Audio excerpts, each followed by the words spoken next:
The deeply toxic old father suddenly discovered. A son who idles away his days with frivolous pursuits. Surprisingly, is the most formidable force of the family.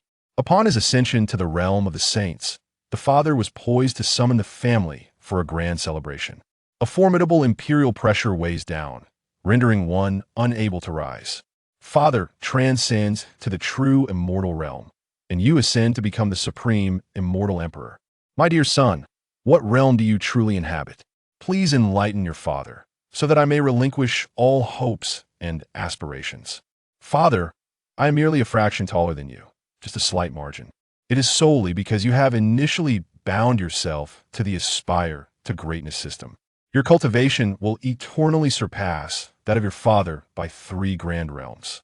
However, the unfortunate reality is that the rewards bestowed by the system can only be utilized by your father, leaving you perpetually 3 grand realms above him. Moreover, you have discovered that your father, who is at the 7th level of the transformation realm, is actually gravely poisoned, leaving him with only the cultivation of the 3rd level of foundation establishment. In this realm, following the foundational stage, one progresses to the realms of spiritual transformation, divine abilities, and the esteemed position of the venerable. Under the singular burden of passivity, the host's cultivation shall ascend to the exalted realm of the Supreme, attaining 3 profound levels. It is said that the supreme power of the Jiangyue dynasty, where the city of Linjiang is located, resides in such a realm. I have directly ascended to become one of the top-tier forces within the Jiangyue dynasty, and you cannot help but feel a surge of joy within your heart. However, you swiftly reined in your smile, because one's mother was forcibly taken away by a powerful force. After being taken back by the forces behind, that faction sought out the Lin family, intent on eradicating the entire Lin lineage. In those years, your grandfather was the patriarch of the Lin family, valiantly resisting the adversities that beset him. Alas, it was akin to a mantis attempting to halt a chariot. Ultimately, his strength proved insufficient to withstand the formidable forces. In but a single round, he sustained grave injuries and was compelled to retreat from the fray. Eventually, it was your mother who appeared, ultimately thwarting the forces that sought to annihilate the Lin family.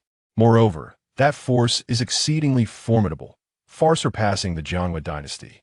I have now acquired a system, and inevitably, I shall grow more formidable. When the time comes, I will undoubtedly confront that powerful faction. While the realm of the revered is certainly commendable, it remains insufficient against that force at present. I must continue to strengthen myself.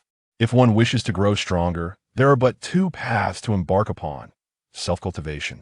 However, for the time being, you have ruled this option out. As for your innate talent, you are aware of it. In the realm of martial arts, possessing a physique at the 7th level is merely acceptable within Linjiang City. Yet, when one considers the entirety of the Jiangyue dynasty, it is quite ordinary indeed. There is no shortage of prodigies, yet within the entire dynasty, the pinnacle of power is represented by the revered ones. It is evident that with one's own innate gifts, merely adhering to the conventional path would certainly fall short of attaining the status of a revered being. Not to mention that one has now attained the status of a revered sage. Moving forward, relying solely on personal cultivation will undoubtedly prove to be an arduous journey fraught with challenges. Thus, one can only depend on the system passively. As long as one's father, Lin Sangxiong, enhances his own abilities, one shall also experience growth. In comparison, elevating one's own father to a higher realm is far more effortless. However, my father is currently afflicted by a formidable poison that continuously diminishes his cultivation. I am uncertain whether my status as a revered one can alleviate this toxicity.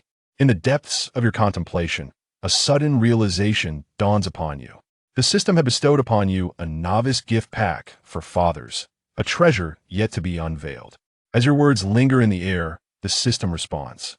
Father's beginner gift pack unlocked. Ding! Congratulations! The host has received the Father's exclusive Universal Detox Elixir. Congratulations! The host has received the Father's exclusive Supreme Muscle Relaxation Elixir. The esteemed techniques of the Heavenly Fire Secret Canon. Bestow upon me the exclusive Heavenly Fire Blue Lotus. A splendid gift indeed, reminiscent of a father's novice package. All these rewards, remarkably, are exclusively tailored.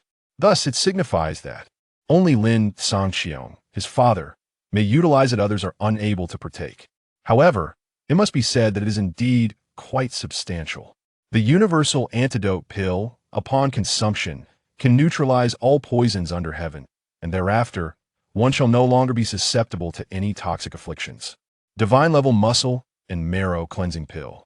Upon ingestion, it facilitates the process of muscle and marrow cleansing, eliminating all acquired impurities from within the body, restoring the physique to its primordial state. While the primordial state is not a unique constitution, yet, due to the purity and absence of impurities within, one possesses an extraordinary aptitude for cultivation, surpassing that of the ordinary individual, comparable to a unique physical constitution. There shall be no hindrances to one's cultivation journey. Goodness gracious, have you witnessed this? It is indeed astonishing. Although you may be unaware of the realm of the ancient sage, one can be certain that this level is undoubtedly profound. Furthermore, the innate body, prior to attaining the status of an ancient sage, possesses an exceptionally extraordinary talent that is truly unparalleled. In other words, had his father, Lin Shu, not fallen, he could have methodically cultivated to the realm preceding that of the ancient saints. As for himself, he possesses the unique passive enhancement that perpetually elevates him 3 great realms above.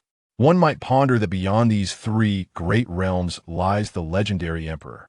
The final reward is equally astonishing: the esteemed technique, the secret canon of heavenly fire. The designation esteemed clearly indicates a practice capable of leading one to the realm of the esteemed practitioners. Such a technique, in the Jianhua dynasty, is undoubtedly the pinnacle of martial arts. Finding anything superior in Lingtian City is utterly impossible. Furthermore, it is accompanied by a celestial fire blue lotus. Surely, you have heard of the legends surrounding this celestial fire. In the realm of whispers, it is said that across the vast expanse of the world, there exist but 14 celestial flames. Each of these flames is a miraculous fire, birthed from the very essence of heaven and earth.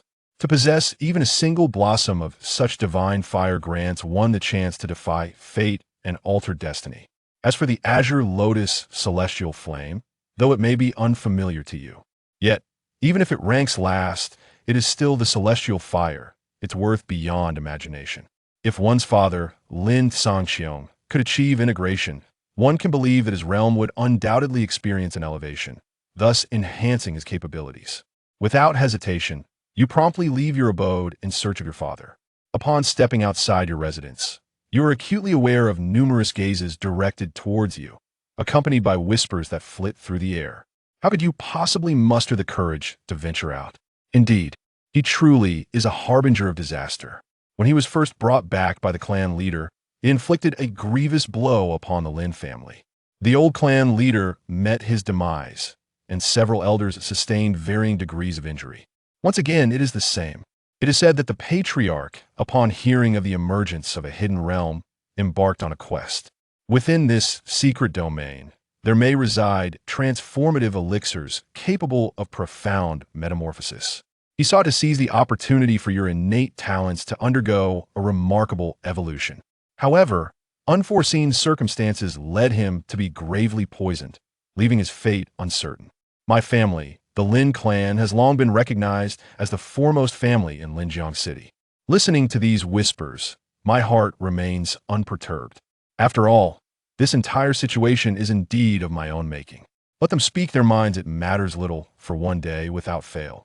They would alter their thoughts, swiftly advancing towards their father's estate. Before long, they arrived at the residence, where several physicians were currently attending to their father's ailment. Several elders nearby were also observing, and upon your arrival, Lin Shu, who was sitting cross-legged in meditation, immediately spoke up. "You little rascal, what brings you here?" You were not taken aback by this address, as your relationship with your father was quite harmonious. The term rascal may seem like an insult, yet in reality, it is an endearing appellation. I have come here with matters to discuss with you. What is it? If you seek resources, you may simply visit the treasure vault.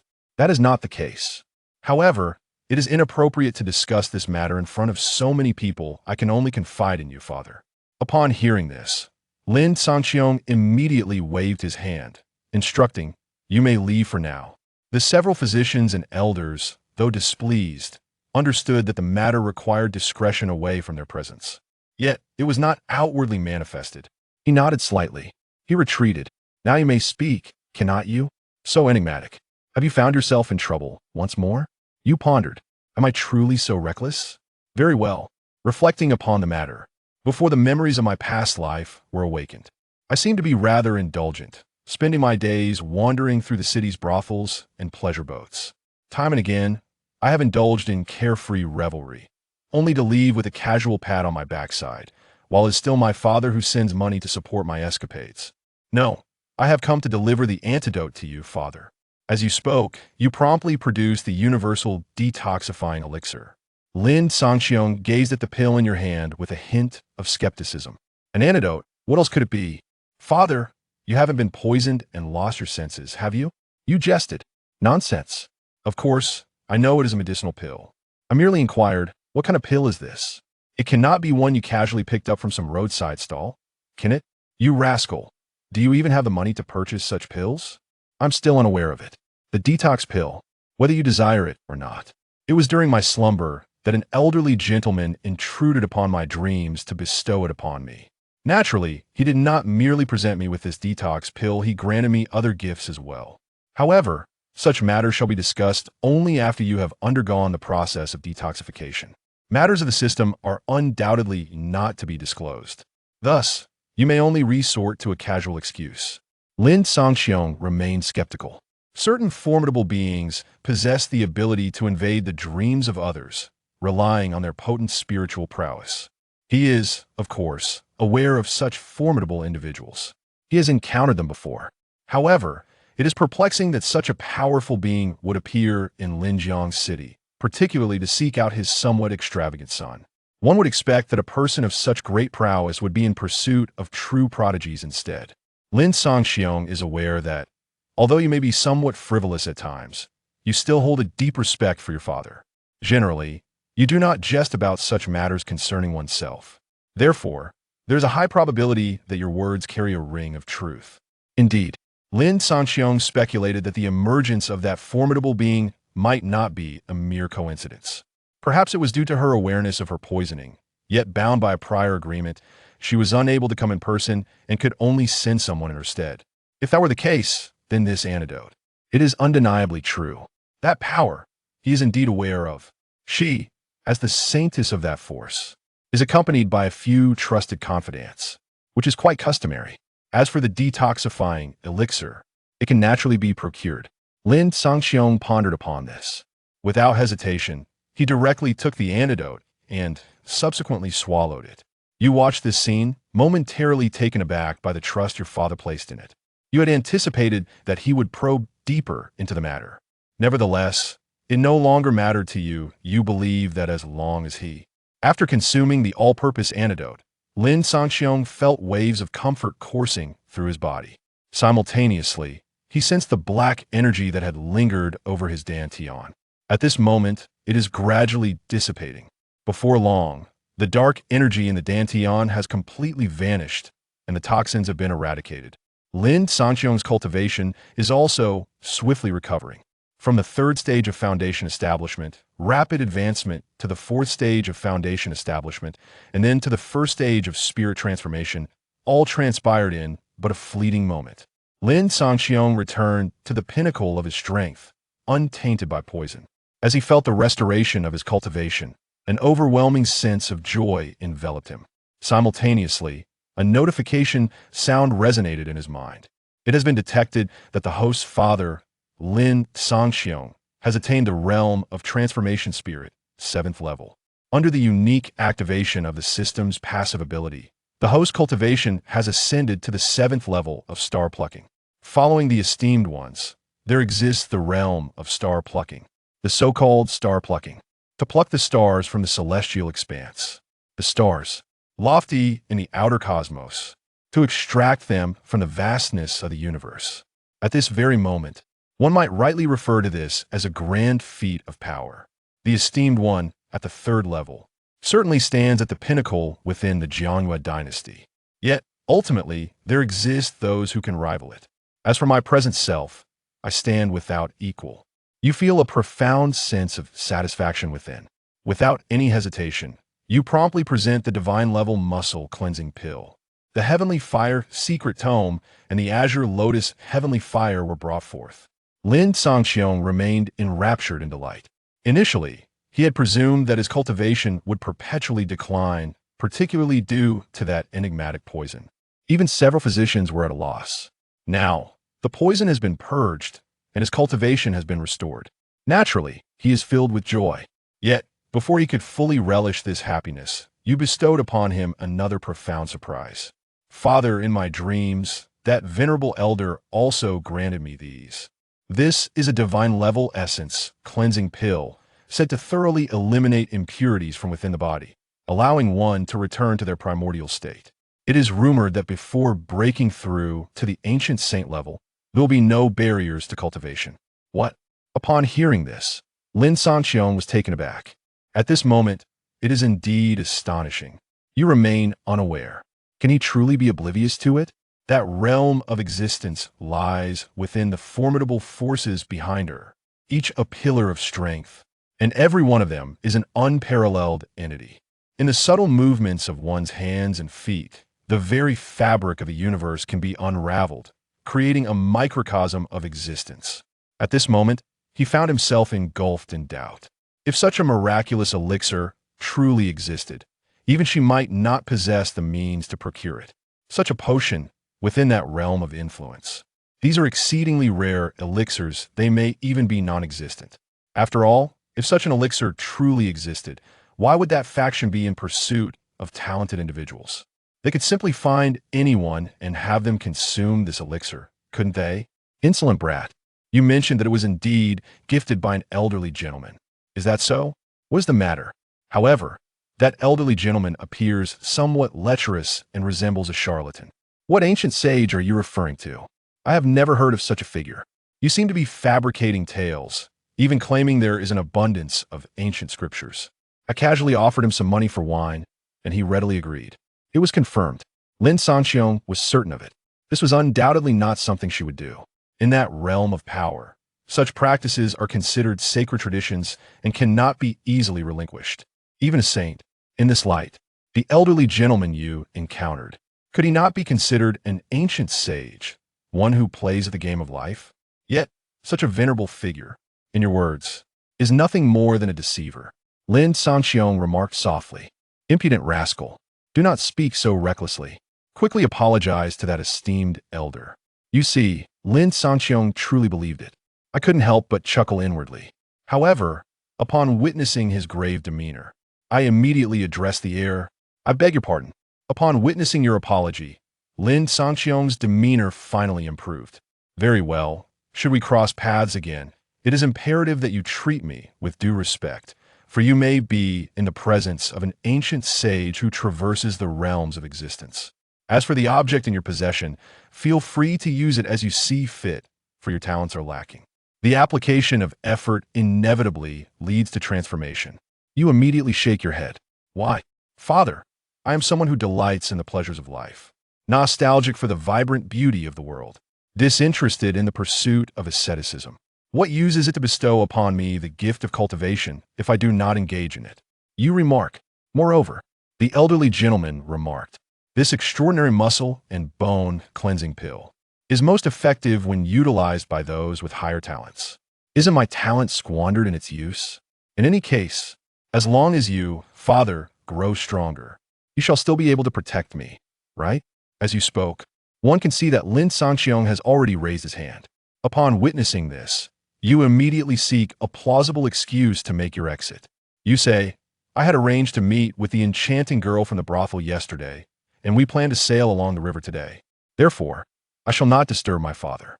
This divine muscle wash elixir, along with the heavenly fire secret manual and a celestial lotus of heavenly fire, I shall leave here for you. Use them wisely. Remember to keep them concealed, otherwise it may attract unwanted attention. Should any trouble arise, do not hold me accountable. By the way, if father becomes stronger in the future, please find me a few more wives. I am not skilled in cultivation.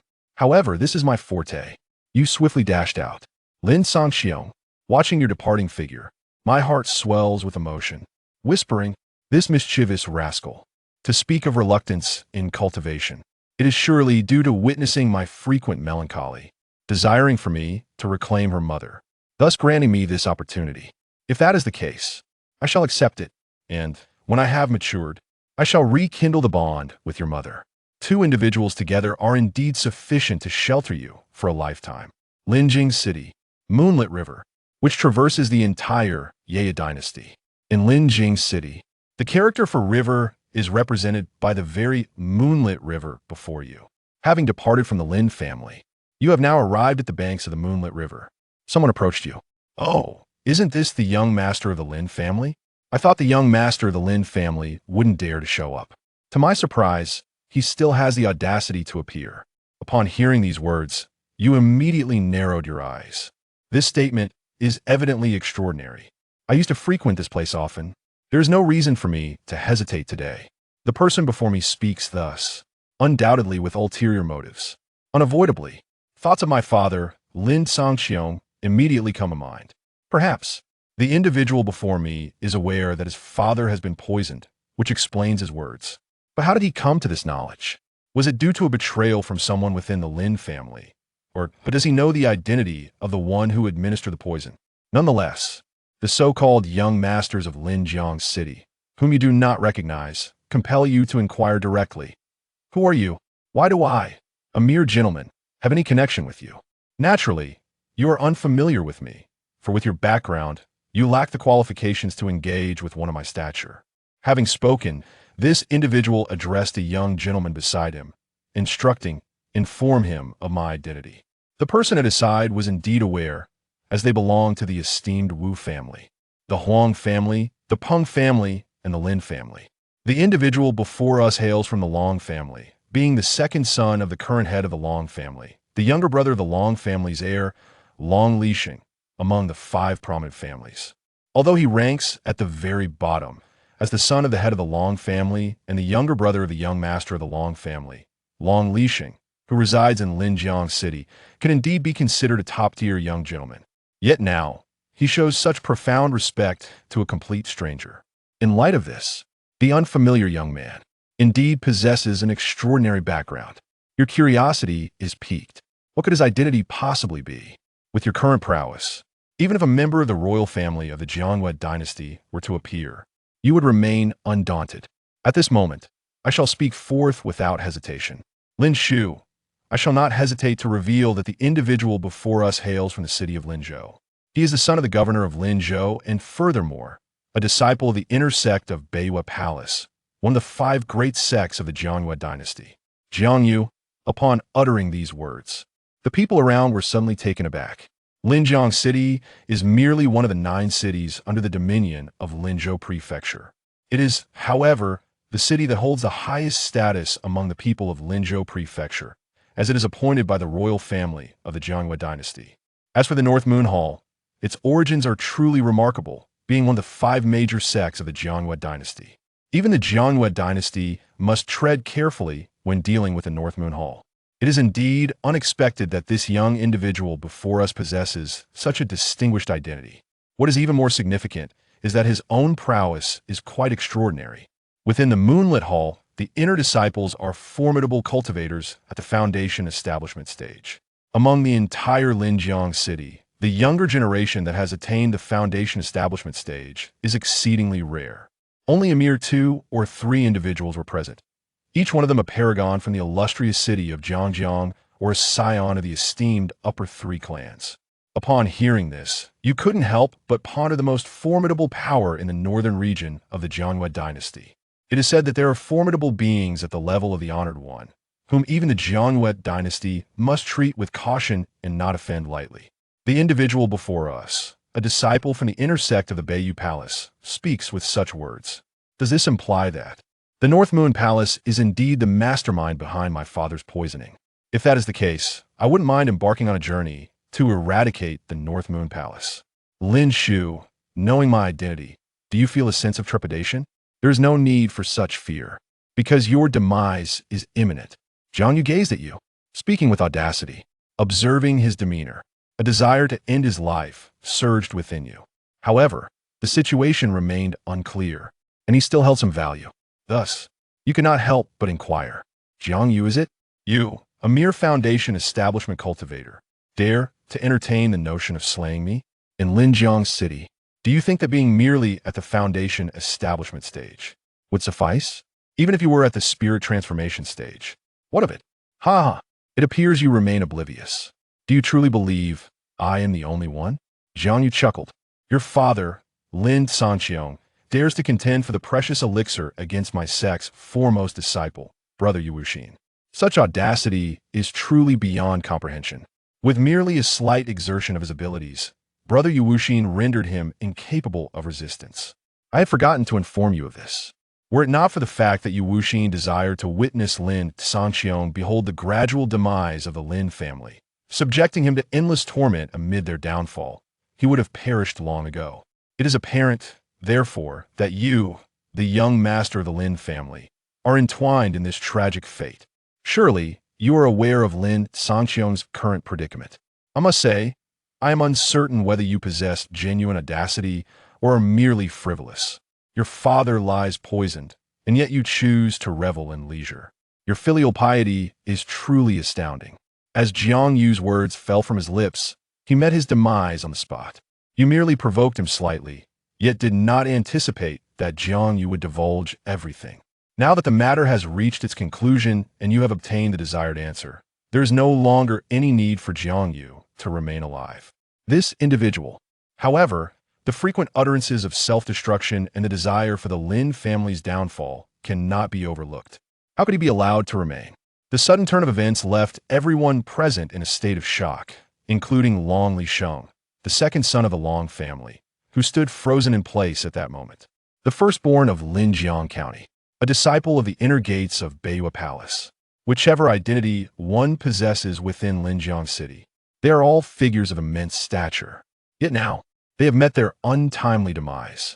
Upon realizing this, they immediately cast a furious glare in your direction. Lin Shu, your fate is sealed. How dare you take the life of Jiang Shao?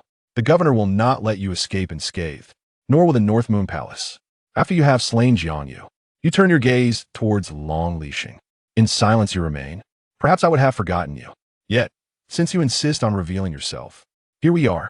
Now, allow me to enlighten you regarding the role that the Long family plays in this incident.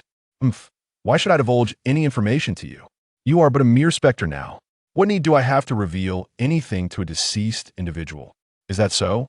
You gestured towards Jiang Yu and inquired, will you speculate? I have even killed him. Will you be next? Long Lisheng was taken aback, realizing that since you are aware of your inevitable demise, in your final moments, you may very well drag a few others down with you. Without hesitation, he immediately retreated.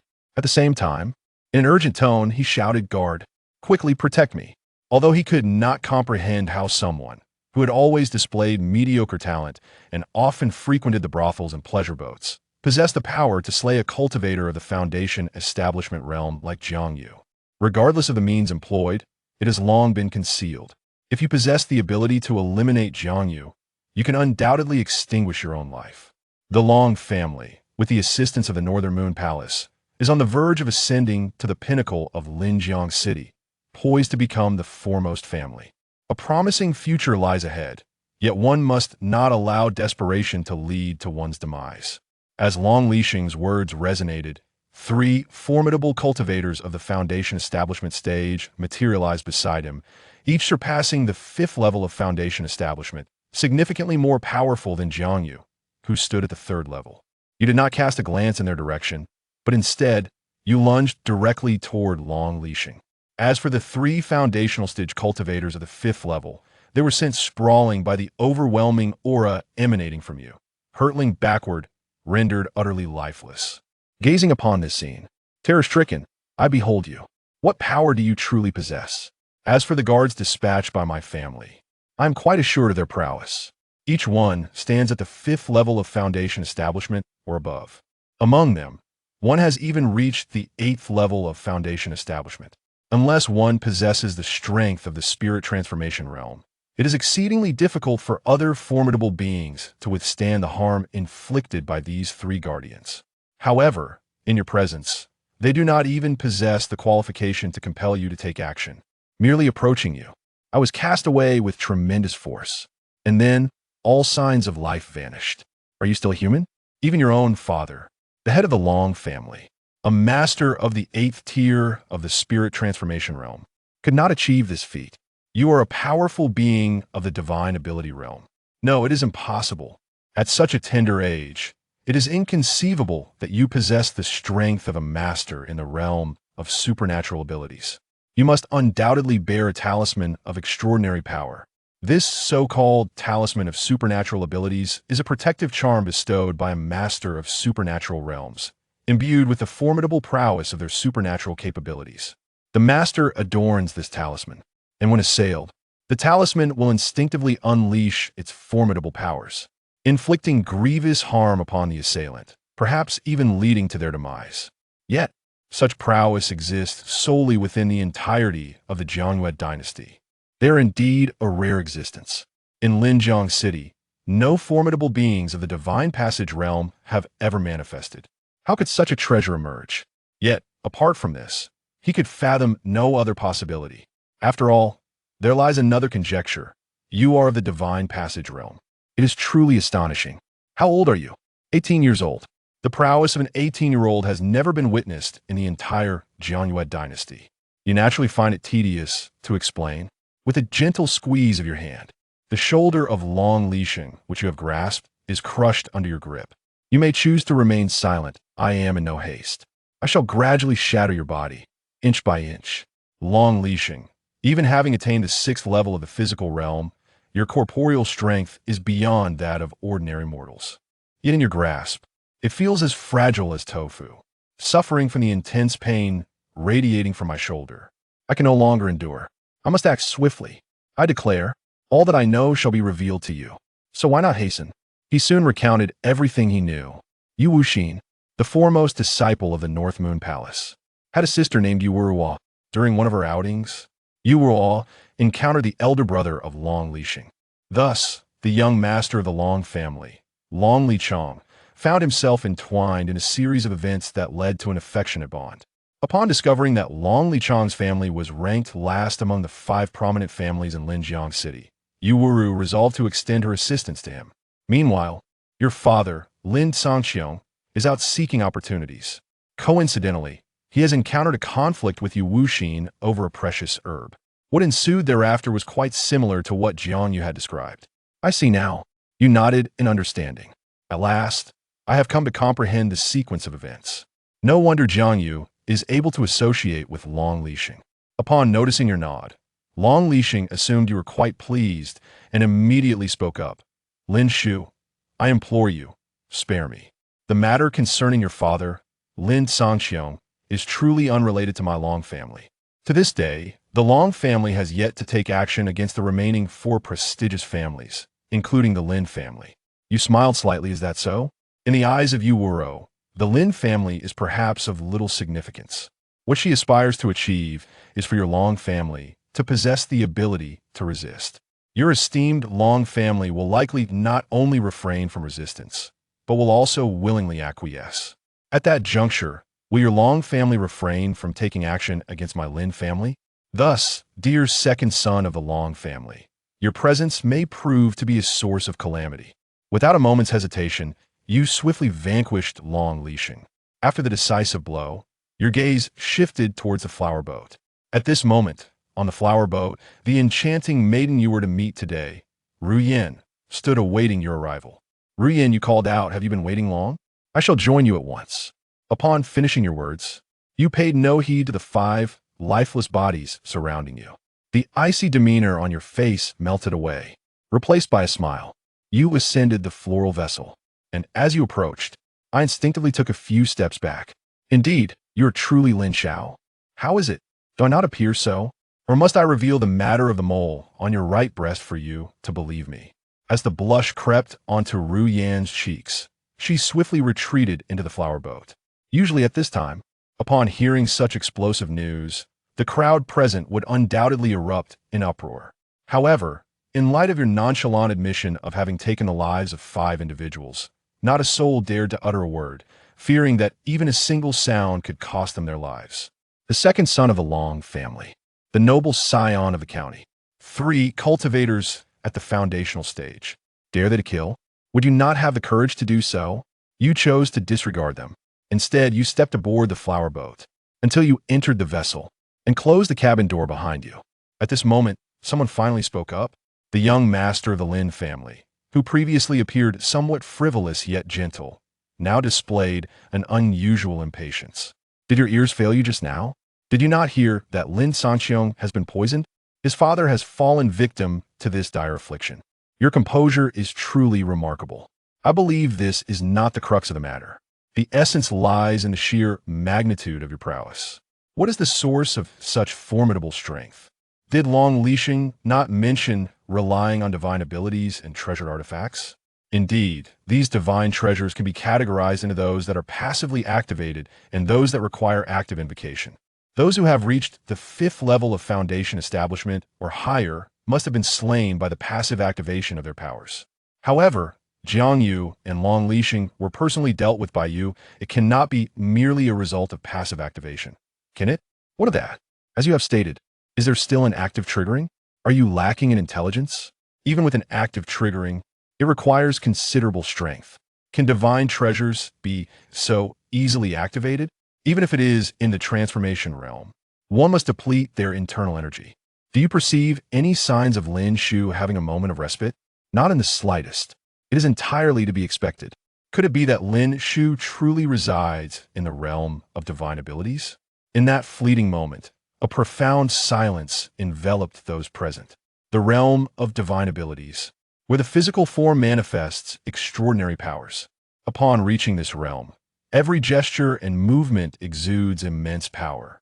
With a single strike, one could effortlessly sever the currents of the Moon River. Such might is akin to celestial authority. Yet, how could Lin Shu, at such a tender age, possess such formidable strength? Nevertheless, the truth has been revealed. You are indeed highly likely to possess extraordinary abilities. You have departed. This place is no longer a sanctuary. Indeed, the Long family will likely arrive soon. It won't be long now.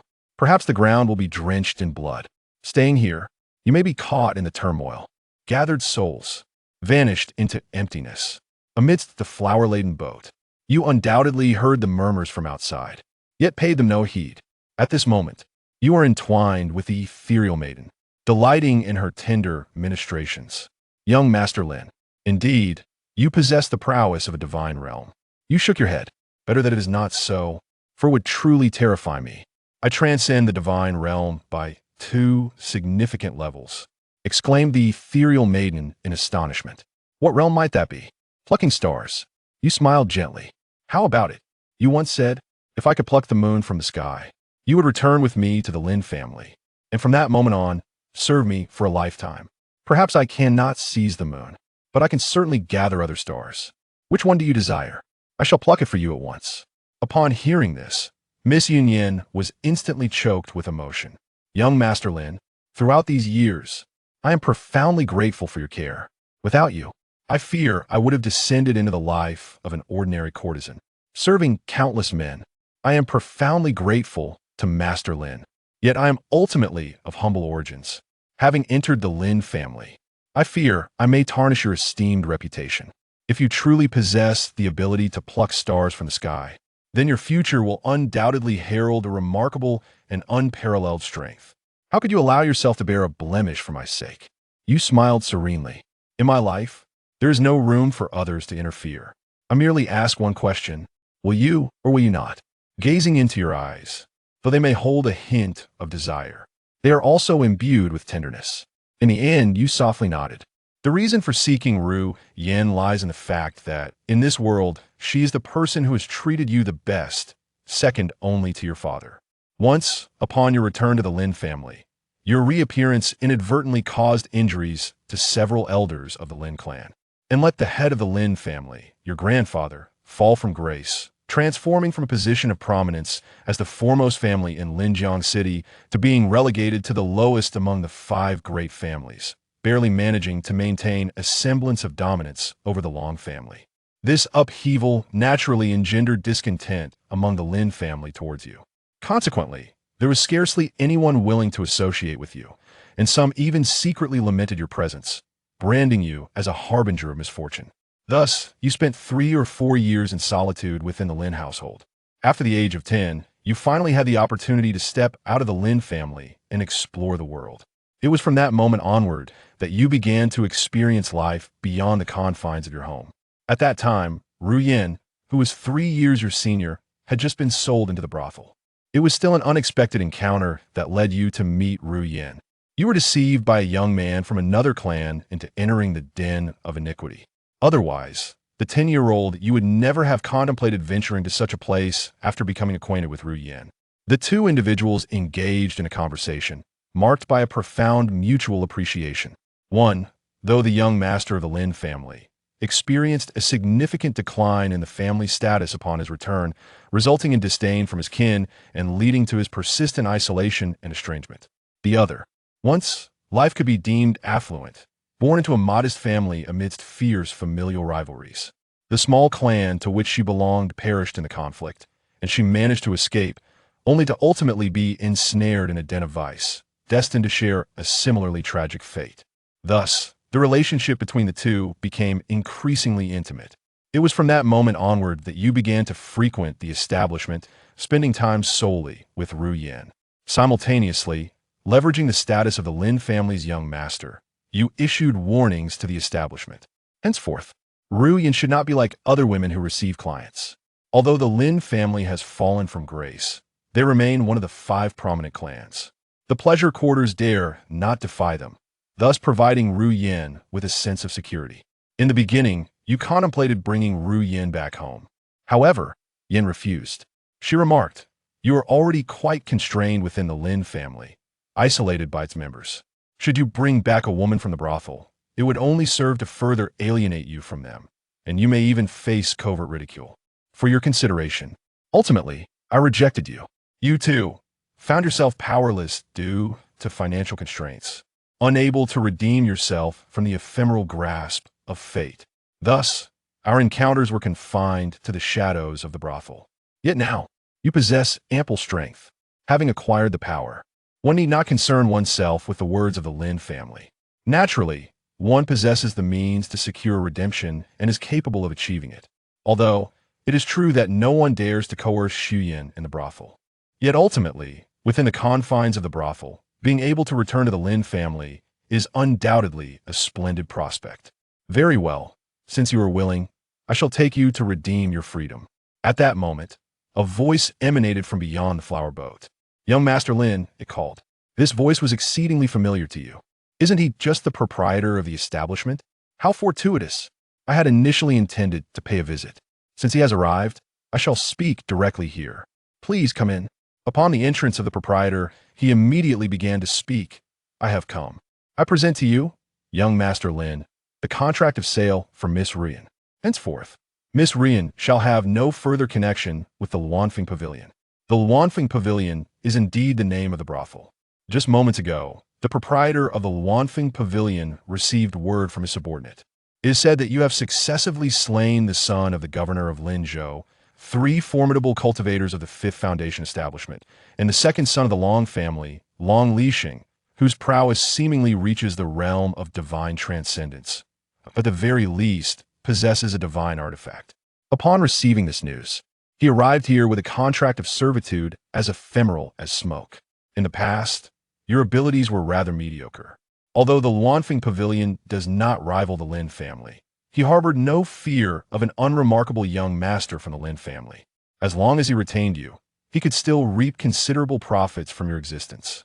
Although Ru Yin serves only you, it has undoubtedly repaid the initial investment made in acquiring it.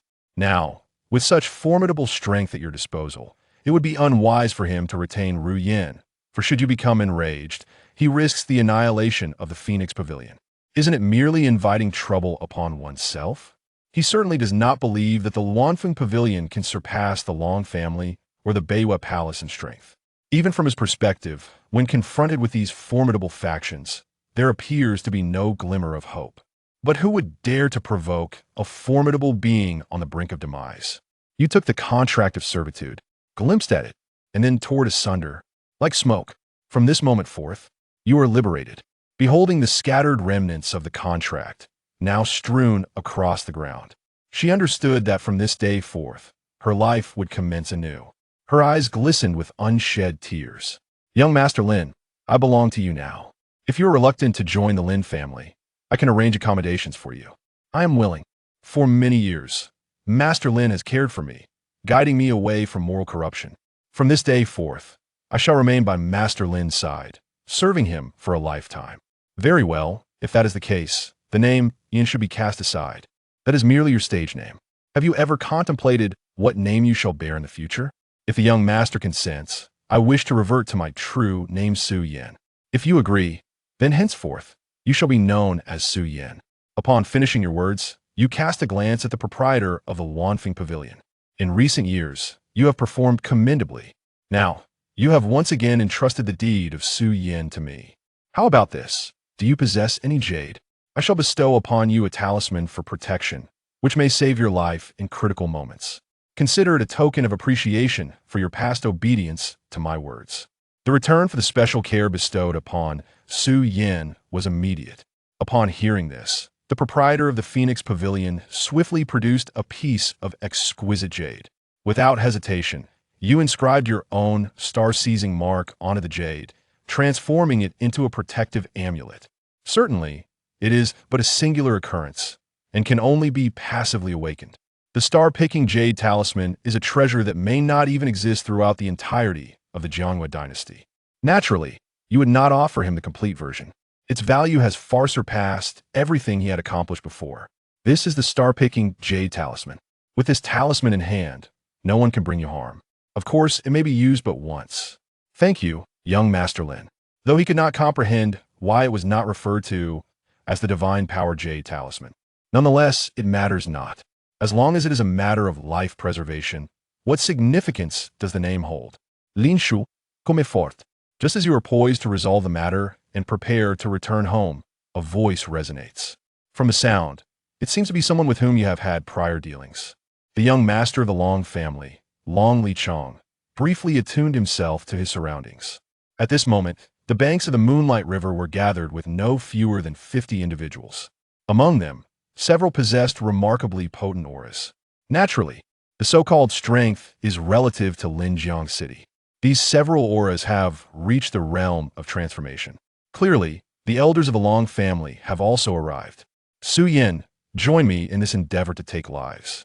She silently nodded. Even if she possesses merely a corporeal form, she remains undaunted. Even in death, she would choose to perish alongside you. Chapter 7. A Master of Divine Powers? One palm to annihilate. In the next moment, Lin Shu gently embraced Su Yin and slowly stepped out of the flower boat. As for the owner of the Phoenix Pavilion, Lin Shu paid him no more heed. Upon exiting the boat, he caught sight of the dragon family members waiting on the shore. Lin Shu, you have finally emerged, exclaimed Long Lichong, the young master of the dragon family, his voice brimming with fury. Lin Shu glanced at him before his gaze shifted to the young woman beside Long Lichong. This woman was unfamiliar, yet remarkably young, possessing a cultivation level of the 7th tier of Foundation establishment. Clearly, she was not a member of the dragon family, and standing next to Long Lichong, she must be the renowned Yuuro. One must admit, Long Lichong was indeed fortunate to have won the affection of a woman with both superior strength and lineage. Alas, this fortune was destined to be short-lived. Lin Shu, he called, where's your brother? Did he not come? Upon hearing Lin Shu's words, Yuuro immediately understood. It seems that the waste from Jiang Yu has informed you of everything, hasn't he? Lin Shu, you are indeed impressive, maintaining such confidence and composure in my presence. However, no matter how calm or self-assured you are, you stand no chance against the North Moon Palace. Originally, I had planned to wait for my brother to break through to the 7th tier of transformation and then descend upon the Lin family to obliterate them. But now that you stand before me, it appears you will not witness the demise of the Lin family. I imagine you think that with your divine treasure, you need not fear me? If that is the case, allow me to show you what the North Moon Palace truly possesses. With those words, Two elders appeared beside Yuuro. Lin Shu cast a glance at the two elders, both of whom were at the realm of divine powers. No wonder Yuuro dared to confront him. She had the protection of two divine power elders. Embracing Su Yin, Lin Shu then leaped into the air. It was as if an invisible bridge spanned the heavens. Lin Shu stood aloft, taking deliberate steps toward the shore. At that moment, the dragon family members were struck with astonishment.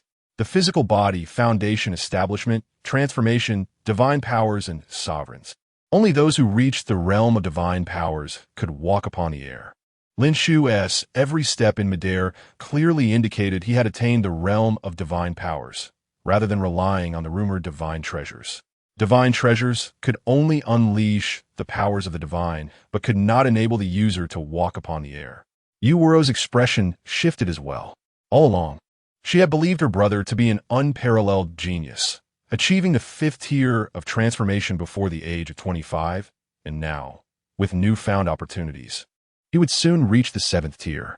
Yet before her stood Lin Shu, a master of divine powers. Lin Shu appeared to be no older than 18. An 18-year-old at the realm of divine powers had never been seen in the Jiangyu dynasty. A glimmer of coldness flashed in Yuuro's eyes. Such a formidable genius could not be allowed to grow further. Had there been no prior offense, she might have considered an alliance.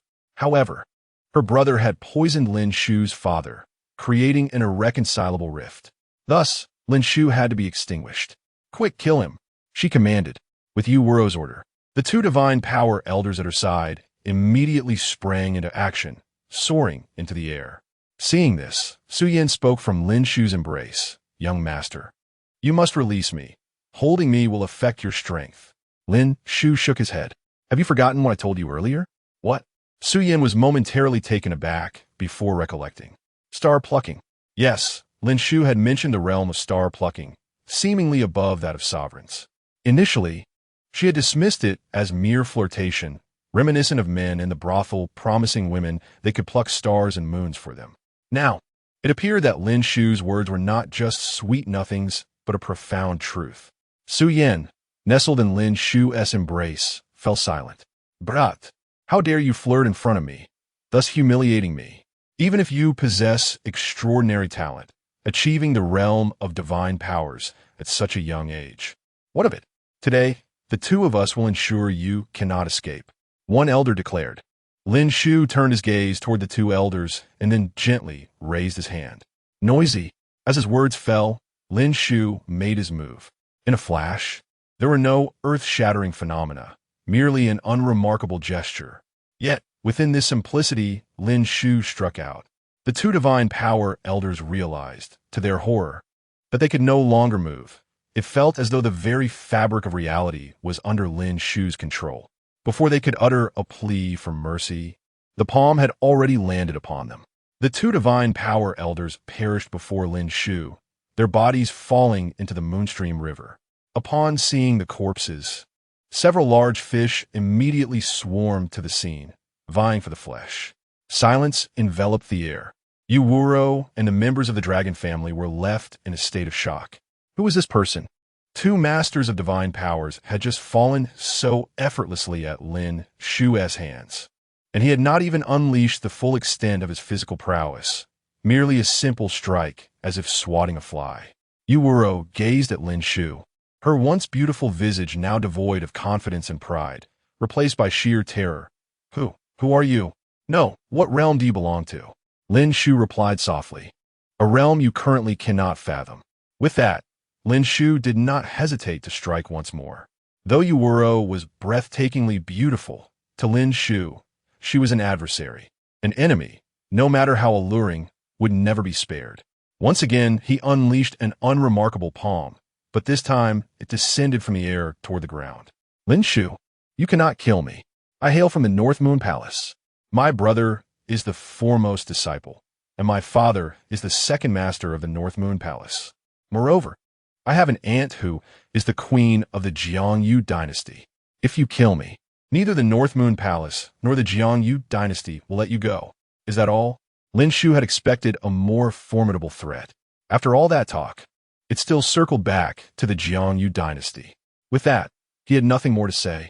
As his palm descended, Yu Wuro, along with Long Lichang, the elders of the dragon family, and over 50 other powerful members, were enveloped by the strike.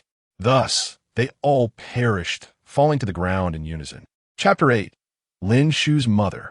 The backup plan. Let us return home. Lin Shu glanced at the scene, satisfied to find no survivors. The majority of the dragon family's formidable warriors had been vanquished. Within the dragon family, only the family head and a few lackeys remained. It was indeed time to go back to inform his father and to have the Lin family's warriors annihilate the dragon family, ensuring no future threat remained. Accompanied by Su Yin, Lin Shu vanished by the banks of the Moon River. Shortly after his disappearance, several figures appeared at the riverbank. If Lin Shu were present, he would recognize them. They were Wu Ming, the head of the Wu family, Peng Long, the head of the Peng family, Huang Yifei, the head of the Huang family, and Zhao Yunlan, the lord of Linjiang City. These individuals represented the pinnacle of power in Linjiang City, each possessing a cultivation level of at least the 8th stage of spirit transformation, with some nearing the threshold of the divine transformation realm. Now, as they surveyed the corpses scattered by the Moon River, they were engulfed in profound astonishment. They had witnessed several elders of the dragon family fall. Despite being only at the 3rd or 5th stage of spirit transformation, were nonetheless formidable foes. These dragon family elders evidently had no power to resist and were swiftly dispatched. Zhao Yunlan spoke up. Esteemed family heads, what are your thoughts? Wu Ming was the first to respond. According to reports, it was Lin Shu, the young master of the Lin family, who killed a disciple from the inner sect of the North Moon Palace and the second young master of the dragon family, Long Lichang. Subsequently, the dragon family rallied their forces.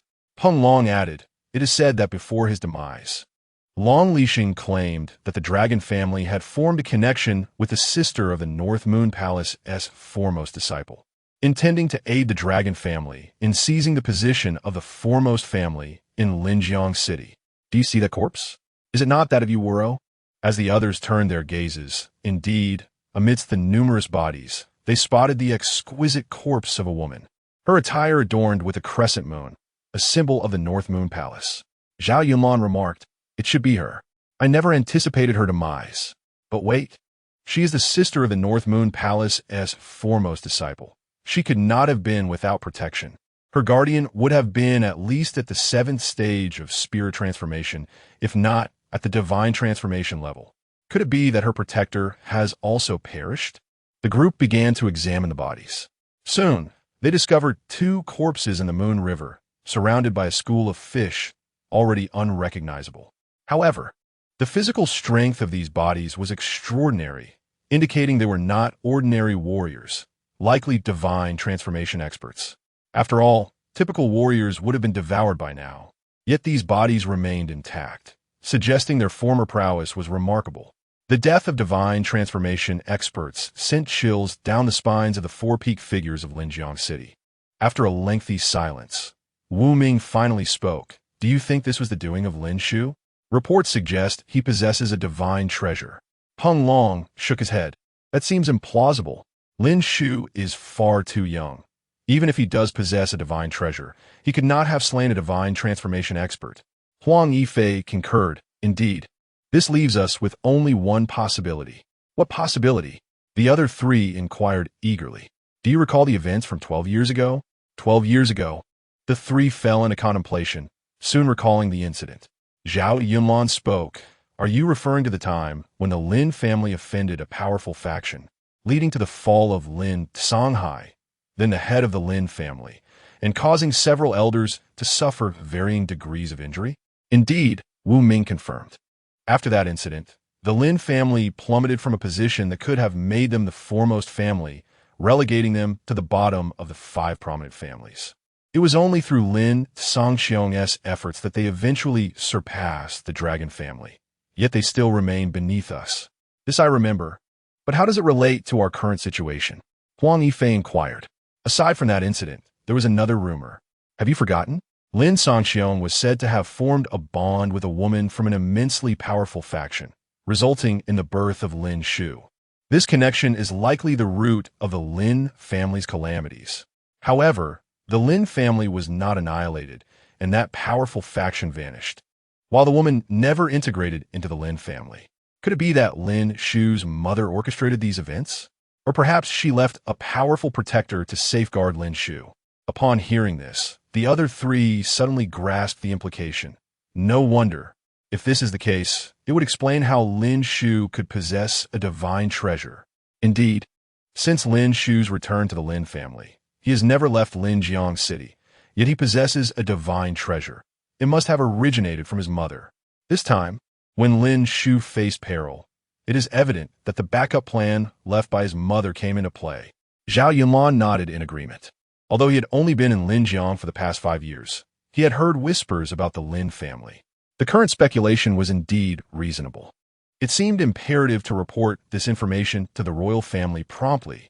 With that thought in mind, Zhao Yunlan declared, "Gentlemen, since the matter is now clear, I shall take my leave. Lord Mayor, you are too kind." As Zhao Yunlan departed, Wu Ming, Peng Long, and Huang Yifei followed closely behind, leaving the scene. Upon returning to the Wu family, Wu Ming was still plagued by confusion, particularly regarding Lin Shu's mother. He was undoubtedly one of the few in Linjiang City who understood her, aside from Lin Sanqiu. Not long after he ascended to the position of family head, a woman had stealthily entered the Wu family, requesting their covert assistance for the Lin family. At that time, he had just assumed leadership and had felt invincible, dismissing everyone. However, in an instant, without her lifting a finger, he found himself powerless to resist her aura. Consequently, he was compelled to comply with her commands and assist the Lin family in secret. Later, as events unfolded within the Lin family, he realized that this woman was Lin Sangxiong's wife. Yet today, as occurrences were exceedingly peculiar. If that woman could appear, why would she need his assistance? There were only two possibilities. Either that extraordinary woman had broken free from the control of the powerful faction and returned, or the Lin family had encountered a supreme opportunity. Regardless, he felt compelled to visit the Lin family to discern whether the master had returned or if the young master had acquired some fortuitous opportunity. In any case, if the Lin family were to be obliterated by the North Moon Palace, he would share the same fate. Regrettably, although the master had left behind resources, his own potential was limited. He had only recently reached the 8th stage of divine transformation and was unable to contend with the North Moon Palace. Otherwise, he would have acted against them in secret. Indeed, while he had been under control, the extraordinary woman had bequeathed him resources and a cultivation technique, a divine art. With this divine art and resources, he had ascended to the 8th stage of divine transformation. Because of this, the Lin family had been suppressed by the Huang family, allowing him to secretly assist the Lin family until Lin Sangxiong gained the ability to stand on his own.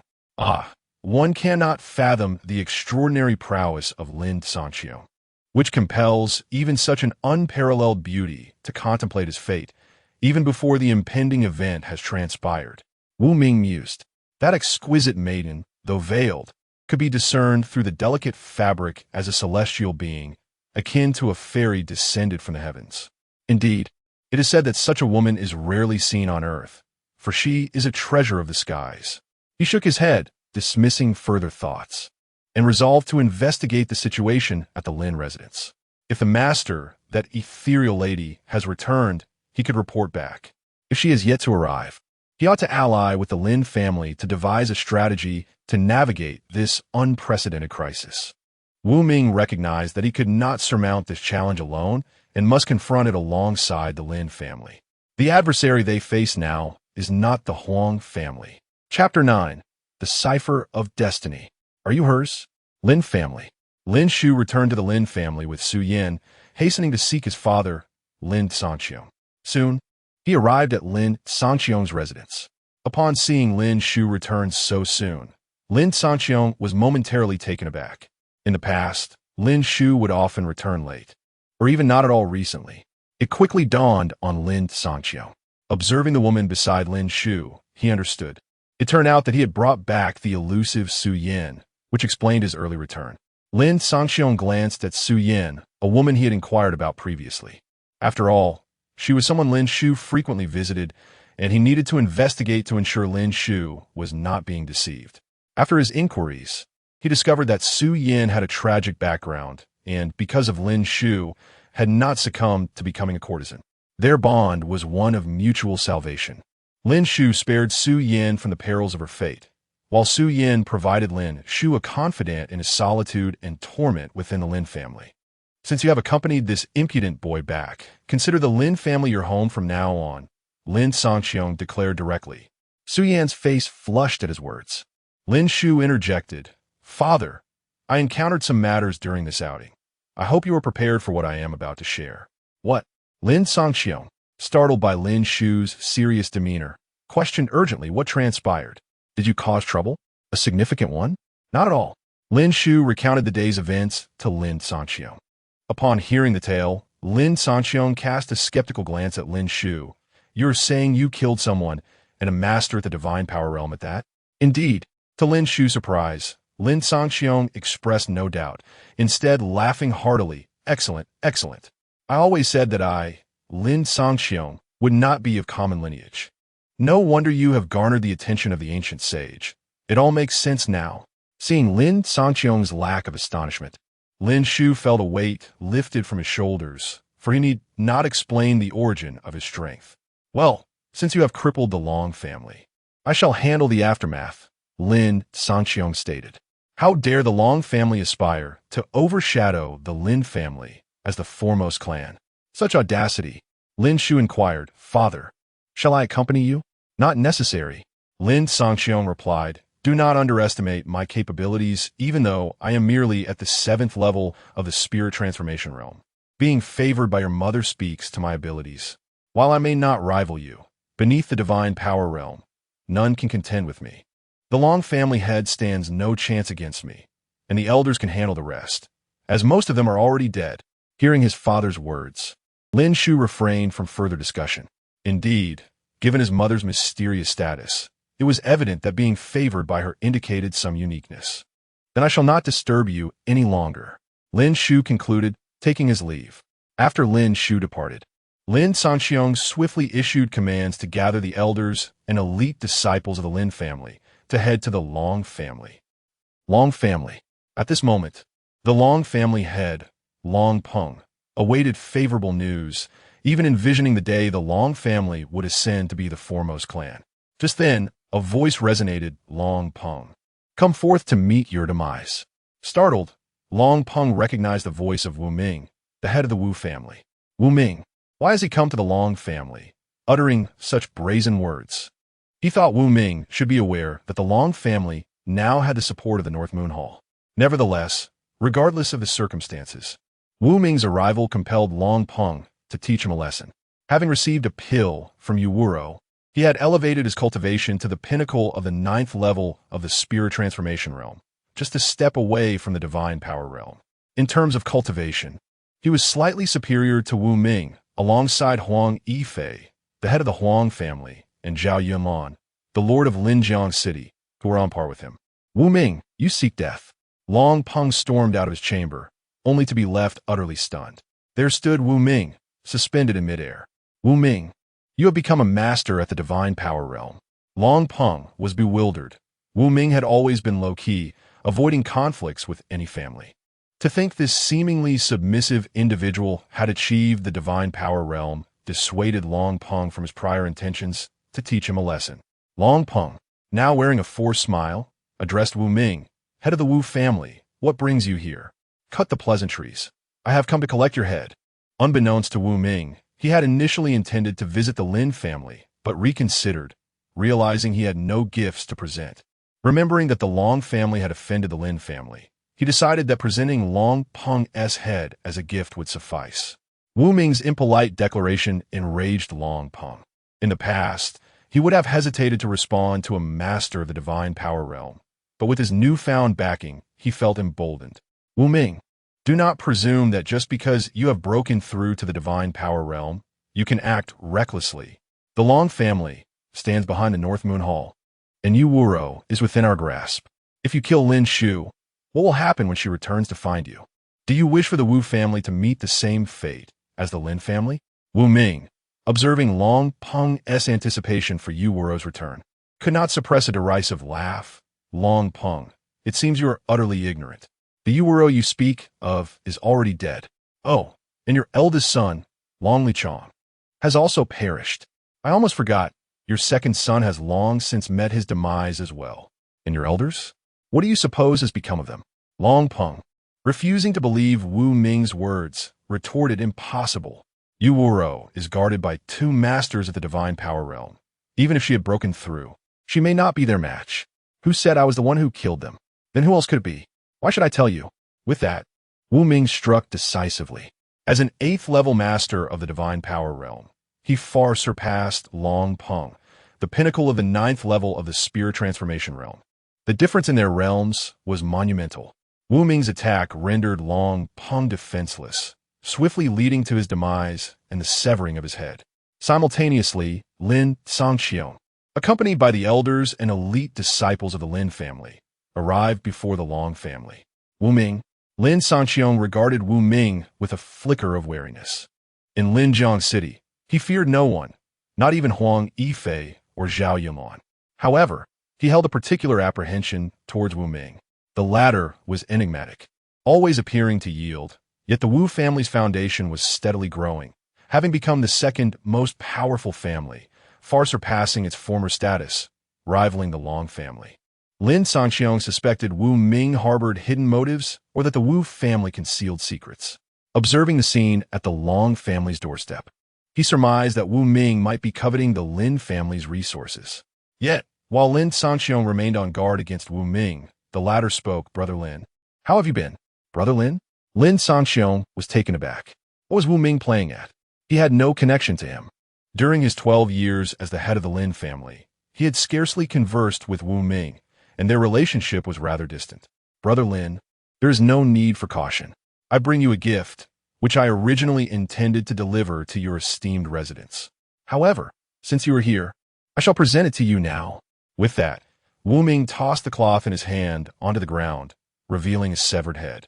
To Lin Shu's shock, it was the head of Long Peng. Lin Shu was taken aback.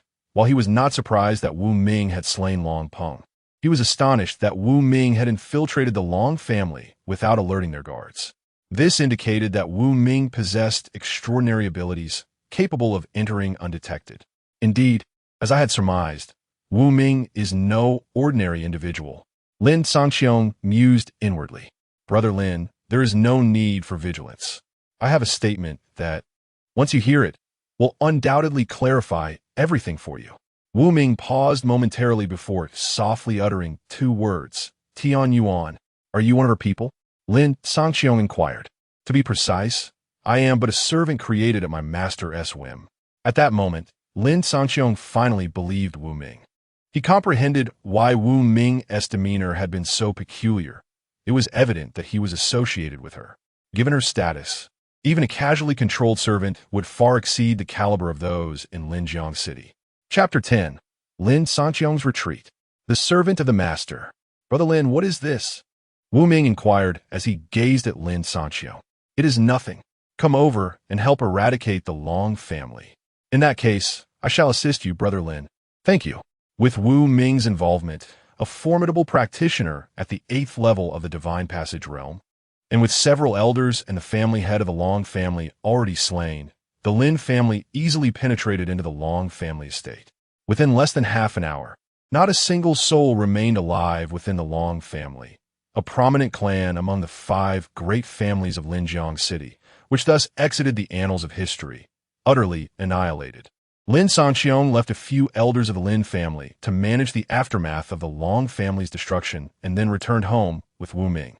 Upon arriving back at the Lin family, Wu Ming eagerly asked, Has the master returned? Lin Shu shook his head, Not yet. Then matters are troublesome. Wu Ming's brow furrowed upon hearing this. The young master has killed the son of the county lord and 2 formidable practitioners from the Beiwa Palace, one of whom is Uwuro, the daughter of a significant figure in the palace, the second master of Beiwa Palace. Lin Shu was already aware of these developments, having been informed by Lin Shu when he returned. However, he was unaware of the profound connections held by the slain individual from Beiwa Palace. Having only heard a name from Lin Shu, Brother Lin, before departing, the master instructed me to assist the Lin family covertly. I have managed to resolve some minor troubles you faced previously. However, this time the trouble is substantial, and I find it challenging to address. I wonder if you have any strategies?" Lin Shu pondered for a moment before responding, "I will need to enter seclusion. During this time, I require you to hold off until the Beiyue Palace arrives. They likely will not send a revered elder for the time being, and I believe you can manage. Should they indeed send a revered elder, you may seek assistance from my son, Lin Shu. He might have a solution." Lin Shu understood that he was not yet a match for the Beiyue Palace. The second master of Beiyue Palace was a revered elder. Only by breaking through to the Divine Passage realm, or even beyond the 5th level, with the aid of the fused Qinglian heavenly fire, could he hope to prevail. Otherwise, there would be no chance. "Very well, Brother Lin. If Beiyue Palace does not send a revered elder, I can fend them off. But if they do, I fear I will be powerless." Wu Ming nodded immediately, then hesitantly asked, "May I inquire why you seek the young master? Is he truly capable of confronting a revered elder at such a young age?" Lin Shu did not respond. He could not disclose that Lin Shu might have garnered the favor of an ancient sage, who had left him some hidden cards to counter a revered elder. "I am merely testing the waters. If my son truly has no means, I hope you can ensure his safe departure. Rest assured, Brother Lin, he is the master's descendant and my young master. I shall certainly safeguard his safety. Then I shall commence my seclusion." With that, Lin Shu retreated to his private chamber to begin his meditative training. He first consumed a divine-grade muscle wash pill. The developments between Lin Shu and Wu Ming were already known to Lin Shu upon their return to the Lin family. After all, the sudden appearance of a practitioner at the 8th level of the Divine Passage realm warranted his attention. Upon realizing that this practitioner was not an adversary, he paid it little mind. Naturally, he overheard their discussion regarding the Beiyue Palace's affairs. Lin Shu could easily obliterate the Beiyue Palace. However, to motivate his father to expedite his cultivation, he refrained from doing so. With a formidable enemy present, his father would feel pressured, and pressure inevitably breeds motivation. With motivation, he would surely strive to enhance his strength. Moreover, Lin Shu had yet to utilize the rewards he had previously received from the system. Now was the perfect opportunity. He wondered what level his father's cultivation might attain after consuming the divine-grade muscle wash pill and subsequently merging with the Qinglian heavenly fire. Surely, breaking through the Divine Passage realm would not be an issue. If so, he might even rise to a level beyond star snatching. Lin Shu mused silently, then whispered to himself, "Father, focus on your seclusion. I shall take care of the Lin family for now. When you break through, you may personally avenge yourself against Yu Wuxin, who poisoned you." Without further deliberation, Lin Shu reclined in his chair, leisurely enjoying the services of Su Yan. "Young master, how do you find the pressure?" Su Yan asked contentedly as she massaged Lin Shu. Lin Shu nodded. "It is quite satisfactory." Then he shifted the conversation. "Su Yan, you need not continue in this manner. I redeemed you not to make you my servant, but to grant you greater freedom. You ought to pursue your own interests. And if you find leisure, simply accompany me for conversation." Su Yan immediately shook her head. "I have no other desires. Being by the young master's side, serving you as I once did, is what I wish for most." Lin Shu refrained from further discussion, contemplating how to encourage Su Yan to begin her own cultivation. He held fond memories of her, as she was the first woman he felt affection for in this world. Given that mortals live but a mere century without cultivation, he certainly did not wish for her to fade away like this. He wondered about Su Yan's potential. Although she possessed some cultivation at the 3rd level of physical refinement, she had yet to embark on a genuine training journey. It was likely due to her prior experiences before being sold, where her family underwent some trials, leading to her physical refinement. After a moment's thought, Lin Shu stood up. "Come, Su Yan, accompany me to a certain place." "Where to?" "The Lin family's martial arts arena." "Young master, are you going to cultivate?" "No, we are testing your talent." Su Yan immediately shook her head. "Young master, there is no need. My talent has been assessed before and found to be quite ordinary. Let's test it again." Unable to convince Lin Shu otherwise, Su Yan was led to the martial arts arena. Soon, they arrived at the arena, where numerous young disciples of the Lin family were currently practicing. Upon Lin Shu's arrival, All eyes were drawn towards him. Lin Shu paid little heed to the unusual gazes. However, an untimely voice shattered his good mood. "Oh, isn't this our Lin family's young master? Bringing a courtesan home and treating her like a treasure. How embarrassing." The speaker was Lin Ao, the grandson of a former steward of Lin Shu's grandfather. Lin Ao's grandfather had been favored by Lin Shu's grandfather, and thus, during his tenure as the family head, Lin Shu's grandfather granted Lin Ao's grandfather the Lin surname, allowing him to enter the Lin family genealogy. However, after Lin Shu's grandfather's death, Lin Ao's grandfather had opposed Lin Sangqiong's succession to the family head position several times. He publicly claimed that to strengthen the Lin family, a meritocratic system should replace hereditary succession, while secretly hoping to elevate his own son to the family head. Faced with strong opposition from many elders of the Lin family, Lin Ao's grandfather was ultimately forced to abandon his ambitions. In the eyes of many in the Lin family, he was viewed as a greedy and insatiable individual. Having risen from a humble maidservant to the position of the family's steward, was still not satisfied and sought to claim the Lin family for himself. The Lin family is certainly not favored by many. However, it is unfortunate that grandfather Lin Ao and Lin Ao's father acquired numerous resources during the tenure of the family patriarch, grandfather Lin Shu, which bolstered their strength significantly. If one were to wish to unsettle them, it could indeed be accomplished, yet it would necessitate causing turmoil within the Lin family. At that time, the Lin family had already endured a calamity, and thus, to prevent further upheaval, they were left unscathed. Consequently, the Lin Ao family grew increasingly audacious. Lin Ao began to act with impunity within the Lin family, suppressing the younger disciples. Lin Shu became the primary target of Lin Ao's oppression, as Lin Shu's return had precipitated turmoil within the family, leaving almost no one to support him. This emboldened Lin Ao to further torment Lin Shu. Meanwhile, Lin Shu's father, who had inherited the troubled Lin family, was preoccupied with daily affairs and naturally lacked the time to attend to Lin Shu. Additionally, at that time, Lin Shu's father was still young and not a match for grandfather Lin Ao. Eventually, as Lin Shu's father, Lin Sangqiong, matured, Lin Ao may have received a warning, leading him to gradually cease his oppression of Lin Shu. However, recently, Lin Ao has resumed his actions, perhaps realizing that Lin Shu's father is incapacitated and can no longer manage him. Now that they have crossed paths once more, Lin Shu feels it is time to address the situation. Without any hesitation or uttering a single word, Lin Shu directly struck out with a resounding slap. Chapter 11. The Lesson for the Wicked Servant. Lin Sihai's thoughts. Lin Shu, it seems the lessons of the past were insufficient. I am 5 years your senior and have now reached the 3rd level of foundation establishment. You, with your mere physical realm, dare to strike at me. Disdain flickered in Lin Ao's eyes as he addressed the numerous young disciples nearby.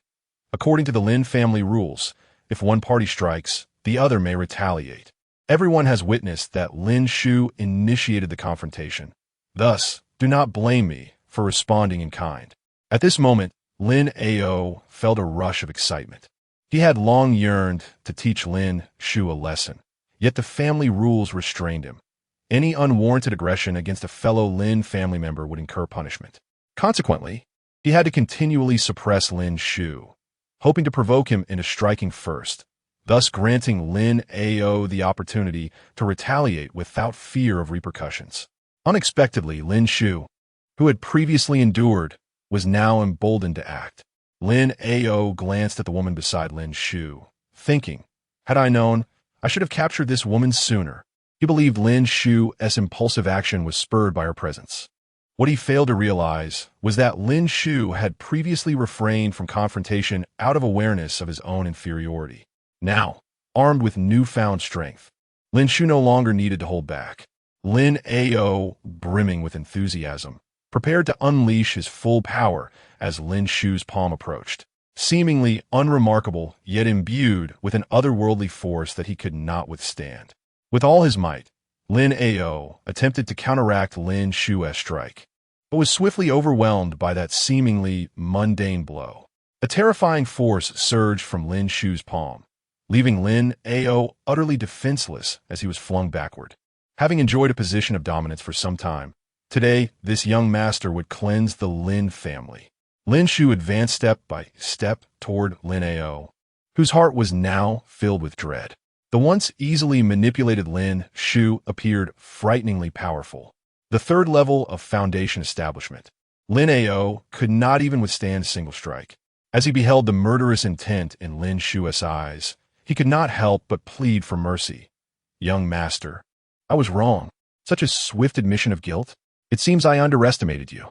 Ah, yes, I am but a trivial character. I implore you to spare me and treat me as if I were inconsequential. Yet, this young master has no inclination to be merciful. With that, Lin Shu brought his foot down, crushing one of Lin Ao's legs. Lin Ao cried out in agony, but Lin Shu paid no heed to his wails. The memories of Lin Ao's past arrogance and insults flooded his mind. Such a person deserved death, but not an easy one. Next comes your other leg. Lin Shu's expression turned frigid as he prepared to strike again. Lin Ao protested. You dare treat me this way? My father and grandfather will not let you off. I have heard that your father has been poisoned. Had he not been, perhaps my grandfather and father would have feared him, but now that he is poisoned, do you believe he can protect you? Lin Shu paused, realizing that Lin Ao was unaware that his father had recovered. It seemed Lin Ao's grandfather and father had been marginalized from the power center of the Lin family. Otherwise, they would have surely known about his father's revival in the campaign against the Long family. Indeed, it was apparent. These wolves in sheep's clothing could not have escaped his father's notice, and he would surely seek to reclaim power from them. Since his father had such intentions, Lin Shu resolved to address the matter himself. With that thought, he hoisted the incapacitated Lin Ao and proceeded toward the residence of Lin Ao's grandfather and father. Suyin, I must attend to some matters. You stay here and observe. Young master, I am not in a hurry. I will accompany you. Very well. Lin Shu did not refuse.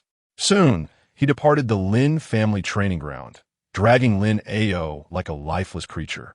Once Lin Shu had left, the training ground erupted in fervent discussion. Was that truly Lin Shu?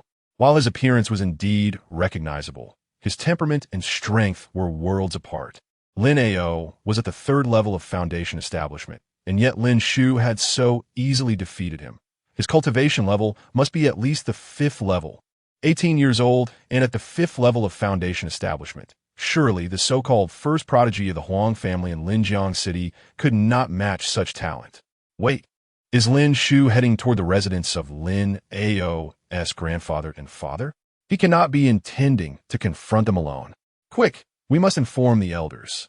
Though Lin Shu has brought calamity upon the Lin family, he is still the young master, and given his astonishing talent, we cannot allow Lin Ao's grandfather and father to harm him. In a flurry, many Lin family disciples left the training ground to alert the elders. A quarter of an hour later, Lin Shu arrived before a residence. Seeing the house, Lin Ao cried out, "Grandfather, father, save me." Lin Shu made no effort to silence him. As Lin Ao shouted, 3 figures rushed out from within. Lin Ao's grandfather, Lin Sihai, his father, Lin Aoyun, and his mother, Wang Guifan. Upon seeing Lin Ao's state, they rushed forward. "What has happened to you, my child? Who has done this to you? Speak quickly. We shall avenge you." Lin Shu interjected. "No need to inquire. This was all the doing of this young master." The 3 turned their gaze to Lin Shu.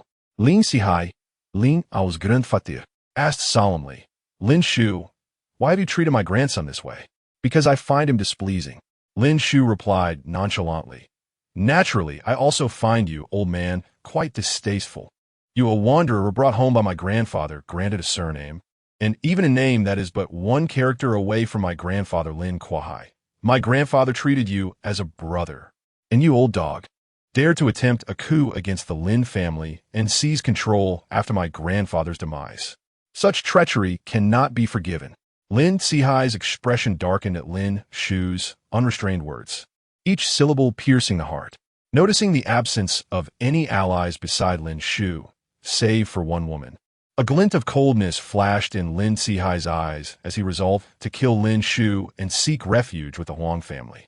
After all, as a cultivator at the 8th level of spirit transformation, he would be welcomed by them. Stop. Just then, several voices echoed from afar, those of the Lin family elders. Chapter 12. Lin Shu's Wrath. The restructuring of the Lin clan's plan. The elders, having recently received a report from the young disciples of the Lin family, hurried over without delay, although they harbored disdain for Lin Shu, as his appearance had led to the demise of the old patriarch and the fall of the Lin family from its esteemed position as the foremost clan in Linjiang City. They recognized that any punishment meted out to Lin Shu was a matter for the Lin family alone, not for an outsider who had merely been granted the Lin surname. Regrettably, they arrived too late. Lin Sihai had already made his move, and they were still some distance from the location where Lin Sihai and Lin Shu stood. This distance rendered them incapable of intercepting Lin Sihai's attack aimed at Lin Shu. Lin Sihai, do you dare? If you cease your actions, considering your past allegiance to the old patriarch, I might show you leniency. Otherwise, there will be no place for you in the Lin family. Lin Sihai, upon noticing the approaching elders, flashed a sinister gaze. If I can drag Lin Shu down with me before I depart this life, then I shall not have suffered in vain. Do not think I am unaware. This group of Lin family nobles has long wished to rid themselves of me, plotting my downfall behind closed doors.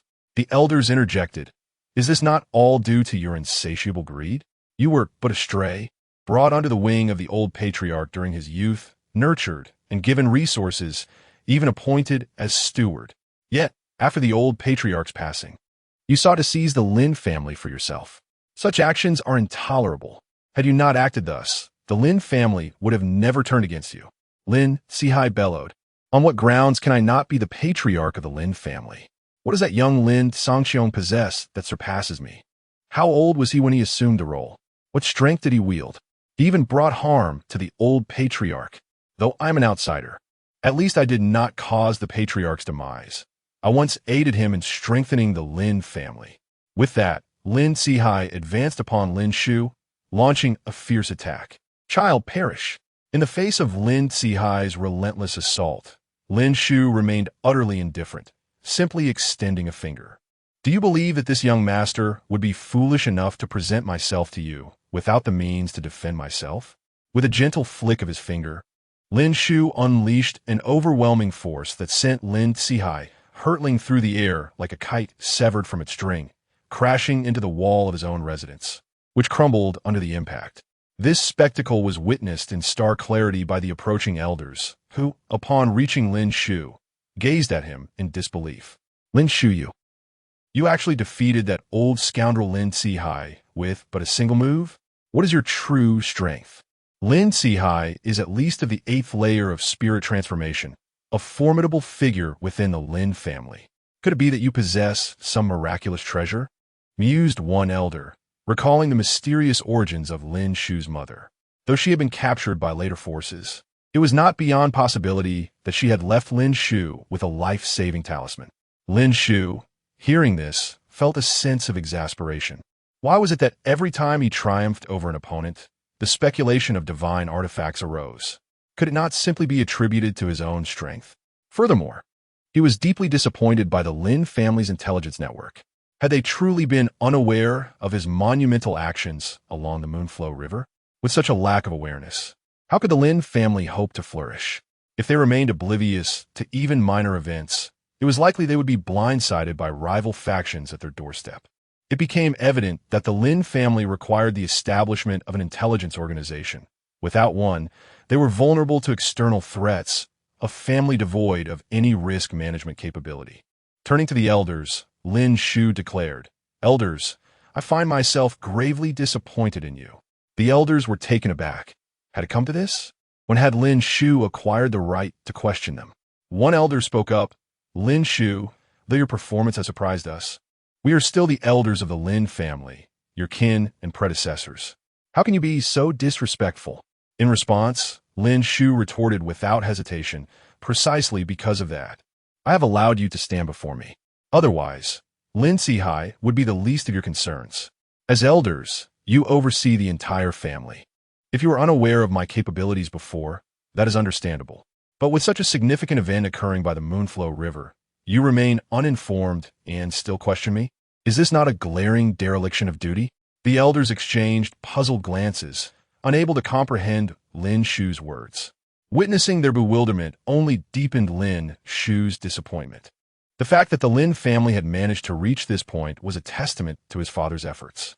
Otherwise, with their ignorance of the world beyond their walls, the Lin family would have likely fallen from the ranks of the 5 great clans long ago. Realizing this, Lin Shu deemed it necessary to enact reforms within the Lin family. As elders, they were meant to assist in the management of the clan. Yet these individuals clearly fell short. A change in leadership was imperative. With this in mind, Lin Shu proclaimed, "Let it be known that all elders of the Lin family must convene in the central hall within half an hour for a family meeting. All elders, except those unable to return due to being out of town, must attend. Otherwise," as he spoke, Lin Shu rose into the air, surveying the elders from above. "Otherwise, I shall enforce the family law. You may disregard my authority, but I invite you to test whether I possess the capability to enact such law." Having said this, Lin Shu turned away from the elders and approached the Lin Ao family. At this moment, Lin Ao and his parents, filled with trepidation, awaited news of Lin Sihai's fate. "Lin Ao, your family has indeed contributed to the Lin clan, and thus I shall spare you from death. From this day forth, you shall relinquish your cultivation and remain within the Lin family, living out your remaining days in peace." Though Lin Shu harbored a desire to eliminate Lin Ao's entire family, he understood that while killing them was easy, doing so would alienate the support of the external clans. Lin Sihai, having been granted the Lin surname by his grandfather, had indeed made contributions. Thus, merely stripping them of their powers and confining them to the Lin estate, allowing them to live out their final years, was a gesture of mercy. In this way, the family would not lose the trust of other external clans, and by placing them under house arrest, they would be rendered powerless to act against the Lin family. Lin Ao's parents, upon hearing this, could only express their gratitude. "Thank you, young master, for your mercy." They understood that as a being of the divine realm, Lin Shu could have easily taken their lives. Though they were now stripped of their powers, they could still live out their lives in peace, a stroke of fortune amidst their misfortune. Subsequently, Lin Shu divested them of their abilities and departed the scene. The restructuring of the Lin family was now the priority. With stability restored, the elders could effectively assist his father in managing the clan, allowing his father more time to focus on cultivation, which in turn would enable Lin Shu to achieve breakthroughs in his own strength. Otherwise, if one's father were to attend to every matter personally, when would he find the time to cultivate? Without the father's cultivation, one's own progress would be stifled. As Lin Shu departed, the elders exchanged glances, each hesitant to speak. The current Lin Shu exhibited formidable strength. In this world, the powerful command respect. And this holds true even within a family. True authority lies in one's prowess. With Lin Shu's strength, his words must be heeded with utmost seriousness. Let us hasten to inform the other elders. A significant change is imminent for the Lin family. Perhaps this is not advantageous for us, but for the Lin family. It may herald a new beginning. Perhaps the aspirations of the former family head can be realized through Lin Shu. They gazed at Lin Shu's retreating figure, their hearts entwined with conflicting emotions. It was Lin Shu who had plunged the Lin family into despair on that fateful day. Today, with his overwhelming might, he holds the potential to elevate the Lin family to unprecedented heights, even surpassing their former glory. Soon, the elders departed, leaving only Lin Ao's family, stripped of their cultivation, collapsed on the ground, their eyes brimming with regret. Chapter 13. The Elder with the Title of Wind. Half an hour later, in the central hall, numerous elders of the Lin family gathered together. The Lin family boasted a total of 23 elders, of which 13 were direct descendants and 10 were from external families. The external elders comprised nearly half of the total, which is why Lin Shu did not resort to the complete annihilation of Lin Ao's faction. Such an action would undoubtedly incite dissent among the external elders, and Lin Shu's restraint was aimed at maintaining stability. Of course, there existed a more ruthless method, eliminating all external elders. However, this would necessitate the eradication of at least 1,500 individuals from the Lin family's 2,000 members. The direct descendants were few, and even when accounting for collateral branches and the women married into the family or men who were adopted, they scarcely exceeded 500. For a family to flourish, it cannot solely rely on its direct lineage. Such dependency would hinder growth. If a dynasty could thrive on a single family alone, then what purpose would ministers and generals serve? Why would a sect need to recruit disciples from outside? Observing the 23 elders in the hall, Lin Shu spoke slowly. This family meeting has been convened by me, the young master. My father is currently in seclusion, and all family matters will be under my authority. Should anyone disagree, speak now. If you wait until I have made my decision, do not blame me for being unmerciful. Upon his words, a murmur of discontent rippled through the hall. Clearly, many elders were displeased with the absence of the family head and merely Lin Shu's presence. Although Lin Shu was the young master and might one day succeed as head of the family, he was not yet in that position. In terms of status, few could rival him within the Lin family. Yet in terms of influence, any elder present might surpass him. Soon, an elder stepped forward. I do not agree. You are merely the young master. What authority do you have to convene a family meeting? With one elder voicing dissent, others followed suit, expressing their disagreement. The elders who had previously been at Lin Ao's estate remained silent, aware of Lin Shu's prowess and unwilling to oppose him. Unexpectedly, however, one elder voiced his support. I agree with the young master's decision to call this meeting. Lin Shu focused his gaze, recognizing this individual as a younger member of the collateral branch among the direct descendants. Most elders were over 40, with some even in their 60s or 70s. But this man appeared to be under 40. Achieving the status of elder at such a young age indicated his exceptional abilities. Upon assessing him, Lin Shu noted he was at the 5th level of the spirit transformation realm, which, while not particularly formidable among the elders, was commendable considering his youth, marking him as a genius, especially compared to many disciples of the Lin family. Excellent. What is your name? Replying to the young master, I am Lin Fengya. In the Lin family, the direct line was represented by Lin Shu's grandfather and father. This lineage was named after the heavens, earth, and the vast sea. Lin Shu's grandfather, Lin Kuai, belonged to the sea, while his siblings were named after the ocean. With every 3 generations forming a cycle, the time had come for Lin Shu's father to initiate a new one.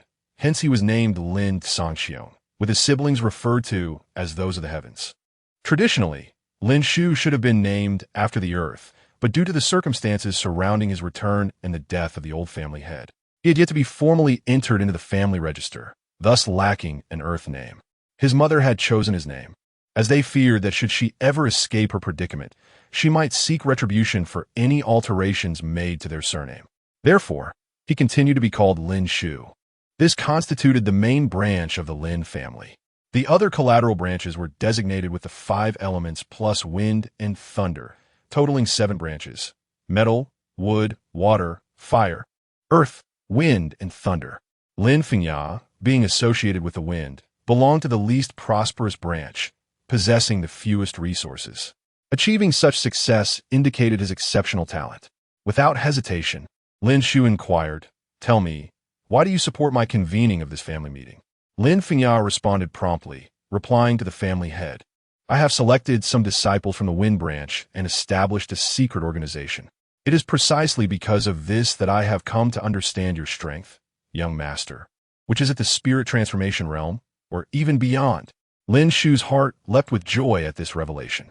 He had intended to create an intelligence network and had unexpectedly found a lead. Excellent. You are remarkable. From this day forth, you shall be the first elder of the Lin family to receive a title. I bestow upon you the title of Wind Elder. I hope you will utilize your secret organization to infiltrate various regions and gather intelligence for the Lin family, directly reporting to me and my father. A titled elder? Reporting directly to the young master and family head? Lin Fengya's heart filled with elation. This meant that within the Lin family, he would only take orders from young master Lin Shu and family head Lin Sangxiong, effectively placing him in a position of authority just below the two of them. Thank you, young master. With Lin Shu's proclamation, many elders voiced their dissent. Lin Shu, you are violating the rules. The Lin family has its own elder council. Every elder belongs to this council. How can you make such a decision? The speaker was recognized by Lin Shu as the third elder of the Elder Council. The council comprised 9 elders, with the first 2 seats filled by members of the main branch, making this individual the leading figure of the collateral branch. It was no wonder he chose this moment to speak up. Oh, Elder Lin Jinrun has objections? Lin Shu turned to the third elder, the leading figure of the collateral branch. I wonder if you heard what Elder Feng said. My strength is at the spirit transformation realm, or even beyond. Lin Jinrun shook his head dismissively. Humph. Such words cannot deceive me. Is that so? Lin Shu replied, rising into the air within the hall, hovering mid-flight. Lin Jinrun, about to speak further, froze upon witnessing Lin Shu's display of power. Lin Shu was indeed at the spirit transformation realm. Do you still have anything to say? Lin Jinrun lowered his head. No, this meeting will proceed under the young master's direction, with Elder Lin Jinrun's concession. The remaining elders also expressed their respect for Lin Shu as their leader. Since that is the case, I hereby declare the family meeting officially commenced. Chapter 14, Reform of the Council of Elders. The second elder with the title. In an instant, the numerous elders sat upright, their expressions grave. Lin Shu, with his formidable strength, compelled their acknowledgement. In this world, all rules are constructed upon the foundation of power. Now that Lin Shu displayed such might, the so-called regulations became meaningless. What Lin Shu decreed was the new order. The first decree: the Council of Elders shall remain intact. However, from this moment forth, only those with a title may join as elders. Any elder without a title shall be deemed a regular elder and will not be permitted within the council. As these words echoed, the grand hall fell into an eerie silence. With these few simple statements, Lin Shu irrevocably altered the power dynamics of the Lin family.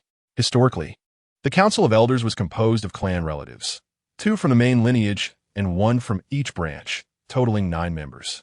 Now, with Lin Shu's proclamation, the 2 from the main lineage and 1 from the branches were relegated to the status of ordinary elders, excluded from the council. It is crucial to note that the council wields decisive power. Exclusion signifies a loss of authority. Without decision-making power, they would no longer be part of the central power structure of the Lin family.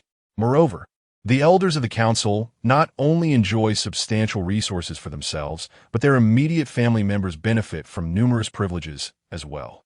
Henceforth, all of this would be lost. Do any of the elders have dissenting opinions? Lin Shu's voice pierced the silence, awakening the elders from their stupor. In no dissent, they stammered as if caught in jest. What strength did Lin Shu possess? He was at the divine transformation stage. They had no doubt that voicing disagreement could lead to expulsion from the council. Even being a regular elder would become a distant dream, resulting in diminished benefits and resources. Since there are no objections, I hereby announce the second decree. From this day forth, the Council of Elders will no longer be exclusive to the Lin family. Outsiders, if they possess extraordinary strength and have made great contributions to the Lin family, demonstrating loyalty, may also join the council and be granted titles. Upon hearing this, several external elders revealed smiles. They had contributed significantly to the Lin family, but had never truly been part of its core. Previously, they could only execute the tasks assigned by the council, regardless of their correctness. Now, Lin Shu offered them a pathway for advancement, presenting an opportunity to become titled elders and join the council. Lastly, today we shall select the second titled elder. The criteria are simple. The strongest among the present elders shall be chosen. Now, you may showcase your strength. With this declaration, Lin Jinrun stepped forward, declaring, I shall take my turn. I am currently at the 7th level of spirit transformation, and compared to the family head, my strength is equally formidable. I'm undoubtedly the strongest. Before Lin Jinrun could finish, another elder interjected, Lin Jinrun, that may not be the case. Although I too am at the 7th level of spirit transformation, I have comprehended the power of will. In the same realm, you cannot contend with me. Lin Shu turned his gaze towards the speaker, an elder known as Lin Lehu, affiliated with the Thunder lineage. The Thunder lineage has always been the most powerful branch of the Lin family, with most disciples practicing thunder-based techniques.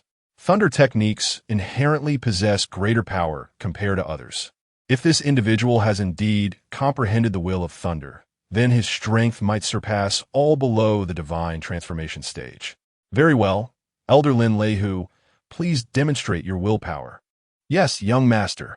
Without hesitation, Lin Lehu activated his technique, and an astonishing force emanated from within him. In the next moment, arcs of lightning began to form around his body. The so-called willpower is the ability to communicate with the heavens through one's strength, momentarily gaining control over the forces of nature. Typically, only those who have entered the divine transformation stage can wield such power, as it requires true mastery over the cosmic forces. Now, with lightning crackling around him, Lin Lehu exhibited the essence of willpower, specifically the will of thunder. Excellent. From this day forth, you shall also be a member of the Council of Elders. Your title shall be Thunder. Gratefully, Lin Lehu responded, Thank you, young master. Meanwhile, the other elders gazed at Lin Lehu with astonishment.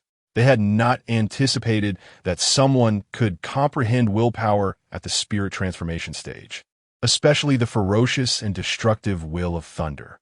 Did this not suggest that his strength might even surpass that of the family head? Yet, they had always found the family head's power elusive, uncertain of its true extent. They only knew that years ago, the family head at the 5th level of spirit transformation had defeated an elder from the Huang family at the 8th level. It was likely that he too had used willpower, but unfortunately, none had witnessed that battle and were unaware of the specifics. All right, today's Lin family meeting concludes here. Elders, if you wish to join the council, demonstrate your worth in the coming days, for I shall be observing. Lin Fengya and Lin Lehu shall remain. The rest of the elders may depart. As Lin Shu's words fell, the other elders, despite their lingering dissatisfaction, could only leave in silence. Watching them depart, Lin Shu mused, I hope this will invigorate you, instilling a sense of urgency. Without competition, how can one progress? This time, he had not completely dismissed all the elders, hoping they would recognize the situation. If they continued to lack effort, the next round would see their expulsion. Lin Shu ultimately spared them some face, granting them time to reconsider their positions. Returning his focus, Lin Shu addressed Lin Fengya and Lin Lehu. Elder Feng, I assign you a task. In the coming days, you may recruit disciples into your hidden organization. As its leader, I need you to infiltrate the entire Linzhou County, the Beiyue Hall, and the entire Jiangyue dynasty. I must ascertain their strengths and identify locations of secret realms and opportunities within the Jiangyue dynasty. For Lin Shu, opportunities and secret realms necessitated that his father contend for these prospects to enhance his strength. Although he hoped for his father's success, it was imperative to take action. Merely wishing would not suffice. He needed to seek opportunities and secret realms for his father's advancement. Otherwise, progress would be painfully slow. His father, having remained in Linjiang City for 12 years, had only ascended from the 9th level of foundation establishment to the 7th level of spirit transformation, a pace far beneath what his talent would suggest. Linjiang City was ultimately too small, devoid of secret realms and opportunities. With limited resources that had to be shared among the 5 families, the city lord's manor, and various smaller clans, it was no wonder that advancement was scarce. Only by venturing beyond could one hope to grow. Upon hearing Lin Shu's command, Lin Fengyan nodded earnestly. Yes, young master, I shall fulfill this task. Excellent. If you perform well, I may procure a revered level technique for you, aiding you in your pursuit of becoming a revered one. Although Lin Shu did not possess such a technique, he was determined to seek it out. In the Jiangyue dynasty, there are still a few esteemed individuals. With Lin Shu's ability to pluck stars from the heavens, is there truly a fear of being unable to locate the revered ones or the esteemed techniques? Chapter 15. Breaking through to the 9th level of star picking. The astonishing Lin Sangxiong, Lin Lehu, and Lin Feng completed their task assignments, and Lin Shu turned his gaze towards Lin Lehu. Upon hearing his name called, Lin Lehu promptly responded, Young master, I am here. How may I assist you? Lin Shu stated directly, I require you to select a group of elite disciples from the Lin family to establish a guard unit. Lin Feng, you will be responsible for intelligence gathering, while your organization will specifically handle the Lin family's engagements with other powers, which means you will be in charge of combat. My only directive for you is to train the selected elite disciples in the shortest time possible. Ideally, they should comprehend the power of will at the levels of transformation and foundation establishment. If you can achieve this, I shall bestow upon you a supreme level cultivation technique, enabling your future breakthrough to the realm of the respected. Upon hearing this, Lin Lei, who was taken aback, and spoke, "Young master, grasping the power of will is no simple feat by a stroke of fortune. I acquired a thunder fruit, which allowed me to comprehend the will of thunder." Lin Shu replied, "I am well aware of its complexity. If it were simple, I would not require your assistance. Do not bear too much pressure. Simply do your utmost." Lin Shu continued, "If they can grasp the power of will, you will certainly receive great credit. But should they fail, as long as each member of this combat team breaks through at least 5 minor realms within a year, that too shall count as your significant merit." Only then did Lin Lei Hu breathe a sigh of relief. He truly had no confidence in cultivating their comprehension of the power of will. After all, such comprehension was typically reserved for prodigies. Although the Lin family was considered a prominent clan in Linjiang City, it was ultimately a secluded place, and thus, it could not produce any true prodigies. However, he felt he could certainly attempt to enhance their strength. "Yes, young master, I will do my utmost to fulfill the task." Lin Shu nodded. "Very well. From today onward, the secret organization you establish, Lin Fengya, shall be called the Wind Guards. As for you, Lin Lei Hu, the combat team you create will be known as the Thunder Guards. The number of personnel in both the Wind Guards and Thunder Guards is up to you to decide.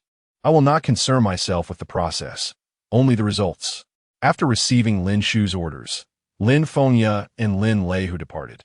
Once they left, a system notification suddenly echoed in Lin Shu's mind. "Ding! Congratulations to the host. Your father, Lin Sangxiong, has consumed the divine grade cleansing essence pill, transforming his physique into an innate body and breaking through from the 7th to the 9th level of transformation. Would you like to activate the unique passive ability to elevate your cultivation to the 9th level of star picking?" Upon hearing the system prompt, Lin Shu understood that his father, Lin Sangxiong, had successfully absorbed the divine grade cleansing essence pill during his seclusion. Though this pill was not specifically for raising realms, its effects had nonetheless facilitated his father's transformation, allowing him to ascend 2 minor realms in cultivation. Without hesitation, Lin Shu opted to enhance his own cultivation to the 9th level of star picking. He then exited the Grand Hall and returned to his quarters. At this moment, Su Yin had just returned from her outing. Since Lin Shu had previously convened a family meeting, he had sent her alone to the family training ground to test her talent. Now, upon her return, it was evident that she had completed the assessment. Upon seeing Lin Shu, Su Yin exclaimed with joy, "Young master, my talent has been assessed, and it is of the 3rd rank." It was no surprise that she was so elated. A 3rd rank talent indicated that cultivating to the level of transformation would pose no issue. Such a talent, while not the pinnacle in Linjiang City, was nonetheless considered above average. For someone like her, who had previously been in a brothel, this was indeed a delightful surprise. Reaching the transformation realm could make one a pillar within the major clans of Linjiang City. Even within the Lin family, achieving transformation meant eligibility for the role of elder, a fact that Su Yin was well aware of, which contributed to her happiness. Yes, a 3rd rank talent is quite commendable. From now on, you shall train diligently by my side. Yes, young master, I will strive to cultivate and aim to become a strong warrior, serving you better." Lin Shu did not say much more, but inquired, "What type of cultivation technique do you wish to learn?" "Our Lin family possesses 7 ancestral techniques, corresponding to the 5 elements and wind thunder." After contemplating, Su Yin earnestly replied, "Young master, I wish to learn the wood element technique." "Very well. I shall impart the ancestral wood element technique of the Lin family to you. This is a family secret. It must not be shared without my consent or that of the Lin family." Although Lin Shu found the family techniques somewhat outdated, they were nonetheless the Lin family's heritage. Under normal circumstances, they must not be disclosed. If enemies were to obtain this knowledge, they could easily exploit weaknesses, better targeting the Lin family. As the young master, Lin Shu felt a responsibility to protect them. Understood, young master. I swear I will not divulge this technique. Lin Shu allowed her to make her vow, and after she completed it, he proceeded to teach her the technique. This technique, known as the Chongling technique, is divided into 3 sections: the lower, middle, and upper. The lower section pertains to the physical body, the middle to foundation establishment, and the upper to transformation. This means that the highest one can achieve with this technique is the transformation realm. To progress further, one must switch to a different technique. However, there is no rule in this world that restricts an individual to learning only one technique. Therefore, this technique is more than sufficient for Su Yin, who is currently at the 3rd level of the physical body. After imparting the technique to Su Yin, Lin Shu advised her to find a room next to his own to cultivate rather than constantly attending to him. As for Lin Shu, he now opened the system, noticing some changes. Father Aspiration System, Host Information Aim, Lin Shu Realm, 9th level of Star Picking Talent, 3rd Rank Technique, Heavenly Transformation Sacred Art Martial Skills, Yuan Dominance Fist, Wood Spirit Assignment, Flame Dragon Palm Will, Complete Golden Will, Complete Wood Will, Complete Fire Will Essence, 90% Golden Essence, 90% Wood Essence, 90% Fire Essence Divine Abilities, Heavenly Origin Chest Transformation Art, System Affiliated Owner Information Name, Lin Songxiong Talent, 5th to 7th Rank Realm, 9th Level of Transformation Technique, Golden Yuan Dominance Body Technique Martial Skills, Yuan Dominance Fist Divine Abilities, 9-Finger Tyrant Will, 50% Golden Will Physique, Innate Body System Tasks, Task 1. Please assist the System Affiliated Owner in overcoming the Northern Moon Hall. Tribulation. Reward for the System Affiliated Owner is unknown. Host reward is a passive elevation by 1 minor realm. Task 2. Please eliminate the Northern Moon Hall within 1 month alongside the System Affiliated Owner. Reward for the System Affiliated Owner is unknown. Host reward is a passive elevation by 1 minor realm. This was Lin Shu's first time reviewing the information panel since binding the system. To his astonishment, he encountered an extraordinarily remarkable sight. Chapter 16. An invitation from the Huang family. A heavyweight figure. Upon seeing the information about her father displayed in the system, Lin Shu felt a sense of astonishment. Throughout her speculations, she had always assumed that her father, being favored by the mysterious mother, must be extraordinary. Little did she know just how extraordinary he truly was. With a mastery of 50% of the will of gold, the power of will is categorized into 9 levels, with anything above 9 being considered complete. Remarkably, her father had comprehended 50% of this will. Achieving such a level of willpower is typically reserved for those at the 9th rank of the Divine Powers realm. Her father, however, had attained this understanding while still at the 9th rank of the Spirit Transformation realm. It is even possible that he grasped it while at the 7th rank of Spirit Transformation. Such talent is simply monstrous. Lin Yu, at the 7th rank of Spirit Transformation, had only managed to grasp 1% of the will of thunder, which had caused quite a stir among the elders of the Lin family, leaving no room for others to compete with him. Moreover, Lin Lei, who had consumed the Thunder Essence Fruit, a rare treasure imbued with the power of thunder, to achieve this understanding. It was truly unexpected that her father had concealed such depth. Lin Shu was deeply moved. Furthermore, beyond his willpower, she discovered that her father had also mastered divine powers. Divine powers, by definition, are the means by which cultivators engage their enemies. Ordinary cultivateur, will martial technique. While only those who reach the realm of divine powers can cultivate these techniques or manifest them through their physical forms. Her father's mastery of divine powers was astonishing. Lin Shu estimated that with 50% mastery of the will of gold and his control over divine powers, coupled with being at the 9th rank of Spirit Transformation, her father's current strength could likely rival anyone below the 9th rank of divine powers in direct combat. Unfortunately, Those at the Divine Powers realm possess the ability to traverse the void, which presents a natural disadvantage for those below them. If he were to unleash his full potential, her father might just survive against a 9th-ranked Divine Powers expert. It appeared that her father's poisoning was undoubtedly the work of a powerful adversary at the 9th rank of Divine Powers. Immediately, Lin Shu formulated a hypothesis. Looking at the system, a new task had refreshed.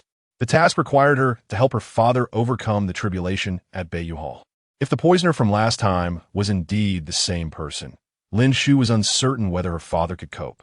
Should he fail, she deemed it necessary to take some measures. After all, this task was pivotal to her own progression, potentially elevating her to 3 major realms and an additional minor realm. Though it may seem insignificant, every little bit contributes to the whole. She wondered if her father, after consuming the Azure Lotus heavenly fire, could directly break through to the Divine Powers realm. If he could, undoubtedly his strength would increase significantly, allowing him to contend with the suppression tactics employed by Divine Powers experts. Lin Shu felt a surge of anticipation. At that moment, an elder from the Lin family rushed towards her. "Young master, the Huang family has extended an invitation for you and the family head to visit." "The Huang family?" Lin Shu replied, feeling somewhat perplexed. She was aware that following a certain incident, the Lin family had fallen from their position as the foremost family, while the Huang family had risen to prominence, becoming the leading family in Lingjiang City. This family had always been at odds with the Lin family. Now, with an invitation extended to her and her father, Lin Shu was curious about their intentions. Logically, the Huang family should be seeking to apologize given her recent activities along the Yulan River. Although the Huang family was the most powerful in Lingjiang City, their strongest member had only reached the pinnacle of the spirit transformation realm, never stepping into the Divine Powers realm. Since she could not discern their motives, she thought it prudent to investigate further. Did the Huang family mention when? The Huang family steward delivered the invitation just now and requested that the young master take a look.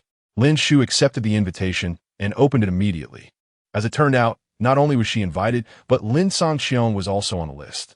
Additionally, the heads and heirs of several other prominent families, including the Wu family and the Peng family, as well as representatives from the City Lord's Manor, were included. Typically, the City Lord's Manor, which falls under the jurisdiction of the Jiangyue dynasty, does not involve itself in family disputes. However, this time, they were among the invitees. It appeared that the banquet was not merely hosted by the Huang family, but rather by the City Lord's Manor. Upon realizing who was in charge, Lin Shu began to understand their intentions. The City Lord? Or perhaps the Jiangyue dynasty? She mused, hoping they would not overstep their bounds. Otherwise, the Jiangyue dynasty might find itself obsolete. "Go and inform Lin Fengya and Lin Lei who to join me for this visit." "Young master, what about the family head? Father is currently in seclusion. There is no need to disturb him for such trivial matters." "Understood." The elder hesitated, wanting to say more, yet refrained. Recognizing that Lin Shu had already reached the Divine Powers realm, possessing a level of authority surpassing that of the family head. Before long, Lin Fengya and Lin Lei who arrived before Lin Shu. Initially, she intended to bring Su Yen along. But considering the future need for Lin Fengya and Lin Lei who to manage family affairs, she decided to take them instead. After all, in similar situations to come, they might be the ones to step forward. Lin Shu led them to the elder's courtyard, which was meant to liberate her father and, in turn, herself. It was not merely a gesture of bestowing them the status of elders without reason. "Young master, you summoned us?" "Yes, accompany me to the Huang family for the invitation. In the future, should similar matters arise, you shall be the ones to handle them. Do you understand?" "Yes, young master, we understand. Let's go." The Huang family. Today, the Huang manor was unusually lively. The family was welcoming back a talented disciple from the royal capital of the Jiangyue dynasty, along with a distinguished guest.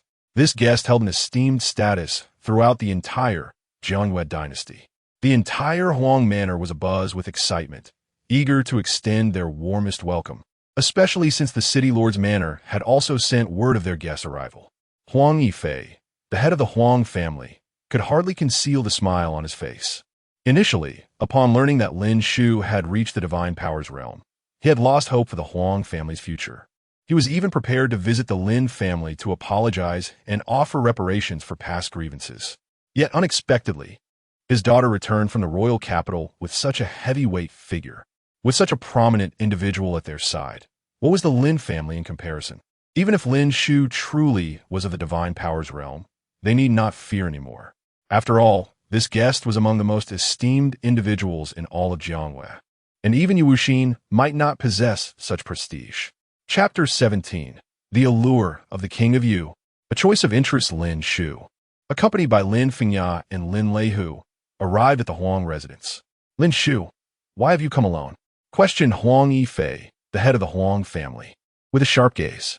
My Huang family is the foremost clan in Linjiang City, and we have esteemed guests visiting. Your father did not accompany you. Does he not regard my family? Or perhaps he undervalues our distinguished guests? Lin Shu observed carefully. Beside Huang Yifei stood a man and a woman. The woman was Huang Yin, a prodigy from the Huang family whom Lin Shu recognized. At the age of 12, she had been chosen by a mentor from Jiangwei Academy, a prestigious institution named after the Jiangwei dynasty's royal lineage, dedicated to the cultivation of talented individuals and royal offspring from the dynasty. Now, Huang Yin was in her mid-20s, having reached the third level of the transformation spirit realm. Her exceptional talent was indeed impressive, and she was likely the fastest cultivator in Linjiang City in a century, with an aptitude that could be classified as 5th grade, indicating the potential for greatness. The man beside her was unfamiliar to Lin Shu. Evidently the esteemed guest Huang Yifei had mentioned. He appeared to be in his 30s, possessing a realm of cultivation significantly higher than Huang Yan's, having reached the 8th level of the transformation spirit realm. Such a level would place him among the top 10 in Linjiang City. His talent was also remarkable, likely of 5th grade caliber, suggesting a background of considerable significance. In a brief moment, Lin Shu analyzed the situation before him. Nonetheless, to be prudent, he decided to inquire symbolically about the man's origins.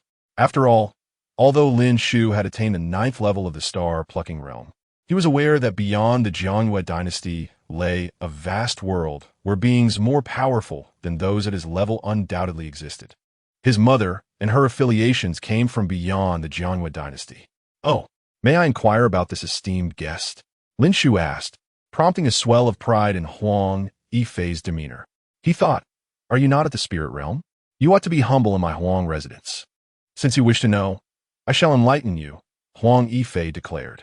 This young master hails from the Jiangwei dynasty, known as Jiangyu. His Majesty the Emperor has graciously conferred upon him the title, King of Yu, a surname of Jiang, and a title of King Yu. Immediately, Lin Shu comprehended the identity of this individual. The name Jiang signified a royal lineage within the Jiangwei dynasty, and thus, this man was indeed a prince, the son of the current emperor. It was no wonder Huang Yifei carried such confidence. Such a status was indeed paramount within the Jiangwei dynasty. However, merely possessing this identity did not warrant concern for Lin Shu. Having discerned the man's identity, Lin Shu no longer felt the need for pleasantries and straightforwardly stated, Huang family head, I am already aware of your esteemed guest's name. May I inquire about the purpose of my invitation? Huang Yifei was taken aback by Lin Shu's apparent indifference. Did he not grasp the gravity of the situation? Shouldn't Lin Shu prostrate himself before the Prince of Yu? Did he truly believe that his attainment of the spirit realm granted him the liberty to disregard a prince, especially one favored by the emperor? A favored prince likely had formidable protectors, possibly even beings at the spirit realm or beyond. Yet, Huang Yifei disregarded Lin Shu's thoughts. Seizing the opportunity to assert his authority, Lin Shu, before the Prince of Yu, how dare you speak so recklessly, showing such disrespect? Kneel and apologize to His Highness at once. Do you think that just because you have reached the spirit realm, you can disregard him? Initially, Jiang Yu had paid little attention to the exchange between Huang Yifei and Lin Shu. However, upon hearing Huang Yifei proclaim Lin Shu's status, a glimmer of intrigue sparked in his eyes. Though he had been bestowed the title of prince, a considerable honor, it also confined his aspirations. His ambition was not to be a mere prince, but to ascend to the supreme throne. Unfortunately, despite his remarkable talent, he lacked the foundation to rival the crown prince. Before him stood Lin Shu, a youth from a humble background who had remarkably reached the spirit realm before 20. Such potential had not been seen in the Jiangyue dynasty for 8 centuries. Given time, Lin Shu would undoubtedly achieve the rank of a revered elder, and there was a significant possibility he could surpass even that. The thought exhilarated Jiangyu. If he could win Lin Shu's allegiance, his ascension to the throne would be assured. "Hold on, Huang Yifei. You must not be disrespectful," Jiangyu interjected, wishing to intervene on Lin Shu's behalf, recognizing the tension between Lin Shu and Huang Yifei. However, he also considered Huang Yifei's daughter, Huang Yin, a valuable asset worth courting. Ultimately, he refrained from confrontation. Simply raising his voice, Jiangyu approached Lin Shu, introducing himself. "Greetings, Lin Shu. I am Jiangyu. Might I have the honor of calling you a friend?" Lin Shu glanced at Jiangyu and quickly understood the implications. This man sought to win him over, recognizing his worth. Adhering to the notion of not striking a friendly face, Lin Shu replied, "Certainly." Hearing Lin Shu's affirmative response, Jiangyu felt a surge of joy. But Lin Shu's subsequent words left him momentarily speechless. "However, my family has previously slain 2 spirit realm experts from the Beiyue Hall, along with a disciple at the foundation establishment stage. Additionally, there's a woman named Yu Wuro, purportedly the daughter of a certain hall master from Beiyue Hall, and the sister of the hall's foremost disciple. If you do not mind assisting my family in dealing with the Beiyue Hall, I would certainly welcome your friendship." Jiangyu's interest in befriending Lin Shu was evidently rooted in his recognition of Lin Shu's value. In turn, Lin Shu sought to gauge Jiangyu's worth. Should he aid in confronting the Beiyue Hall, Lin Shu would not hesitate to embrace an alliance. However, if Jiangyu merely sought to extract benefits without offering anything in return, then such a friendship would be superfluous. As Lin Shu's words hung in the air, Jiangyu's expression darkened. He was now faced with a dilemma. To side with Lin Shu would alienate the Beiyue Hall, while aligning with the Beiyue Hall would offend Lin Shu. Jiangyu's mind raced through the potential consequences, and after a moment of contemplation, he made a resolute decision. Seize him. Chapter 18. The Terrifying Divine Power. The Great Compassionate Hand Seal unleashes its might. Just moments ago, Jiangyu had swiftly contemplated all potential gains. He sought to win over Lin Shu, whose extraordinary talent, though remarkable, still required time for maturation. Within this interval, the crown prince might have already completed the succession of the throne. Furthermore, whether Lin Shu would indeed flourish remained an enigma. After all, should the crown prince become aware of such an unparalleled prodigy in his vicinity, he would either seek to recruit Lin Shu or eliminate him outright. Either scenario would be detrimental to Jiangyu. He did not believe that Lin Shu would refuse the crown prince's overtures. As for the possibility of the crown prince choosing to kill Lin Shu instead of recruiting him, Jiangyu felt powerless to intervene. Thus, while Lin Shu possessed immense potential, the accompanying risks were equally significant. In contrast, if he were to capture Lin Shu and deliver him to the North Moon Palace, given Lin Shu's slaying of Yu Wuro, at least one faction within the North Moon Palace would align with him. Each faction within the North Moon Palace boasted no fewer than 3 esteemed elders. Consequently, Jiangyu could swiftly garner the support of 3 esteemed elders, granting him the leverage to contend with the crown prince without delay. Upon weighing the options, the benefits of this course of action far outweighed any advantages Lin Shu could provide. With his decision made, Jiangyu immediately issued orders. In an instant, 3 formidable figures materialized beside him. Observing Jiangyu's choice, Lin Shu sighed inwardly. Jiangyu has ultimately made a grave mistake. It appears you have resolved your course of action. Indeed, Lin Shu, this cannot be blamed on me. Your prodigious talent, while undeniable, has yet to mature. In your current state, you pale in comparison to the North Moon Palace. Having made his choice, Jiangyu was unreserved in revealing his intentions. Capturing you and delivering you to the North Moon Palace will ensure at least one faction supports me. I can clearly discern the weight of these matters. With Jiangyu's command, the 3 powerful figures immediately advanced toward Lin Shu. Each of these individuals possessed a cultivation level of at least the 7th tier of divine power, with one having attained the 9th tier. The terrifying might they unleashed enveloped the entire Huang residence. Simultaneously, the other guests within the Huang residence sensed this overwhelming surge of energy and rushed out to ascertain the cause of the commotion. The heads of the Peng and Wu families, along with the city lord, promptly arrived at the Huang estate. In the next moment, upon seeing Lin Shu, Wu Ming, the head of the Wu family, rushed forward without hesitation. "You shall not harm the young master." Initially, Wu Ming had anticipated merely spectating, as he harbored a distaste for the Huang family. Had he not been on a mission, he might have eradicated the Huang family long ago. However, witnessing the chaos at the Huang banquet, he was more than willing to observe the spectacle. To his astonishment, he discovered that Lin Shu was present, the son of his master. The young master, if anything were to befall him, could Wu Ming still expect to survive? Thus, he sprang into action without delay. Although he faced 3 individuals at the divine power level, one of whom was at the 9th tier, he remained undaunted. His master had bestowed upon him a formidable technique. Despite his modest talent and only a rudimentary grasp of it, he was confident in his ability to withstand, even suppress, the 3 adversaries. This turn of events left the onlookers utterly astounded. Wu Ming's sudden display of power rendered Huang Yifei, the head of the Huang family, Peng Long, the head of the Peng family, and Zhao Yunlan, the city lord, momentarily speechless. Wu Ming, who had always been the most unassuming among the family heads, had concealed such profound strength as a practitioner of divine power. Lin Shu, however, was not surprised, as he had been aware of Wu Ming's capabilities beforehand. Now witnessing Wu Ming in action, he refrained from intervening. Wu Ming was an 8th-tier practitioner of divine power, a contingency left by Lin Shu's mother. Lin Shu remained uncertain about his mother's true nature, but it was clear that those she had entrusted with her legacy possessed formidable strength.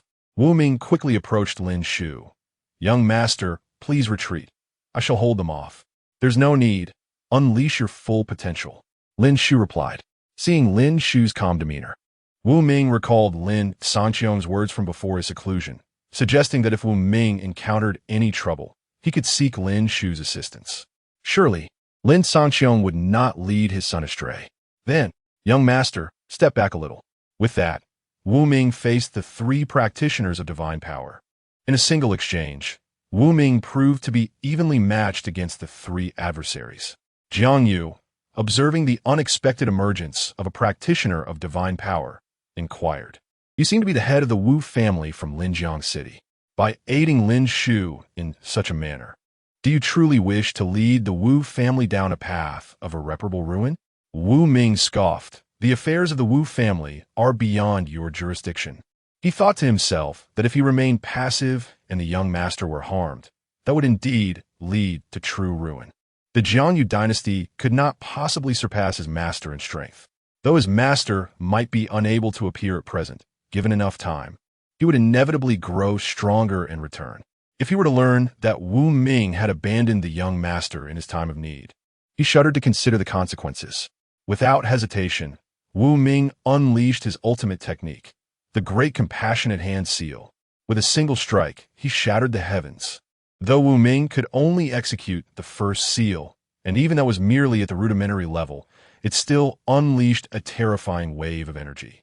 A colossal handprint manifested in the sky, as if the very heavens were encompassed by this handprint, seemingly tearing the world asunder. Witnessing this spectacle, the 3 practitioners of divine power dared not underestimate the situation and unleash their own techniques. 4 divine powers collided in the heavens, and the resulting shockwaves sent the Huang residence soaring, reducing it to ruins. Huang Yifei, witnessing the destruction, felt an overwhelming sense of urgency. If this continued, the people of the Huang family would suffer greatly. However, he dared not intervene or call for a halt, for these were practitioners of divine power, beyond his reach. As the divine powers clashed in the heavens, the outcome remained obscured. After an unknown duration, clarity returned to the sky, revealing Wu Ming still standing firm. Although his aura was somewhat chaotic, he remained in good condition.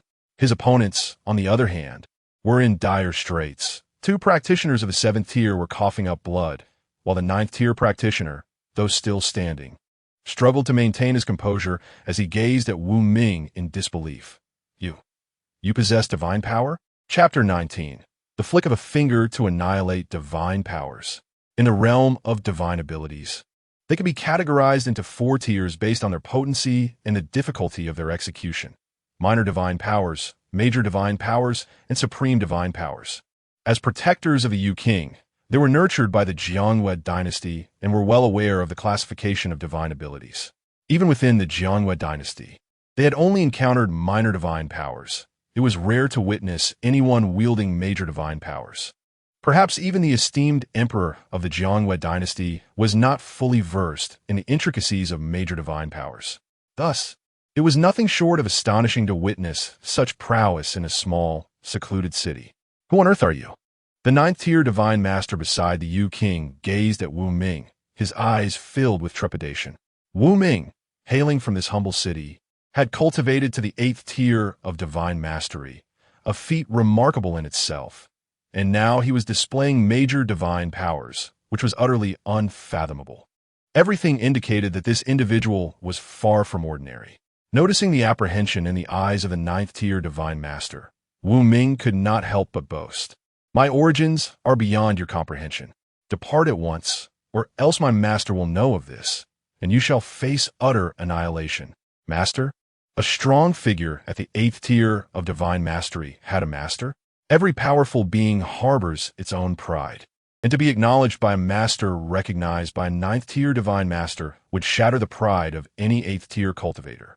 Such a master must surely be a revered figure, perhaps even beyond the reach of the divine masters themselves. The potential of Wu Ming, having reached the 8th tier at such a young age, hinted that he might very well ascend to become a revered master. The identity of such a master was beyond their wildest imaginations. The 9th tier divine master immediately conveyed his speculations to Jiangyu. Upon hearing this, Jiangyu was taken aback, realizing he had made an egregious error in judgment. It seemed that Lin Shu's background was far from ordinary, perhaps rivaling that of the Beiwa Hall. Casting a glance at Lin Shu, Jiangyu felt a surge of reluctance, but was compelled to bow his head in apology. However, Lin Shu was not inclined to accept such an apology. An error in judgment does not warrant forgiveness. Jiangyu, your choice to have your people capture me has sealed your fate in my eyes. Shaking his head, Lin Shu declared, there is no need for apologies. I shall not accept them. You king, have 3 breaths to flee. If you can escape in that time, I may spare your life. If not, today shall be your last. Lin Shu's words ignited fury in Jiangyu, who interpreted them as nothing short of an affront. As a prince of the Jiangyue dynasty, he held the weight of the entire dynasty behind him. Regardless of Lin Shu's extraordinary background, it offered no justification for such disrespect. Lin Shu, you seek death. Jiangyu shouted. You are a 9th tier divine master. You will restrain Wu Ming. The other 2 7th tier divine masters. Come with me to suppress Lin Shu.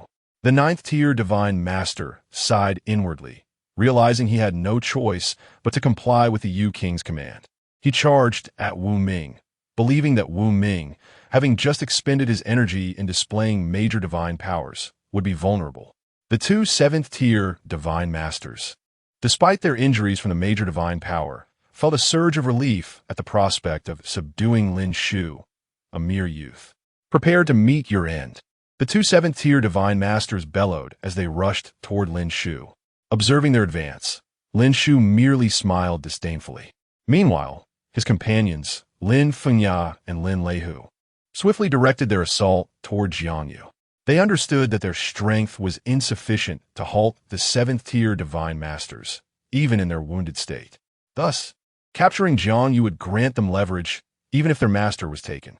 Lin Shu watched their actions, but did not intervene, recognizing their choices as prudent under the circumstances. Jiangyu, seeing the 2 7th tier cultivators approach, scoffed.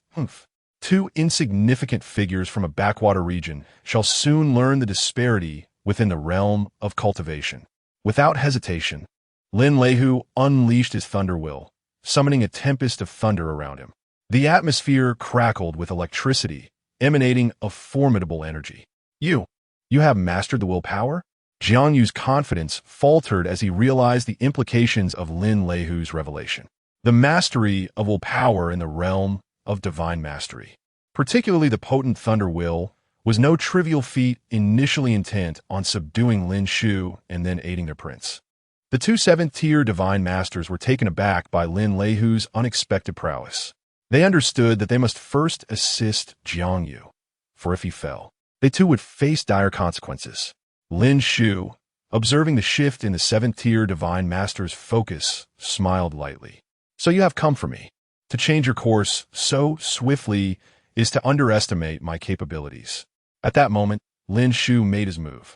Under the watchful gaze of the two seventh-tier divine masters, he simply raised a finger and pointed forward. In an instant, a terrifying force of golden will erupted forth. The golden will could serve as both defense and offense. And in this instance, it was unleashed with the intent to obliterate all in its path. Two beams of golden energy surged toward the seventh-tier divine masters, cleaving through the air with blinding speed. Their hearts were pierced in an instant, sending them plummeting to the ground, lifeless. What? The onlookers, including the heads of the Huang and Peng families, as well as the city lord, were left aghast. Though they had speculated that Lin Shu possessed the strength of a divine master, they had not witnessed his true capabilities until now. The ease with which he dispatched the two seventh-tier cultivators was reminiscent of crushing mere insects. Simultaneously, the ninth-tier divine master engaged in battle with Wu Ming was equally astonished by this revelation. Lin Shu was far superior, having dispatched his foes with a mere flick of his finger, a feat that transcended any comparison to Wu Ming's earlier display of strength. You are a revered master. Chapter 20. Iron-Blooded Tactics.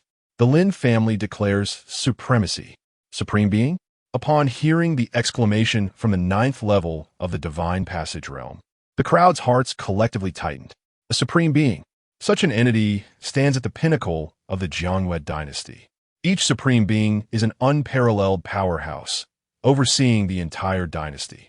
Their every word and deed capable of determining the fates of countless lives. How old is Lin Shu? Not yet 20. A Supreme Being under 20, truly astonishing. At that moment, Jiang Yu, suppressed and restrained by Lin Leihu's will of thunder, overheard the cry of alarm from his protective ninth-level divine passage expert. Jiang Yu's gaze turned to Lin Shu, his eyes reflecting a pallor of despair. A moment's hesitation. Indeed, it was merely a fleeting thought, yet the ramifications were utterly divergent. Lin Shu is a Supreme Being. Had he chosen Lin Shu over the Beiwei Hall, he would now possess a Supreme Being as a friend. Jiang Yu, now unsteady, crumpled to the ground. Boundless wealth and opportunity slipped through his fingers. A Supreme Being? Lin Shu chuckled lightly. I am no Supreme Being. The ninth-level divine passage expert immediately shook his head. Impossible. If you are not a Supreme Being, how could you so effortlessly slay two seventh-level divine passage beings? Who told you that a Supreme Being is the strongest in this world? Lin Shu replied, and without hesitation, he flicked his fingers, annihilating the ninth-level divine passage expert with ease. As that expert faced death, he pondered Lin Shu's words, striving to understand their meaning. Only when Lin Shu's unremarkable finger pierced his heart did enlightenment dawn upon him. Lin Shu was not merely a Supreme Being. He was something beyond. Wu Ming, witnessing his adversary so easily dispatched by Lin Shu, hurried to his side. Wu Ming pays respects to the young master. Lin Shu waved his hand dismissively, indicating no need for excessive formalities, and then turned his gaze towards Jiang Yu. At this moment, Jiang Yu was engulfed in despair. As he felt Lin Shu's eyes upon him, he could scarcely muster the will to plead for mercy. In that instant, he comprehended that Lin Shu's power surpassed even that of the royal family backing him. To nurture such a young Supreme Being was beyond imagination. Observing Jiang Yu's expression of hopelessness, Lin Shu issued the command for Lin Leihu to execute him. Obeying without question, Lin Leihu promptly ended Jiang Yu's life. With this matter resolved, Lin Shu then turned his attention to Huang Yifei. Upon meeting Lin Shu's gaze, Huang Yifei quickly spoke, Young Master Lin, I apologize for my lack of insight. From today forth, I shall lead the Huang family away from Lingjiang City, allowing the Lin family to take command. Lin Shu smiled lightly. Is that so? Do you mean to imply that the Lin family requires the Huang family to vacate in order to dominate Lingjiang City? Hearing Lin Shu's calm words, Huang Yifei was taken aback and quickly corrected himself. No. The Huang family will not leave Lingjiang City. We shall submit to the Lin family and recognize you as our sovereign. Too late. Lin Shu shook his head. The Huang family has long been in conflict with the Lin family, targeting us for years. The Lin family has lost countless lives at the hands of the Huang family. Having shed Lin family blood, how could you dare to seek to ally with us? Such a notion is preposterous. Realizing Lin Shu's intent, Huang Yifei understood that he sought the complete destruction of the Huang family. With no recourse, he turned to Huang Yin, hoping his daughter might intervene. Huang Yin, hailing from the prestigious Jianwei Academy, was a potential beacon of hope. Yet, she showed no hesitation as she knelt before Lin Shu. Young Master Lin, I am willing to submit. I have distanced myself from the Huang family since childhood and bear no Lin family blood. Furthermore, I possess fifth-tier talent and can serve you in any capacity you desire. As she spoke, Huang Yin bared her neck, subtly lowering her garments to reveal a glimpse of pristine skin. In her eyes, Lin Shu was an unparalleled genius, one not seen even at the Jianwei Academy. She believed that aligning with him would yield great rewards, confident he would not refuse her, for she was blessed with exceptional talent and beauty. Lin Shu regarded Huang Yin with measured interest. While her talent and appearance were commendable, the Huang family was doomed. A woman born of the Huang family would always be a potential threat. Who could say she would not betray him in the future, having so readily abandoned her lineage? With a shake of his head, Lin Shu swiftly ended her life. Huang Yin, bewildered and filled with indignation, fell into the pool of her own blood, never understanding why Lin Shu remained unmoved. After dispatching Huang Yin, Lin Shu commanded, Wu Ming, Lin Lei Hu, Lin Fengya, you three shall eradicate the Huang family.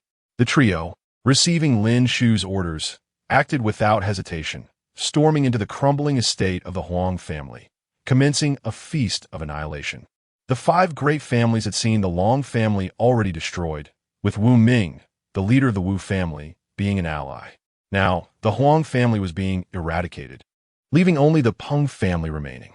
Before Lin Shu could even glance at Peng Long, the head of the Peng family, he had already knelt. Young Master Lin, my Peng family wishes to submit to the Lin family.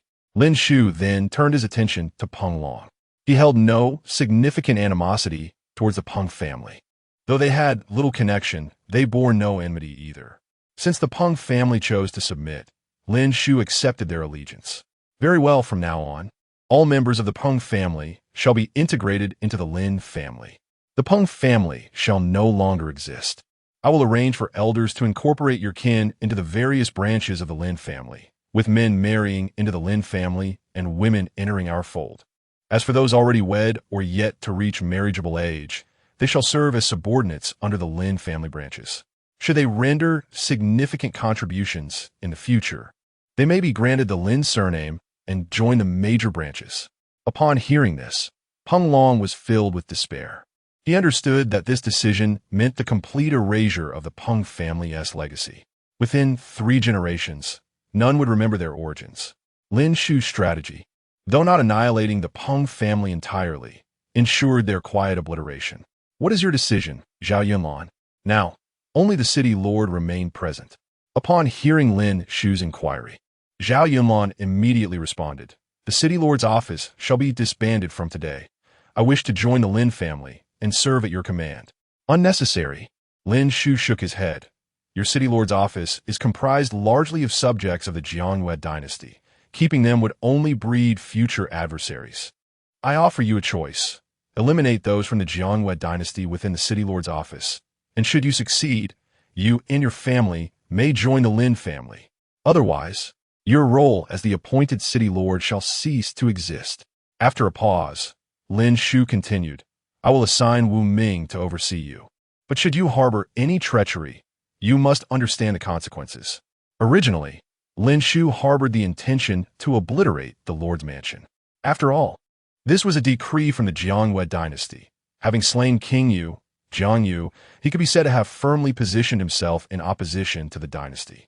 However, reflecting on the fact that Zhao Yunlan, as the Lord, had never caused any hardship for the Lin family, he decided to grant him an opportunity.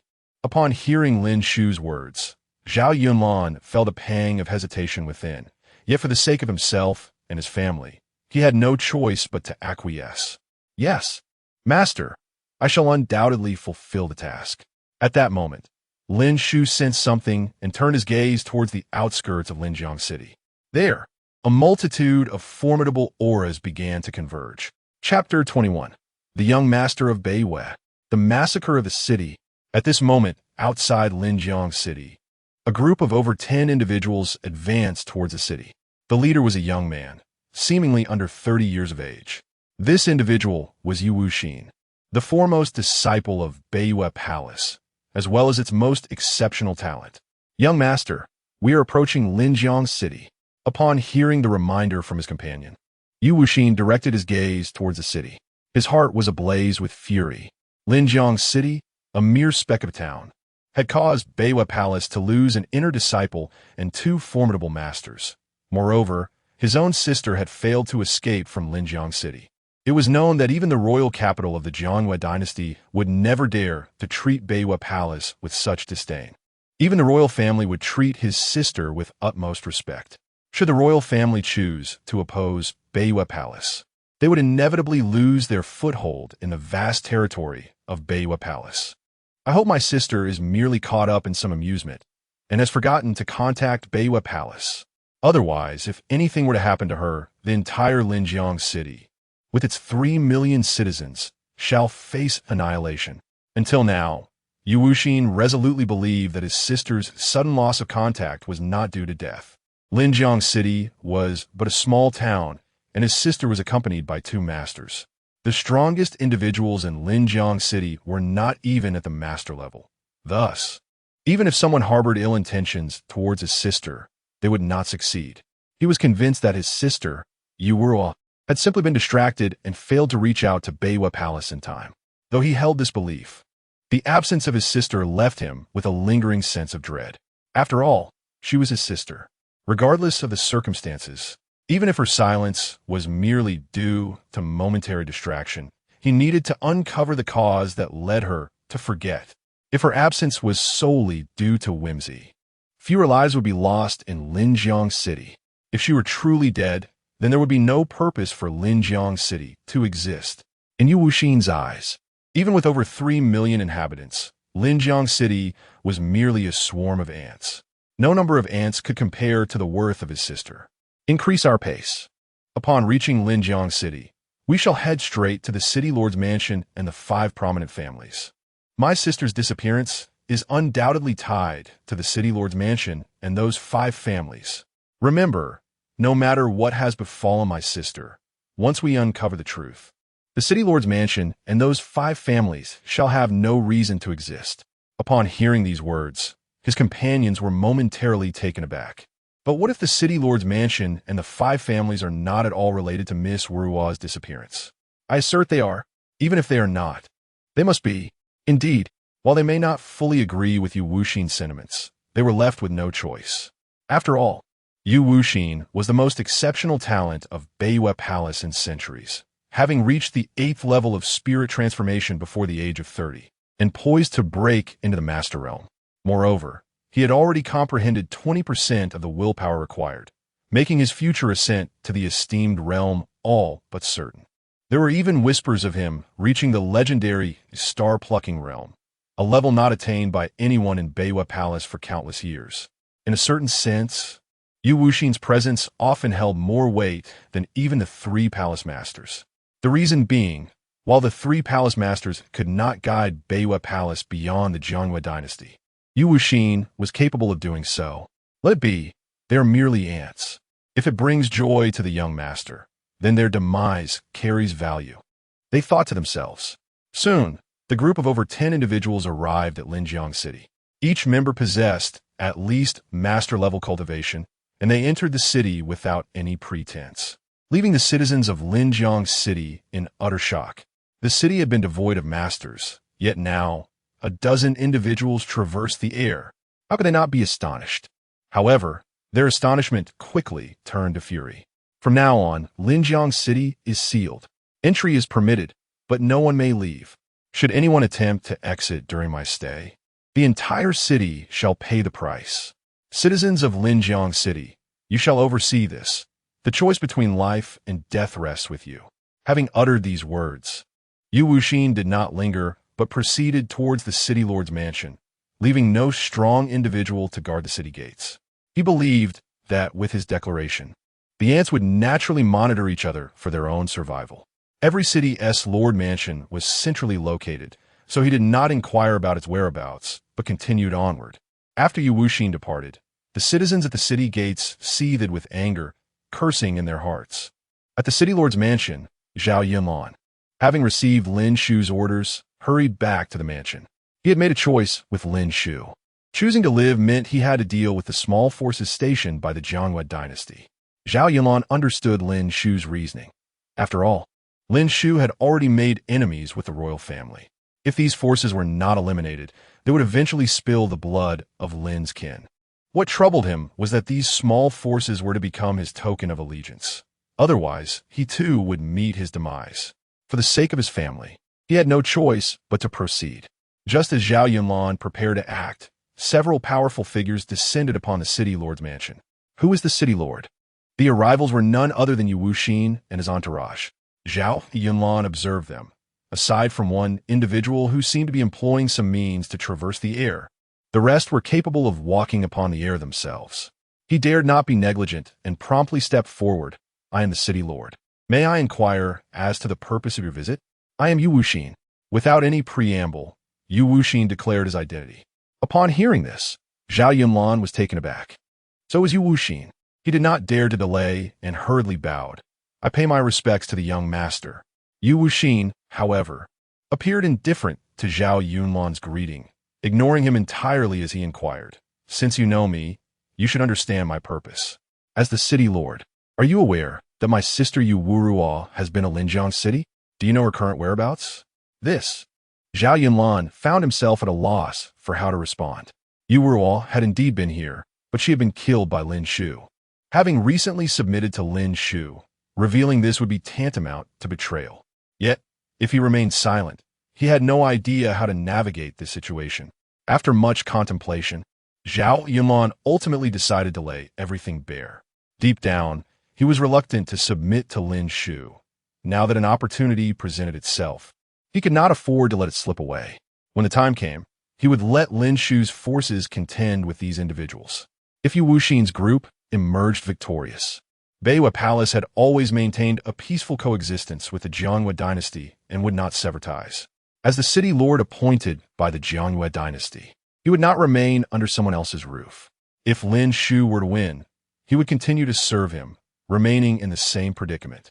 The worst outcome would merely be exposure, leading to his demise at Lin Shu's hands. Yet, they were all his people, who would expose him. The people of Beiwa Palace were focused solely on results. Once they discovered the truth, there would be no room for negotiation with Lin Shu. With this in mind, Zhao Yunlan did not hesitate and recounted the entire sequence of events, embellishing certain details as he went. In the shadows, the concealed Lin Shu listened to Zhao Yunlan's words, letting out a sigh. Such a trivial test, and yet Zhao Yunlan could not withstand it. The movements of Yu Wuxin and her companions were, of course, transparent before Lin Shu, a formidable figure at the 9th level of the Stellar Ascension. Upon their entrance into Linjiang City, Lin Shu easily discerned their whereabouts. Learning that they had hastened towards the Lord's Manor, where Zhao Yunlan resided, Lin Shu also made his way there. After all, Zhao Yunlan had recently pledged his loyalty to him, and thus Lin Shu felt compelled to safeguard his safety. However, upon arriving, anticipating to confront this group until his father emerged from seclusion to manage the situation and fulfill the task of the system, the calamity of the Beiwa Hall, he was taken aback to find that Zhao Yunlan had surrendered without even a semblance of resistance, effectively selling himself out. While Lin Shu was not particularly concerned about these individuals discovering his identity, the act of betrayal left him deeply displeased. Therefore, he refrained from intervening. Given Zhao Yunlan's choice of treachery, Lin Shu had already deemed him as good as dead. He had extended a chance at life, and since it had not been cherished, the Lord's manor would no longer need to exist after this. Lin Shu pondered in silence, sentencing Zhao Yunlan and his dominion to death. Meanwhile, Yu Wuxin, upon hearing Zhao Yunlan's words, was consumed by rage. Her sister had been murdered. So, the Lord, you say? Why, when my sister was slain, did you not seize the culprit at once? Or is the murderer in league with you? Young Lord, I am but at the 9th level of spirit transformation. While the one who killed your sister can slay those of the divine passage realm, how could I possibly be his match? So, you are declaring yourself a worthless being? My sister lies dead, and you, a mere waste, still draw breath. Is this not an affront to her memory? With that, Yu Wuxin issued a command. Bring forth the order. Leave not a single soul in the Lord's manor. I have declared that should anything befall my sister, not a soul in Linjiang City shall remain. Leave forth to commence the slaughter around the manor, while the rest shall accompany me to the Lin residence. I shall personally take action against Lin Shu and his kin, to honor my sister's spirit in the heavens. Chapter 22. The Supreme Divine Ability. The world and all beings as chess pieces. Upon the command of Yu Wuxin, 4 formidable beings of the divine realm emerged and immediately engaged in combat. Yu Wuxin, at this moment, was filled with regret. He had believed that the North Moon Palace would not openly confront the Jiangyue dynasty, and that he still had a chance for survival. To his dismay, Yu Wuxin realized how ruthlessly violent he was. With no room for negotiation, despite having surrendered all, he was still to be killed. Yu Wuxin, you shall not die a good death. You will meet the same fate as your sister at the hands of Lin Shu. Indeed, Yu Wuxin nodded. Since he thinks this way, do not rush to kill him. Sever his limbs and cripple his cultivation. Let him witness how Lin Shu was slain by my hand. Yes, young master. Soon, Zhao Yunlan had his limbs severed and his cultivation completely destroyed, his anguished cries echoing throughout the city lord's mansion. Lin Shu, witnessing this scene, felt no sympathy. He deserves it.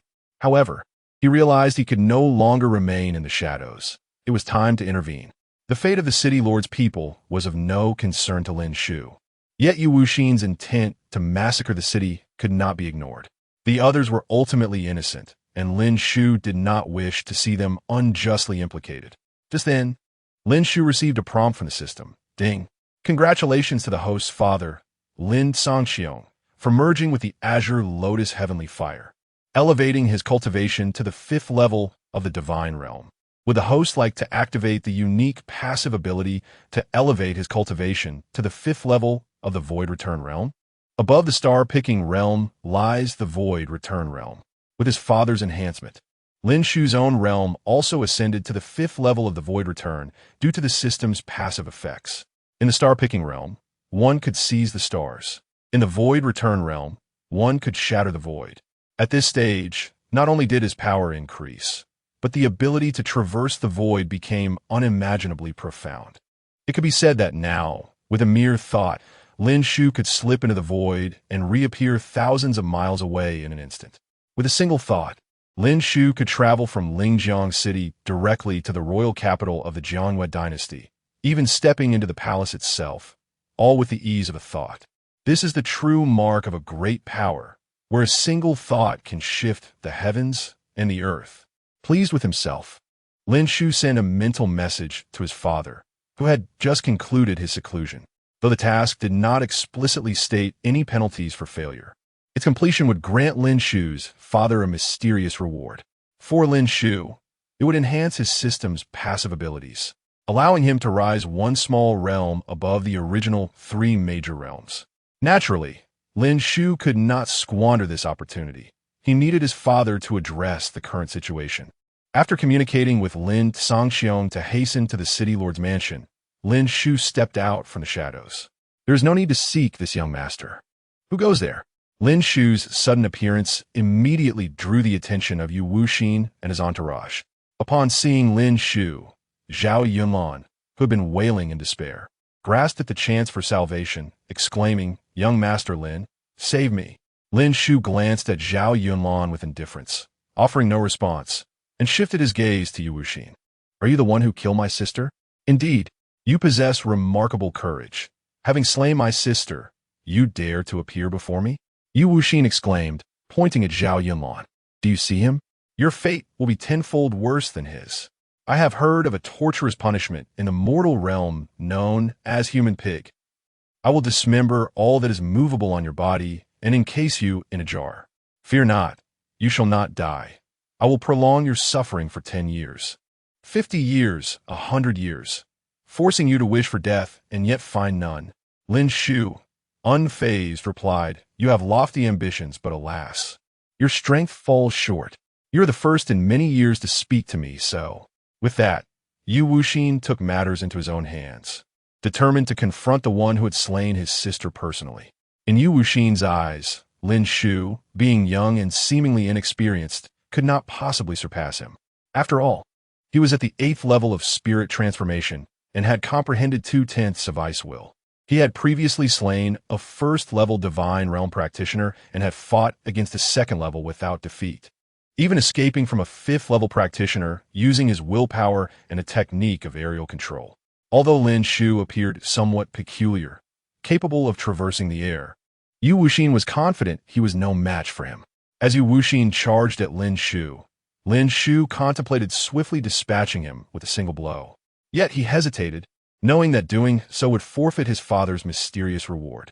The initial rewards given to his father were astonishing, elevating him to the 5th level of the divine realm. Even a slight enhancement from the mysterious reward could prove invaluable. If his father advanced, it would be akin to Lin Shu's own elevation. He could not kill him. Thus, sealing his cultivation would suffice. With this thought in mind, Lin Shu also took action. He gently pinched 2 fingers together, summoning a black chess piece to his fingertips. The black chess piece shot towards Yu Wuxin, merging seamlessly into his body. As the black chess piece entered, Yu Wuxin plummeted from the air, his cultivation sealed as if it had sunk into the depths of the ocean. Indeed, this divine ability is quite intriguing, truly worthy of being called the Supreme Divine Ability. Using the world as a chessboard and all beings as pieces, wielding the white chess piece to heal the masses and the black chess piece to obliterate all, Lin Shu felt a profound satisfaction. This was his first time employing this divine ability, and it lived up to its illustrious reputation. Within this heavenly chessboard, all things were mere pieces. Yu Wuxin was but a black piece, rendered powerless by Lin Shu's manipulation. He could clearly perceive that the entire heavenly chessboard enveloped Lingjiang City. Everything within the city lay under Lin Shu's control, should he so desire. This was merely the initial stage of the divine ability. Lin Shu could hardly fathom the magnitude of power it would wield if cultivated to its utmost depths. A nation? Perhaps a realm spanning 100,000 miles or even beyond. Lin Shu discovered an extraordinary individual, sensing carefully, and realized it was Wu Ming, at the 8th level of the divine realm. Within him resided 1 black and 1 white chess piece. Lin Shu understood that these pieces were likely the means by which his mother controlled Wu Ming. Quite intriguing. Lin Shu nodded inwardly. At this moment, Yu Wuxin, however, was not in such high spirits. Feeling his cultivation sealed, he looked at Lin Shu with disbelief. You, what realm are you in? Lin Shu, however, paid him no heed, sensing that his father, Lin Sangqiong, had arrived. Chapter 23. Lin Sangqiong, come at me together. Father, you have arrived. Lin Shu greeted Lin Sangqiong with a smile upon seeing him approach. Lin Sangqiong responded, You rascal, why did you call for me in such a hurry? Is there something urgent? I have only just absorbed my energy and barely stabilized my realm. Lin Shu pointed towards the distant presence of Yu Wuxin and the formidable warriors of the North Moon Palace. Lin Sangqiong followed Lin Shu's gaze, and his expression shifted instantly from one of warmth to one of lethal intent. Yu Wuxin. At that moment, Yu Wuxin also turned to face Lin Sangqiong. Astonished, It's you, Lin Sangqiong. How is this possible? Yu Wuxin was well acquainted with Lin Sangqiong. Not long ago, they had clashed over a chance encounter, both at the 7th level of the spirit transformation realm. Yu Wuxin had been confident in his superiority, yet every encounter left him at a disadvantage, consistently suppressed by Lin Sangqiong. This was intolerable for someone hailed as an unparalleled talent by the North Moon Palace, with the potential to reach for the stars. In his desperation, he had summoned a revered master skilled in toxins from the North Moon Palace to poison Lin Shu. This poison was not meant to kill him outright, but to gradually weaken his cultivation. In Yu Wuxin's view, a genius like Lin Shu would not fear death as much as the slow erosion of his power, which would lead him into despair, a far more effective means of subduing him. However, upon seeing Lin Shu again just days later, he was astounded to find that Lin Shu had fully recovered, showing no signs of having been poisoned. Moreover, it appeared that Lin Shu had stepped through the threshold of the divine ability realm. Just days ago, they had both been at the 7th level of spirit transformation. Yet Lin Shu had somehow transformed his misfortune into fortune, surpassing him. How did you break the poison? The toxin of the poison sovereign is renowned throughout the Jianyue dynasty, and even among other esteemed masters, none could resolve it. How did you accomplish this? Yu Wuxin was incredulous. The poison sovereign was a figure of immense prestige within the North Moon Palace, second only to the 3 palace masters. Were it not for his extraordinary talent as a junior master and the influence of his father, one of the palace masters, Yu Wuxin would have struggled to summon such a powerful figure. Now, all his efforts had not only failed to induce despair in Lin Shu, but had instead propelled him to greater heights. Lin Shu's gaze toward Yu Wuxin was filled with fury. This man, unable to match him in strength, had resorted to employing a master to poison him. Had it not been for Lin Shu, who had the backing of an ancient sage roaming the world, the consequences could have been dire. The thought of such an outcome ignited a furious rage within Lin Shu. Yu Wuxin, since you are here, let us settle old scores today. Where is that poison sovereign? Bring him forth. I wish to see if the title of poison sovereign truly lives up to its reputation in the Jianyue dynasty. Seeing his father arrive, Lin Shu withdrew the pieces he had embedded within Yu Wuxin. In Lin Shu's eyes, Yu Wuxin, merely at the 8th level of spirit transformation, stood no chance against his father's 5th level of divine ability. The blue lotus, heavenly fire, the power of will. In his divine abilities, his father held many cards close to his chest, especially the formidable combination of willpower and the blue lotus heavenly fire, which far surpassed others at the same level. Feeling his own cultivation restored, Yu Wuxin regained confidence. Lin Shu, you are not worthy of the poison sovereign's assistance. Although you have broken through to the divine ability realm, I can still defeat you. I have slain those at the divine ability realm before. Yu Wuxin contemplated the opportunity he had seized, noting that not only had he advanced a level, but his willpower had also increased by 10%. At the 8th level of spirit transformation, with 30% of his ice will combined with his aerial combat skills, he believed he could rival a 5th level divine ability practitioner in a desperate fight. Even if Lin Shu had broken through, he likely only possessed the 1st level of divine ability. Given Lin Shu's command of willpower, he could engage in cross-level battles, but would only compare to a 3rd or 4th level divine ability practitioner. Thus, Yu Wuxin felt he held a significant advantage. Determined to reclaim his dignity after being bested by Lin Shu, Yu Wuxin resolved to have his allies suppress Lin Shu, while he himself dealt the finishing blow, ensuring that he could avenge the humiliation of being disregarded. Attack together. Remember, do not kill him outright. Leave him breathing. I want to handle him personally. Upon hearing Yu Wuxin's command, the warriors of the North Moon Palace began to converge upon Lin Shu. Lin Shu, observing the unfolding scene, took a few steps back. After all, these adversaries were within his chessboard. Should his father falter, Lin Shu could seize control at any moment. He was eager to witness the extent of his father's capabilities. Lin Shu perish. Yu Wuxin was the first to strike. Ice will activate. Ice Moon Slash. In an instant, the world around Yu Wuxin transformed into a realm of ice and frost. A radiant moonlight, imbued with a chilling aura, surged forth towards Lin Shu.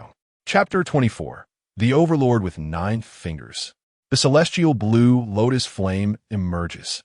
Too weak, Lin Shu remarked, observing the Ice Moon Slash.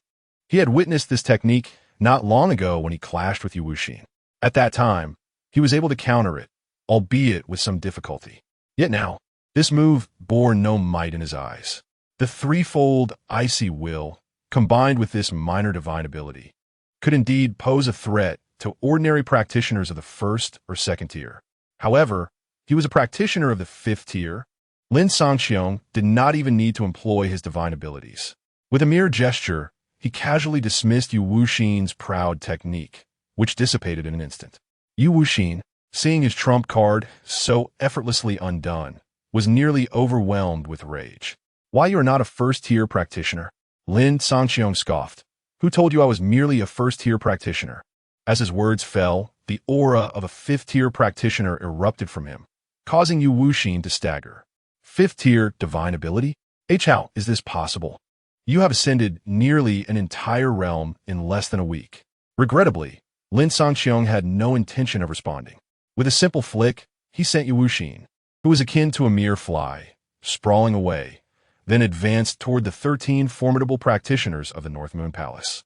Facing 13 powerful practitioners, including one of the 9th tier and 2 of the 8th, Lin Shu was far from careless.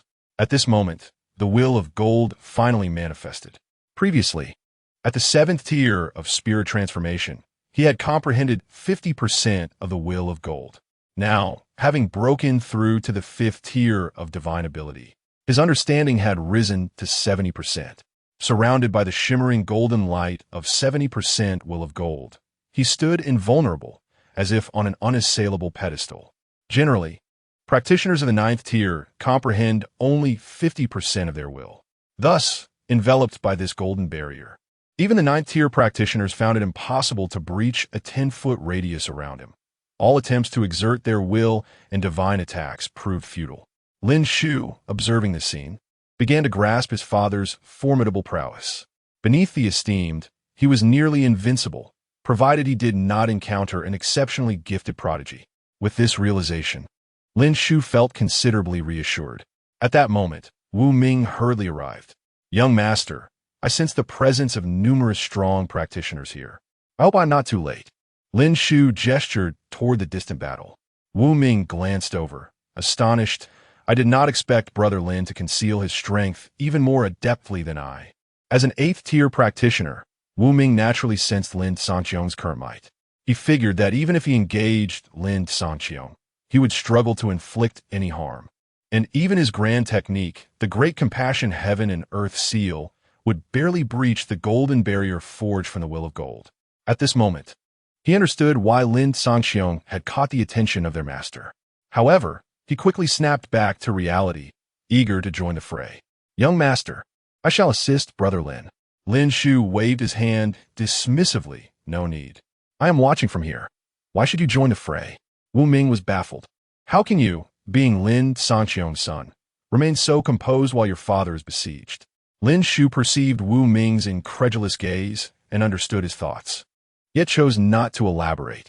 It was not that he did not wish to help. He simply had a task at hand. Had there been no such obligation, he would have already dispatched this group of foes. Observing the situation, it was evident that his father had yet to exert his full strength. He could manage this predicament on his own. Thus, Lin Shu allowed his father to handle the task independently. This approach would also provide insight into whether the mysterious reward for completing the task alone was substantial. If the reward proved unremarkable, Lin Shu would not need to replicate this effort in the future. At that moment, Yu Wuxin was sent flying and could not rejoin the battle for the time being. Observing Lin Shu's ease in the fray, he immediately shouted, "What are you waiting for? Quickly set up the formation. Do you truly wish to let Lin Shu defeat you one by one?" Instantly, the 13 powerful practitioners hesitated no more, forming seals with their hands to establish a grand formation. The North Moon Four Seasons Reversal Formation. This formation was renowned in the North Moon Palace and required at least 4 individuals to execute. Once established, the formation could simulate the changing of the seasons. However, it was not merely an illusion. It concealed even more lethal traps. The spring formation, vibrant with lush greenery, masked an underlying destruction. Life and death were but a heartbeat apart within the formation. If one failed to see through the formation, becoming entranced by the springtime allure, They could easily find themselves ensnared by a seemingly innocuous blade of grass or willow leaf, which could instantaneously transform into a lethal strike, leading to their demise without warning. Now, with 13 individuals forming the array, each focal point was manned by 3 practitioners. The additional individual at the center, while not controlling the formation, possessed the freedom to act, poised to deliver a fatal blow at the most opportune moment. Lin Shu, watching the surrounding world shift dramatically, felt a weight settle upon him. The golden barrier, forged from the will of gold, was being relentlessly eroded by the formation's power. Such a powerful array. For a 9th-tier practitioner, there is no chance of survival. Lin Shu mused, if that is the case, let me test this move. Overlord's 9 fingers. A single finger shakes the heavens. In an instant, Lin Shu stood beneath the heavens, extending a finger forward with a gentle motion. In that moment, he resembled an unparalleled sovereign, emanating an aura of dominion. That singular finger transformed in an instant, as if it were the very finger of the heavens themselves. As his finger descended, the 3 practitioners at the heart of the spring formation were swept away by an overwhelmingly tyrannical force. Unable to evade, they were struck, sent hurtling backward. The 3 of them, practitioners of the divine realm, fell. With their demise, a breach appeared in the North Moon 4 Seasons reversal formation. Without hesitation, Lin Shu surged through this gap, escaping the formation's grasp. Emerging from the formation, Lin Shu's expression grew solemn. After all this time, it is time to conclude this. Merely locating a focal point. Do they truly believe themselves invincible? The remaining 10 practitioners of the divine realm closed in once more, intent on re-ensnaring Lin Shu within their formation. However, he was not inclined to grant them another opportunity. Celestial blue lotus flame. Emerge. From his palm, a cerulean flame, akin to a summer lotus, slowly ascended into the sky, blossoming forth. Chapter 25. The Might of Heavenly Fire. Annihilation of the entire army. As the celestial fire descended upon the world, all present were filled with astonishment as they gazed upon the heavenly fire in Lin Shu's hand. The celestial fire, a miraculous flame born of the natural world, emerges only under the most stringent conditions after thousands of years of evolution. It existed solely in legends, within the Jianyue dynasty. No one had ever witnessed it, let alone wielded it. You possess celestial fire. How could you possibly tame such a force? Quickly kill him. Without a master, the celestial fire will be up for grabs, and we shall all have the opportunity to seize it. The 10 formidable figures of the divine power realm, their eyes brimming with shock and deep desire, fixated on Lin Shu. The celestial fire, as rumored, could significantly enhance one's cultivation of fire-based techniques, alchemy, and comprehension of the essence of fire. Possessing it would guarantee extraordinary future achievements. Even the highest ranks of power would not be beyond reach. Lin Shu, observing the insatiable desire in the eyes of the 10 divine power experts, scoffed, Do you truly believe you can claim my celestial fire? His disdain was not unfounded. Even without a master, these individuals stood no chance of subduing, absorbing, or merging with the celestial fire. The process Lin Shu undertook to absorb it had nearly cost him his life, and that was with the assistance of the celestial fire secret cannon, a technique seemingly crafted specifically for this purpose. Without such a method, he believed it was utterly impossible for him to have succeeded. The group before him, mere practitioners of the divine power realm, without the celestial fire secret cannon, would likely be reduced to ashes upon contact with the celestial fire. Lin Shu, your fortune in acquiring the celestial fire is indeed remarkable. Yet since time immemorial, treasures belong to those with the capability to wield them. You, merely at the 5th level of divine power, will only tarnish such a priceless gem. I am at the 9th level of divine power. If I acquire your celestial fire, I shall undoubtedly break through to the revered realm, becoming the fire sovereign, free to roam the Jianyue dynasty. Lin Shu, unable to endure the absurdity any longer, interjected, Father, are you truly capable? You insolent brat. Lin Shu shot a glare at Lin Shu. How dare you question my abilities? If I were incapable, how would you exist? "Father, if you continue to hesitate, the essence of the celestial fire will dissipate, and you shall become the enemy of all." Realizing the urgency, Lin Shu quickly understood. The essence of the celestial fire was uniquely potent, distinct from any ordinary flame. Those with intent would surely sense its presence. While he had no fear of the divine power realm, the revered figures within the Jiangyue dynasty posed a challenge he could not yet confront. At that moment, Lin Shu's expression grew solemn as he utilized the celestial fire secret cannon to unleash the full might of the Qinglian celestial fire. In an instant, the very fabric of the world seemed to warp under the terrifying heat as a luminous Qinglian surged forth towards the divine power experts. The experts, realizing the impending doom of the Qinglian celestial fire, dared not meet it head-on and could only seek to evade. Yet, the celestial fire enveloped the entire expanse, making escape nearly impossible. Soon, several divine power experts, unable to evade in time, found themselves engulfed in the celestial fire, transforming into charred remnants within mere breaths. As they witnessed the horrifying power of the celestial fire, those who had coveted it were now filled with trepidation. If this continued, they might not only miss their chance to seize it, but also lose their very lives to its wrath. One divine power expert, without hesitation, fled into the distance. Is it not too late to flee now? Lin Shu observed the escaping figure and unleashed a fire lotus, which streaked through the sky, landing squarely upon the retreating expert. Another divine power individual fell before him. Of the 13 divine power experts, less than half remained. Only 6 now stood. Lin Shu, do you truly intend to eradicate us? We are the elite of the Beiyue Palace. Should we perish here, the revered ones will undoubtedly come to investigate. Even with your extraordinary abilities, you shall not escape unscathed. Spare us, and we swear that today, events shall never be revealed. Lin Shu smiled. Is that so? But how do you plan to explain the fallen divine power experts? We can tell the revered ones that they fell to a formidable enemy. At this moment, the previously silent Yu Wuxin finally spoke. Lin Shu, I am the foremost disciple of the Beiyue Palace. If you release us, we can shift the blame for all losses onto the Nanming Palace.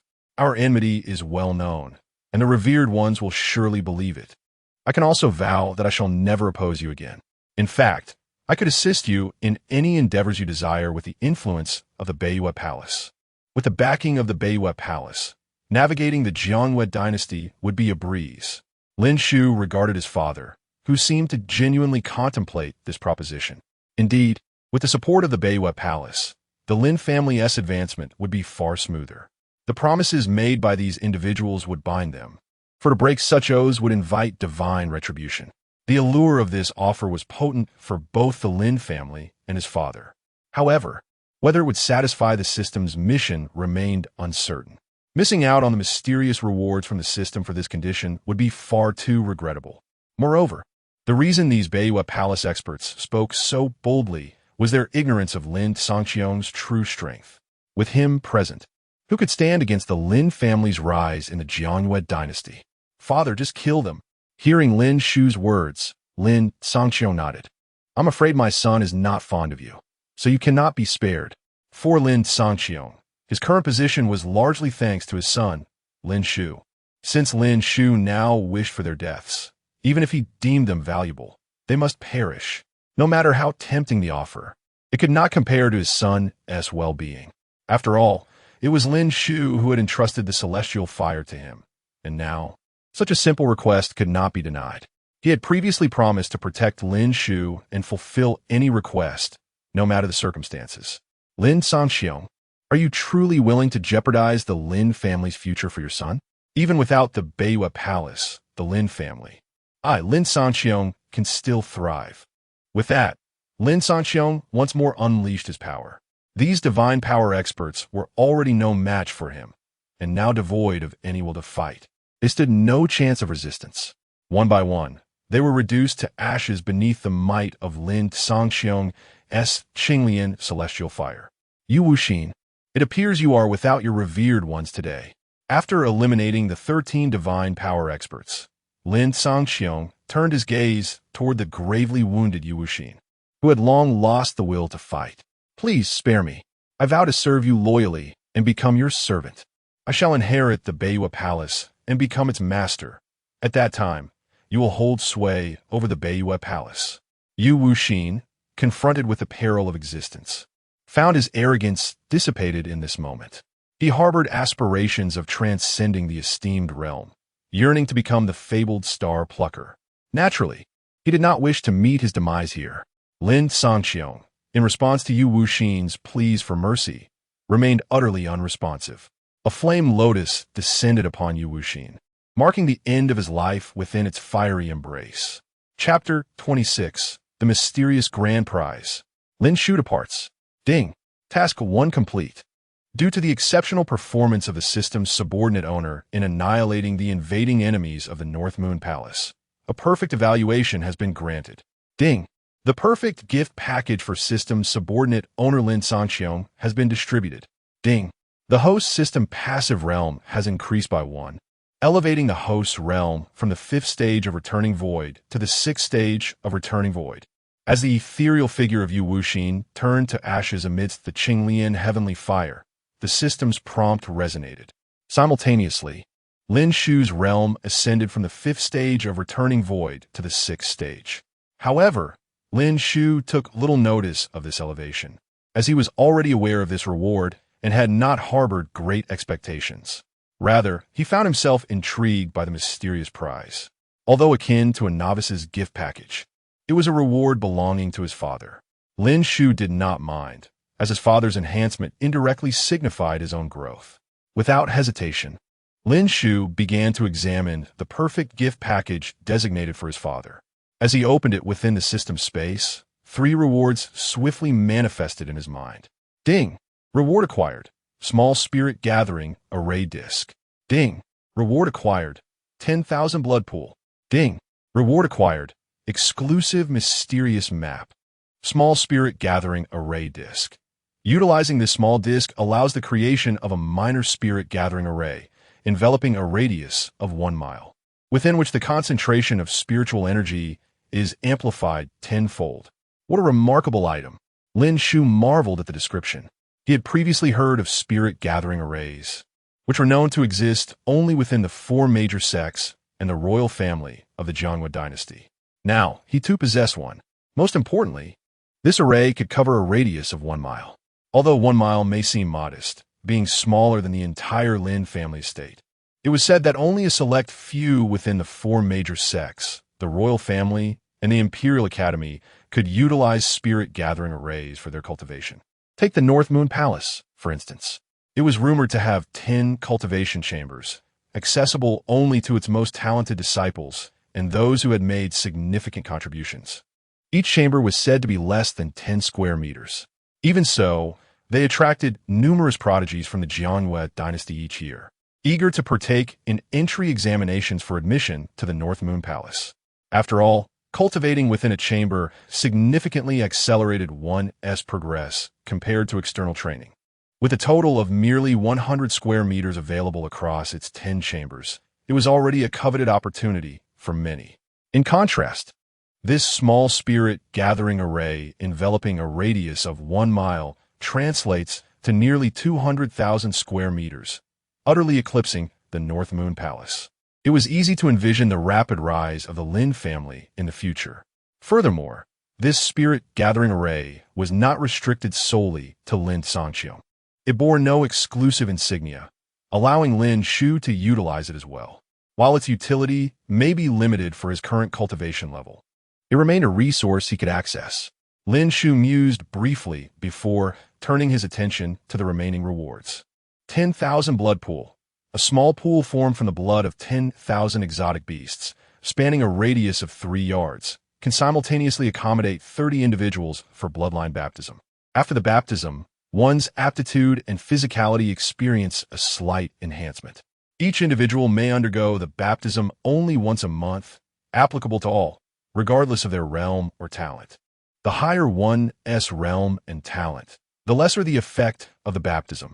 The spirit gathering array accelerates cultivation speed, while the 10,000 blood pool enhances foundational cultivation. With these 2 treasures, it will be a challenge for the Lin family not to rise. Once the Lin family ascends, I can indulge in my own leisurely pursuits. Ah, wait. Lin Shu quickly shook his head. With these two items, my father's strength will surely increase more rapidly. As his power grows, so too shall mine. Although this round of rewards was not exclusive, it would still facilitate his father's ascent. Mysterious map. Exclusive, a map accessible only to the system's subordinate owner.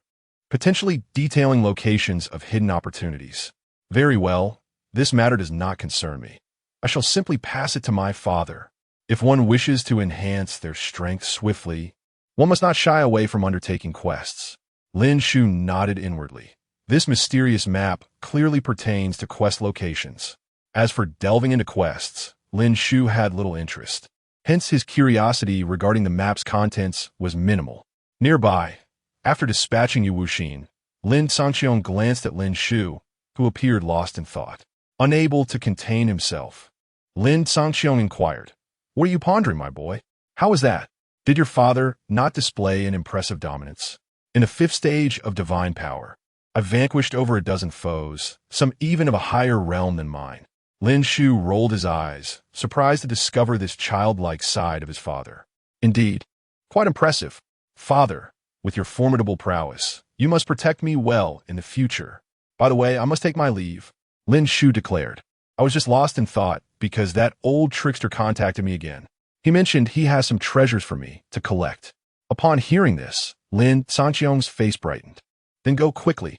I'll handle the subsequent matters." While Lin Shu considered revealing the treasures outright, it felt too abrupt to explain. Luckily, he also had a task to accomplish during his outing, as there were no stipulations requiring his father to resolve it. Thus, Lin Shu could handle it himself. "Then I shall take my leave," Lin Shu stated before turning away. As he departed, he discreetly implanted a white and a black chess piece into his father's body to ensure his safety. The white piece would protect Lin Sangqiong from fatal harm in the face of formidable foes, while the black piece would detach and avenge him if he suffered severe injury. Although the black piece monitored his father and exerted a degree of control, it was a necessary precaution for his father's safety. He could retrieve it later upon his return. With that, Lin Shu left without excessive farewells. Watching Lin Shu's retreating figure, Lin Sangqiong murmured, "Thank you, my son. With you, I now have hope of reuniting with your mother once more." Chapter 27. Siblings. A special physique? Outside the city of Linjiang, Lin Shu stepped out without hesitation. In the next moment, she gently waved her hand through the void, instantly creating a rift in space before her.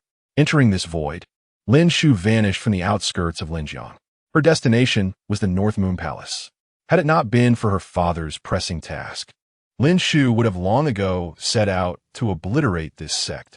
Now that her father had successfully completed his mission, the existence of a North Moon Palace was rendered unnecessary. Upon attaining the void returning realm, Lin Shu was capable of rending the fabric of space, allowing her to traverse vast distances in an instant, making flight through the skies redundant. Although the speed of aerial travel in the void returning realm vastly surpassed that of the divine passage realm, why squander time when one could arrive with but a thought? The North Moon Palace lay nestled within a mountain range at the very heart of the northern borders of the Jianhua dynasty. While Linzhou City also belonged to this northern region, it was comparatively remote, situated a considerable distance from the central area. The precise distance eluded Lin Shu, but it was certainly several thousand miles away. In the void returning realm, one could traverse 10,000 miles with a mere thought, rendering the 2,000 to 3,000 miles a trivial distance. After Lin Shu stepped into the void, she swiftly arrived at the mountain range where the North Moon Palace resided. Observing her unfamiliar surroundings, she felt a sense of satisfaction with her newfound ability to traverse space. As she reached out with her thoughts, she discerned the North Moon Palace not far ahead.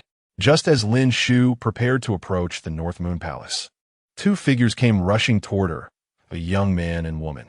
Initially, Lin Shu intended to ignore them, but upon closer inspection, she noticed a potent toxin within them, akin to the poison that had once afflicted her father. Thus, she stood her ground, silently observing their frantic approach. As they neared, Lin Shu called out, "Halt!" Yet, the two seemed oblivious, continuing their desperate flight.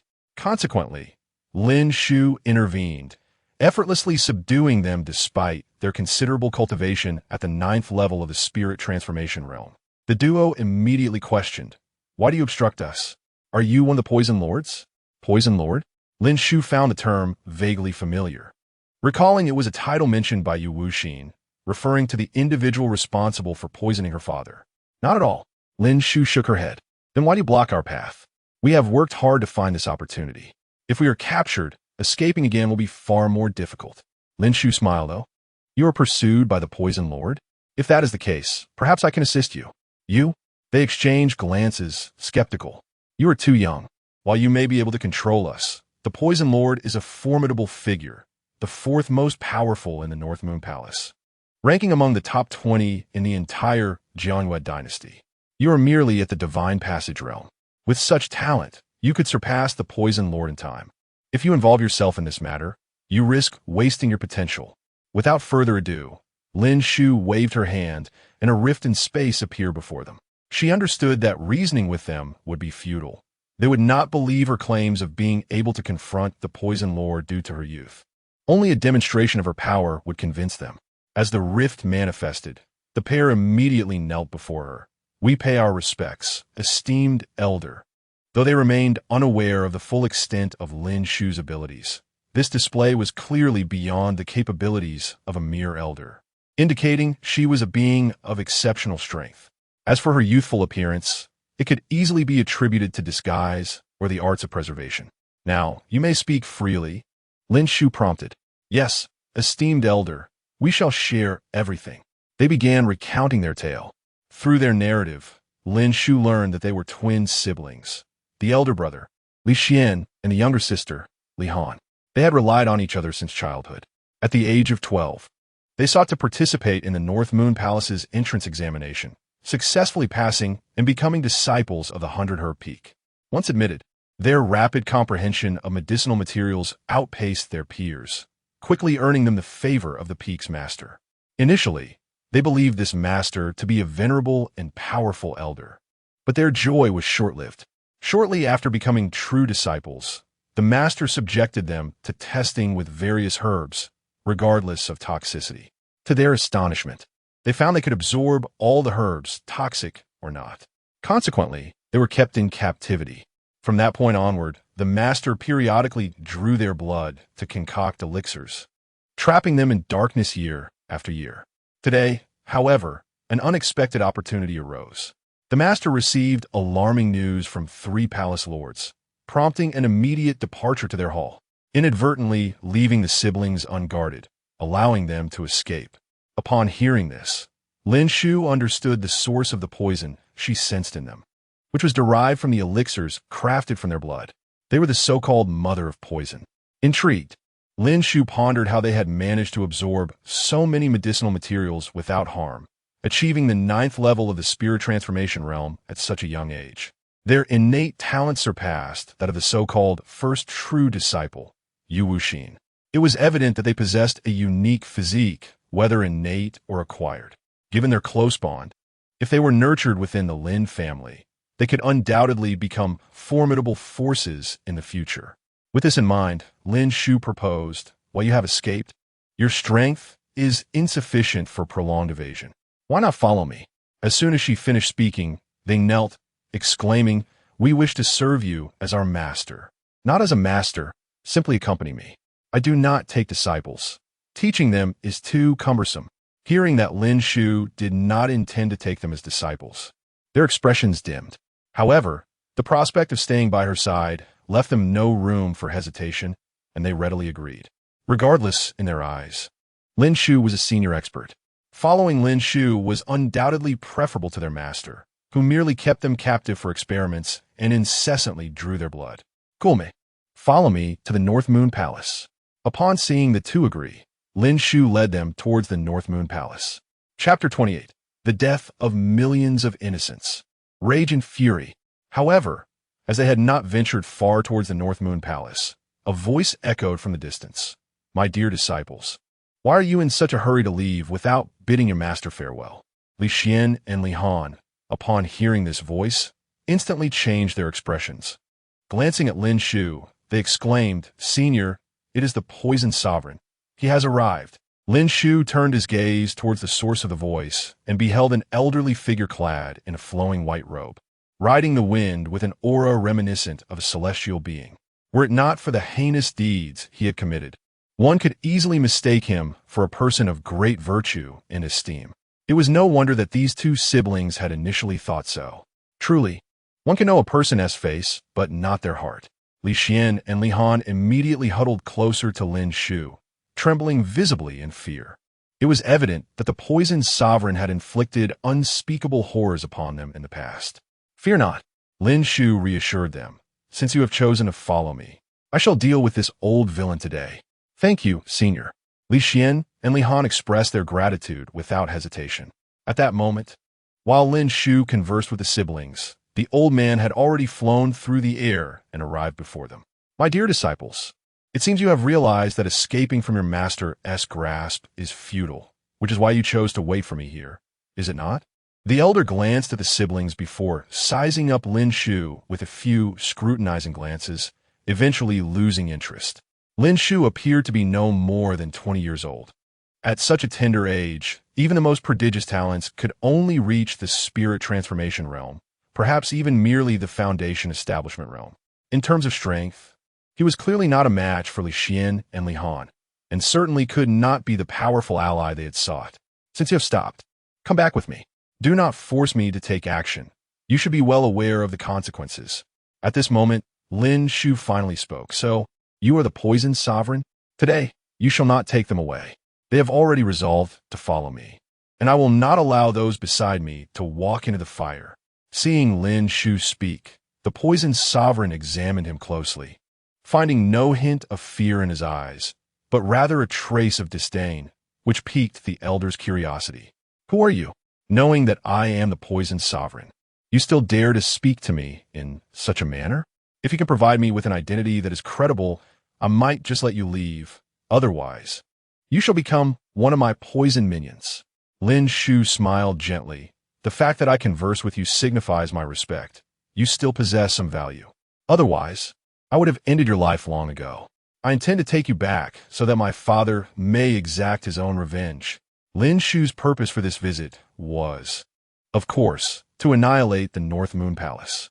Others did not concern him. However, the individual responsible for poisoning his father was to be captured alive and brought back for retribution. "Your father?" The poisoned sovereign, hearing Lin Shu's words, expressed confusion.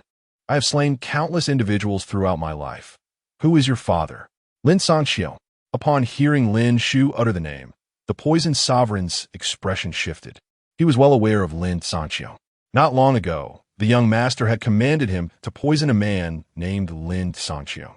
At that time, Lin Sanxiong had left a profound impression on him. Despite his low cultivation, merely at the 7th level of spirit transformation, he was on par with the direct disciples of the North Moon Palace. However, Lin Sanxiong had grasped an exceptionally profound understanding of the will of gold and commanded a powerful divine ability, unmatched by even the greatest of techniques.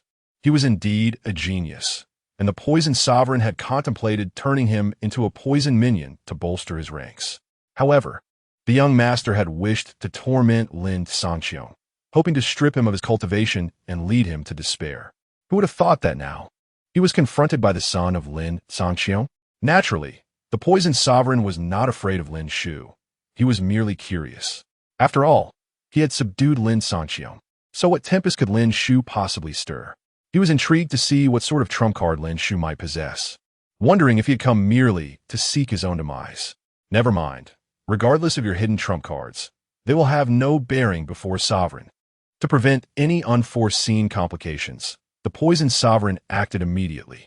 After all, if Lin Shu were to perish, this matter would come to an end.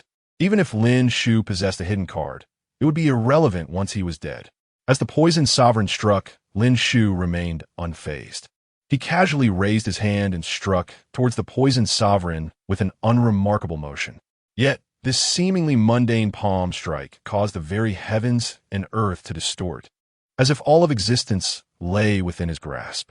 In an instant, the poison sovereign felt as though he had been severed from the entire cosmos.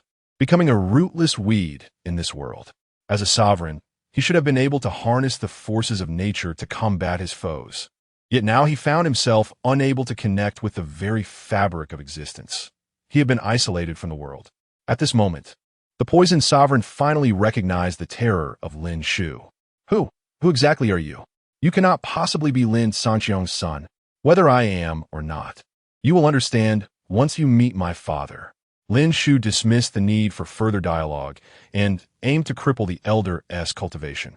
Just then, the poisoned sovereign coldly declared, "Humph, do you truly think my title as the poisoned sovereign is without merit? Mastery of poison is my greatest forte." With that, the poisoned sovereign produced a bone flute and began to play it slowly before Lin Shu.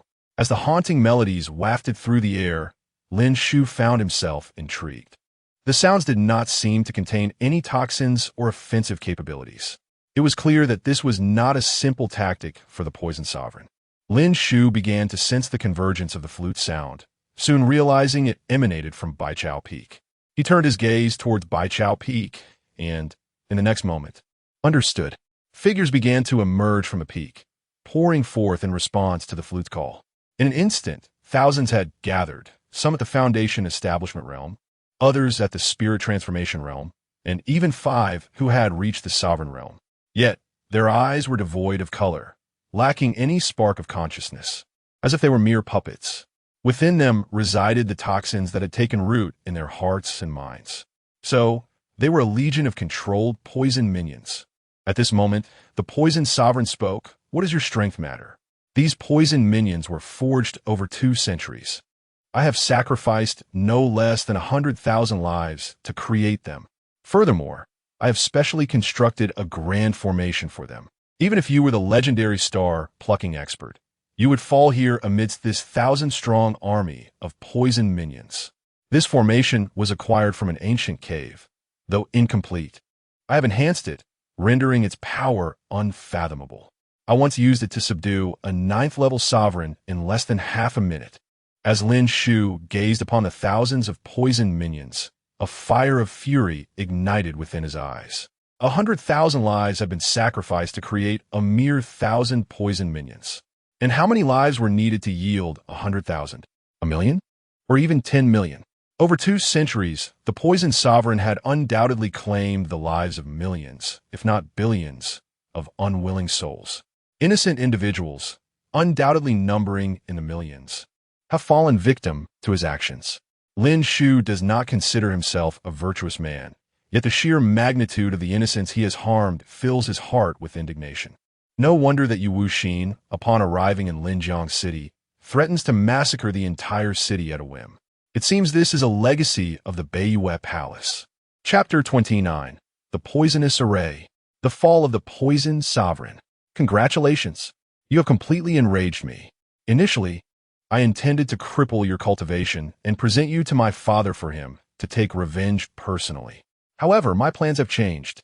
I shall render you powerless, transform you into a living statue, and publicly expose your heinous deeds. At that time, what you will endure is uncertain. But one thing is for sure. You shall find yourself in a predicament from which escape is impossible, and death will elude you. Upon hearing Lin Shu's words, the poisoned sovereign erupted into raucous laughter. Since time immemorial, the strong prey upon the weak. It is an honor for them to serve as stepping stones for my ascendance. As for you, with the completion of the ancient poison array comprising 1,000 poisoned souls, you shall become my 1,000th victim, perhaps even the leader of the poisoned, contributing to my future breakthroughs in the stellar plucking. A powerful figure capable of plucking stars becoming the leader of the poisoned. What unimaginable power this array could wield in the future. Lin Shu cast a glance at the 1,000 poisoned souls forming the array. Indeed, formidable, comparable to a star-plucking warrior, yet merely at the level of the first tier. Such power could potentially sweep through the entire Jiangyue dynasty. But in Lin Shu's eyes, it was trivial. He himself was at the 6th level of the void return stage. Unless these 1,000 poisoned souls were esteemed beings, or if some among them were adept at manipulating the array, they posed no threat to him. As it stood, they were mere insects, Lin Shu prepared to strike and annihilate the poisoned souls entirely. Just as he was about to act, the siblings Li Xian and Li Han interjected. Senior, must you kill them? They are innocent, coerced. Lin Shu shook his head. I am well aware of that. But if they survive and escape, each will carry deadly poison that could slaughter an entire city. Li Xian spoke up.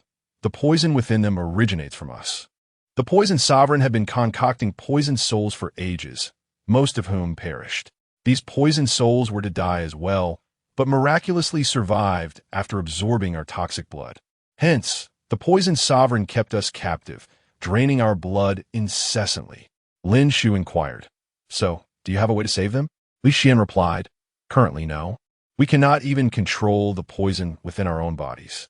Perhaps if our powers were to increase, we might attempt a rescue.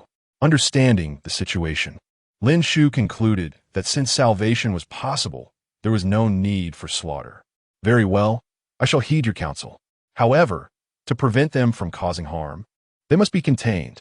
With that thought, Lin Shu summoned his powers. In the next moment, a colossal celestial chessboard materialized, enveloping the 1,000 poisoned souls within. Lin Shu continuously infused black and white chess pieces into their bodies. The black pieces served to restrain them from wreaking havoc, while the white pieces would free them from the poison's control and restore their health. Nonetheless, complete healing and the return of their consciousness would require Li Xian and Li Han to elevate their powers in the future. Thus, without expending much effort, Lin Shu managed to subdue the 1,000 poisoned souls, effectively dismantling the poison array. The poison sovereign, witnessing this scene, was shaken to his core. You are not a mere star plucker. You are far from ordinary. Without elaboration, Lin Shu directly crippled the poison sovereign's cultivation. The poison sovereign, at the 7th level of the spirit transformation stage, was 2 major realms beneath Lin Shu and thus stood no chance against him. With ease, Lin Shu rendered him powerless. Subsequently, he transformed the defeated poison sovereign into a living statue. Lin Shu then handed the statue of the poison sovereign to the siblings Li Xian and Li Han. I entrust this to you. I need you to utilize the evidence you possess to expose his misdeeds to the world, ensuring he receives the punishment he deserves. The siblings nodded vigorously. Rest assured, Senior, we will disseminate all evidence. Hearing this, the now statue-like poison sovereign pleaded for mercy. Disciple, please. You were raised by me. How can you be so ungrateful? Raised? Li Xian and Li Han retorted angrily. You mean when we were merely 12 or 13 years old? You forced us to ingest hundreds of poisons mixed with other substances, subjecting us to inhumane torment? If it weren't for our unique bodies, we would have perished long ago. How dare you speak of nurturing us? Observing their heated argument, Lin Shu interjected, temporarily silencing the poison sovereign. While the poison sovereign was transformed into a statue, his powers were stripped, yet he remained unsealed in other aspects. This was to allow him to experience torment in its truest form. However, as he was now too loud, Lin Shu had to temporarily mute him. Having dealt with the poison sovereign, Lin Shu turned his attention to the 1,000 poisoned souls, preparing to send them away. Next, the Northern Moon Palace must be obliterated, and Lin Shu was determined to destroy everything surrounding it. Their presence could pose a risk. After some contemplation, Lin Shu sent a telepathic message to his father. The Void Return stage was within 2,000 or 3,000 miles of the Lin family. This distance was manageable for communication. Father, I intend to transport 1,000 poisoned souls to Linjiang City. Please find a secluded spot to house them, ensuring no one approaches. Lin Sangxiong, who had been attending to matters, immediately responded to Lin Shu's voice. Understood. Send them over. I will make the necessary arrangements. Bring the 1,000 poisoned souls to the forest outside the East City Gate. It is not far from here, and I can reach it swiftly. Upon hearing his father's response, Lin Shu wasted no time in transporting the 1,000 souls in batches using spatial movement. After numerous trips, he finally completed the task. Exhausted, Lin Shu felt fatigued. While the spatial movement itself was not tiring, the back-and-forth journey had taken its toll. It seemed he would need to find an artifact capable of transporting thousands, perhaps even tens of thousands at once in the future. With 1,000 poisoned souls arranged, Lin Shu left a marker and returned to his original location. Shortly thereafter, Lin Sangxiong arrived in the forest outside the East City Gate. Upon seeing Lin Shu's marker, he proceeded directly, taken aback by the sight of 1,000 poisoned souls. So many poisoned souls. Where did this brat acquire them? Could it be the work of that ancient sage? No. If it were the ancient sage, why create such a group of poisoned souls? Though their cultivation is decent, they are far too weak for an ancient sage to find useful. Lin Sangxiong dismissed his thoughts, deciding to comply with his son's request and would inquire further upon Lin Shu's return home. Subsequently, Lin Sangxiong, following Lin Shu's instructions, began to manage the poisoned souls, while Lin Shu had already arrived at the entrance of the Northern Moon Palace. Chapter 30. The Massacre of North Moon. The Suppression of the Blade Sovereign. Who goes there? The guard at the entrance of the North Moon Palace, upon seeing Lin Shu's arrival, immediately barked, "What business do you have at the North Moon Palace? Do you possess an invitation?" Lin Shu, without hesitation, tossed the poisoned sovereign aside. "Today, I have come to annihilate the North Moon Palace." The guard's eyes widened as he recognized the elderly figure he had just seen thrown. It was the master of Baichao Peak, the esteemed poisoned sovereign. Witnessing this scene, several guards hurried inside to report the news. However, before they could venture far, their bodies were left lifeless. There was no need to send word anymore. Lin Shu shook his head. He had come with the intent to eradicate the North Moon Palace. Such a commotion would inevitably draw the attention of its powerful defenders. Why bother sending the guards to report? After eliminating these few guards, Lin Shu unleashed a powerful strike. The grand doors of the North Moon Palace, which had weathered countless storms, crumbled into dust beneath his might. The sound of destruction quickly reached within the North Moon Palace. Numerous disciples, alarmed by the noise, rushed toward the entrance. Upon arrival, they beheld a young man striding toward the palace. Surrounding him, none of the North Moon Palace disciples remained alive. With each step he took, dozens of disciples fell before him. In an instant, the disciples erupted in fury. Who possessed the audacity to commit such atrocities within the North Moon Palace? Lin Shu, however, paid no heed to their enraged shouts. With every strike, he harvested the lives of dozens. Certainly, Lin Shu could have vanquished the North Moon Palace in a single move, but he refrained, allowing the poisoned sovereign and the others to descend gradually into despair. Such a fate, should it come too easily, would be too lenient for them, especially for the poisoned sovereign, whose eyes still glimmered with a flicker of hope. This was intolerable for Lin Shu. A tyrant responsible for the suffering of countless innocents did not deserve hope. He was only worthy of despair. If the poisoned sovereign believed there was a chance for salvation within the North Moon Palace, then Lin Shu would ensure that the palace was led step by step toward its demise, extinguishing all traces of his hope. The disciples of the North Moon Palace, seething with rage, could not bear this affront. For years, the North Moon Palace had stood at the pinnacle of the Jiangyue dynasty, one of the four great sections. Even the Jiangyue dynasty treated it with deference. Yet now, someone had brazenly attacked without uttering a word, unleashing a massacre. But the might of Lin Shu was formidable. No disciple could withstand even a single strike from him. Outer disciples, inner disciples, even the most elite disciples, none could endure his power. It had to be a sovereign, undoubtedly a sovereign. Quickly, summon the leaders of the peaks and the 3 palace masters. The North Moon Palace comprised 3 halls, each with 12 peaks beneath them. The masters of these halls and peaks were all sovereigns. It was precisely this strength that allowed the North Moon Palace to remain unyielding for so many years, growing ever more powerful. Particularly in this generation, the first true disciple was said to possess the talent to pluck the stars, and the renown of the North Moon Palace was unparalleled among the 4 sects, subtly regarded as the mightiest force in the Jiangyue dynasty. Soon, sovereigns arrived. Upon seeing them, the disciples of the North Moon Palace were filled with exhilaration. It was the master of Balian Peak, ranked 5th among the 12 peak masters. He had achieved the 5th level of sovereignty. With his intervention, this intruder was certain to perish. No, it cannot be so simple. We must hunt down his family and all those related to him, friends and kin, and annihilate them. Yes, he must kneel before the North Moon Palace. And every disciple shall have their turn to humiliate him. The North Moon Palace could not allow him to die so easily. A disciple's suggestion garnered widespread approval, and the master of Balian Peak nodded. Excellent. Such a proposal is fitting. Those who kill our disciples should be dealt with in kind. With that, the master of Balian Peak charged toward Lin Shu. Lin Shu regarded him with disdain. The master of Balian Peak was weaker than the previous poison sovereign. You are far too weak, inferior even to him, Lin Shu declared as he contemptuously tossed the poison sovereign at the feet of the Balian Peak master. The master of Baichao Peak, upon recognizing the figure thrown, scoffed. Humph, I'm a fifth-level sovereign.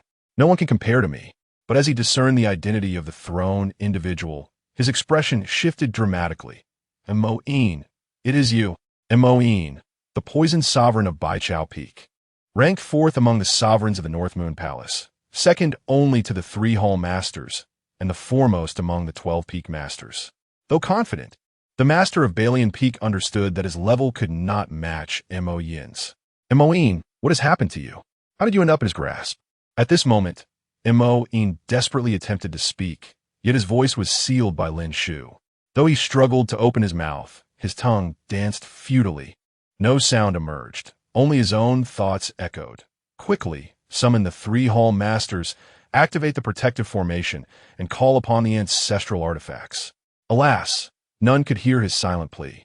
Mo'in was acutely aware of Lin Shu's strength.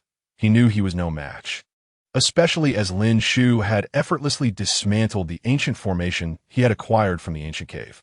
His power was undoubtedly at the level of plucking stars, perhaps even beyond. The master of the peak could not possibly contend with him. However, unable to voice his warning, the master of Balian Peak mistakenly interpreted Mo'in's silence as a cry for help, reassuring him. Fear not, old Mo. Though I know not how you came to be captured, in the North Moon Palace, he shall not escape. Even if he is strong, with the 3 Hall Masters present, he shall meet his end here. Nevertheless, before the Hall Masters arrived, I must test the source of such youthful strength. With that, the master of Balian Peak prepared to strike. He understood Lin Shu's formidable nature. Even if he had defeated Mo'in through ambush, he must possess at least the strength of an 8th-level sovereign. If encountered elsewhere, the master would flee, but within the North Moon Palace, there was no need for retreat. The next moment, the master of Balian Peak unsheathed a massive blade, his finest weapon. As the master of Balian Peak, he excelled in weapon forging, and this sword represented the pinnacle of his craftsmanship, one of the 10 revered artifacts of the Jiangyue dynasty. Armed with this blade, he felt emboldened even against an 8th-level sovereign. Perish! An overwhelming intent surged forth, sweeping through the air as if it could cleave heaven and earth.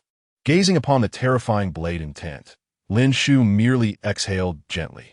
He then released a breath of pure energy toward the blade intent. In an instant, the terrifying blade intent, capable of splitting the heavens and tearing apart the earth, dissipated effortlessly. I told you, you're far too weak. Without granting the master of Balian Peak another opportunity to strike, Lin Shu swiftly appeared before him. The next moment, the master of Balian Peak plummeted from the air, and simultaneously, all of his cultivation vanished. In that moment, the world fell into an eerie silence. Chapter 31. The strong ones of the North Moon Palace assemble. The Grand Hall Master Schemes.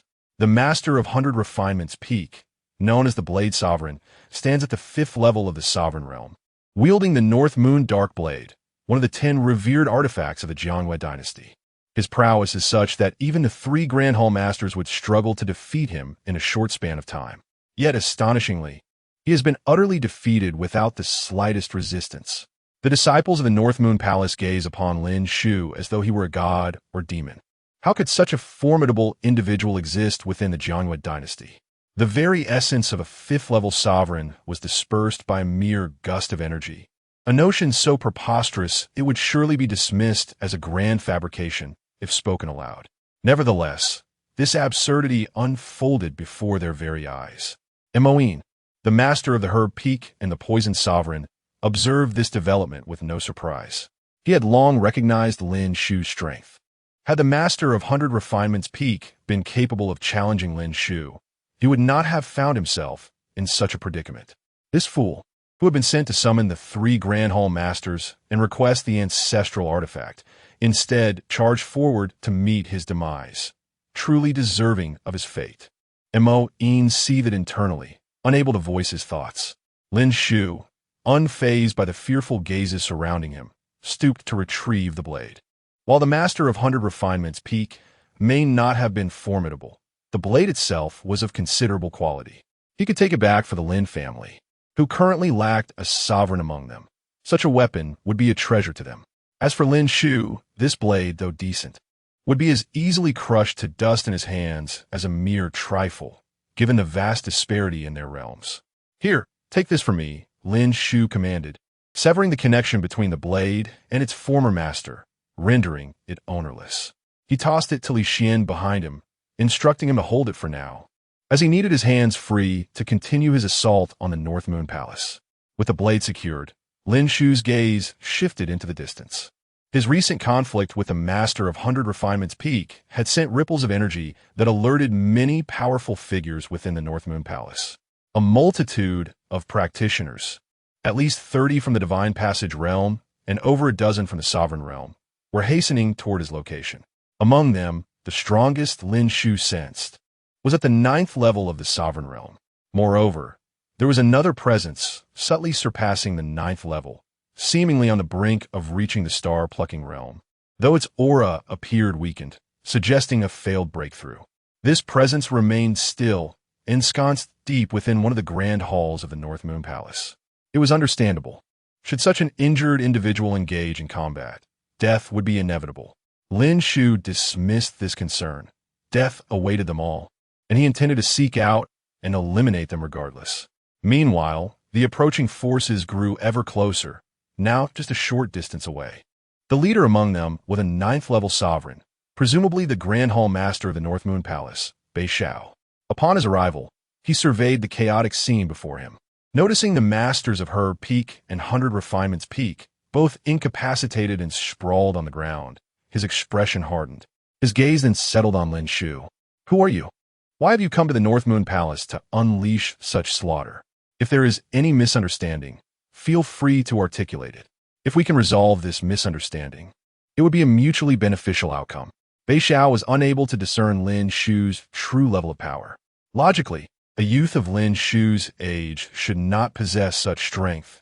Yet, the incapacitation of 2 peak masters clearly indicated otherwise. Bei Xiao suspected that Lin Shu's power was on par with his own. While there was an opportunity to subdue Lin Shu, the total destruction of the North Moon Palace would be an unacceptable cost. Though the loss of 2 peak masters was significant, it paled in comparison to the annihilation of the entire palace. You have been searching for me, haven't you? Lin Shu declared. Yu Wuru is dead by my hand, and so is Yu Wuxin. Furthermore, those over a dozen practitioners also met their end at my hands. Although the latter deaths were orchestrated by his father, Lin Shu perceived little distinction between the two. Vengeance would not be limited to just his father. As his words echoed, a furious middle-aged man stepped forward from Bei Xiao's side, shouting, "What? It was you. Why did you slay my son and daughter? Today, regardless of the reason, you shall not leave the North Moon Palace." Unsurprisingly, the speaker was Yu Tianya, the 2nd Grand Hall Master of the North Moon Palace. Your son incited this old fool to poison my father. He deserved his fate. Lin Shu retorted with disdain. As for you, I shall now send you to join your son and daughter below. Remember, in your next life, open your eyes and do not offend me again. Yu Tianya, consumed by rage, disregarded the fact that Lin Shu had already incapacitated both Mo-in and Niehi, the 2 sovereigns. He charged at Lin Shu, declaring, "This hall master demands your death." Bei Xiao, caught off guard, could not intervene in time. As he watched Yu Tianya rush forward, a thought struck him. Letting Yu Tianya test this one's strength could be advantageous. After all, he was an 8th level sovereign and might reveal Lin Shu's true capabilities. If Lin Shu proved unbeatable, then Yu Tianya would likely perish, effectively ending their conflict. Conversely, if Lin Shu was not as invincible as suspected, then he could be captured. With this in mind, Bei Xiao, as the Grand Hall Master, chose not to impede Yu Tianya. In fact, he secretly hoped for Yu Tianya's demise. Should that occur, the North Moon Palace would be entirely within his control. Since its inception, the North Moon Palace had been jointly held by the Bei and Yu families. Now, with the deaths of the exceptional heirs Yu Wuxin and Yu Wuru, should Yu Tianya also fall, the Yu family would be devoid of hope, leaving only the ineffectual remnants behind. At that point, with a little maneuvering, he could deal with the third family that had recently joined, thereby securing the North Moon Palace entirely for the Bei family. No, at that time, it would no longer be the North Moon Palace. The Yu name would be expunged. In an instant, Bei Xiao felt a surge of anticipation within himself. I truly hope you can slay Yu Tianya. When that day comes, I shall summon the ancestor, unleashing the might of the star-plucking realm to eliminate you, and my prestige shall reach its zenith, allowing me to seize total dominion. Lin Shu at this moment remained unaware of Bei Xiao's intricate schemes. He was now facing Yu Tianya. Chapter 32. The Essence of Star-Plucking. A trace of returning void power. Though I remain uncertain of the means by which you vanquish the peak lords Mo Yin and Ye Yun, I, the master of this hall, am a being of the eighth order. Even if I cannot best you, I shall make you pay dearly. At this moment, Yu Tianya has regained his composure. He acknowledges his previous impulsiveness. Indeed, anyone in his position would have succumbed to fury, especially when it concerns his most cherished son and daughter. His son, in particular, is hailed for his exceptional talent in star-plucking, poised to ascend with near certainty to that coveted realm. The loss of such a remarkable descendant incites uncontainable rage. However, now that he has calmed, he recognizes his error in acting alone instead of rallying the entirety of the North Moon Hall. After all, in seeking vengeance, it suffices to eliminate Lin Shu. Should Lin Shu perish, he could vent his fury upon Lin Shu's family, friends, and kin. Now, however, he finds himself in a precarious position. He is not Na'vi. Lin Shu's audacity to confront the North Moon Hall suggests formidable strength, especially with Mo Yin and Ye Yun, one of 5th order and the other 7th order, lying incapacitated before him. Before so many disciples and peak lords, he cannot afford to seek assistance from others, for doing so would strip him of dignity and authority. How could he continue as the second hall master and command them thereafter? Sighing, he resolves to test Lin Shu's capabilities. If he cannot prevail, he shall summon others to join him. Surely, he muses, Lin Shu cannot eliminate him with a single strike. With that thought, Yu Tianya casts aside his hesitation, unleashing his full strength as an 8th order being. The icy will within him surges to an astounding 9/10 completion, almost reaching perfection. In an instant, the entire world appears to freeze around him. In his hand, he manifests a pearl, a treasured heirloom of the Yu family. This artifact temporarily amplifies one's willpower significantly. With his 9/10 will bolstered by the ancestral ice pearl, it transcends even the complete icy will, subtly evolving toward the essence of ice. The essence is whispered to be a force only comprehensible to those who have attained the star-plucking realm, far surpassing mere willpower. This is intriguing. Lin Shu muses, taken aback by the display.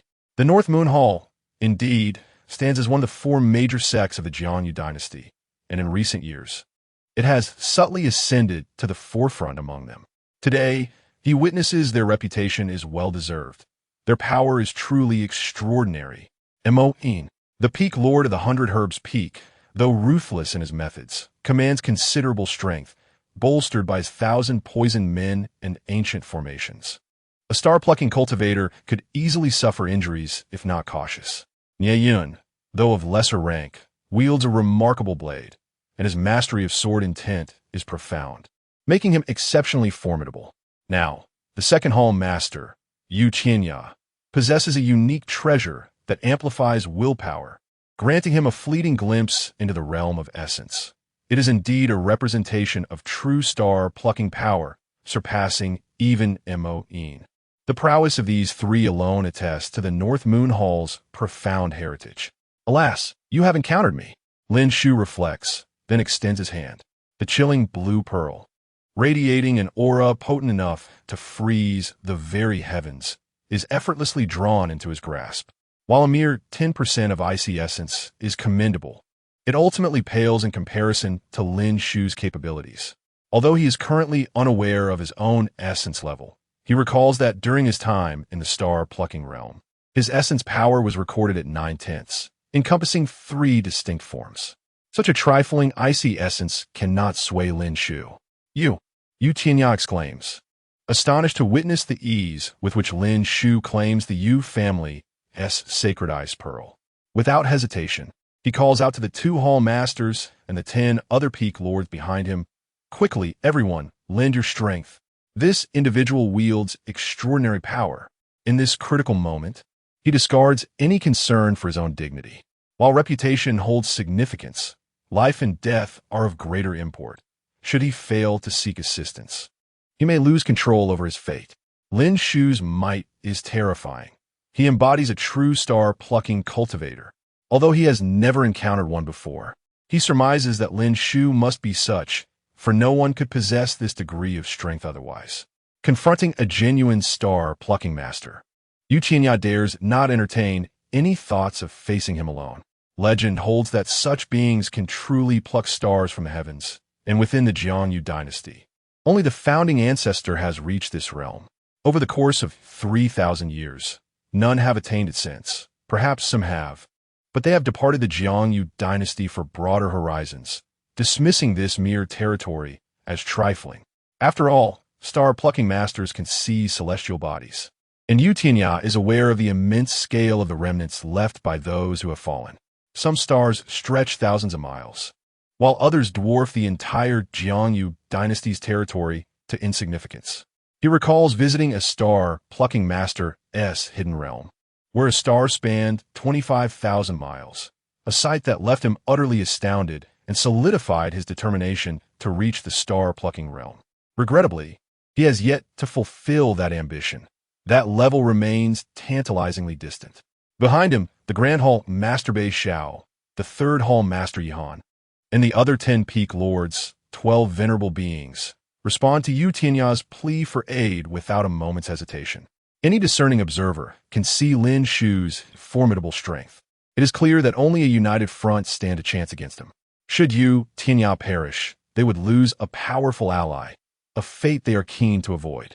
Even Bei Xiao, who secretly desires Yu Tianya's downfall, cannot ignore the broader implications. He wishes for Yu Tianya's demise, yet not the obliteration of the North Moon Hall. In an instant, the 12 venerable beings spring into action. Some invoke extraordinary abilities, others brandish formidable weapons, and some employ formations.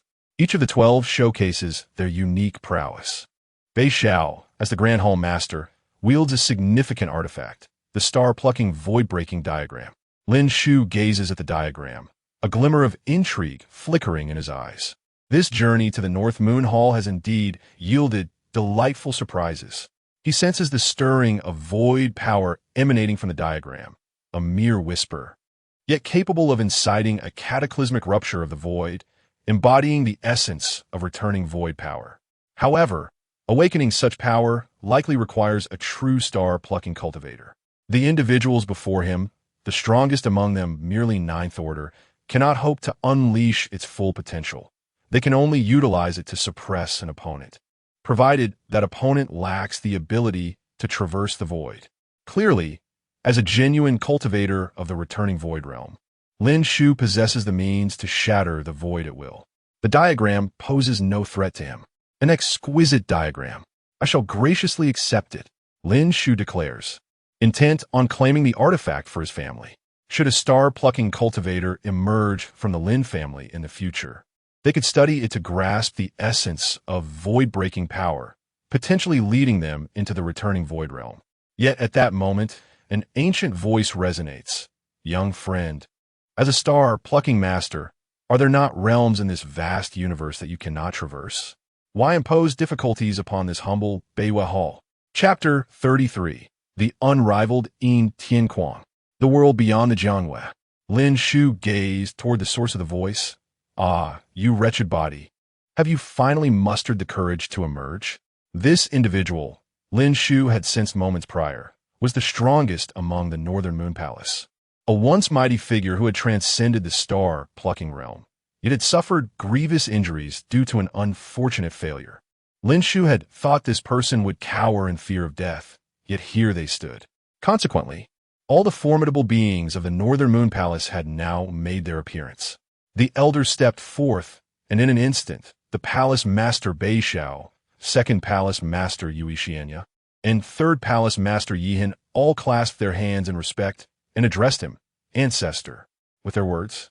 The peak masters and numerous disciples of the Northern Moon Palace were left astounded. It turned out there was still an ancestor within the Northern Moon Palace. If the palace masters were already at the 9th level of the revered realm, how formidable must this ancestor be? Surely, they must be a star-plucking powerhouse. In unison, the peak masters and disciples bowed. We pay our respects to the ancestor. The elder waved his hand and turned his gaze toward Lin Shu. Young friend, it is better to resolve enmities than to harbor them. You are a star-plucking powerhouse. Beyond the Jianwei dynasty lies a vast expanse. Why trouble yourself with a group of juniors?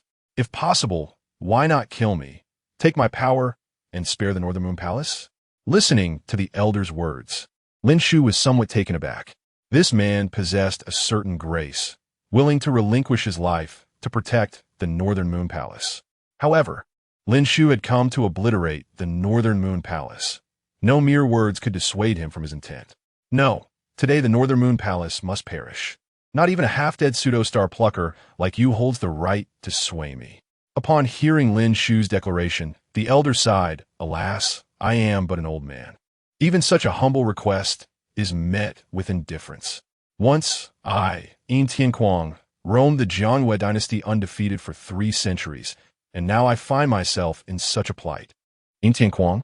Upon hearing this name, Lin Shu couldn't help but take a closer look. Yin Tianquang was a figure of great repute, comparable to the founding forefather of the Jianwei dynasty. 500 years prior, Yin Tianquang had emerged, never tasting defeat. In the Jianwei dynasty, none could rival him. 2 centuries ago, he vanished from the Jianwei dynasty. Rumors suggested that he had ventured into the broader world, perhaps forging a formidable reputation beyond. It was unexpected to find such a person barely surviving in the Northern Moon Palace in a state of half-life. Young friend, upon hearing my name, do you wish to hear my words? I still possess some knowledge of the outside world. Very well, speak then.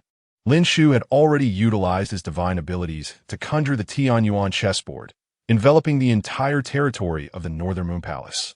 In this realm, every rustle of grass and every whisper of the wind was visible to Lin Shu. Thus he had no fear of any deceit occurring beneath his very eyes. Though the elder must die, Lin Shu was nonetheless curious about the nature of the world beyond. His understanding of this world was confined to the Jianwei dynasty, leaving him utterly ignorant of the rest. While he could seek knowledge himself, he found it prudent to listen for now. The elder appeared quite pleased that Lin Shu was willing to hear him out. He began to elaborate. This world is known as the Tianyuan Dao Domain. As for the extent of the Tianyuan Dao Domain, no one truly knows. I once ventured beyond the Jianwei dynasty and gleaned little. I vaguely comprehend that the Tianyuan Dao Domain is divided into 5 regions.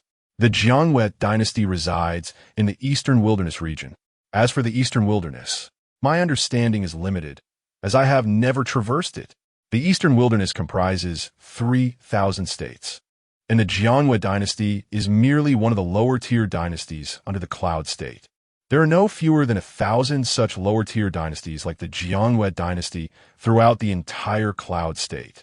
The most powerful force in the Cloud State is a formidable kingdom known as the Yunshi dynasty. Under its rule are numerous upper-tier dynasties and countless powerful sects and family factions.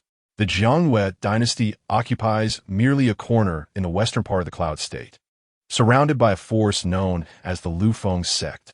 I once served as an elder in the Lufeng sect, and under its banner, there are a total of 18 forces akin to the Jianwei dynasty. Countless other families and sects exist. There are no fewer than 30 or 50 forces like the Northern Moon Palace. Listening intently, Lin Shu finally grasped a portion of this information. Just as he was about to inquire further, the elder continued in the Cloud State. The Luoyuan sect is hardly noteworthy when an envoy from an upper-tier dynasty arrives. Even the sect master must treat them with utmost respect. It is worth noting that the sect master of the Luoyuan sect is a 9th-level star plucker, and the entire Luoyuan sect was established upon a star plucked from outside the realm by its ancestor. Only a 9th-level star plucker? Lin Shu pondered silently. If that is the case, I could easily eradicate the Luoyuan sect at will. I did not realize that I had inadvertently reached such heights. This realization only heightened Lin Shu's anticipation for his father's rapid advancement. If his father could progress swiftly enough, staying in the Jiangyue dynasty might allow him to become unrivaled in the Cloud State, or even in the entire Eastern Wilderness and Tianyuan Dao domain. At that moment, Beishao, the palace master of the Northern Moon Palace, suddenly inquired, "Ancestor, you were once invincible in the Jiangyue dynasty for 3 centuries. Why did you not rise within the Luoyuan sect? With your talents, could you not have shown there?" The elder sighed, "Indeed, I once entered the Luoyuan sect with great ambition and was regarded as a genius among them. However, I encountered an individual with a unique physique. Despite sharing the same star-plucking realm, I was defeated in 3 moves, and my realm was subsequently reduced from star-plucking. Thus, I had no choice but to return to the Jiangyue dynasty in disgrace. Alas, I once fantasized about transcending even beyond the star-plucking realm." Having spoken, the elder turned his gaze toward Lin Shu. "You are remarkably young, yet possess such formidable strength, reminiscent of my own past, perhaps even surpassing it. That is why I share this information with you, hoping you do not tread the same path I did. Today, I shall burn this frail body of mine in a final display of might. Should you prevail, the world beyond the Jiangyue will surely sing your praises. If you falter, then you shall be but another failure like me, destined to remain in the Jiangyue dynasty, ruling for a lifetime." With that, the elder beckoned, and a painting materialized in his hand. Lin Shu, however, had intentionally allowed this to occur. This elder seemed entirely different from the others in the Northern Moon Palace. Lin Shu did not wish for him to depart with regrets. Thus, he resolved to let the elder unleash his full power in his final moments. "Thank you." The elder, aware that Lin Shu had facilitated his ease in reclaiming the painting, expressed his gratitude before making his move. Chapter 34. The Celestial Star Descending from the Heavens. "The stars is a tomb. My young friend, this is the blood-burning divine ability I command. Under this divine ability, I can momentarily restore myself to my pinnacle, which is the first level of star plucking. Once I relied on this divine ability to traverse the Jiangyue dynasty invincibly. Today, let this divine ability conclude my life." As the words fell, the aura surrounding Yin Tianquang surged dramatically, and his body instantly withered. The blood-burning divine ability ignited every drop of blood within him. Under normal circumstances, one would not deplete all their blood, but retain some to utilize the powerful recovery abilities of a cultivator. Now he had burned all his blood, marking a definitive end for himself. Regardless of victory or defeat, after this battle, he would perish entirely, unless one could achieve rebirth from flesh and blood, which clearly was beyond the capabilities of a fallen star plucker like Yin Tianquang. As Yin Tianquang executed the blood-burning divine ability to its fullest, his aura restored to the first level of star plucking. With this restoration, the power of the painting, which contained the essence of returning to the void, was fully activated. At this moment, Yin Tianquang was astonished. "I never expected such terrifying power to be concealed within this painting." Having broken through to star plucking outside the Jiangyue dynasty, his realm had since fallen, leaving him unaware of the painting's true potential. Now, he realized that this painting possessed such might. It could be regarded as a treasure even among the entire Luoyuan sect. "My young friend, I apologize. I did not anticipate this painting held such power. I have broken my promise and involved you. If you can evade it, then do so. This force is beyond my control. It is the legendary power." Upon hearing this, Lin Shu could distinctly sense the change in the gazes of everyone in the Beiyue Hall, from the home master to the disciples. All were filled with ridicule. They were clearly reveling in Lin Shu's predicament, their eyes glimmering with malice as they anticipated his demise. Compared to Yin Tianquang's candor, the atmosphere in the Beiyue Hall was lacking by several magnitudes. Lin Shu spoke.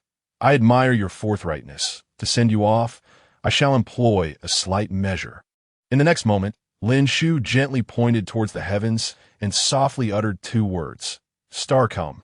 Instantly, boundless phenomena surged across the sky, the entire firmament roiling. Simultaneously, a small star from beyond was drawn by Lin Shu's finger, plummeting towards the Beiwei Hall at an astonishing speed. At that moment, Yin Tianquang gazed at Lin Shu, his eyes filled with profound shock.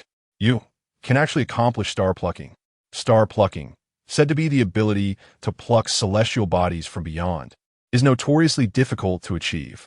For countless ages, the celestial bodies closest to the Tianyuan Dao domain had been largely harvested by predecessors. Other celestial bodies were either too distant or immense, beyond the reach of the star-plucking power. Yet, the fluctuations indicated that a star was indeed being drawn in. Lin Shu's realm was unfathomable, far exceeding mere star-plucking. Above the Beiwei Hall, boundless phenomena churned, capturing the attention of nearly all the powerful beings within the Jianwei dynasty. That was the power of star-plucking, who in the Beiwei Hall had broken through to the star-plucking realm. Such fluctuations could only signify the star-plucking realm. In Linjiang City, merely 2,000 or 3,000 miles from the Beiwei Hall, Lin Songtian also witnessed the astonishing phenomena. That direction seemed to be the Beiwei Hall. I never anticipated someone from the Beiwei Hall had broken through to the star-plucking realm. I have a grudge against Beiwei Hall. It seems I must diligently cultivate, or else when they come seeking vengeance, my 5th tier of divine ability is far too weak. Without hesitation, Lin Songtian entrusted matters to the two titled elders Lin Fengya and Lin Liu, designated by Lin Shu, then entered a secret chamber to begin seclusion. To swiftly break through his realm, he cast aside all reservations, employing the Qinglian celestial fire to continuously refine himself. Although this method might expose the aura of the Qinglian celestial fire, attracting the covetous eyes of the powerful, he had no other choice. If he did not quickly advance, the impending vengeance from the Beiwei Hall would surely lead to the annihilation of the Lin family. He could only bear the Qinglian celestial fire and resist his fate. Unbeknownst to Lin Shu, his emergence of star-plucking power in the Beiwei Hall had driven his father to recklessly pursue a breakthrough, disregarding the potential exposure of the Qinglian celestial fire. At this moment, under Lin Shu's guidance, the celestial star was drawing ever closer, soon becoming visible in the firmament, allowing even the naked eye to discern its surface details. This was a miniature star with a diameter of less than 1,000 miles, specifically chosen by Lin Shu. Lin Shu intended to use this star to bury the Beiwei Hall completely, serving as Yin Tianquang's tomb. Of course, considering the potential devastation a larger star might wreak upon the Jianwei dynasty, he selected a diminutive celestial body. In terms of Lin Shu's past life, it could be referred to as an asteroid or even a small satellite. Today, I shall send you on your journey with this star. After your passing, this star shall be your grave. Hearing Lin Shu's words, Yin Tianquang was moved to tears. Thank you, young friend, for granting me such a dignified conclusion. I wish you a smooth path in your future cultivation. May the great Tao be beneath your feet. Lin Shu nodded gently. Your good intentions are appreciated. Please proceed on your journey. With that, Lin Shu retrieved the painting, while the fragment of returning to the void was forcefully retracted back into the artwork. Yin Tianquang made no further resistance. He understood that Lin Shu was far beyond him in strength. Now, to have such a dignified end was already a stroke of fortune. Yin Tianquang faced death with serenity. The remaining members of the Beiwei Hall, including the 3 Hall Masters, 11 Peak Masters, and numerous disciples, were plunged into a state of panic. Among them was the Master of Baichao Peak, Poison Lord Amoin. Lin Shu had previously declared that he could not easily perish. He must endure the world's torment to atone for the countless innocent lives lost due to him. Thus, Poison Lord Amoin was now safeguarded beside Lin Shu, along with the siblings Li Xian and Li Han. As the star descended, the Beiwei Hall was utterly consumed by its fall, becoming a mere chapter in history. No one escaped. All were buried beneath the celestial body. Lin Shu sensed the absence of any living presence and inscribed a few words upon the star. the tomb of Yin Tianquang. Chapter 35. Lin Shu's power revealed. The secret of his mother's influence. Lin Shu obliterated the entire North Moon Palace, drawing a celestial body down shortly thereafter. The esteemed ones of the Jiangyue dynasty hurried from various corners of the realm to the site of the North Moon Palace. Each esteemed figure gazed at the fallen star, standing upon the domain of the North Moon Palace, which had already met its demise, exchanging bewildered glances. What on earth had transpired? Was that star-plucking powerhouse not of the North Moon Palace?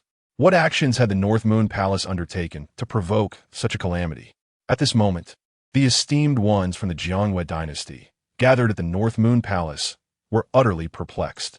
If the star-plucking powerhouse was indeed not from the North Moon Palace, then he must have originated from beyond the Jiangyue dynasty. To incite such a being, the North Moon Palace had undoubtedly provoked a formidable adversary.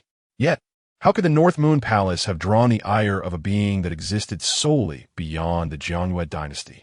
This was a question that demanded clarity. Alternatively, it could be that the North Moon Palace had not antagonized anyone at all. Perhaps the star-plucking powerhouse had simply taken offense at the North Moon Palace and destroyed it on a whim. If that were the case, then this star-plucking individual would be a capricious being indeed. The esteemed ones present were suddenly gripped by trepidation, fearing that they might unwittingly become the next casualties of this unpredictable powerhouse. In light of this, they immediately began to examine the remnants left behind at the scene. In an instant, the crowd discerned a profound and majestic inscription etched upon the fallen star, which seemed to form a significant phrase: the tomb of Yin Tianquang. At once, the esteemed ones were taken aback. Yin Tianquang.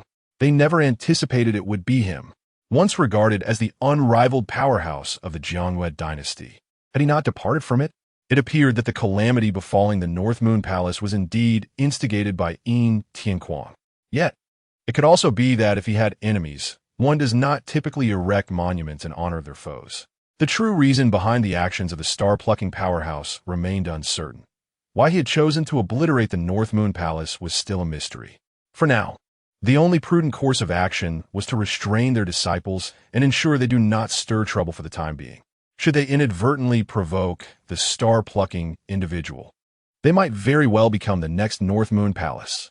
With no useful leads, the visiting esteemed ones began to depart.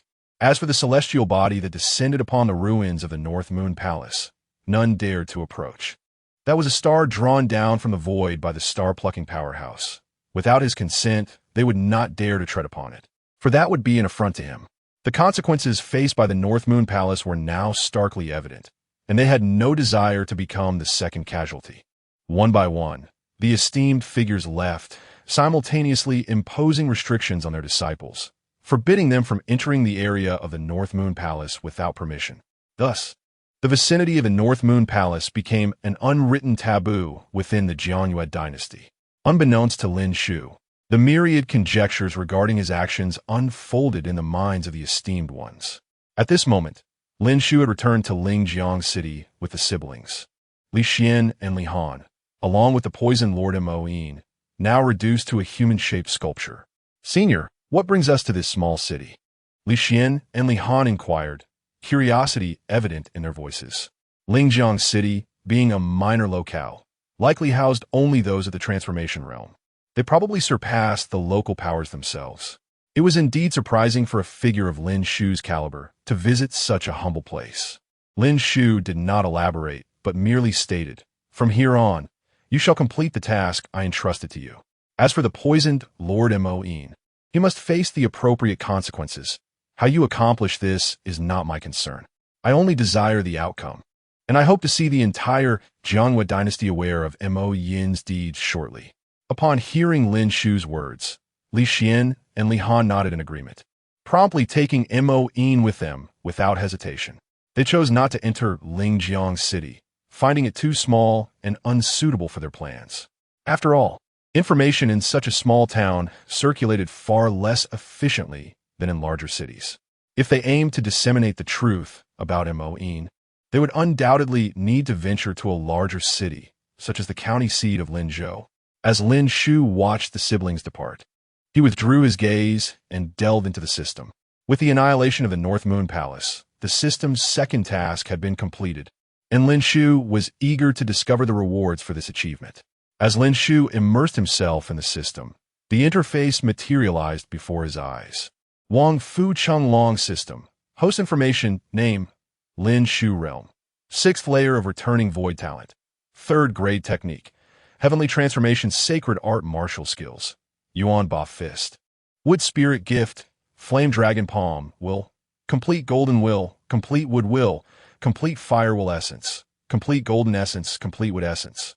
Complete fire essence divine ability. Heavenly origin chess transformation method. System subordinate information name.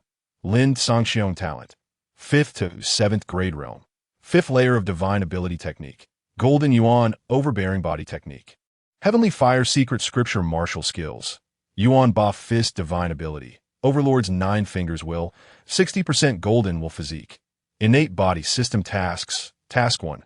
Please assist the system subordinate in overcoming the calamity of the North Moon Palace. Reward for the subordinate is unknown. Host reward is a passive elevation of 1 minor realm. Completed. Reward claimed. Task 2. Please eliminate the North Moon Palace within 1 month with the system subordinate. Reward for the subordinate is unknown. Host reward is a passive elevation of 1 minor realm. Completed. Reward unclaimed. System. Claim the reward. Ding due to the obliteration of the North Moon Palace. The system subordinate did not engage in combat.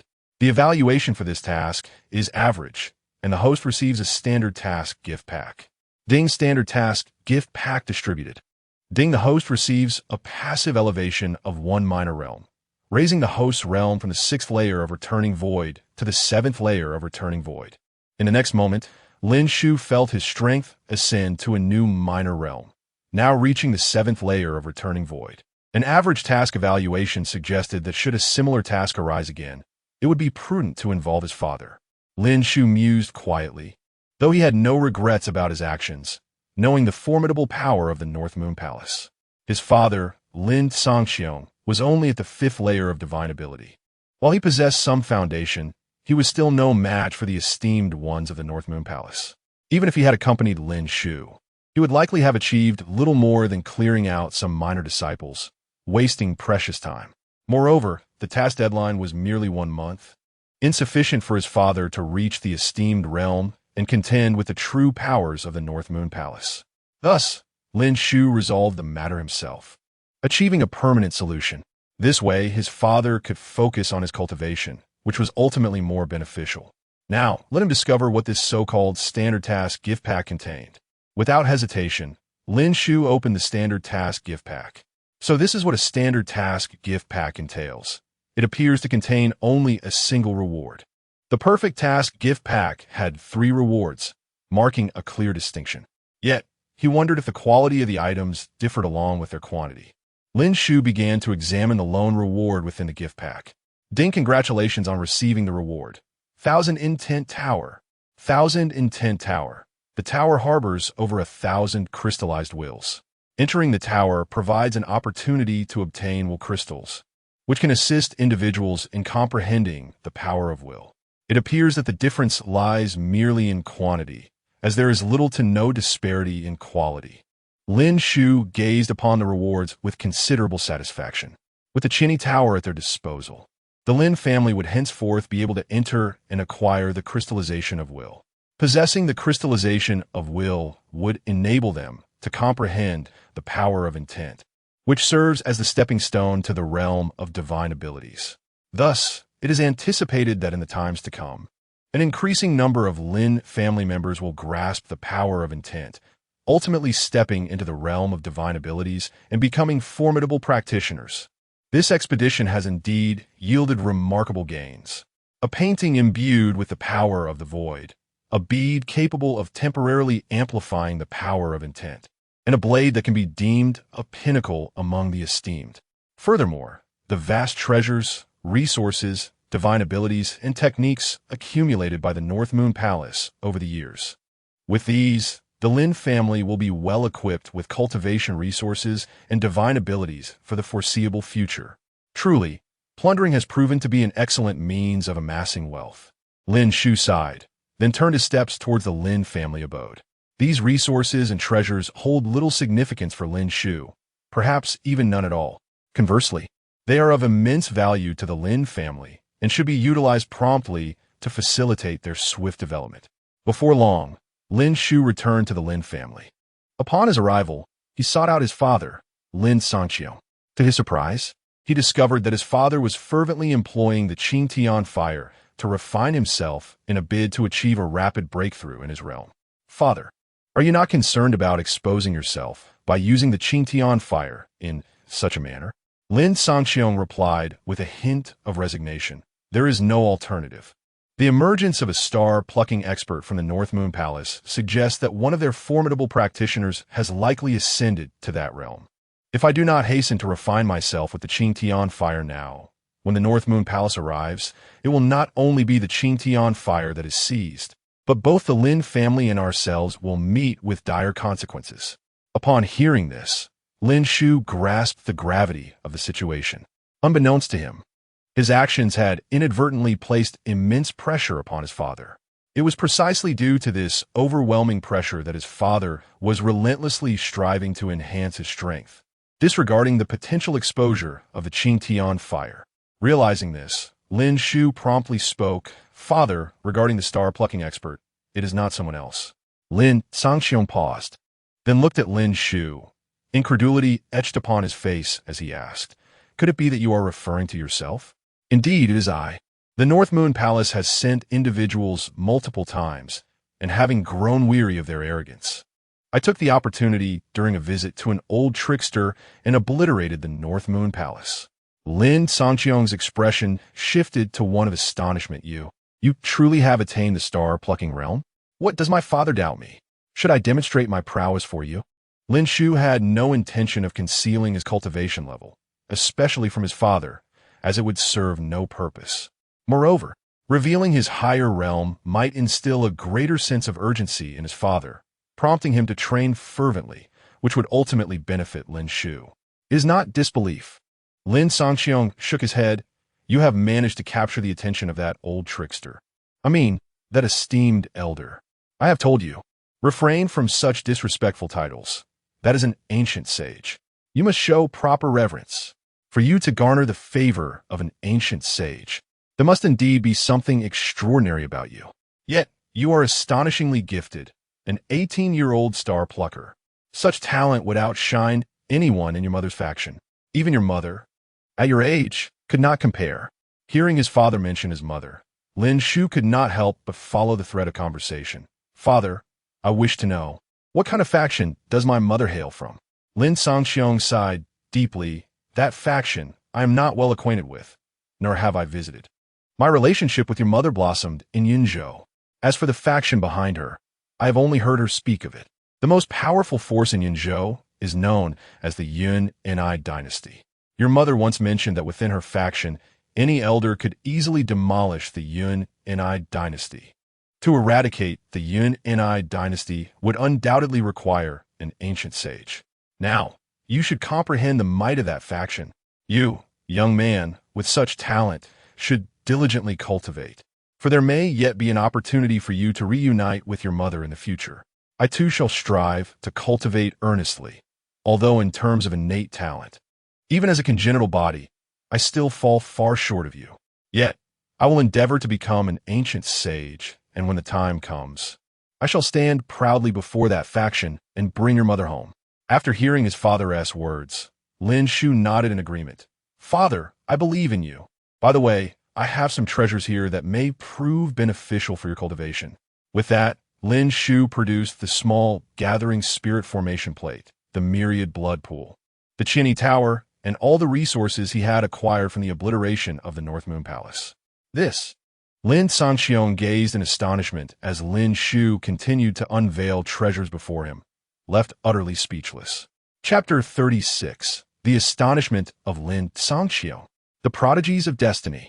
Father, this is a small spirit gathering array disc, capable of establishing a spirit gathering array that encompasses a radius of 1 mile. As Lin Shu presented the treasure, he elaborated, you can make good use of it, ideally placing the array disc at the center of the Lin family to better benefit more members. With this array, The concentration of spiritual energy during cultivation will increase tenfold. Lin Shu immediately nodded with a smile. Rest assured, my dear boy, I am well aware of the spirit gathering array. I shall maximize its utilization. Lin Shu did not argue, for he had traveled beyond the Jiangyue dynasty and was certainly familiar with the spirit gathering array. A brief explanation sufficed, and there was no need for further elaboration.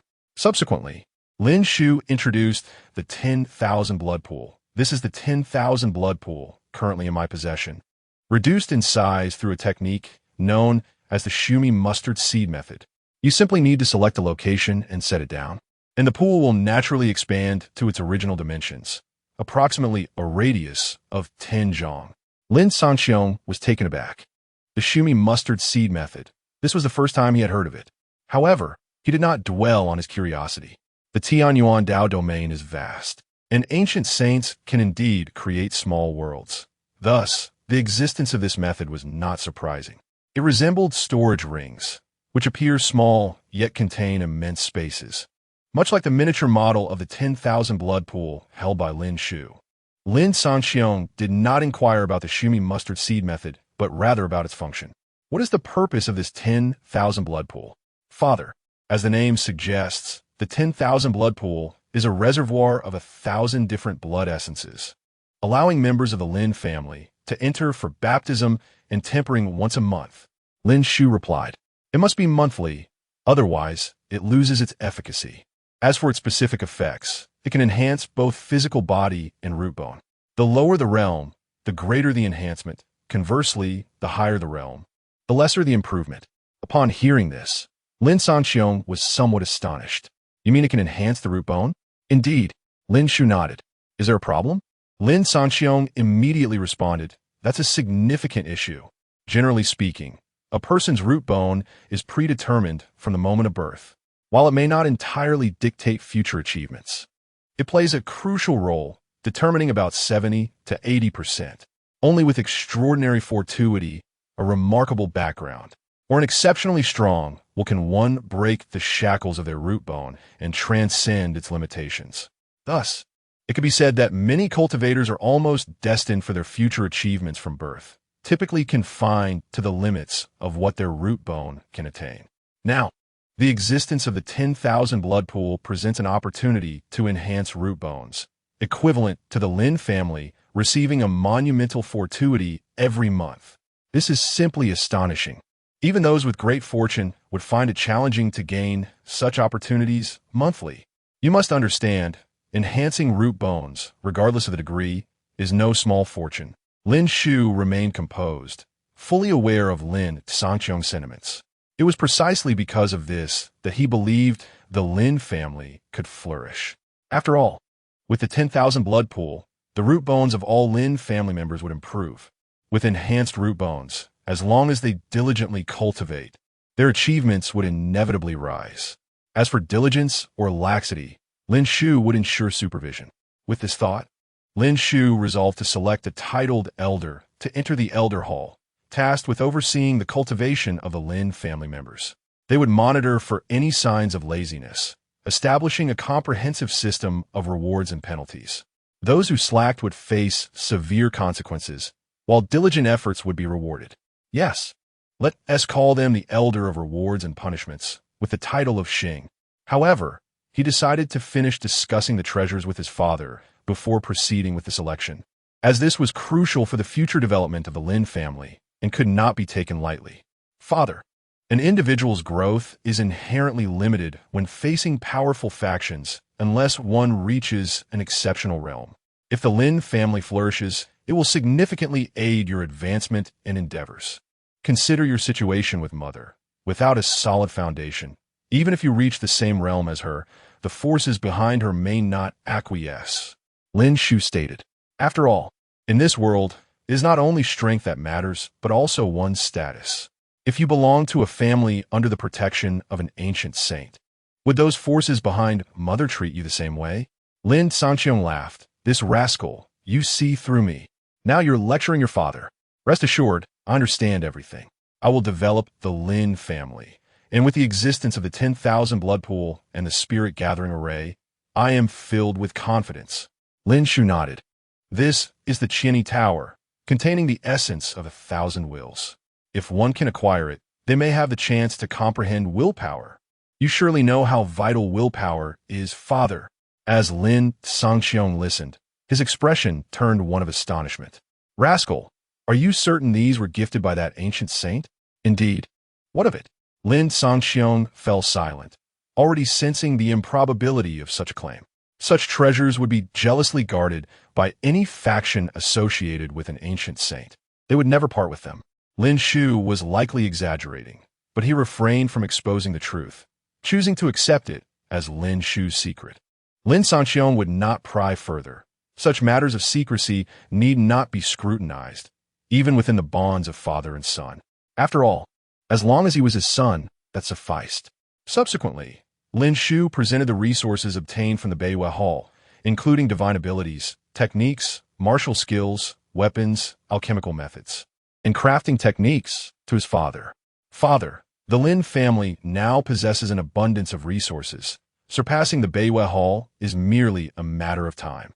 Ha ha ha. I will inform the Lin family members of these treasures. They must understand the benefits they derive and be grateful to you, Lin Sangxiong remarked. In the eyes of many in the Lin family, you are still seen as the one responsible for your grandfather's demise. They harbor some resentment. With these treasures, they should change their minds and fully accept your identity as the young master. Lin Shu was unconcerned. It matters not. As long as I possess strength, their acceptance is of little consequence. While the sentiment is valid, we are ultimately a family, and resolving some conflicts is preferable. If it were outsiders, misunderstandings would be trivial. Lin Sangxiong replied, within the same family, sharing the same bloodline, it is best to avoid discord. Although competition is necessary for growth, unity remains paramount. Otherwise, if one constantly seeks to undermine their kin, a powerful family will merely be a disjointed assembly. Lin Shu nodded. As you say, father, I shall follow your lead. Very well, then I shall make the arrangements. With that, Lin Sangxiong departed with the treasures. After Lin Sangxiong left, Lin Shu also set his plans into motion. Chapter 37. Elder of Punishment. Lin Shu and Lin Xiongyu. Next, I must appoint 2 titled elders. One will oversee the cultivation of the Lin family members, ensuring a clear distinction between public and private matters, with rewards and punishments distinctly defined. Additionally, another titled elder is needed to conduct an in-depth understanding of the Lin family, establishing a covert monitoring organization to better ascertain whether there are spies infiltrating the Lin family or if anyone is betraying us. Lin Shu understood that for a family to grow strong, spies and traitors must be eradicated. Otherwise, the presence of such pests could lead to the Lin family's downfall. Although Lin Fengya has the Wind Guards to gather intelligence, if secrets are concealed within the family, he can also detect spies and traitors. However, one person's strength is ultimately limited. Managing too many responsibilities can lead to errors. Moreover, if all matters are entrusted to a single individual, any misstep could result in grave consequences. Lin Shu made her decision without hesitation and immediately convened a family meeting. Concurrently, Lin Sangxiong, Lin Shu's father, also called for a family meeting. Thus, Lin Shu deemed it unnecessary to send out further notifications. Where father convened the family meeting, she would directly announce her matters. In the Lin family's central hall, the elders, including the 2 newly appointed titled elders, Elder Feng Lin Fengya and Elder Lei Lin Leihu, arrived. Upon seeing both the family head and the young master present simultaneously, they understood that significant announcements were forthcoming. A solemn atmosphere enveloped the assembly. Lin Sangxiong addressed the gathered elders. From today onward, the Lin family shall enter a phase of rapid development. As elders, you must lead by example and cannot afford to be complacent. Here lies the gathering spirit array disc, which will enhance the spiritual energy concentration within a mile radius of the Lin family by 10-fold. This is the 10,000 blood pool. Henceforth, every Lin family member may enter for a cleansing once a month to enhance their foundational abilities.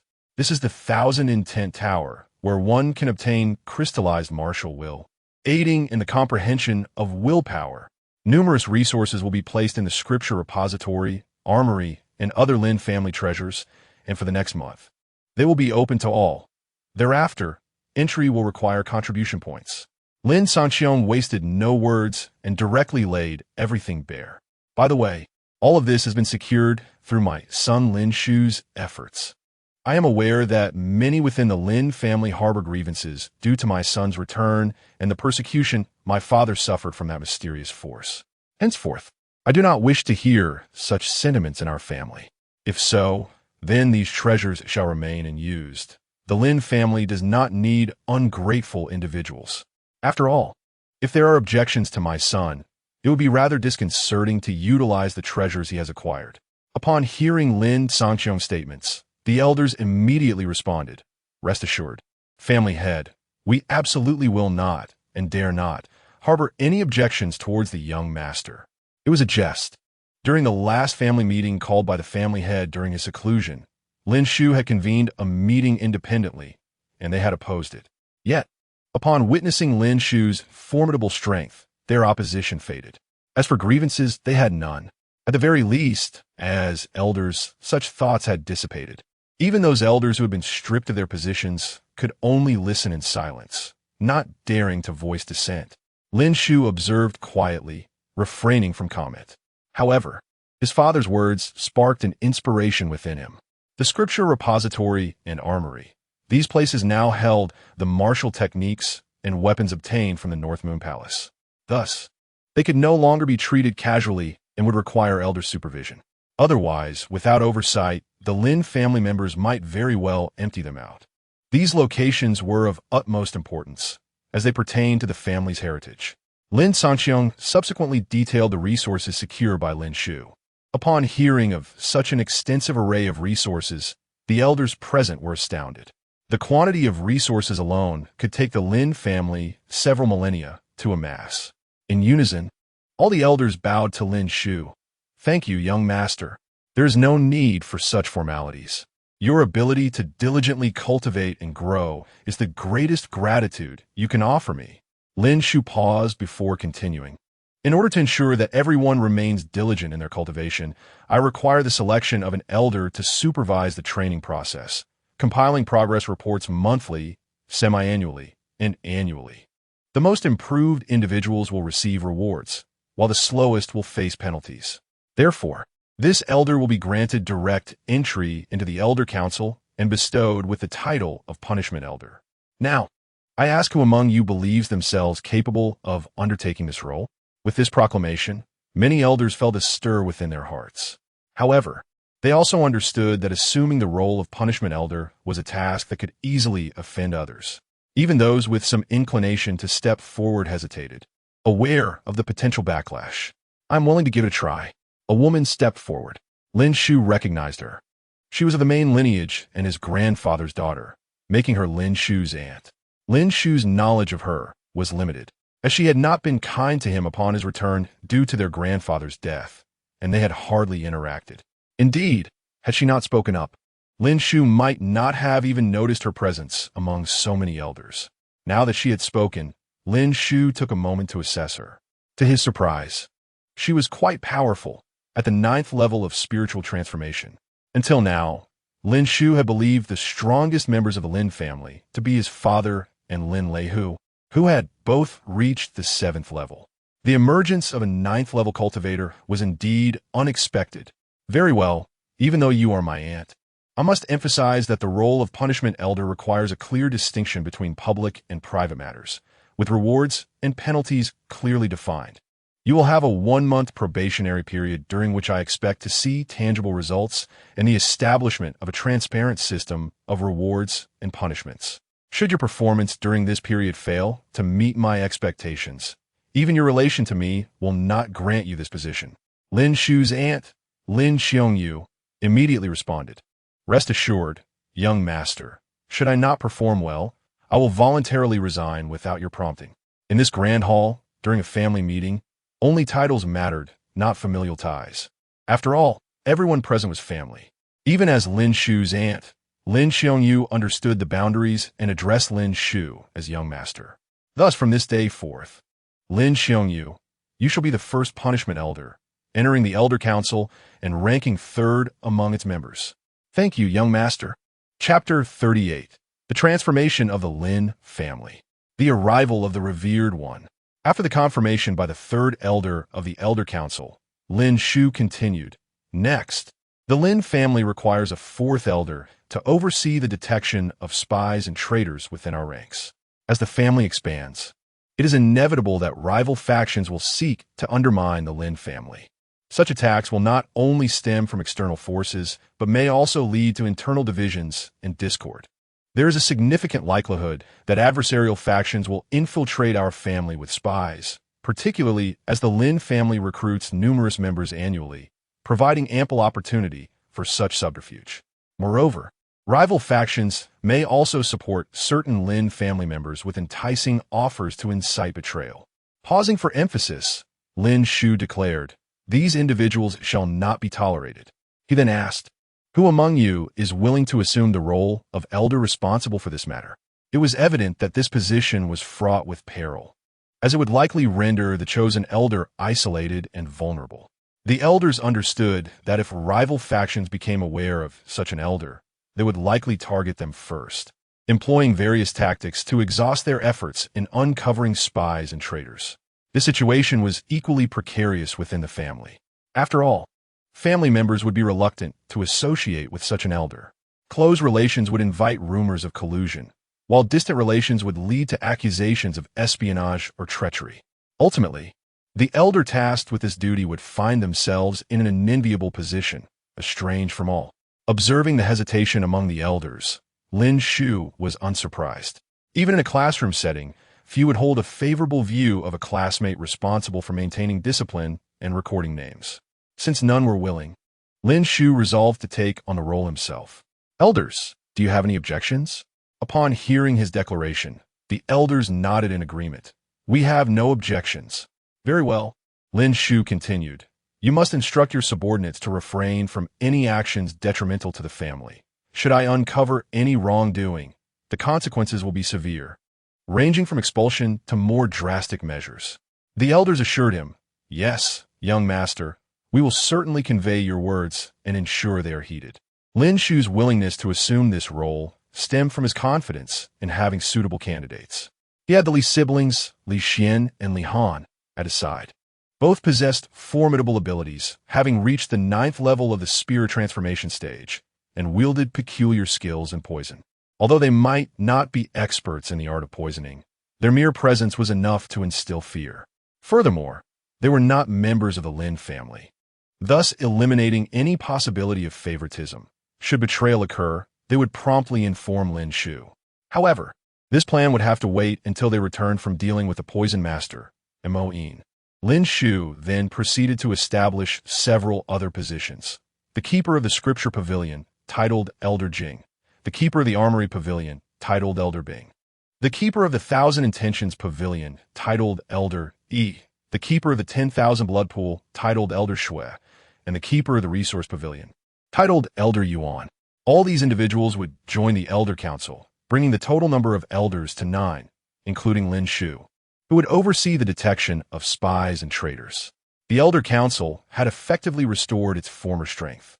Unlike the previous council, where many elders were inactive, this new assembly consisted of those with specific responsibilities. The council would remain at 9 positions for now, with the possibility of expansion as the Lin family grows. Next, Lin Shu addressed the need for chief elders of each lineage. Each chief elder would be responsible for their respective lineage. Should any issues arise, accountability would fall upon them. If a chief elder performed exceptionally, they would be invited to join the Elder Council. From this day forward, resources would be distributed in 3 tiers, the titled elders receiving the most benefits, while ordinary elders would receive the least. Additionally, special family locations, such as the 10,000 Blood Pool and the 1,000 Intentions Pavilion, would grant priority access. While it may seem that everyone currently enjoys access, this will not be the case if the family grows to 20 to 30,000 members in the future. Now, you may choose whether to nominate a chief elder for your respective lineages, Lin Shu announced. The elders expressed their eagerness to take on the role of chief elder for their lineages. Given the enthusiasm, I leave it to you to elect a chief elder from your lineages. Submit the list to me once you have made your decision. Of course, you may choose to conspire with one another. However, should your lineage face any issues, the entire group will be held accountable. This includes cessation of resource allocation, loss of access to treasured sites, and even dissolution of the lineage and expulsion from the family. Lin Shu understood the necessity of strict discipline. Without it, a family rife with nepotism would inevitably decline. Having contemplated this, Lin Shu continued, "By the way, Lin Xiongyu, since you were appointed as Elder Xing, you shall temporarily serve as the enforcement elder, responsible for administering punishments to errant family members. Are you willing?" Upon hearing Lin Shu's inquiry, Lin Xiongyu immediately nodded. "I am willing. My father aspired to forge the Lin family into a powerful lineage, and now that we possess the means to strengthen ourselves, I shall not allow our family to falter due to various calamities. I will enforce this responsibility with utmost diligence." "Excellent." Suddenly, Lin Shu's expression shifted as he sensed the approach of a revered figure heading towards Linjiang City. Realizing this, he promptly declared, "Since there is nothing further to discuss, this family meeting is hereby adjourned. Each of you may return to your duties. The prosperity of our family relies on everyone's efforts. Our goal is to become the foremost family in the Jiangwei dynasty and beyond."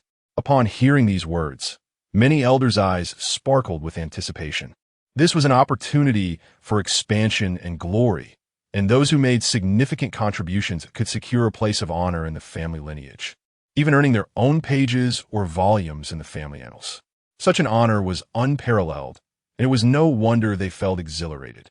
Chapter 39. The First Alchemist of Jiangwei. Zhao Sik. Ding. A notification indicated the approach of a venerable being, intent on seizing the Qinglian heavenly fire. The system implores the owner and host to withstand this tribulation. If successful, the owner shall receive an unknown reward, and the host's system will passively elevate by a small realm. As the family elder departed from the grand hall, Lin Shu heard the system's notification sound. Upon hearing it, Lin Shu immediately comprehended the reason behind the venerable arrival in Jiangxing. This remote town, seemingly inconsequential, should have posed no allure for a venerable being. However, it became evident that Lin Shu's father had recklessly utilized the Qinglian heavenly fire, resulting in a leak of its aura that attracted the venerable's attention. With this realization, Lin Shu hastily turned to his father. "Father, a venerable being is approaching Jiangxing. Surely, you understand their purpose?" Lin Sangxiong pondered briefly before grasping the situation. Could it be for the Qinglian heavenly fire? Indeed, Jiangxing lacked any worthy reason for a venerable to make the journey. Aside from the previous use of the heavenly fire and the treasures recently revealed, which bore no leaked aura. Understanding the gravity of the situation, Lin Sangxiong asked, "Should we not quickly gather the family to confront the intruder?" Lin Shu shook his head, "No. But why not? Wouldn't this demonstrate your strength to the family?" Lin Shu replied, "While that is true, revealing my true capabilities may bring about two significant drawbacks. First, should I be able to suppress the venerable, the family might grow arrogant, believing themselves invincible within the Jiangwei dynasty. Second, possessing such strength renders me a towering umbrella. Do you think mere raindrops would worry beneath it? They would not. If the family, still in its nascent stage, develops such a mindset, how shall it flourish? I tell you this, Father, for you would not become complacent. But with so many family members, I cannot ensure they all share your temperament." Lin Sanqiong contemplated Lin Shu's words and eventually nodded. "You have a point. Yet, we cannot remain in secrecy forever. The truth will inevitably surface." Lin Shu smiled. "There is no rush. I shall personally test the family's mettle. If they pass, I will reveal my strength. If they fail, then they are akin to mud that cannot be molded, and I shall no longer concern myself with this family." "Very well. Proceed as you wish." Lin Sangxiong had no objections. "Let's meet the approaching venerable." With that, Lin Shu and Lin Sangxiong took to the skies, heading toward the direction of the venerable's arrival. Outside the north gate of Jiangcheng, three figures, 2 men and a woman, were aboard a flying spirit vessel. Master, this is merely an exceedingly barren and remote town. Could there truly be an aura of heavenly fire? The young man inquired disdainfully, gazing at the small town ahead. An elder in their midst replied, "Not necessarily.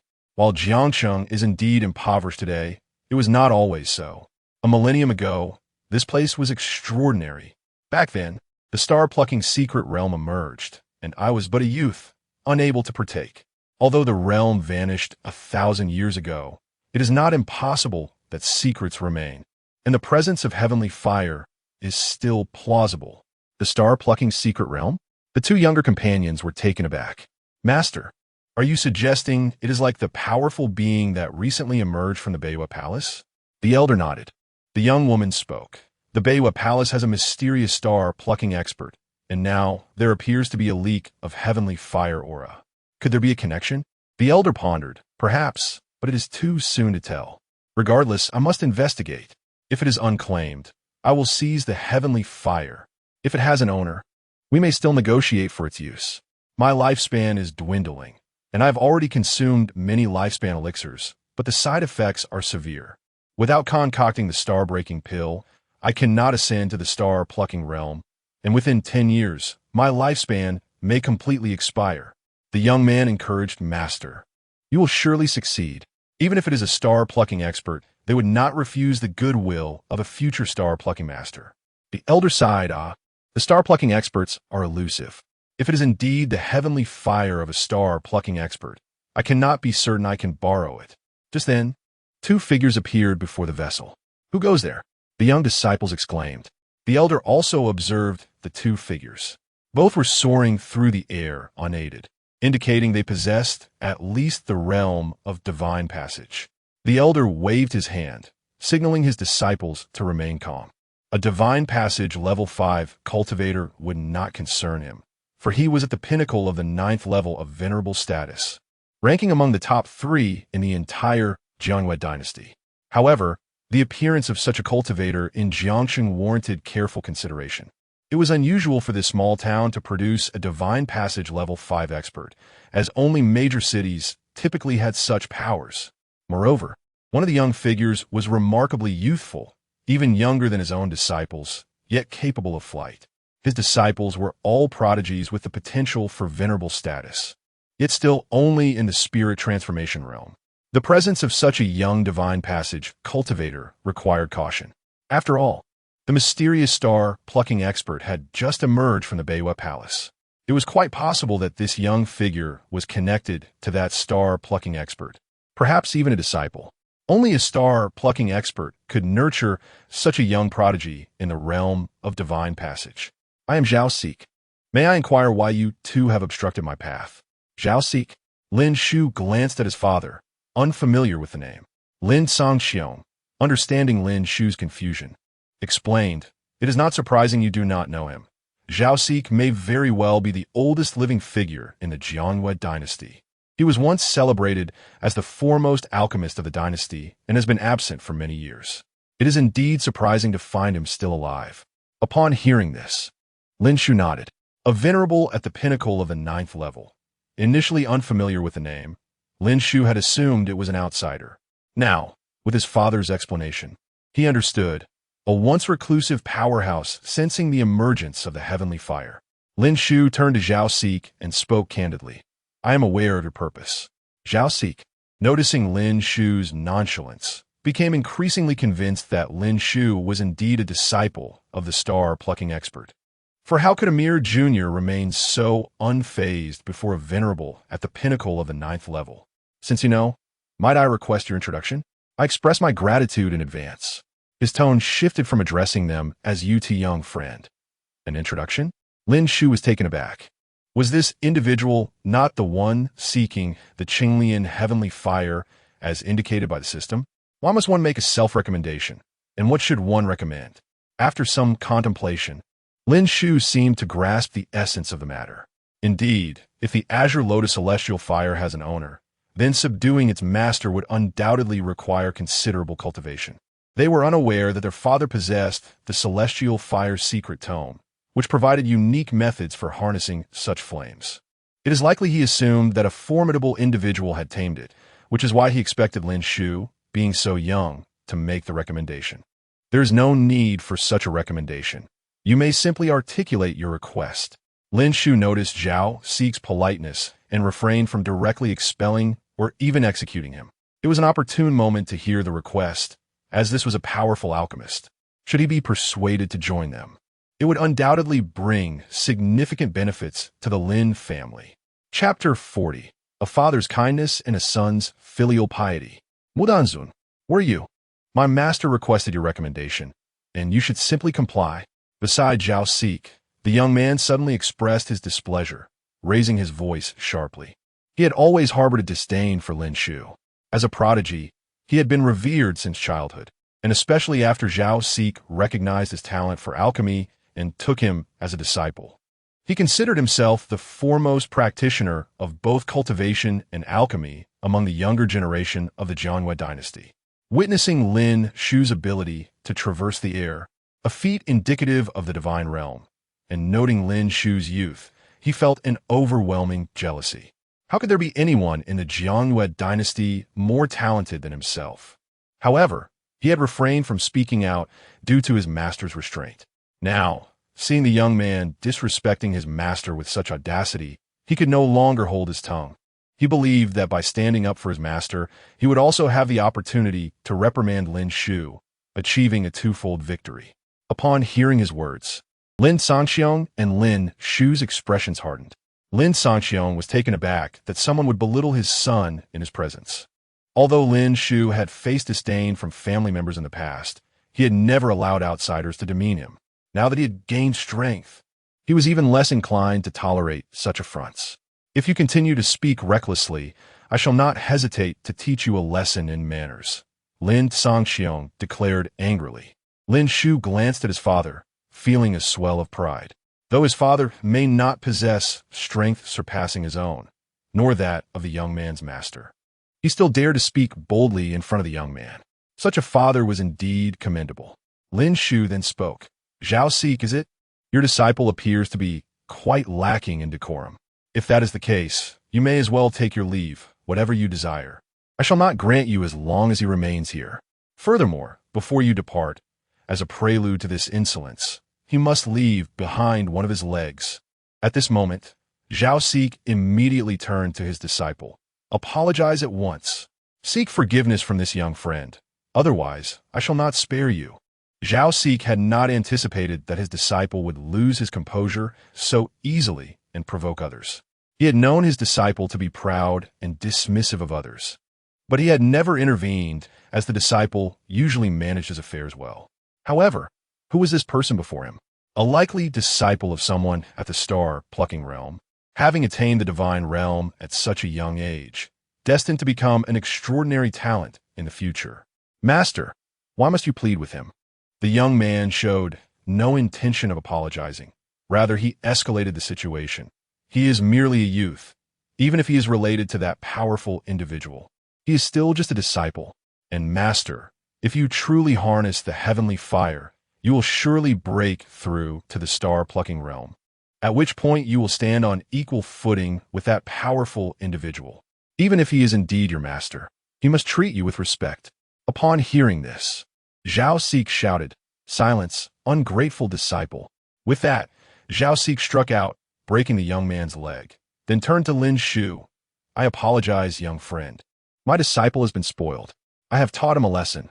Could you possibly recommend your master? Lin Shu glanced at the young man, now with a broken leg, and nodded. Very well. Since you have expressed this, I shall temporarily lend you the heavenly fire. Zhao Xig's eyes brightened. Thank you, young friend. Lin Shu turned to his father. Father, please lend him the heavenly fire for the time being. This was a test from Lin Shu. If Zhao Xig could suppress his greed upon seeing the heavenly fire and refrain from harboring thoughts of seizing it, then Lin Shu would indeed lend it to him. Otherwise, should he entertain such thoughts, Lin Shu would not hesitate to let him perish. Although Lin Shu sought to recruit an alchemist for his own purposes, Zhao Xig had already diminished in Lin Shu's esteem due to his disciple's behavior, making him less essential to capture. Zhao Xig looked at Lin Sanxiong, who was manifesting a blue fire lotus, emanating the aura of heavenly fire. At that moment, his gaze sharpened. He had not expected that the one controlling the heavenly fire was not the mysterious star-plucking strongman, but rather a being of the fifth layer of the divine realm. Instantly, his mind began to race with possibilities. Two paths lay before him.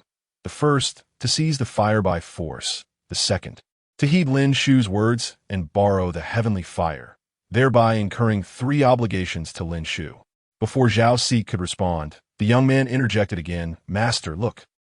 There is no star-plucking strongman, yet the heavenly fire is in his hands." He pointed at Lin Sangxiong. "You, a mere divine realm practitioner, how dare you wield heavenly fire? Recognize your place and hand it over, or face the consequences."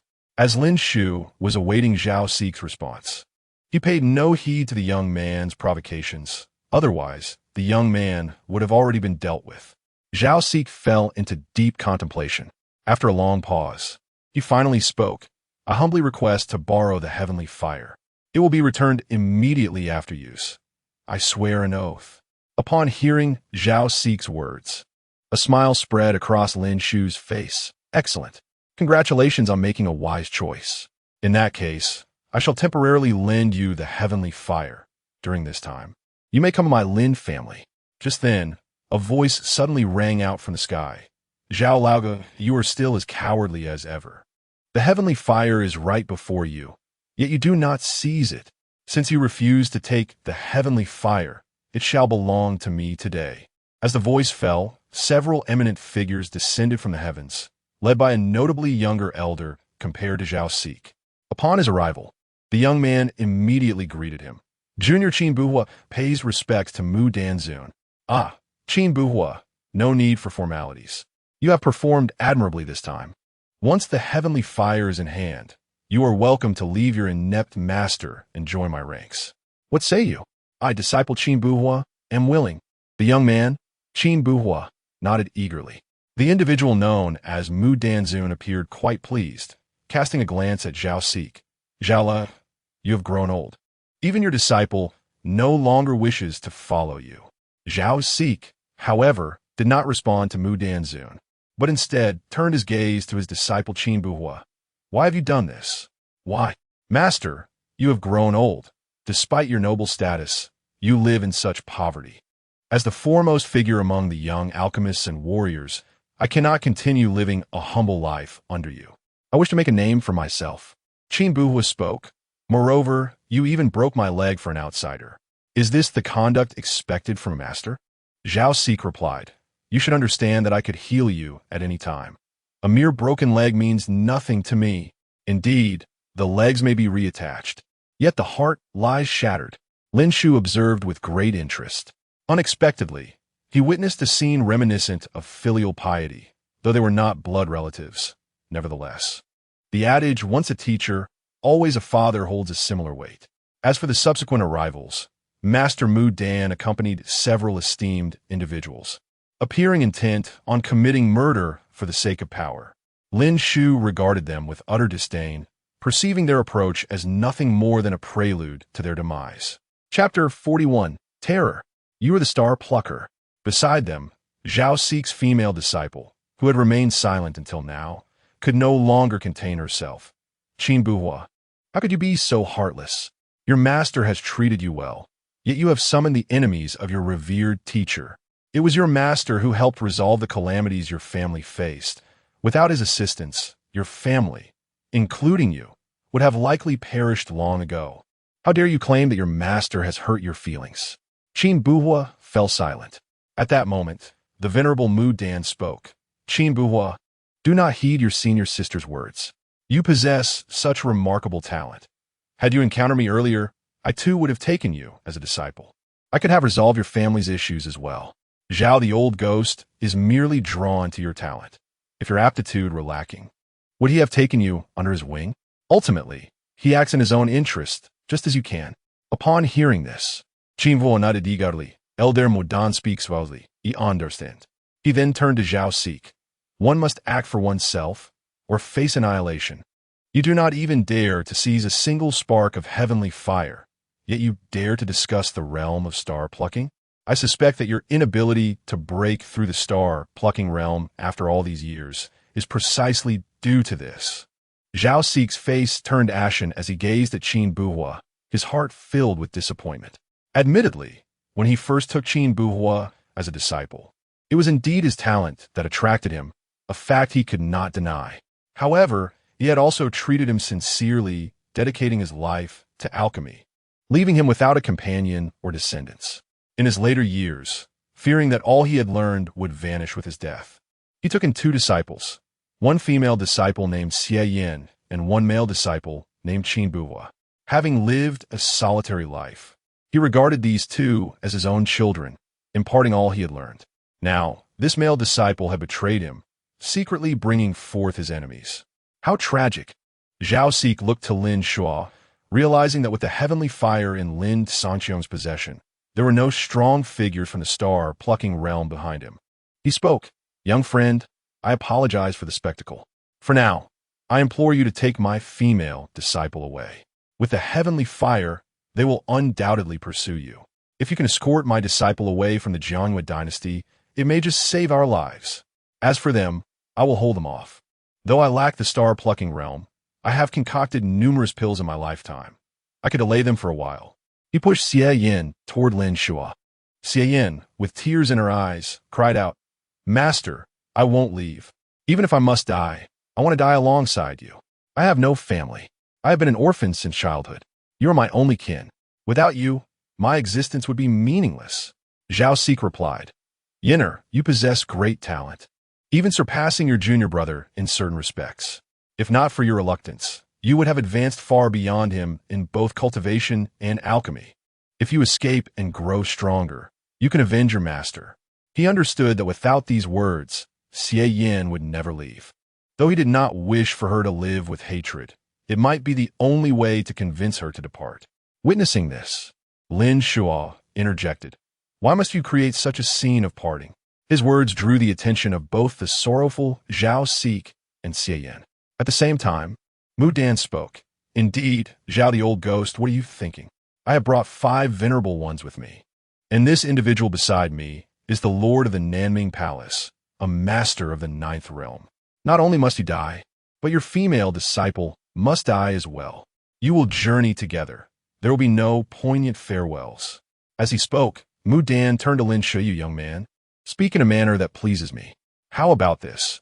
Seeing as you possess the ability to fly, I shall take you as my disciple. And you, if you surrender the heavenly fire, I can accept you as well. Though you are a bit older, reaching the 5th realm of divine powers is still commendable." Mu Dan then cast his gaze upon Lin Sanqiong. Upon hearing such words, Lin Shu immediately struck out with a palm. Earlier, he had tolerated Qin Buhua's provocations because he believed Zhao Xig could serve the Lin family. However, this so-called Mu Dan was an enemy, here to seize the heavenly fire. And against enemies, there was but one solution: to eliminate them. With a seemingly unremarkable slap, Lin Shu's strike landed on Mu Dan, who perceived it as lacking any skill, not even resembling divine powers or ordinary martial techniques. "Do not think that your youthful talent grants you the right to challenge me. Since you refuse to be my disciple, then perish." Mu Dan retaliated fiercely, unleashing the full force of his 8th realm prowess, aiming to obliterate Lin Shu with a single blow. At that moment, Zhao Xig's expression shifted. He acted without hesitation. He needed Lin Shu and his son to escort his female disciple away. Lin Shu could not die. As Zhao Xig made his move, the 5 venerable ones beside Mu Dan immediately intervened to stop him. "Do you truly think I have lived 1,000 years in vain?" However, before their attacks could collide, an unexpected event unfolded. The venerable Mu Dan, ranked 2nd in the Jiangyue dynasty, was unexpectedly sent flying by Lin Shu, unable to withstand even a single strike. This sudden turn of events left everyone present in shock. Zhao Xig was equally bewildered. Mu Dan was a formidable opponent, one whom he would need time to defeat himself. How could he be so easily vanquished by Lin Shu? A terrifying thought suddenly crossed Zhao Xig's mind. Could it be that Lin Shu was the mysterious star plucker, the terrifying existence that had obliterated the Beiyue Palace? He had always underestimated Lin Shu due to his youth. assuming he was merely a disciple of Star Plucker. Yet this world is full of wonders. One cannot presume that a Star Plucker must be ancient. Moreover, outward appearance does not always reflect one's true age. If he could concoct longevity pills, surely a Star Plucker could possess methods to retain youth. With this realization, Zhao Sik immediately bowed respectfully. This junior pays his respect to the esteemed Star Plucker. I was unaware of your presence and ask for your forgiveness. Chapter 42. Subduing the First Alchemist. Annihilating the Elders. Star Plucking? With Zhao Sik's words, everyone present, including Master Mu and the 5 elders he brought along, gazed at Lin Shu with astonishment. They had no doubt regarding Zhao Sik's declaration. Just recently, the North Moon Palace had been annihilated, with someone plucking stars from beyond the realm, leading to the complete destruction of the entire North Moon Palace. In the past, they might have dismissed such claims, but at this crucial moment, disbelief was no longer an option. Moreover, Master Mu had been effortlessly sent flying with a single strike. Who, if not an adept of star plucking, could achieve such a feat? Lin Shu, unfazed by their reactions, turned to Zhao Sik. Now, I have but one question for you. I shall grant you the right to use the heavenly fire as a condition for you to follow me from this moment forth. Do you consent? Without hesitation, Zhao Sik nodded. I am willing, the junior, am willing. At this juncture, Zhao Sik understood that refusing would leave him with no option but death.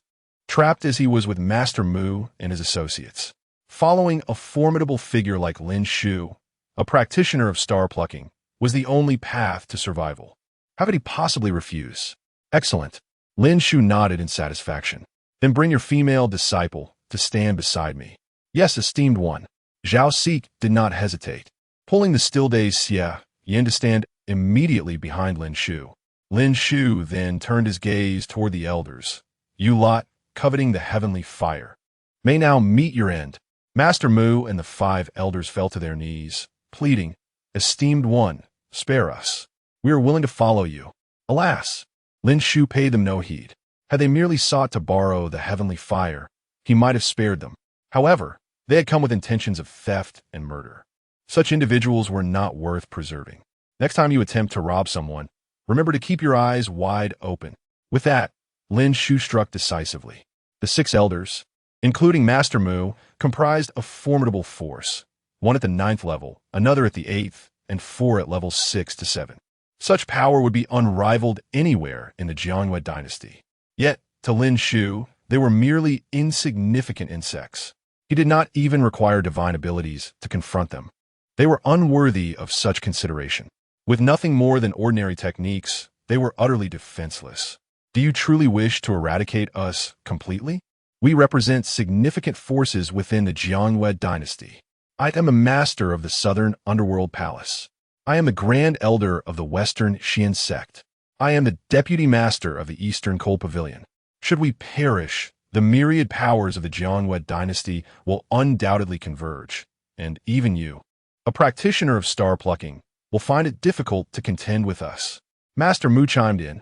I am an alchemist, and I have friends in the Jiangyue dynasty who procure pills for me. If I die, my friend will surely come personally, though he is also an elder. He has a master of star plucking behind him. If you spare me, I can refine pills for you free of charge. Listening to their desperate pleas, Lin Shu turned to his father. Father, remember everything they said. Once I have the time, I will visit the Southern Underworld Palace, the Eastern Cold Pavilion, and the Western Xian sect. The North Moon Palace's demise was not long ago. I will ensure they gather. Lin Songqiong nodded. Rest assured, I shall remember. Suddenly, he turned to Master Mu. Pray tell, who is the master of star plucking behind your friend? From which faction does he hail? I may very well know him. In my youth, I ventured beyond the Jiangyue dynasty and even acquainted myself with a true disciple of the Luoyan sect. Even if I do not know him, I could inquire about him in the future. Lin Shu was taken aback by his father's words. The Luoyan sect was a substantial force. His father had, in his youth, known a true disciple of the sect. It was surprising that, at the foundational level, he had connections with such figures. A true disciple of the Luoyan sect had the power to command respect throughout the Jiangyue dynasty. Yet, Recalling that his father had managed to win over a person of his mother's stature, knowing a mere true disciple of the Luoyuan sect seemed trivial in comparison.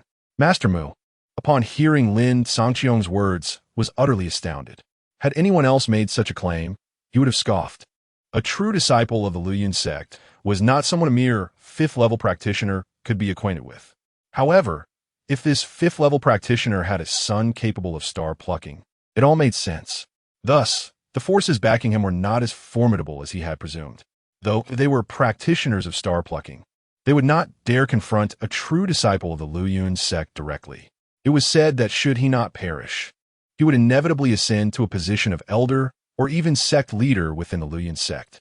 Seeing Master Mu pale as death, Lin Shu understood that the individual he knew was likely of little consequence. Since he was insignificant, there was no need for further inquiry. To Lin Shu, the Luoyuan sect was akin to an insect, and their annihilation would be but a matter of a single strike. Individuals of even lesser standing than the Luoyuan sect were hardly worth consideration. Without hesitation, Lin Shu executed Master Mu and systematically eradicated the remaining 5 elders. As for Qin Buhua, Lin Shu spared him. Being Zhao Xik's disciple, this affair was left to him to resolve. Zhao Xik, observing Qin Buhua's survival, understood Lin Shu's intention. He was to handle the matter personally. Slowly, Zhao Xik approached Qin Buhua. At that moment, Qin Buhua was utterly terrified. Seeing his master approach, he repeatedly bowed. Master, master. I was wrong. It was Master Mu who forced me. You know, I am only at the 8th level of transformation. How could I defy a practitioner of the 8th level? Zhao Xik shook his head. If you were truly coerced, why did you not inform me? Do you think such a feeble excuse would convince me? With a resolute heart, Zhao Xik swiftly ended Qin Buhua's life on the spot. Despite his reluctance, as he had raised the boy, he felt it was necessary. Yet, Qin Buhua's betrayal had left him deeply disappointed. Lin Shu nodded at Zhao Xik. Let us return. Yes, esteemed one. There is no need for such formality. I am the young master of the Lin family in Linjiang City. Since you choose to follow me, you shall address me as young master henceforth. Yes, young master. With that, Zhao Xik immediately called for Xie Yan. Following her master's command, Xie Yan respectfully referred to him as young master. Very well, you are commendable, blessed with talent and filial piety. As you accompany me, I shall nurture you, and in due time, surpassing your master will be but a trivial matter. Young master. Before long, the group returned to the Lin family. Chapter 43. Star plucking? No, I am a grandmaster of Void Return. Father's aspiration system. Host information name, Lin Shu Realm. Void Return, 7th level talent. 3rd grade cultivation method. Heavenly transformation, sacred art martial skills. Yuan Ba fist with spirit endowment. Flame dragon palm willpower. Complete metal will. Complete wood will. Complete fire will profound meaning. Complete metal profound meaning. Complete wood profound meaning. Complete fire profound meaning divine ability. Celestial chest transformation technique. System auxiliary holder information name. Lin Sangqiong talent. 5th to 7th grade realm. Divine ability 5th level cultivation method. Golden Yuan dominance body technique martial skills. Yuan Ba fist divine ability. Overlord 9 fingers willpower. 50% metal will physique. Innate body system tasks. Task 1. Please assist the auxiliary holder in overcoming the Northern Moon Halls. Tribulation. Auxiliary holders reward unknown. Host reward. Passive elevation by 1 minor realm. Completed. Reward received. Task 2.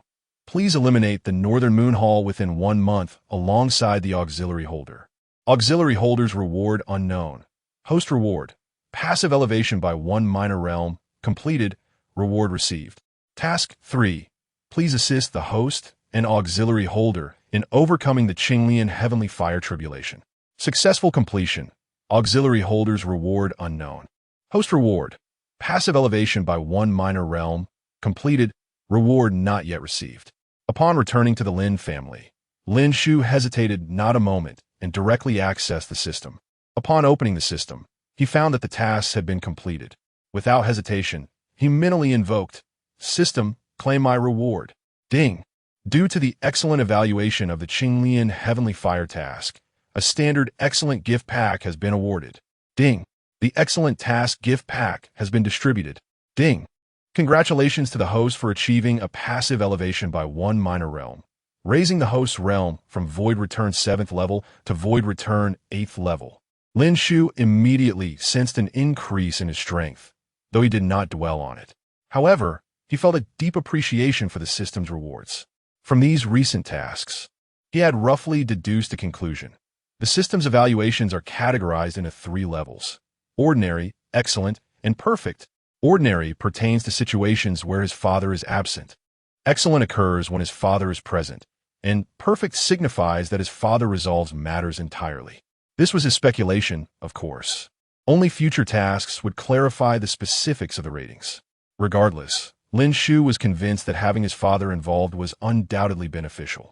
Indeed, the father's aspiration system constantly reminded him of his father. Without further thought, Lin Shu opened the excellent gift pack. Ding!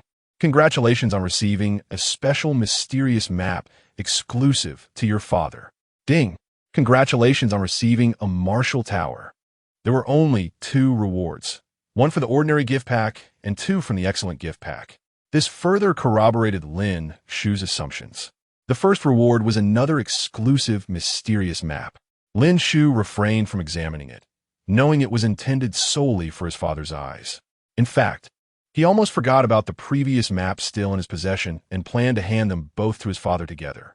Next, Lin Shu examined the second reward, the martial tower. The martial tower is a place imbued with the imprints of many martial masters, allowing practitioners to engage in combat with these powerful figures to enhance their combat abilities. In simpler terms, the martial tower serves as a training ground. After reading this, Lin Shu understood its purpose. At that moment, Lin Sanxiong arrived with Zhao Sik. Xiao Shu, this senior has something to discuss with you. Head of the family, please do not address me so. I am a subordinate of the young master, and you are the young master's father. It is inappropriate. Zhao Sik immediately interjected. The family head may call me Old Zhao or Master Zhao, he added. Very well. I shall refer to you as Old Zhao from now on. Seeing their arrival, Lin Shu understood Zhao Sik's intentions. He was undoubtedly eager to borrow the heavenly fire. Without hesitation, Lin Shu spoke regarding the borrowing of the heavenly fire. You need not consult me, father. The heavenly fire is in your hands. You may handle it as you see fit. Afterward, he turned to Zhao Sik. As for you, if you wish to borrow it, simply ask my father. Zhao Sik nodded, but then expressed his concerns. Young master, there is another matter that requires your input. Speak. It is this. If I borrow the heavenly fire, it will be for the purpose of alchemy to aid my breakthrough to the star-plucking realm. However, during the alchemical process, it is likely that the aura of the heavenly fire will leak out, potentially even more than the previous instance. Zhao Sik explained, I sense the aura of the heavenly fire, then due to my unique affinity for flames. If I use it for alchemy now, the commotion will certainly be greater, which may attract more powerful beings. Additionally, Zhao Sik displayed evident concern. It might even draw the attention of star-plucking experts from surrounding kingdoms, leading to considerable trouble. Thus, I wish to request that the young master take us to a remote location where we will not be detected. Upon hearing this, Lin Shu recognized Zhao Sik's worries and immediately offered him a reassuring glance. Fear not. With me, no unscrupulous beings will dare approach. If they do, I would not mind dispatching a few star-plucking realm individuals. I am rather weary of slaying revered ones. Zhao Sik was taken aback by Lin Shu's words. Star-plucking is not to be compared with revered ones. Yet, in Lin Shu's tone, it seemed as if star-plucking individuals were as trivial as revered ones, easily dealt with at will. Lin Sangxiong, too, felt a tinge of apprehension. Brat, do not act recklessly. You are but at the star-plucking realm yourself. How could you slay another star-plucking expert? Lin Shu chuckled and retorted, when did I ever claim to be at the star-plucking realm? At this remark, Lin Sangxiong was momentarily taken aback. If not star-plucking, then what could he possibly be? Could it be a realm above star-plucking? Lin Sangxiong could not help but inquire. Could it be that you have reached the Void Return realm? Beside them, Zhao Sik, bewildered, asked curiously, what is the Void Return realm? Lin Sangxiong explained, Old Zhao, Void Return is the realm above star plucking. It is said that those in the Void Return realm can shatter the void and traverse thousands of miles with a mere thought. They are true grandmasters. What? Zhao Xi was utterly astonished upon hearing this. Shattering the void and traveling thousands of miles in an instant? Is this even human? Does it mean that such beings could silently approach the palace of the Jiangyue kingdom and eliminate its emperor without a trace? How terrifying! Lin Shu offered no response, merely tracing a finger through the air. In the next moment, the seemingly indestructible void parted like paper, revealing a rift. This was the Void Rift. Both men stared in shock, finally grasping that Lin Shu was indeed a master of Void Return. Lin Sangxiong was now filled with bewilderment. My son has not particularly devoted himself to rigorous training. His talent was not high during childhood assessments. How could he suddenly become such a formidable being? Chapter 44. The Alchemy of Heavenly Fire. The Stirring of Stars. To his astonishment, the young master turned out to be such a formidable being. With this understanding, Zhao Xi felt a wave of excitement surge within him. Initially, he harbored a concern. Not only could the revelation of heavenly fire attract powerful individuals from the star-plucking realm, but should he successfully concoct the elixir, it might also provoke a phenomenon of cosmic proportions. This was no ordinary elixir. It was a legendary concoction capable of transcending the star-plucking realm, known as the star-breaking pill. Classified as a 6th-tier elixir. According to ancient texts, the emergence of such a pill would trigger a tribulation and its fragrance would waft for miles. Such an event could not be concealed, and the appearance of this elixir would inevitably lure countless esteemed beings, for it represented an unparalleled opportunity to transcend the star-plucking realm, an enticement no noble could resist. Now, with the young Master Lin Shu present, every concern seemed trivial. The void-returning realm was sufficient to suppress all adversaries. Young Master, I am fortunate to have encountered you in this life.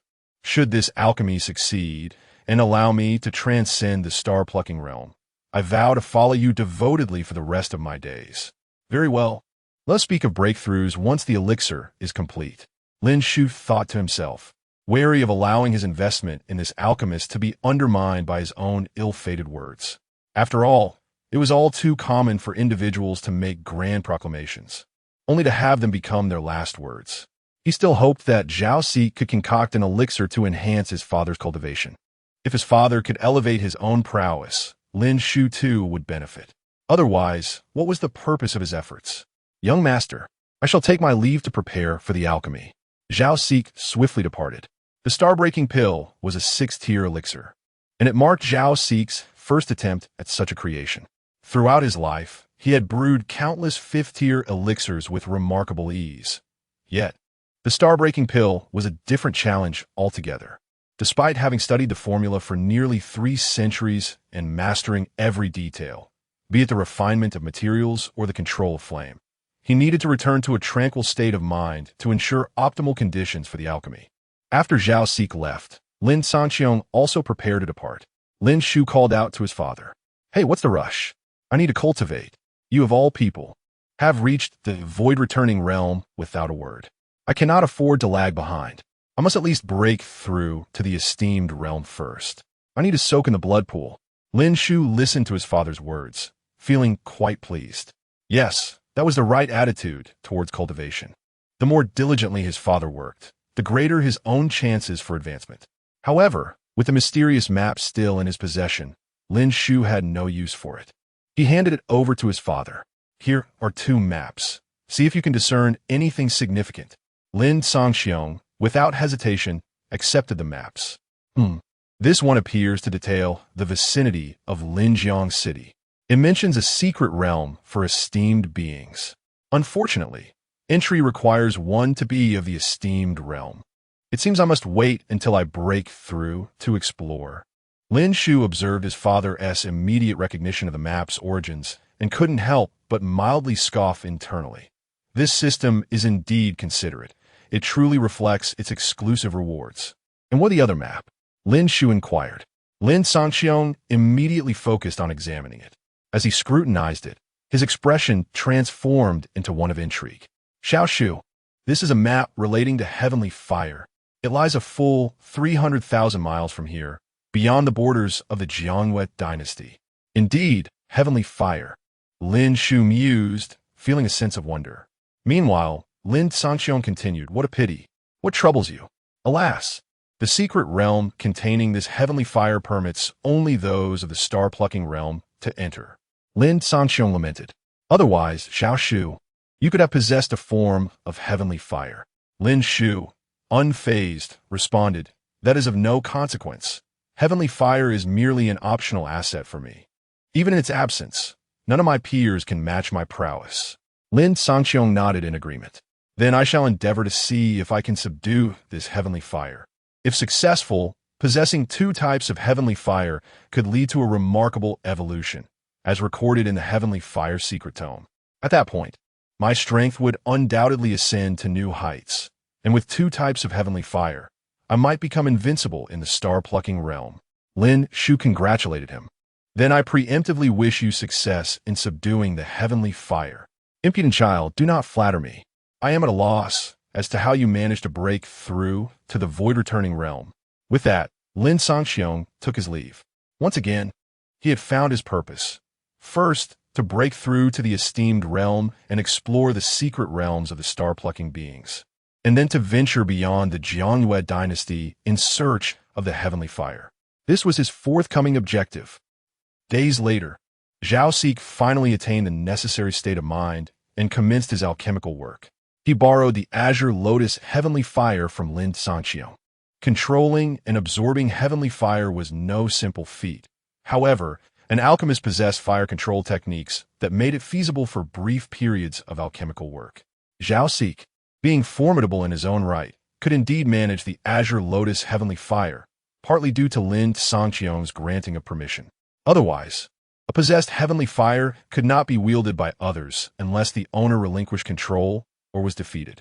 With Lin Shu's authorization, the Azure Lotus heavenly fire appeared docile in Zhao Xi's hands, lacking the ferocious essence typically associated with such flames. Without hesitation, Zhao Xi retrieved his alchemical cauldron, which towered over 3 meters and exceeded a meter in width. He deftly commanded the Azure Lotus heavenly fire to begin heating the cauldron. At that moment, the Lin family had gathered to witness Zhao Xi's alchemical endeavor. Upon learning of Zhao Xi's identity, many members of the Lin family were left in awe. The renowned alchemy master of Jiangyue had come to their family to concoct elixirs. It was rumored he sought to borrow the family head's heavenly fire. The family head possessed heavenly fire? How astonishing! This meant that Zhao Xi owed the Lin family a considerable favor, a debt worth its weight in gold. As the Lin family reveled in their astonishment and joy, the aura of the Azure Lotus heavenly fire began to emanate outward, quickly saturating the surroundings. At that moment, every esteemed being throughout the Jiangyue dynasty sensed the intense and terrifying heat of the flames. Even those beyond the borders of the dynasty felt its presence. Heavenly fire. There was no doubt that only heavenly fire could emanate such a fearsome aura. The descent of heavenly fire heralds the arrival of opportunity. Should one be fortunate enough to obtain it, a breakthrough is within reach. In an instant, numerous powerful beings hastened toward the source of the heavenly fire's aura. Chapter 45. The Solitary Sword Sovereign. Instant kill. In the city of Linjiang, Zhao Xi meticulously added various medicinal herbs into the alchemical cauldron, adhering to precise ratios and sequences. Under the intense flames of the Azure Lotus heavenly fire, these herbs began to dissolve, guided by Zhao Xi's mastery of fire control. At this moment, Lin Shu's gaze was not fixed on Zhao Xi's alchemical process, but rather directed towards the horizon. With Lin Shu's current prowess, his perception of energy was extraordinarily vast, encompassing the entirety of the Jiangyue dynasty. He sensed that powerful beings from various regions of the dynasty were converging towards Linzhou City. Each of these formidable individuals radiated an immense aura, all being sovereign-level experts. While it cannot be said that every sovereign in the Jiangyue dynasty was mobilized, it was evident that at least 80% were on the move.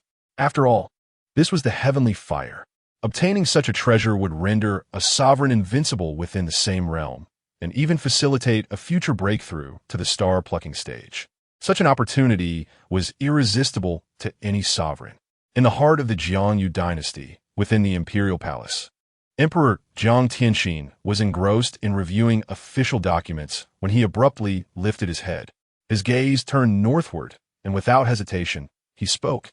"Dabin, do you sense it?" Upon hearing his words, a eunuch of similar age responded promptly, "Your Majesty, I detect the aura of the heavenly fire emanating from the direction of Lin Shu County in the northern part of the dynasty." Recognizing that Dabin shared his perception, Jiang Tianxin immediately issued a command. "Dabin, convey my orders for the palace and the Jiang family's sovereign-level experts to head towards Lin Shu County. Since the heavenly fire has appeared within my dynasty's territory, it is my opportunity. Destiny favors me." Lin Shu County, once dominated by the Northern Moon Palace, had now fallen.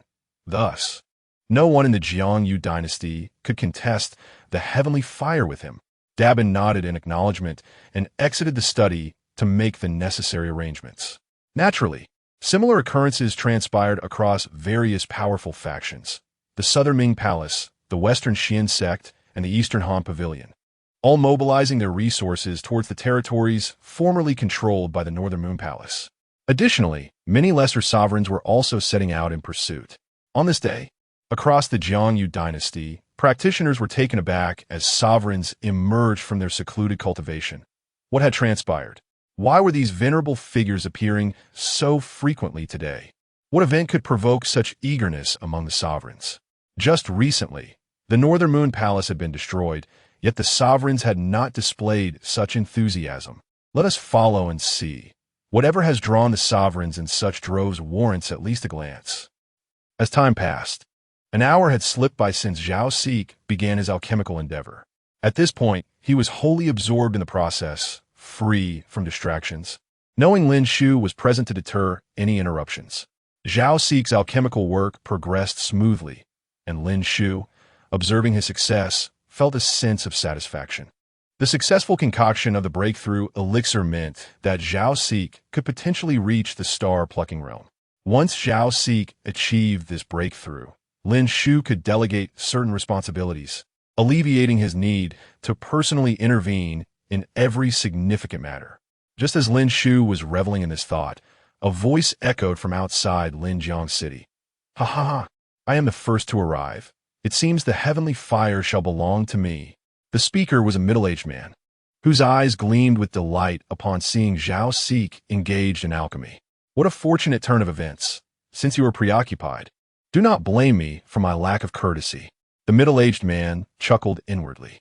Had Zhao Sik not been engrossed in his work, he might have felt trepidation, for Zhao Sik was among the few at the pinnacle of the Jiangyu dynasty. Those who could rival him were exceedingly rare. Yet, it seemed Zhao Sik was oblivious to his presence, thoroughly immersed in his task.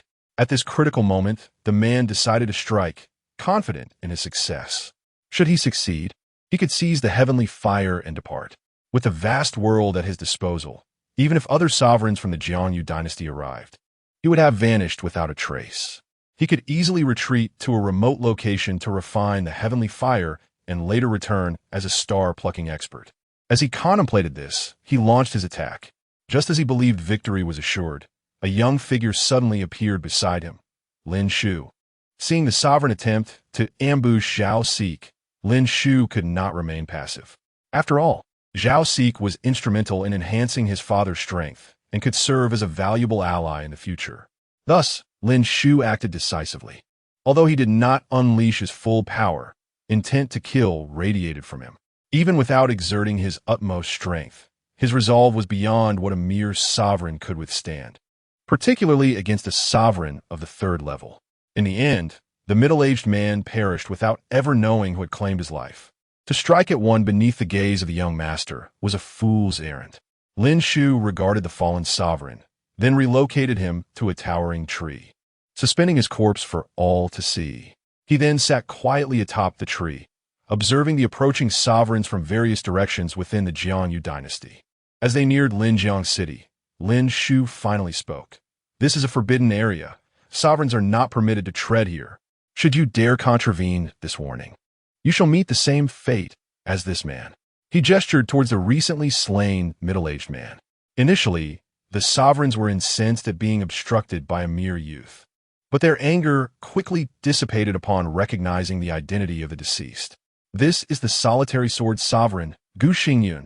How could he have perished so silently?"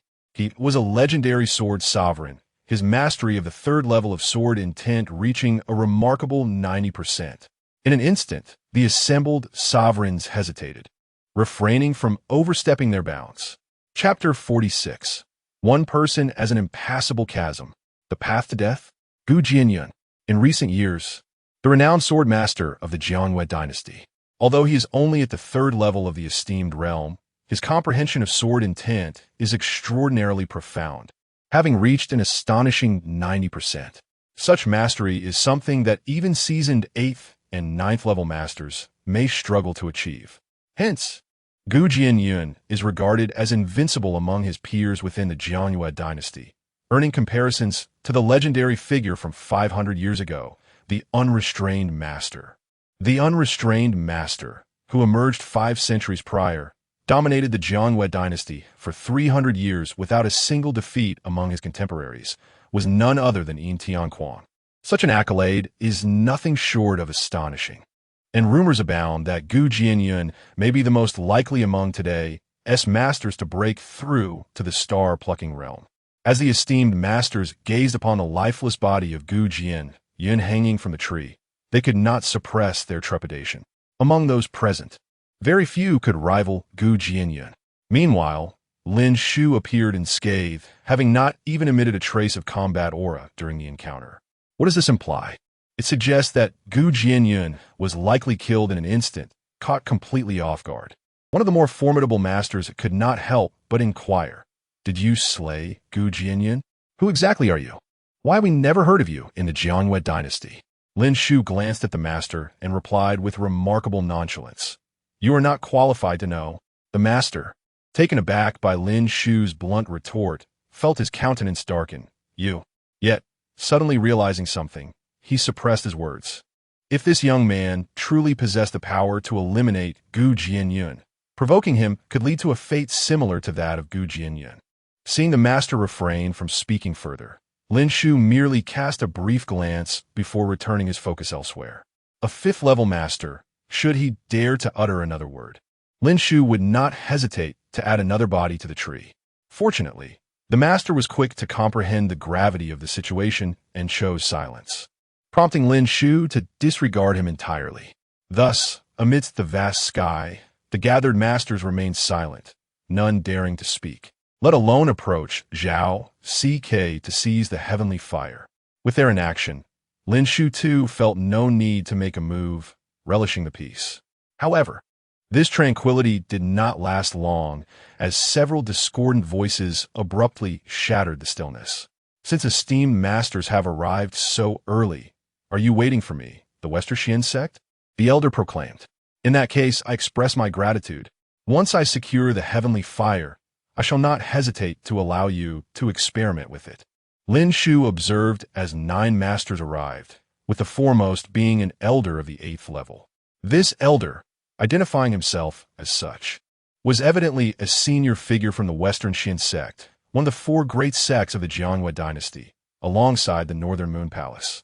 The second master of the Northern Moon Palace is also at the 8th level, and given the sect's reputation as the foremost sect, this elder was likely the Grand Elder of the Western Xin sect.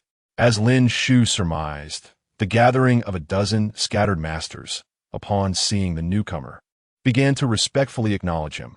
"We greet the Grand Elder of the Western Xin sect. So, it is the esteemed Elder Xianyun." Elder Xianyun waved his hand dismissively. "There is no need for such formalities. However, I must ask, do not tell me you are genuinely here waiting for me. What has transpired? Can you enlighten me?" Elder Xianyun was well aware that while these masters may not possess the same depth of foundation as the Western Xin sect, their early arrival indicated they were not simply waiting for him. Their presence suggested they had encountered something significant and Elder Xianyun was keen to discover what could have caused so many masters to refrain from competing for the heavenly fire. As he gazed toward the direction of the heavenly fire, he spotted Zhao Si Quebec. Although formidable, Zhao Si should not instill such fear in them. Could it be that they were not here to seize the heavenly fire, but rather to serve as allies for Zhao Si, summoned to protect him? This thought crossed Elder Xianyun's mind, and he began to believe it was quite plausible. As the foremost alchemist of the Jianyue dynasty, Zhao Si, despite not being adept at socializing, could easily enlist the aid of several masters due to his status. The more Elder Xianyun thought, the more he felt his assumptions were accurate, leading him to inquire, "Might you be here to protect Alchemist Zhao?" To his surprise, all the masters shook their heads in unison, directing their gazes towards Lin Shu. Only then did Elder Xianyun refocus on Lin Shu. Earlier, he had noted Lin Shu, but dismissed him as merely a junior of some master. However, it was evident now that the situation was far more complex, as the deep wariness reflected in the eyes of the masters directed at Lin Shu was unmistakable. This was curious. How could a mere youth incite such apprehension among seasoned masters? Elder Xianyun scrutinized Lin Shu more closely. He was young, yet he could traverse the air, indicating at least a level of divine ability. But what of his level? Elder Xianyun immediately attempted to assess Lin Shu's realm, only to find himself unable to discern anything. This young man appeared as an ordinary person in his eyes. There were only two possibilities. Either the youth had cultivated a secret technique to suppress his aura, or his realm was significantly higher than Elder Xianyun's, rendering it impossible for him to perceive. Should it be the latter, it would imply that the young man was indeed a star-plucking master. The realization struck Elder Xianyun like a bolt of lightning. He instantly recalled the mysterious star-plucking master who had obliterated the Northern Moon Palace. Cautiously, he inquired, "Might I ask if you are the mysterious star-plucking master who vanquished the Northern Moon Palace?" Lin Shu regarded Elder Xianyun, who, despite appearing somewhat arrogant, was quite astute, quickly deducing his origins. "You may consider it so." The exchange between Elder Xianyun and Lin Shu resonated through the ears of all present masters. A wave of shock washed over them as they regarded Lin Shu. To be capable of slaying Gu Jianyun without a trace of combat aura and without sustaining any injuries certainly aligned with their assumptions. Consequently, without hesitation, the gathered masters bowed deeply. "We greet the esteemed star-plucking master, Elder Xianyun, the Grand Elder of the Western Xian sect. Also express profound respect. I am Xianyun, the Grand Elder of the Western Xian sect. I pay my respects to the esteemed star-plucking master. Do not stand on ceremony." Lin Shu replied with an indifferent demeanor, his tone devoid of warmth. "If you do not covet the heavenly fire, you may preserve your lives. Otherwise, you shall tread the path to death. Since you are a star-plucking master, might you be willing to take a strike for me?" Lin Shu was taken aback. At this juncture, was there truly a fool seeking his own demise? Yet, he quickly comprehended that another force had arrived. Observing the garb of the individual at the center of this new faction, clad in a dragon robe, Lin Shu was abruptly enlightened regarding their origins. It was none other than the imperial family of the Jianyue dynasty. Chapter 47. The Red Lotus Sovereign. The third true inheritance of the Flowing Cloud sect? Lin Shu's gaze fell upon the speaker, intrigued. At this moment, aware of his status as a star-plucking expert, it was curious that, while others referred to him as a junior, someone dared to call themselves this sovereign before a star-plucker. In the realm of cultivation, there exist three categories of individuals: comrades, junior friends, seniors, and ants. To Lin Shu, those stronger than him were seniors. Those weaker were mere ants. As for those of comparable strength, it depended on his discretion. He could choose to address them by name or as comrades. However, it was unprecedented for someone weaker to refer to themselves as this sovereign in his presence. Upon directing his gaze, Lin Shu beheld a man clad in red.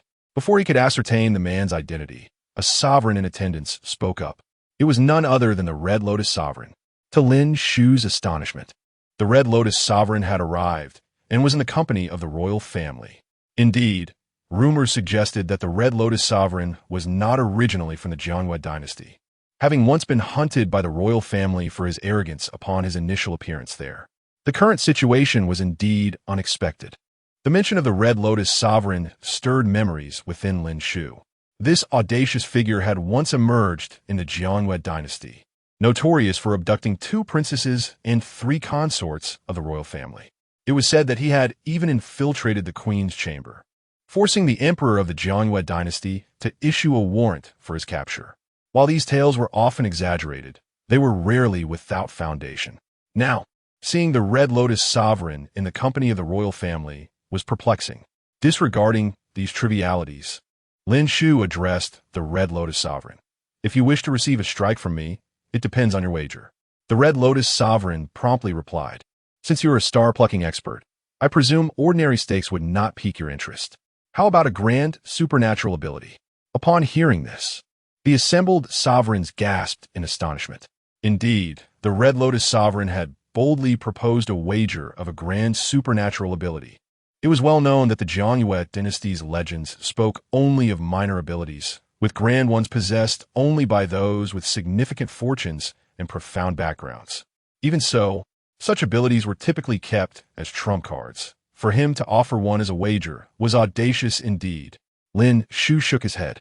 While a grand supernatural ability was commendable, he possessed an unparalleled one, a gift bestowed by his mother during his childhood, which only manifested when he achieved the star-plucking realm. Enhanced by the system he acquired, this supreme ability rendered the Red Lotus sovereign's offering insignificant. "What do you desire, then?" the Red Lotus sovereign asked, surprised that Lin Shu showed no interest in a grand supernatural ability. "Life and death," Lin Shu replied, his voice cold and devoid of emotion. The Red Lotus sovereign furrowed his brow. "You are being excessively domineering. It is merely a contest. Why must it involve such grave stakes? If you lack the courage, then depart. I have no obligation to spar with you unless you seek your own demise, which I would find somewhat intriguing, though you're a star plucker. The vastness of the world holds more than just you. You may be unaware of my origins. Were you to know, you would not presume that being a star plucker grants you the right to look down upon all others. Oh, it seems you possess a remarkable background?" Lin Shu, uninterested in anything else, found himself intrigued by the man's origins. This was crucial in determining whether he could eliminate him without consequence. If the Red Lotus sovereign's background was formidable, Lin Shu would tread carefully. If not, he would show no mercy. "I am a third true inheritor of the Flowing Cloud sect," the Red Lotus sovereign declared, pride illuminating his features. "Perhaps you're unfamiliar with the Flowing Cloud sect, but I assure you, it could easily produce over 20 individuals of your caliber. My master is the Grand Elder of the sect, having reached the 7th level of the star-plucking realm." The Red Lotus sovereign's arrogance grew as he continued. "It is precisely because of this that I have toyed with 2 princesses and 3 consorts of the Jiangyue dynasty, even compelling the queen to serve me tea. The royal family sought to apprehend me, only to find themselves compelled to apologize in the end." As these words echoed, the expressions of many sovereigns in attendance shifted dramatically. They had initially believed the Red Lotus sovereign merely abducted 2 princesses and 3 consorts, returning them to the Jiangyue dynasty, with that being the end of the matter. The reality, however, revealed a deeper intrigue. If this were true, the royal family had no choice but to concede defeat, confronting a 7th-level star plucker. Although the Jiangyue dynasty had never had a star plucker before, it did not hinder their imagination regarding their power, especially one at the 7th level. Yet upon hearing this, Lin Shu could not help but smile inwardly. All this posturing, and it turned out he was merely affiliated with the Flowing Cloud sect, under the influence of a 7th-level elder. Should he have been from Yan'anai dynasty, Lin Shu might have felt a twinge of apprehension. But the Flowing Cloud sect was insignificant in his eyes. Lin Shu, having lost interest in further conversation, acted swiftly. In an instant, he unleashed a seemingly mundane palm strike, devoid of any supernatural prowess. The Red Lotus sovereign, witnessing Lin Shu's action, felt a rush of excitement and promptly channeled his grand supernatural ability. "Come at me. I have spent 10 years in the outside world, continuously challenging the sovereigns of the 18 dynasties under the Flowing Cloud sect, and I have yet to be defeated. Having recently broken through to the 9th level of the sovereign realm, I am now invincible. Today, I shall test my strength against the Star Plucker. Though arrogant, the Red Lotus sovereign possessed considerable strength. Among those Lin Shu had encountered, he was second only to Yin Tian Kuang, who had utilized a blood-burning supernatural ability. Even Zhao CK, in Lin Shu's eyes, paled in comparison. The Red Lotus sovereign's willpower had reached a level of perfection, manifesting in multiple forms. The aura Lin Shu sensed emanating from him resembled a bloodthirsty will tinged with an essence of devouring, almost approaching the level of profundity. Yet, all of this was ultimately futile. Lin Shu's palm strike, seemingly unremarkable, was a manifestation of the void returning technique. He had not exerted his full strength. The void remained intact. Yet the entire cosmos felt the weight of this strike. No matter how formidable the will, it ultimately relied upon the power of the universe. Lin Shu's palm isolated the heavens and the earth, rendering even the mightiest will as insubstantial as a dream. The Red Lotus sovereign, once brimming with confidence, felt the ground shift beneath him as Lin Shu's strike approached. His expression changed dramatically. You are not merely at the first level of star plucking. As Lin Shu's palm drew near, the Red Lotus sovereign was overwhelmed by an unbearable pressure, paralyzing him with fear. No, you cannot kill me. My master is the second elder of the Flowing Cloud sect. He is at the 7th level of star plucking. 10 years have passed, and he may have reached the 8th. Lin Shu, as if deaf to these pleas, continued his relentless advance. Emperor of Jiangwei, quickly, assist me. If you help me, I will return and persuade my master to make the Jiangwei dynasty the foremost of the 18 dynasties. Upon hearing the emperor of the Jiangwei dynasty, he hesitated not for a moment and promptly commanded, summon the ancestral artifacts and establish the grand array of 9 intentions. In an instant, 9 esteemed dignitaries of the Jiangwei royal family emerged, enveloping Lin Shu within their sacred formation. Chapter 48. The Ongoing Slaughter. The Fall of Emperor Jiangwei. Lin Shu, surrounded by the 9 royal elders, wore a grave expression. At this moment, his gaze turned toward the emperor of the Jiangwei dynasty. Do you wish for your nation to be annihilated? The emperor of the Jiangwei dynasty looked at Lin Shu and immediately clasped his hands in a gesture of respect. Senior, we are compelled by circumstance. If you would kindly withdraw, our royal family shall not trouble you. Upon hearing this, Lin Shu chose not to linger on the matter. After all, it was merely a matter of taking a few more lives. At this juncture, he withheld no mercy. The Red Lotus elder was swiftly struck down by Lin Shu within moments. Subsequently, Lin Shu reached out, retrieving the corpse, and casually hung it from a nearby tree. Thus, on this tree, which Lin Shu had uprooted along with its roots, 2 elders now dangled. And this was certainly not the end, for the 9 royal elders had completed their formation. They regarded Lin Shu with no intention of negotiation, swiftly eliminating the Red Lotus elder. The emperor of the Jiangwei dynasty, now filled with rage, exclaimed, How dare you act so boldly and slay the Red Lotus elder? The death of the Red Lotus elder within our territory means that even if I cease now, it is already too late. You have led the Jiangwei dynasty to its doom. Today, no matter the cost, I shall ensure your downfall. Activate the 9 Intentions Supreme Array. With that, the emperor of the Jiangwei dynasty did not hesitate to join the formation personally. Though Lin Shu found himself within this array, and despite his lack of knowledge regarding formations, he could discern its true purpose. This array contained 9 distinct wills, each perfected in its essence. No wonder it was named the 9 Intention Supreme Array. To wield such perfected willpower meant reaching the pinnacle of respect, worthy of being called the Supreme Elder. In that moment, the other elders present found themselves at a loss. Lin Shu, the mysterious star plucker, had slain the Red Lotus Elder. The master of the Red Lotus Elder, a formidable figure of the 7th level of star plucking, would undoubtedly seek vengeance. They pondered whether to align with the Jiangwei royal family in their assault on Lin Shu. To join in would mean offending a star plucker, while refraining would leave them vulnerable to the wrath of the elder from the Luyan sect. What shall we do, everyone? What could they do but press forward with resolve? With the royal family's array and the ancestral artifact left by the first-generation ancestor of the royal family, if they all acted together, they might stand a chance against a star plucker. But what if they still faced defeat? The wrath of a star plucker was not so easily born. Should they endure the ire of a star plucker or that of the Luyan sect? They had to make a choice. According to the Red Lotus Elder, the Luyan sect could casually summon over 20 star pluckers. In that instant, many elders who had previously been in awe of Lin Shu's prowess now reconsidered. The fear of the Luyan sect, with its more than 20 star pluckers, compelled them to act. Yet, some elders remained steadfast, choosing not to engage. Have you not considered that his audacity in slaying the Red Lotus Elder might suggest he fears the Luyan sect not at all? The Luyan sect, while powerful, is not necessarily the supreme force.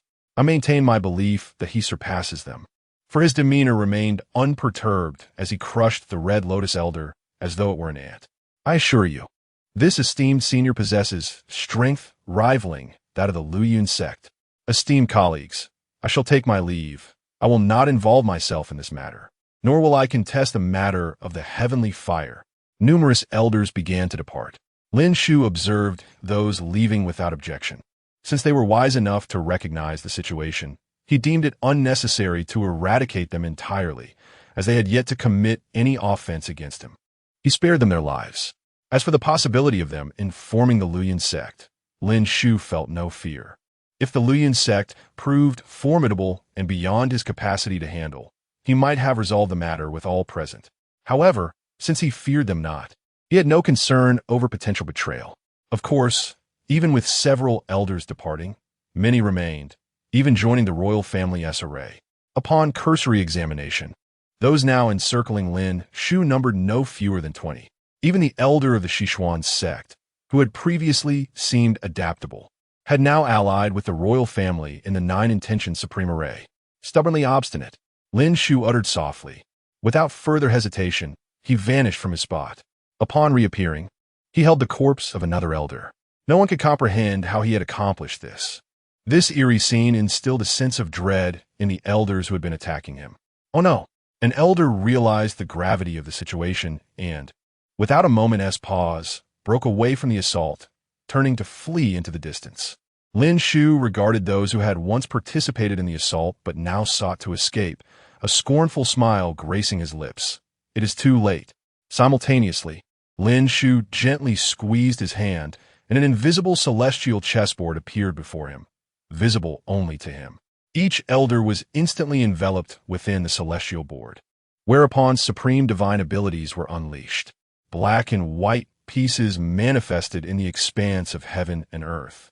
Those who had sought to attack Lin Shu but now wished to flee found themselves immobilized, trapped beneath the vast sky.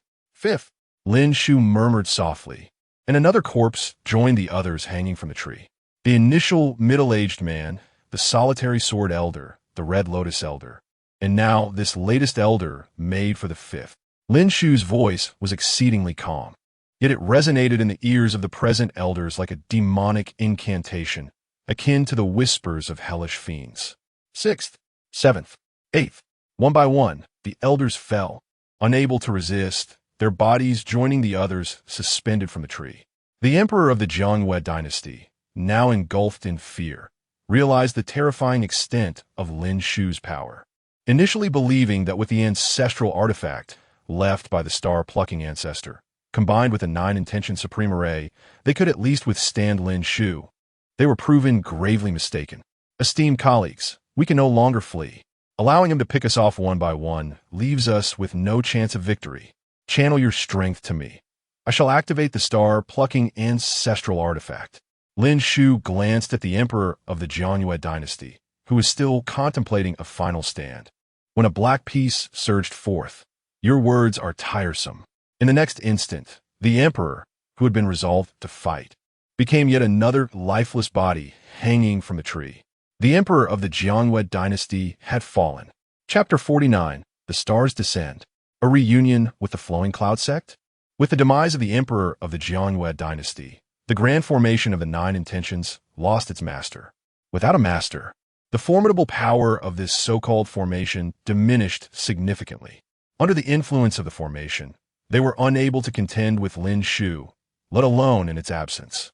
The death of the master caused panic among the esteemed elders, who were now gripped with fear. Flee. Without a moment's hesitation, they had already lost all desire to fight. Unfortunately, Lin Shu had long since laid out the heavenly Yuan chessboard in this realm. Each of them was merely a piece in his hand. How could mere pawns escape the board or evade the control of the one who wields it? As they attempted to flee, their forms seemed frozen in place, unable to move even an inch, regardless of their efforts. Forgive us, esteemed one. Faced with their inner terror, even the once proud elders now shed their arrogance and pleaded. Esteemed one, we are willing to submit. Please spare us. Esteemed one, we are all respected elders and could certainly be of some use to you. If you grant us mercy, we shall obey your every command. Esteemed one, I can bring the power behind me to submit under Lin Shu. We will serve you faithfully. Upon hearing these words, Lin Shu shook his head. In this world, where could one find such good fortune? You wish to beg for mercy after failing? Your initial attack was anything but gentle. If it weren't for my strength, I would likely be a corpse by now. As Lin Shu's words resonated, the expressions of the numerous respected elders darkened. It was clear that he had no intention of allowing them a path to survival. Since Lin Shu refused to grant them mercy, they would not allow him an easy end. Friends, since he is unwilling to accept our goodwill, then let us, even in death, inflict heavy damage upon him. Everyone, let us self-destruct together. With so many esteemed elders, even a star picker like him would find it difficult to withstand. This proposal quickly garnered unanimous agreement. Unable to live, they wished to die gloriously. As Lin Shu observed their willingness to embrace death, one might mistakenly believe that this group feared not the end. However, Lin Shu was not concerned about their self-destruction. A swarm of ants, even in their demise, could not harm a mighty tiger. Yet, Lin Shu had no desire to witness their self-destruction. Lin Shu made his move. Was it too simplistic to think one could self-destruct before him? In the instant Lin Shu acted, the esteemed elders had yet to react before they fell one by one. Ha ha! I never expected to witness such a splendid show upon my arrival. As Lin Shu continued to reap the lives of the esteemed ones, several figures arrived in the sky, moving at a speed far beyond that of the elders. Lin Shu gazed at them with a flicker of interest. The newcomers were of the Star Picker realm. It seemed the aura of the heavenly fire had spread too swiftly, attracting powerful figures from other dynasties from miles away. For those of the Star Picker realm, a distance of 1,000 miles was not far. Upon sensing the aura of the heavenly fire, they had arrived in a timely manner. Seeing the powerful figures appear, the esteemed elders, who were being harvested by Lin Shu, clung to them like a lifeline and cried out, Esteemed ones, save us. Esteemed ones, please help us. This person is a murderous demon. If you save us, we are willing to become your servants and follow your commands. The Star Pickers, having journeyed from afar, glanced at the pleading elders before turning to Lin Shu. This friend, while these esteemed ones have offended you, they likely cannot inflict true harm upon you. Why not spare them? I happen to need a few servants. Lin Shu cast a glance at the speaker, a second-tier Star Picker. He remained silent and, with another strike, killed an esteemed elder, hanging him from a nearby tree. His expression remaining indifferent, as if he regarded the situation with disdain. Lin Shu's demeanor instantly infuriated the second-tier Star Picker. Friend, is it not a bit excessive to be so dismissive? Unhappy? Lin Shu shot him a glance. If you're not pleased, feel free to act. The tree already has enough esteemed ones hanging from it. It is indeed time to add a Star Picker. The second-tier Star Picker's face flushed crimson, ready to strike. However, those beside him swiftly restrained him. Friends, we are all Star Pickers. Why should we allow the fate of a few esteemed ones to disrupt our harmony? Yes, let's remain amicable. If we were to quarrel over the fate of the esteemed ones, it would only make us a laughingstock. We are all here for the heavenly fire, and in comparison, the esteemed ones are inconsequential. Friend, please continue. We are merely spectators. Upon hearing these words, the once pleading elders turned pale, their eyes filled with despair. They had thought they could survive, only to realize that in the eyes of the star pickers, their status was so trivial that even servitude was not worth considering. While Lin Shu continued his grim task, he remarked, "If you came for the heavenly fire, you may leave." "What? Do you intend to monopolize it?" They might disregard the esteemed ones, but they could not overlook the heavenly fire. The esteemed ones, if they were willing, could cultivate a few without much issue. However, the heavenly fire was a true wonder of the world. Without fortune, one might never encounter it in a lifetime. Now that they had stumbled upon it, it was an opportunity of a lifetime, and they could not simply abandon it based on Lin Shu's casual remarks. Monopolize? The heavenly fire is mine by right. Where does the notion of monopolization come from? The star picker could not help but laugh. "Ha! Do not think we are mere nobodies from the lowest dynasty. If the heavenly fire were truly under your control, you would undoubtedly exude its aura. Observing your presence, it is clear you have never harnessed the heavenly fire. If you were indeed its master, how could you not have wielded it?" An esteemed elder spoke up. "Not only are you not the master of the heavenly fire, even if you were, there is no rule stating that the master cannot be replaced." As soon as these words were spoken, Lin Shu's gaze sharpened. What met his eyes was a voluptuous beauty. Beautiful though she may be, a woman with a venomous heart, she spoke of wanting his life. Faced with such murderous intent, Lin Shu cared not for her gender or appearance. "Was it you who just spoke?" The voluptuous beauty lifted her chin defiantly. "And what of it? Others might hesitate to offend a star picker, but I fear not. Let me enlighten you. My brother is an elder of the Flowing Cloud sect, and my husband is the ruler of 18 dynasties under the Flowing Cloud sect. My son and daughter are both esteemed disciples within the Flowing Cloud sect. Someone like you is beneath my notice. I advise you to hand over the heavenly fire, and I may allow you to remain by my side as a consort. After all, you are quite young and not unpleasing to the eye." Lin Shu could only laugh in exasperation at the audacity of this woman. In the face of such a woman, the only solution was to send her to her demise. Chapter 50. The Hidden Realm. Impresci. Once, many have shared your fate, yet now their graves lie overgrown with grass. The voluptuous woman scoffed at Lin Shu's words, saying, "As a mere star-picker dwelling within this lowly dynasty, you have no authority, and none dare challenge you. But the vastness of the world is beyond the comprehension of a simpleton like you." With that, the voluptuous woman turned her gaze to several star-picking warriors who had accompanied her, directly stating, "If any of you are willing to assist me in eliminating him, I can grant you the status of guest scholars in my Yuanyang dynasty. My Yuanyang dynasty is the foremost among the 18 dynasties under the jurisdiction of the Luyun sect. The resources available are beyond your imagination. As guest scholars, you shall have access to all manner of resources. All you need to do is bring me his head." Is there any simpler way to become a guest scholar in Yuanyang dynasty? Upon hearing this, the star-picking warriors exchanged glances, unsure of what to think. Soon, one of them spoke up. This individual was the very star-picker who had clashed with Lin Shu upon arrival. "Impresci, I am willing to follow you and slay this man. I can contribute my strength." Empress Ci was the name of the voluptuous woman, her true name being Ci Mei. As the empress of the Yuanyang dynasty, she was referred to as Empress Ci. Ci Mei regarded the warrior with a nod, saying, "Excellent.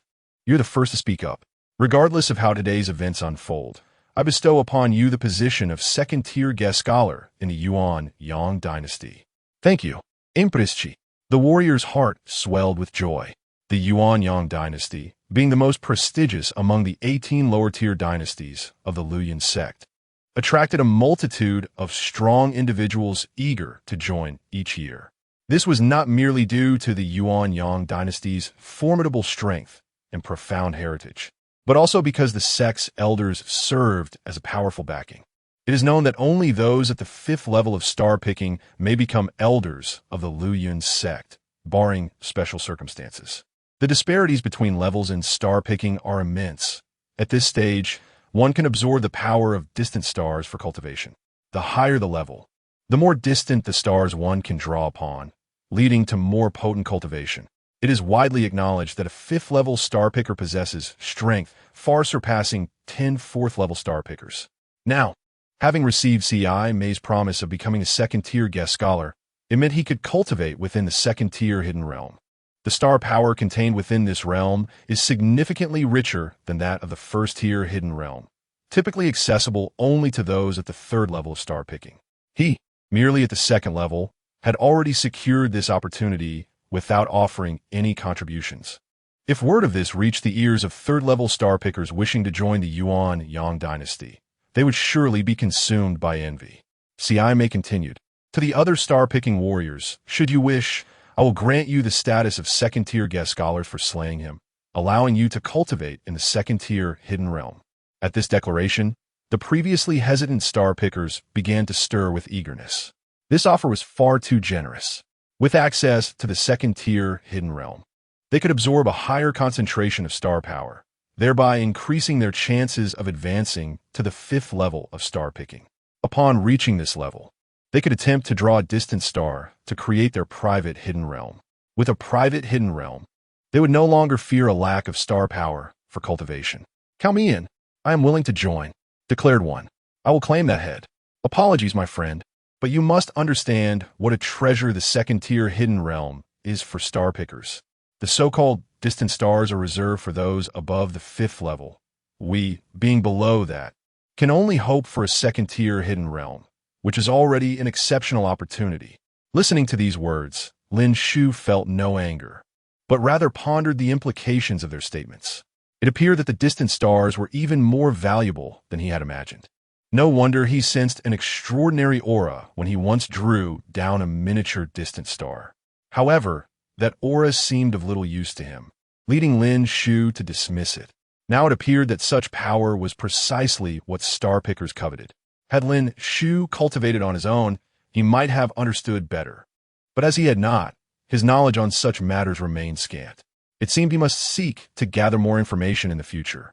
With a sigh inwardly, he redirected his attention to the gathered star pickers. Of the 6 who had arrived, only one remained an observer, refraining from joining C.I. May's side. However, as this individual chose not to ally with her, Lin Shu paid him no mind, instead addressing C.I. May. Not long ago, a 9th-level elder, known as the Red Lotus Elder, claimed to be a disciple of the Grand Elder of Lu Yun's sect, even the 3rd true disciple. He boasted with the same arrogance as you. And then, Lin Shu gestured towards a man in red perched upon a tree, continuing. Then he found himself hanging from that very tree. Perhaps you might enjoy his company. Upon hearing this, C.I. May's expression changed.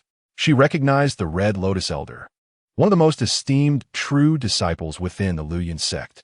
His master ranked just below one person in the sect, having achieved the 7th level of star picking. Such a figure was difficult to approach, even for the Yuan-Yang dynasty. Although her 2 children were also disciples of Lu Yun's sect and aspired to become true disciples, they paled in comparison to the 3rd true disciple, the Red Lotus Elder. C.I. May found it hard to believe as she gazed at the man in red, hoping it was merely someone else who favored red attire and not him. Otherwise, the situation would be dire. However, upon closer inspection, that familiar visage came rushing back to her mind. Years ago, the Red Lotus Elder had ventured out for training and had once challenged a talented elder in the Yuan-Yang dynasty. At that time, she had shared a fleeting romance with him, brief though it was, and she could never forget his face. You dare to kill the Red Lotus Elder? You are doomed.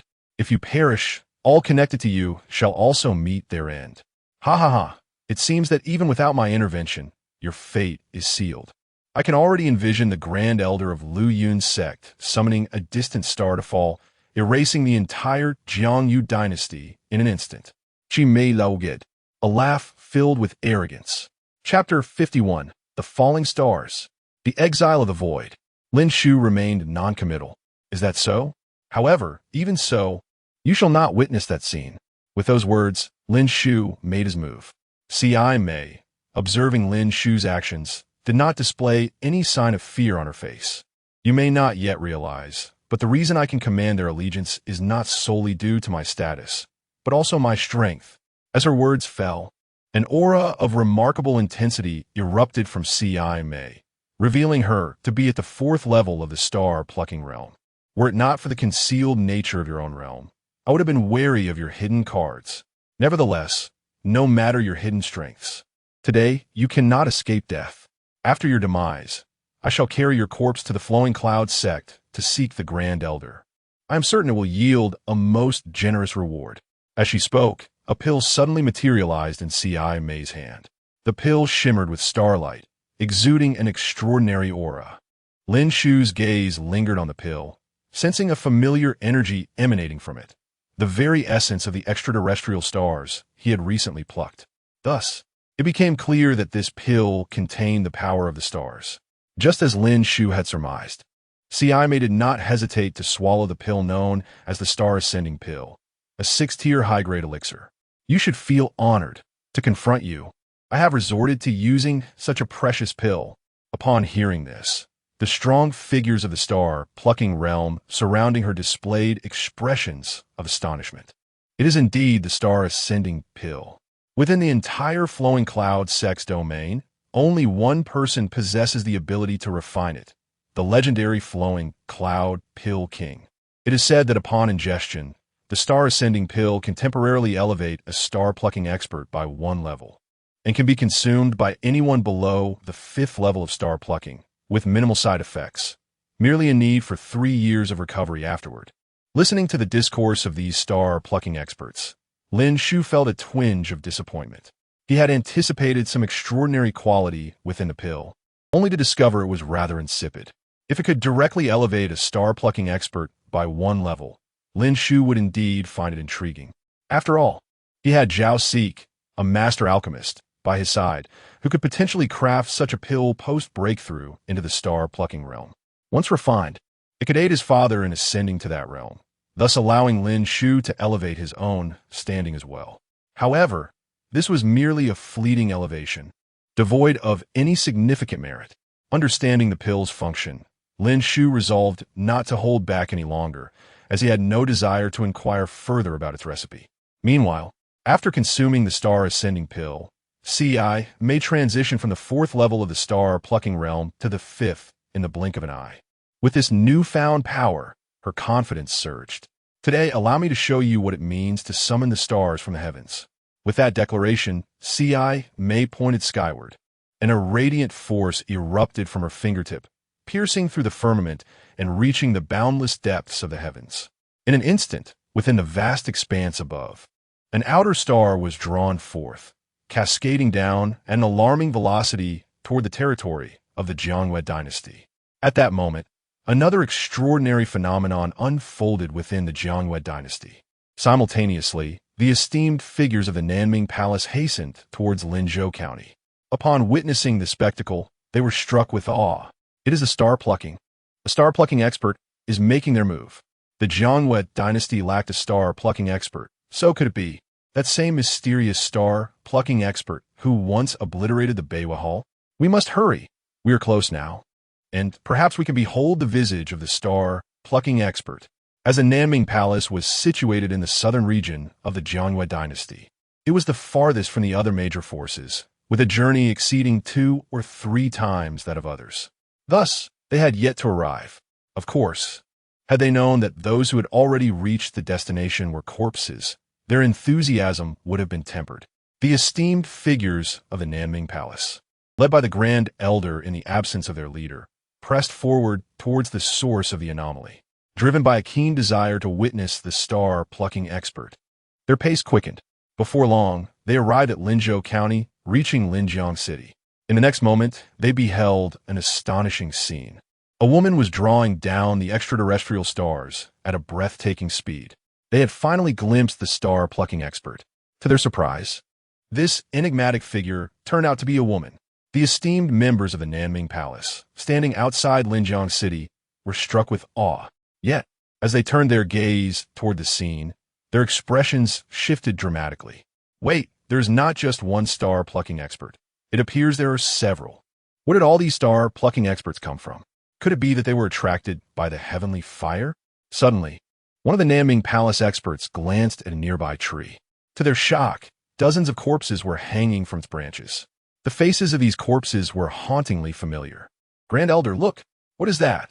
The Nanming Palace expert, initially captivated by the star-plucking experts, turned to see what was being indicated. As their gaze fell upon the sight, they recoiled in horror, retreating several paces. They are esteemed figures. All those corpses belong to esteemed members. The Sichuan sect, the Donghan Pavilion, and the Jianyue royal family. All their esteemed figures laid dead. What on earth transpired before we arrived? Fear gripped the hearts of the Nanming Palace's experts. Subsequently, they bowed towards the direction of the star-plucking experts, saying, "Forgive us, esteemed ones. We have taken a wrong turn. We shall take our leave." They understood that these esteemed figures had likely perished in an attempt to seize the heavenly fire. Should the Nanming Palace remain in this place, their fate would surely mirror that of the corpses, hanging lifelessly from the trees. However, at this moment, the words of the Nanming Palace experts went unnoticed by the star-plucking figures. To them, the esteemed ones were as insignificant as ants. Their comings and goings held no weight. C.I. Mei's gaze was fixed intently on Lin Shu. "Now, let us see how you shall counter this move." Lin Shu lifted his gaze, a gentle smile gracing his lips. "Are you referring to this?" With that, Lin Shu extended his finger towards the rapidly descending star in the heavens, lightly tracing a line through the air. In an instant, a rift in the void materialized at his fingertip. The rift widened, stretching towards the star above. In mere moments, the star that had been plummeting was engulfed by the chasm that divided the heavens and the earth. The star was exiled to the void. At that moment, the world fell into an eerie silence. Chapter 52. Return to the void, return to the void. The fall of stars. A single star vanished without a trace, leaving no sign of its existence. All present gazed at Lin Shu, their faces etched with disbelief. What manner of technique is this? With merely a sweep of his finger, he cleaved a rift that spanned the heavens, a chasm that extended into the sky, splitting the firmament itself. The venerable ones of the South Ming Palace, having just fled a short distance, could not help but turn back, their eyes fixed intently upon Lin Shu. What they witnessed today was nothing short of astonishing. First, the sight of a foreign star plummeting from the cosmos left them breathless, as if they were on the verge of being crushed to dust. Then, they beheld several venerable figures, a sight they had never encountered before. They had thought the star-gathering masters to be formidable. Yet here appeared a young powerhouse who effortlessly dismantled their techniques, causing that foreign star to vanish in an instant. Though they had never witnessed such prowess, they understood that this young adept was likely more powerful than those of the star-gathering realm. In stark contrast to the South Ming Palace's venerable ones, the expressions of Simi-I and the other star-gathering masters were now suffused with profound fear. They regarded Lin Shu with none of their earlier confidence. Even the proud Simi-I trembled. Overtaken by terror, they were acutely aware of the implications of such a display of strength. To shatter the void. This was a technique said to belong only to those who had transcended to the realm of returning to the void. Above the star-gathering realm lay the void-returning realm. Such beings had not been seen within 1,000,000 miles, including the Luoyuan sect and the 18 dynasties, for at least 3,000 years. The last known figure of such might had supposedly broken through to a level beyond star-gathering 3,000 years ago. Yet that individual had long since vanished from the Luoyuan sect's domain. To their astonishment, they now encountered such a being once more. Faced with this formidable presence, they hesitated not a moment before respectfully proclaiming, "We pay our respects to our esteemed senior." Lin Shu regarded them with a glance and inquired, "Will you choose to die by your own hand, or shall I send you to your demise?" Upon hearing this, their faces drained of color. Had Lin Shu uttered such words previously, they would have dismissed them lightly, confident in their own strength as star-gathering masters. Yet now they believed every word, for a being of the void-returning realm had the authority to issue such a decree. Simi-I immediately resorted to flattery. "Esteemed senior, I am willing to be your servant. I shall do anything you desire. All that I am, including my very being, belongs to you." As she spoke, Simi-I even tore her garments to reveal her silken undergarments, her ample form on display, a sight that could only be described as tumultuous. However, Lin Shu merely cast her a fleeting glance before extending a finger, and she fell lifeless to the ground. While Lin Shu was indeed a man with an appreciation for women, he held no affection for those who had harbored ill intentions towards him, especially not for one whose true nature remained a mystery. In her final moments, Simi could not fathom why her overtures had led to her demise. In her past encounters with men, her allure had always drawn them in, ensnaring them in her web of softness and allure. Witnessing Lin Shu's unhesitating execution of Simi, the other venerable ones could only plead for mercy once more. Esteemed senior, spare our lives. We were misled by her. They continued, if you grant us mercy, we shall serve you in any capacity. And Simi has offended you. We could eradicate the Yuan-Yang dynasty on your behalf. Lin Shu remained silent, swiftly executing his actions. Those who exhibited murderous intent towards him could not be spared. Furthermore, did he require their assistance in obliterating the Yuan-Yang dynasty? Not to mention, this group of star-gathering masters lacked the capacity to achieve such a feat within mere breaths. Several star-gathering masters fell before Lin Shu. The one who had initially remained uninvolved, not aiding Simi, saw Lin Shu's gaze upon him and without hesitation prostrated himself in the void. Esteemed senior, I did not act against you. I implore your mercy. Rest assured, I shall not take your life. Lin Shu acknowledged the lone star-gathering master who had not attacked him, stating, however, your presence indicates you harbor intentions towards the heavenly fire, and allowing you to depart is out of the question. While you may escape the death sentence, you cannot evade the consequences of your actions. Before Lin Shu could finish, the star-gathering master hastily interjected, fearing that should he delay, Lin Shu would pass judgment upon him. This was a being of the void-returning realm. Once a decree was spoken, there was no recourse for alteration. I, Qi Yunfan, am willing to serve as your servant, acknowledging you as my master. Upon hearing this, Lin Shu regarded the individual with approval. This one possessed courage. Initially, Lin Shu had contemplated drawing him into the Lin family, thus adding another star-gathering master to their ranks. Instead, this individual outright recognized Lin Shu as his master. Though similar to joining the Lin family, recognizing him as a master implied servitude. A servant's life was entirely at the mercy of their master. Thus, henceforth, you shall accompany me as a servant. Yes, my master. Lin Shu snapped his fingers, and upon immediately entered the master's body. Although the individual had recognized him as master, maintaining control was prudent. With such a measure in place, even if he feigned servitude, he could not escape Lin Shu's grasp unless his strength surpassed that of his master. Having resolved matters with Qi Yunfan, Lin Shu turned his gaze towards the remaining individuals. And what of you? The venerable ones of the South Ming Palace, upon meeting Lin Shu's gaze, felt their resolve weaken. This was a being who could slay star-gathering masters as easily as one would swat a fly.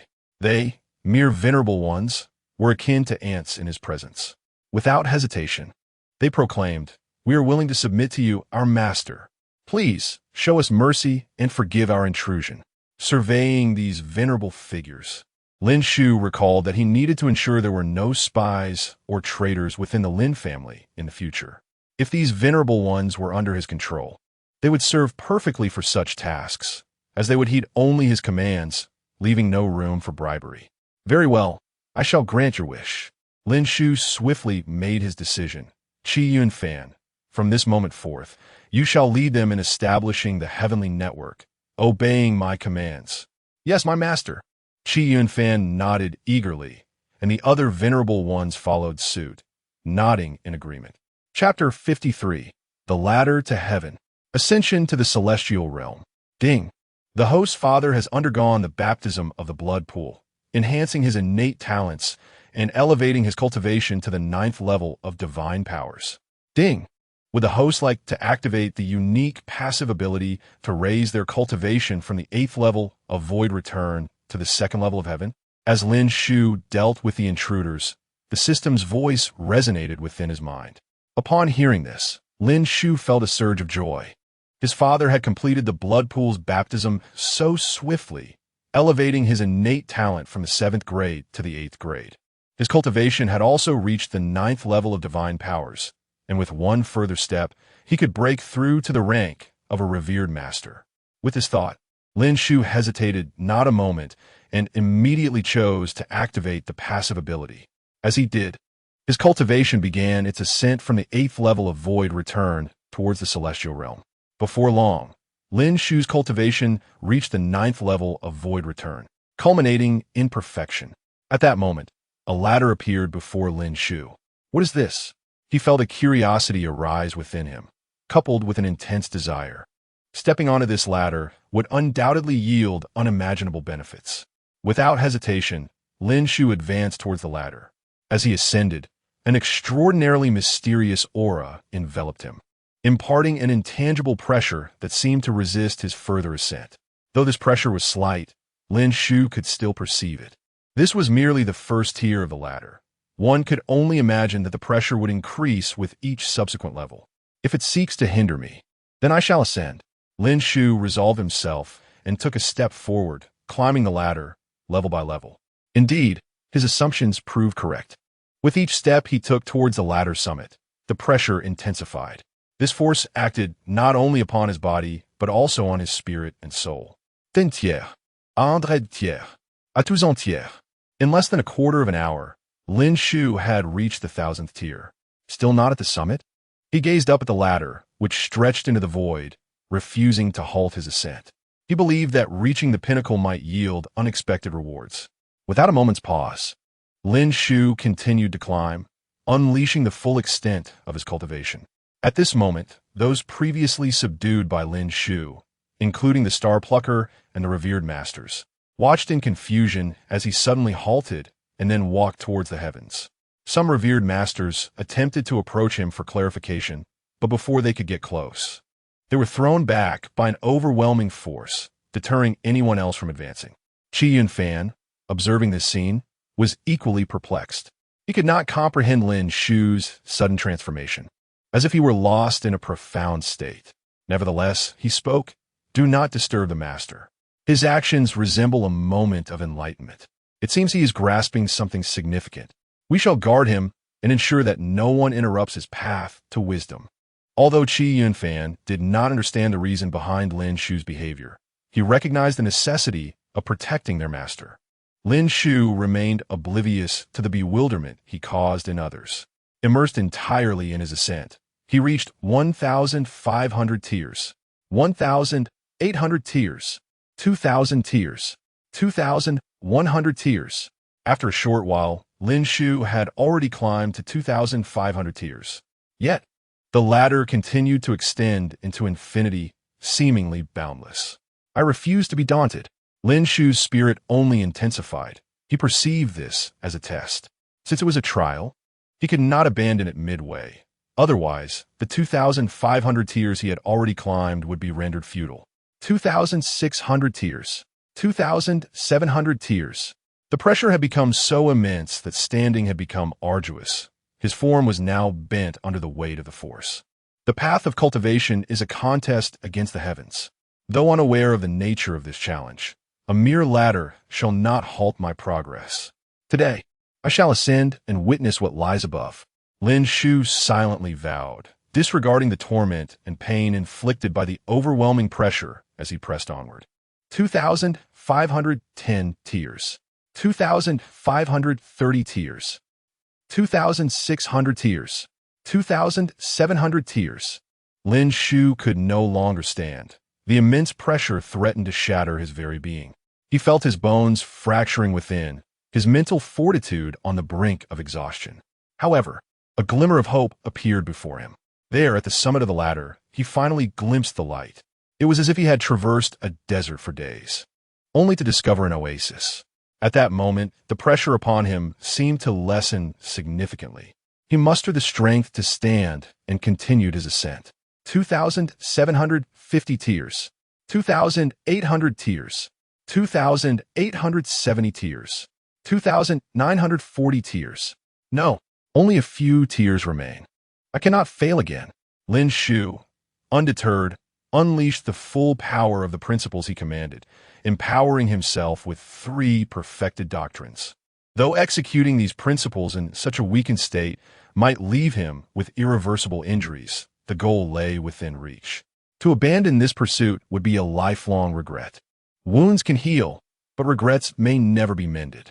As he activated the three perfected doctrines, Lin Shu felt a surge of vitality, his feet moving forward with great difficulty. 1 step, 2 steps, 10 steps, 50 steps. At last, the summit was within his grasp, only 10 tiers remaining. At this moment, Lin Shu could no longer rise. No method seemed effective. Even the supreme divine powers he employed yielded no results. I promised I would climb to the end, even if it meant crawling. Lin Shu's battered body began to move once more, blood soaking the ladder beneath him, remnants of flesh visible from the pressure. His vision blurred, the end seemingly receding into the distance. Yet Lin Shu pressed on, undeterred. If I cannot see it, I shall persist with sheer will. 1 step, 2 steps, 3 steps, 9 steps, 10 steps. Finally, dragging his severely battered form, Lin Shu reached the summit of the ladder, arriving at the 3,000th tier. Upon reaching this level, Lin Shu felt a surge of energy within him, his once broken body beginning to reform. Flesh and blood, reborn. First level of heaven, achieved. With the attainment of this realm, all traces of fatigue vanished, the pressures dissipated, and the ladder crumbled before his eyes, while waves of energy flowed into him. Lin Shu's cultivation ascended once more, reaching the second level of heaven. To his astonishment, the so-called ladder was, in fact, the pathway to the celestial realm. To cross it is to achieve the celestial realm. To falter is to remain forever unfulfilled. Having transcended to the celestial realm, Lin Shu finally understood the origin of this ladder. It was the path to heaven, revealed only to those of the void return realm who sought to ascend to the celestial heights. Crossing leads to the divine. Otherwise, one would be unable to ascend to the heavens. Furthermore, the celestial ladder is the longest, with greater potential and strength in the future. Lin Shu, contemplating the information regarding the path to the celestial realm that emerged in his mind after entering this exalted state, felt a sense of wonder. I never expected that the path to the heavens, with its 3,000 steps, would indeed be the longest. Among the myriad paths, the 3,000 celestial ladders represent the ultimate limit. Lin Shu ceased his musings and, regaining his focus, found himself amidst the depths of the firmament. Without hesitation, he swiftly reappeared above Linjiang City. Qi Yunfan and the esteemed elders immediately exclaimed, "Congratulations, Master, on your successful enlightenment." Lin Shu silently nodded, then accessed the system. Wang Fucheng Long System. Host information name, Lin Shu Realm. Second layer of celestial ascension. Passive, 3 major realms. 2 minor realms, talent. 3rd grade technique. Heavenly transformation, sacred art, martial arts. Yuan Ba Fist, with spirit gift, flame dragon palm will, perfected golden will, perfected wood will. Perfected fire will principle, perfected golden principle, perfected wood principle, perfected fire principle domain. 30% golden domain, 30% wood domain. 30% fire domain divine ability. Celestial origin chess transformation method. System affiliated owner information name. Lin Sangxiong talent. 5th to 8th grade realm. 9th layer of divine ability technique. Golden Yuan dominance body art martial arts. Yuan Ba Fist divine ability. Tyrant's 9 fingers will. 20% golden principle constitution. Innate body system task. Please click to view details. Chapter 54. The marvelous application of realms. Creating a small world. Upon opening the system interface and casting a cursory glance, Lin Shu discerned some changes. Notably, his father, Lin Sangxiong's talent had reached the 8th grade. In the realm of talents, there exist 9 grades. While the 8th grade may not represent the pinnacle, it undoubtedly stands as an exceptionally high caliber, a gift reserved for extraordinary geniuses. With such talent, Lin Shu was confident that his father's cultivation would accelerate significantly. In addition to witnessing his father's enhanced talent, Lin Shu also discovered that he had once again gained mastery over a form of celestial power. This power, surpassing will and profundity, was termed realm. Lin Shu endeavored to harness this newfound strength, and in an instant, he beheld the skies roiling with a tempest as a rift in the void emerged. Through this rift, he glimpsed the desolation beyond. What is this? Lin Shu realized that he could partition a small realm, thereby creating an independent world. Could it be a miniature universe? It appeared that his cultivation had transcended the confines of his current domain, and his vision had yet to catch up with his advancement. It was time to venture forth and explore the wider world. A notion quickly arose in his mind. He desired to embark on a journey beyond, at the very least to grasp the circumstances of the cultivation community. Otherwise, he would remain shackled by his own limited perspective. Yes, I shall first return to the Lin family and inform my father of the situation. Once Zhao Xi successfully refines the elixir, I will set out. Subsequently, Lin Shu, accompanied by Qi Yunfan and 8 revered elders of the Nanming Palace, returned to the Lin family in Linjiang City. As for the tree laden with the corpses of revered ones and those who sought to seize the stars, Lin Shu did not bring it back. Instead, he inscribed a warning upon it. Intruders shall perish, infused with a trace of realm power. This inscription would serve as a deterrent to any formidable beings that might approach in the future. They would surely think twice upon seeing the tree, the bodies of the powerful, and sensing the aura emanating from those words. Thus, this would serve to protect the Lin family. Meanwhile, the members of the Lin family remained oblivious to the fierce battle that had recently transpired outside Linjiang City, engrossed as they were in witnessing Zhao Xi's alchemical process. Perhaps this ignorance was a blessing, for had they seen Lin Shu effortlessly crush those who sought the stars, it might have instilled in them an unwarranted arrogance, leading them to underestimate all. For them, this was indeed the best circumstance. With ample cultivation resources, a nurturing environment, and inherent dangers, the Lin family could genuinely flourish. Without strength, how could Lin Sangqiong fully devote himself to his cultivation and transcend the confines of Linjiang City? Lin Shu's father, Lin Sangqiong, was unlike Lin Shu. He needed to cultivate and grow independently. Yet, Linjiang City and the Jianhua dynasty lacked an environment conducive to such growth. After all, to develop, competition is essential.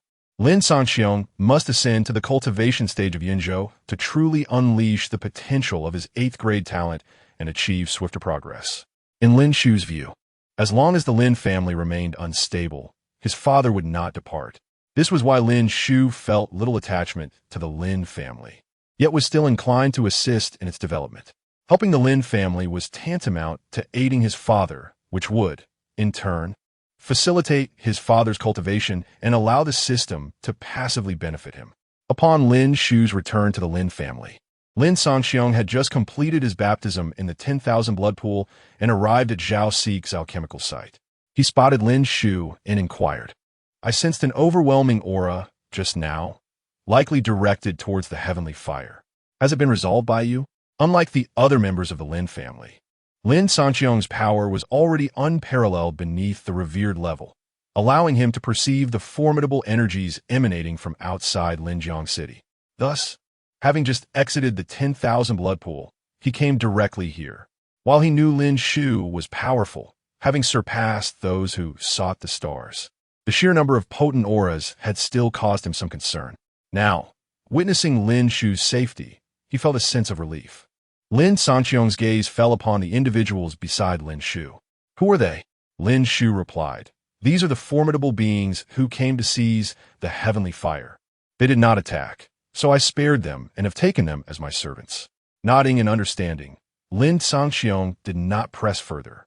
This matter was not for him to concern himself with, since Lin Shu chose to keep them as servants. He trusted Lin Shu's capability to manage them without needing to elaborate excessively. Lin Shu contemplated his forthcoming plans and spoke, "Father, I may need to leave home for a while. Though my cultivation is commendable, my understanding of this world remains superficial. My vision does not align with my growth. It is essential for me to explore the world to avoid becoming a frog in a well." "Very well," Lin Sangqiong nodded. "Just exercise caution. The outside world is not like Linjiang City. There are numerous powerful beings, and even you may not be invincible. Thus, proceed with prudence. When you stand atop Yinzhou one day, I will be at ease to share the matters concerning your mother. For now, it is too early for you to engage with that faction. it would not be wise. After a brief pause, Lin Shu continued, I may also need to depart the Jiangwei dynasty for a while. To break through to the revered level here may require some time, and I wish to undergo some practical training. Combat and competition are indeed the most effective means of growth. I could roam the Jiangwei dynasty, but it seems that you have taken care of most of the revered ones, which leaves me little opportunity for training. Hearing this from Lin Shu, Lin Shu felt a surge of joy. He had initially considered persuading his father to explore, but it now seemed unnecessary. After all, those who had ventured out before often possessed clearer insights into certain matters. As Lin Shu conversed with Lin Shu, Zhao Xix's alchemical process finally reached its final stage. 2.5 hours had elapsed since the beginning, and now it was time to condense the elixir. Zhao Xix skillfully began to amalgamate the various medicinal ingredients into a cohesive liquid within the alchemical furnace. With the liquid beginning to consolidate, thunder rumbled ominously in the skies above. The tribulation of the elixir had arrived. Zhao Xix, witnessing the onset of the tribulation, finally sprang into action, ascending to confront it. Only the alchemists could endure their own tribulation. Outside interference would cause the tribulation to dissipate, rendering the elixir incomplete or diminishing its efficacy. Lin Shu assessed the tribulation, estimating its power to be at the level of those who sought the stars. Given Zhao Xix's abilities, it would be challenging for him to endure it. Lin Shu pondered how he could assist without intervening directly. After all, Zhao Xix held significant importance for the Lin family and for him. But there is also Qi Yunfan. As a being who sought the stars, he might possess the knowledge necessary. Lin Shu quickly relayed his thoughts to Qi Yunfan. Upon hearing this, Qi Yunfan spoke, Master, there are 3 methods to assist him in overcoming the tribulation. Qi Yunfan then elaborated on these 3 approaches. Chapter 55, The 6th Grade Alchemical Catastrophe, the surprise brought by Zhao Xix. The first method involves employing a formation to diminish the potency of the alchemical catastrophe descending upon him. Qi Yunfan remarked, Of course, this necessitates his proficiency in array formation and completing the layout to weaken or counteract the catastrophe during the critical moment when it fully coalesces. If this proves unfeasible, he might also utilize a pre-established array disk, merely requiring a drop of blood to activate it. This would deceive the heavens into believing it is his own strength, thus not counted as interference. Upon hearing this, Lin Shu shook his head. This method is impractical.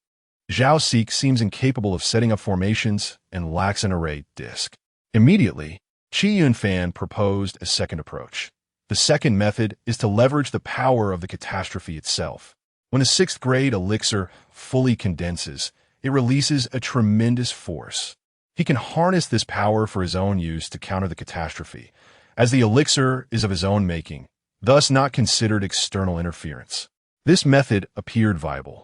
Yet Lin Shu remained uncertain whether Zhao Xix possessed the capability to execute it. Therefore, he urged, proceed to the third method, and at the appropriate time, convey all 3 methods to Zhao Xix, allowing him to choose which to employ. The final method naturally involves utilizing one's innate divine ability and personal weapon. Qi Yunfan elaborated. It is well known that upon breaking through to the divine ability realm, practitioners can generate innate abilities from within. Such abilities, inherently derived from oneself, are exceedingly rare, only manifesting in individuals of remarkable fortune and talent.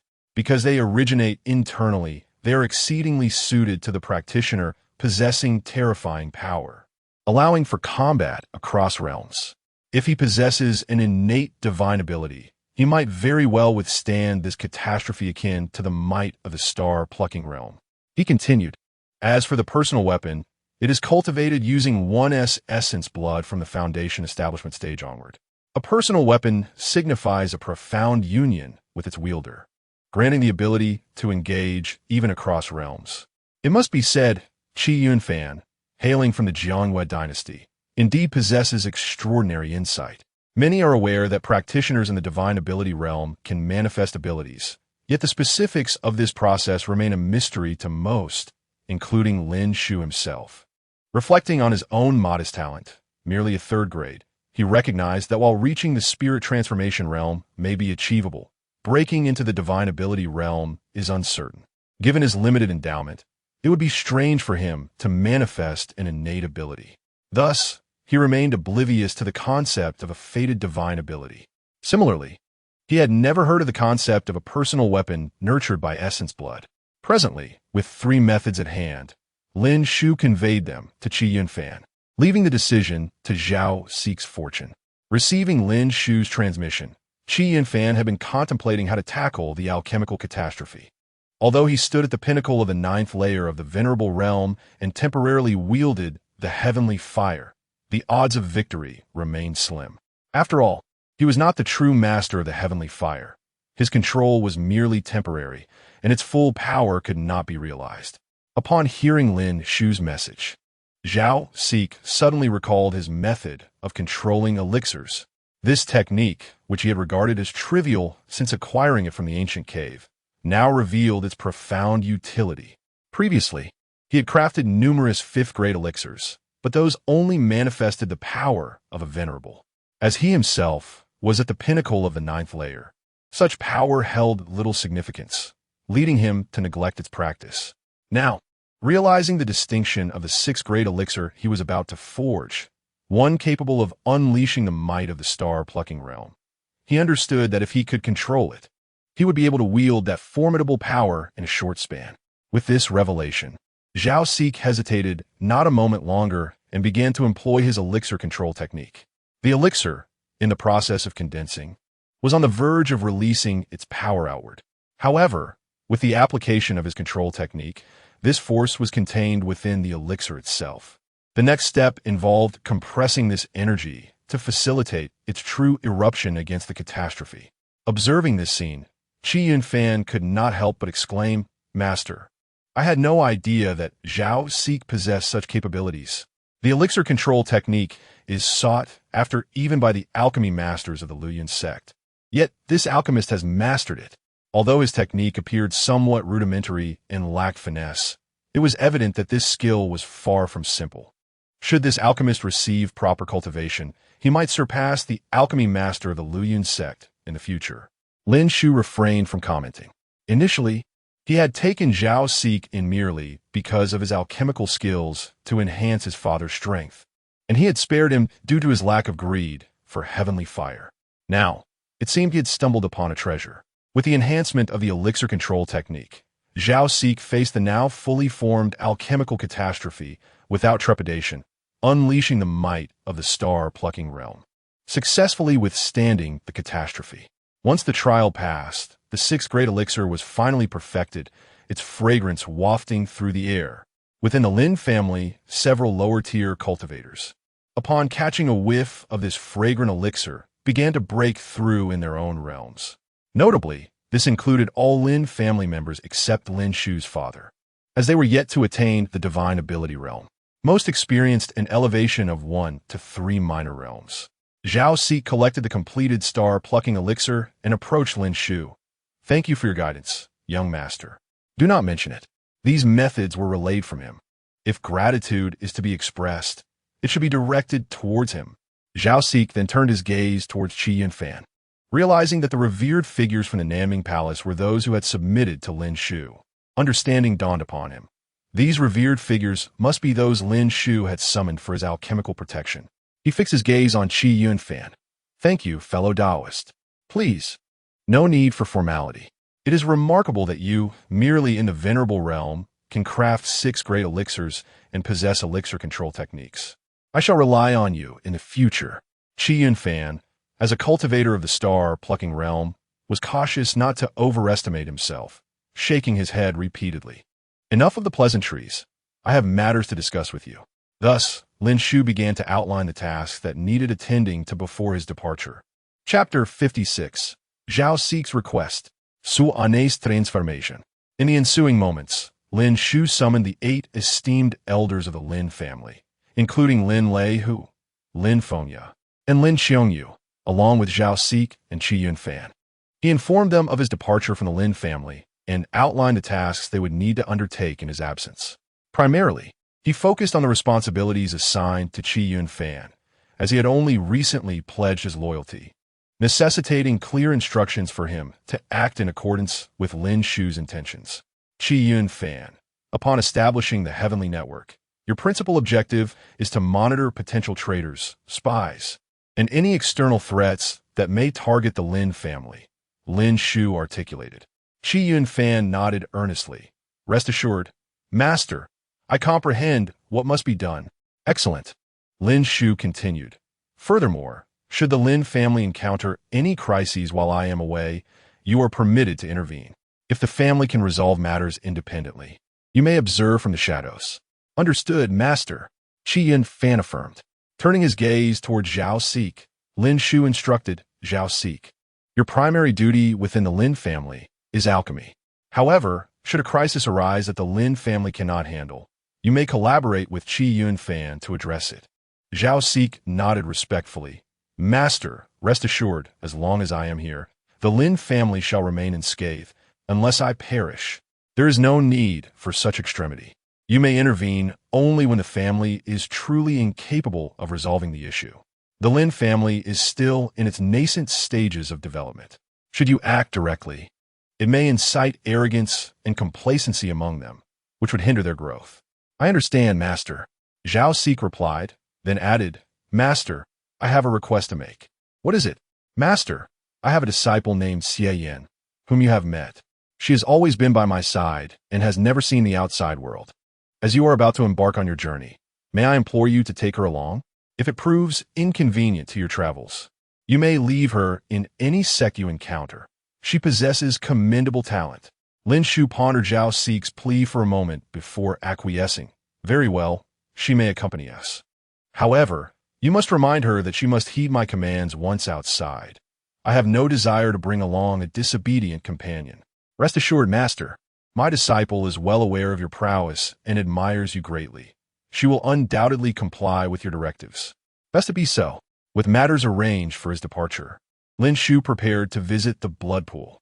His quest was not merely for exploration. Should he have the opportunity to enhance his abilities, he would seize it.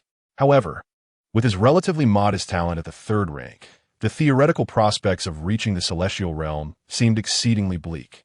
Thus, it became imperative for him to undergo the baptism at the blood pool, which might fortify his innate constitution, ultimately benefiting his cultivation. The unique system did not prohibit him from cultivating, and soon, Lin Shu arrived at the blood pool. Upon arrival, he witnessed numerous members of the Lin family queuing. Upon noticing Lin Shu's presence, promptly parted to grant him passage. Master, please you go first. Master, you need not wait in line. You may proceed directly to the baptism. They were acutely aware of Lin Shu's prowess, having surpassed the realm of divine powers, and recognized that the treasures and resources instrumental in the Lin family's growth were all procured by him. Despite the earlier turmoil resulting from the demise of the family patriarch upon Lin Shu's return, his actions had far exceeded the family's previous accomplishments. Consequently, any lingering prejudices against him had dissipated, and he had, in fact, become a cornerstone for the Lin family, holding even greater significance than the patriarch himself. Without further ado, Lin Shu approached the blood pool. The pool accommodates 30 individuals for baptism at a time. Upon his arrival, he noticed that 30 individuals were already engaged in the ritual. Among them, he recognized a familiar figure, Su Yin, the young woman he had rescued earlier. She was currently undergoing her baptism. In less than half an hour, Su Yin completed her baptism and, upon noticing Lin Shu standing nearby, approached him eagerly. Master, I have succeeded in my baptism. I sense that my talent has significantly improved. Allow me to demonstrate, she exclaimed, proceeding to the talent stone tablet located outside the blood pool. This tablet, acquired from the obliterated Northern Moon Palace, was installed for Lin family disciples to test their talent immediately after the baptism. Lin Shu observed closely, eager to learn of Su Yan's progress. She had been one of the few close confidants he had in this world, a cherished friend during his earlier solitary days in the Lin family.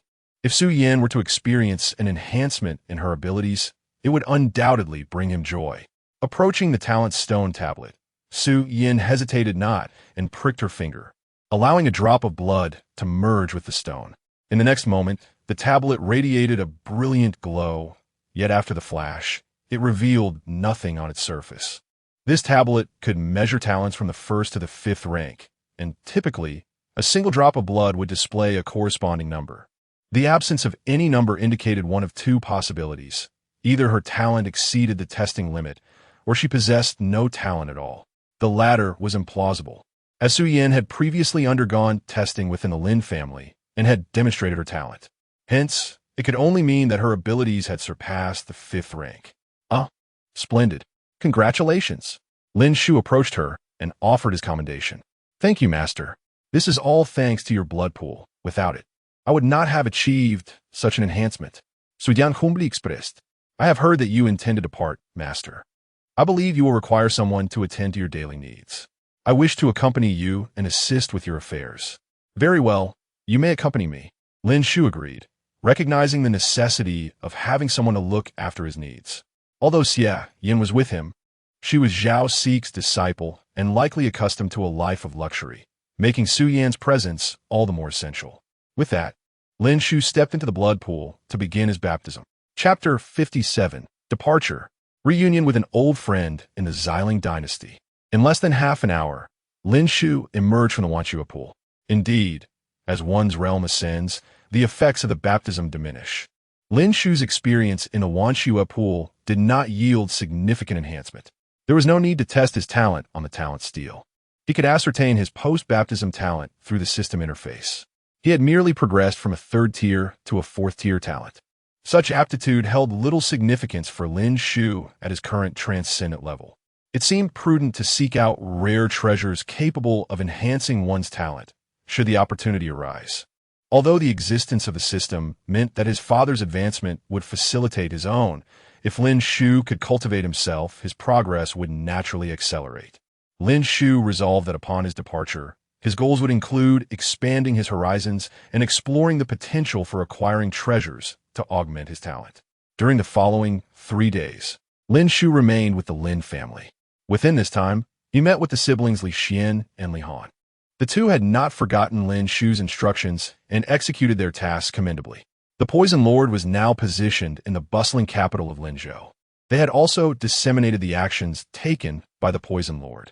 Upon Lin Shu's arrival, he observed the Poison Lord kneeling there, subjected to the scrutiny and mockery of many, with some daring individuals even taking action against him. Seeing Lin Shu's arrival, the siblings respectfully bowed. Senior, there is no need for excessive courtesy. You have executed your tasks admirably, and with this matter now public, further involvement is unnecessary, Lin Shu replied. Your talents are commendable. It is unnecessary to squander time on the Poison Lord. Accompany me back to the Lin family, where you shall cultivate and strive for an early breakthrough to rescue those afflicted by poison. Li Xian and Li Han promptly responded with respect. Yes, senior. We shall diligently cultivate and rescue those poisoned. The poisoned individuals have been placed in a secret location by my father. Once you achieve your breakthroughs, seek him out, and he will reveal their whereabouts to you. Understood, senior. In the next moment, Lin Shu transported Li Xian and Li Han through the void, vanishing from the city of Linzhou and returning to the Lin family. Before their return, Lin Shu discreetly inquired about the county magistrate, as the magistrate's son had perished at his hands. However, the information he uncovered left him both amused and exasperated. Upon learning of the destruction of the Beiyue Palace, the county magistrate had promptly severed ties with his son. Clearly, he feared that the enigmatic star plucker, having annihilated the Beiyue Palace, would pursue retribution against the families of its disciples. Thus, he made such a decision. After all, while he could bear the loss of son, he could not afford to lose his own life. Since the magistrate had taken such measures, Lin Shu deemed it unnecessary to take further action against him. 3 days later, Lin Shu, Su Yan, and Xie Yin set off. Upon hearing of Lin Shu's departure, Li Xian and Li Han expressed their desire to accompany him. Lin Shu, citing their commitment to rescuing the poisoned individuals, advised them to remain behind until their mission was complete, promising to take them along on his next journey. Be cautious out there, young man. Lin Sangxiong patted Lin Shu on the shoulder before turning to leave. The parting between father and son required no excessive sentiment. Their intentions were understood without words. Many members of the Lin clan gathered to bid Lin Shu farewell. Young master, safe travels. Lin Shu waved a hand and activated the flying vessel he had obtained from Qi Yunfan. In an instant, the vessel soared into the sky, swiftly heading towards a designated direction.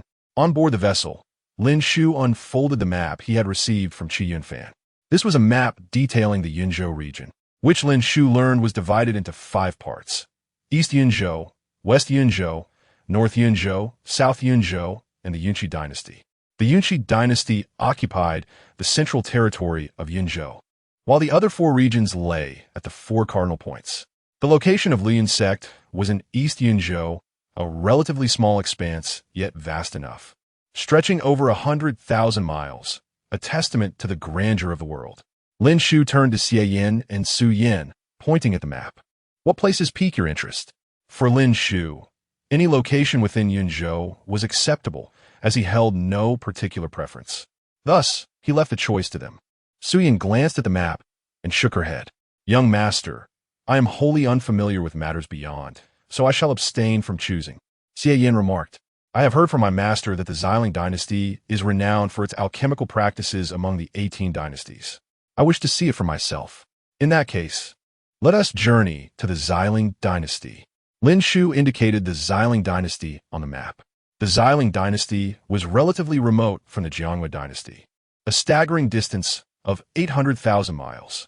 Lin Shu pondered the meticulousness of the map's creator, who had even marked the distances, as though they had measured the world themselves. Despite the considerable distance, Lin Shu felt reassured. The flying vessel belonged to Qi Yunfan, a formidable star plucker, ensuring rapid travel, far exceeding the speed of peak-level respected beings.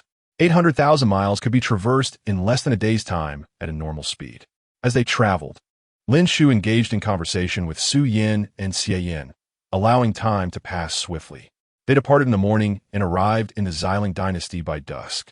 Upon entering the Xiling dynasty, a voice suddenly called out, "Is it you, Senior Qi?" Upon hearing this, Lin Shu deduced that the voice must belong to someone addressing Qi Yunfan. Thus, he stepped off the vessel and saw a group gathered to the left. Who are you? Are you seeking Qi Yunfan? The group seemed surprised by Lin Shu's appearance, but did not inquire further.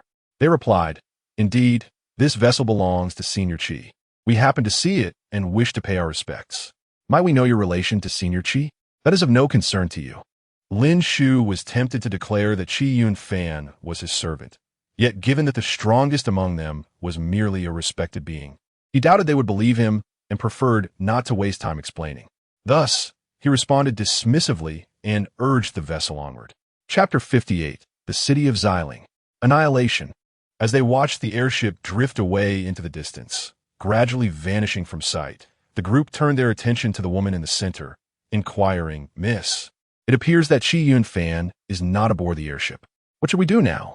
The young woman pondered for a moment before responding decisively. Send a few individuals to keep watch on them and investigate their identities.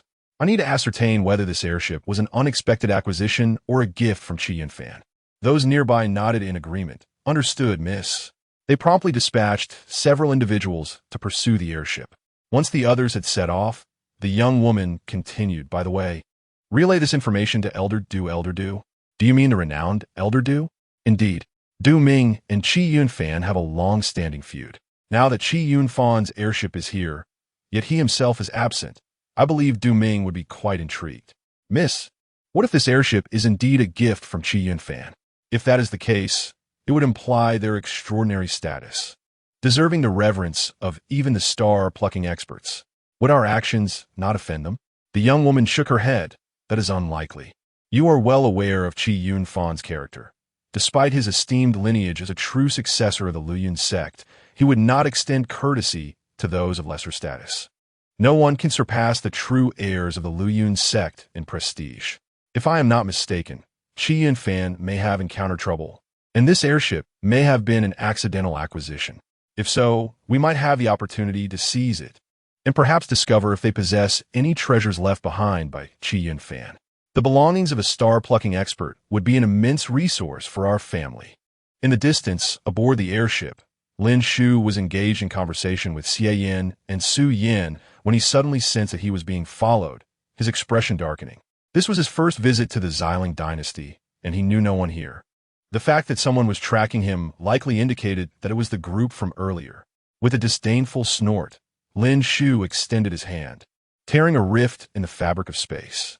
He reached into the void, capturing the pursuers from dozens of miles away and pulling them into his presence. The individuals, initially following their mistress's orders from a distance, were taken aback when a hand emerged from the void, binding them in an instant, only to find themselves aboard the airship. To their astonishment, the man before them was the very individual their mistress had instructed them to follow. Lin Shu regarded them and inquired, "What are your intentions? Why are you tracking me?" The group fell silent. Lin Shu wasted no time, glancing at Xie Yin. "I have a task for you. I will pose a question, and if they refuse to answer, sever one of their hands or legs until they comply." Without hesitation, Xie Yin approached one of the captives and swiftly severed an arm. Lin Shu observed quietly, curious to see how long they would maintain their silence. When they remained unresponsive, Xie Yin proceeded to inflict similar punishment on another. Though not as strong as the group, they were immobilized by Lin Shu's presence, allowing Xie Yin to act without concern. After Xie Yin had incapacitated 3 of them, one finally spoke out of desperation. "Stop. What you're doing is a provocation to the Lu family." The Lu family is one of the 3 esteemed alchemical families in the Xiling dynasty. 80% of the elixirs in this dynasty originate from us. A single word from the Lu family could even make a star-plucking expert reconsider the consequences. Lin Shu remained unfazed, signaling for Xie Yin to continue. He was not seeking this information. He would not cease until he received the answer to his inquiry. Xie Yin, understanding his intent, continued her actions, severing yet another hand. "You, how dare you?" This time, Xie Yin acted without needing further instruction from Lin Shu. Eventually, the group could no longer endure the torment and hastily revealed, "It was our mistress who commanded us to follow you. This airship belongs to Qi Yunfan, one of the top 10 star-plucking experts of the Xiling dynasty. Ranking among the top 3, our mistress wishes to ascertain Qi Yunfan's whereabouts, whether he is alive or dead, and why he would bestow an airship upon others." Only then did Lin Shu gesture for Xie Yin to halt and asked, "In that case, what does your mistress intend to do?" She did not specify, but knowing her style, if this airship was a gift from Qi Yunfan, she would undoubtedly seek to uncover your backgrounds. Conversely, if it was an unexpected acquisition, she is likely to take direct action to seize it. Upon hearing this, Lin Shu inquired further, "Now, tell me, where is the Lu family located?" "In the imperial capital of the Xiling dynasty." Upon receiving the final answer, Lin Shu waved his hand dismissively. In an instant, a terrifying aura enveloped them, and within moments, they vanished without a trace, their existence reduced to mere ashes. Lin Shu then stated, "Let us proceed. Since the Lu family has set their sights on me, we shall pay them a visit and extinguish their lineage." Xie Yin and Su Yin had no objections. The airship then set course for the imperial capital of the Xiling dynasty. Before long, the trio arrived at the city of Xiling. The airship hovered directly above the capital. The Xiling dynasty was but a weaker realm compared to the Yuanyang dynasty, and Lin Shu had no intention of sneaking in. He would enter boldly. According to the laws of the Xiling dynasty, no airship was permitted to linger above the city. Yet here was an airship blatantly disregarding those regulations. Hovering over the royal capital, many strong individuals turned their gazes toward the vessel. Isn't that Qi Yunfan's airship?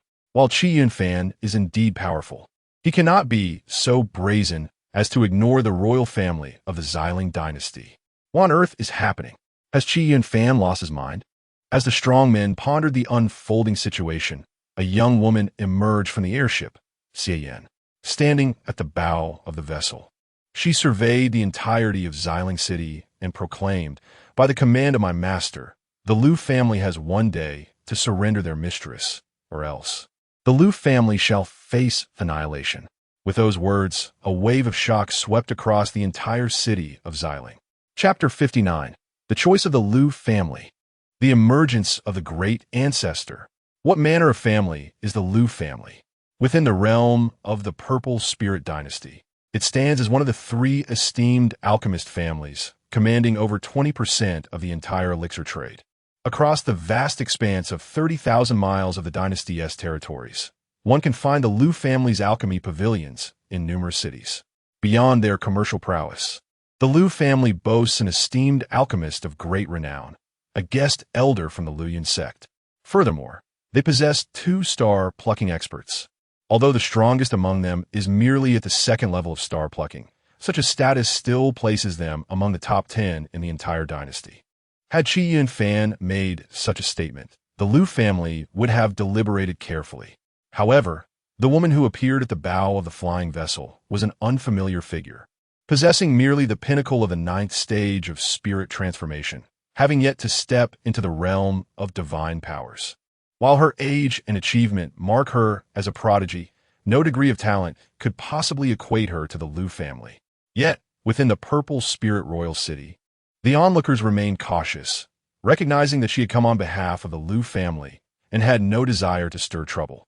At that moment, a man clad in armor rushed forward, revealing himself to be General Yang Wu, the royal guard of the Purple Spirit Dynasty.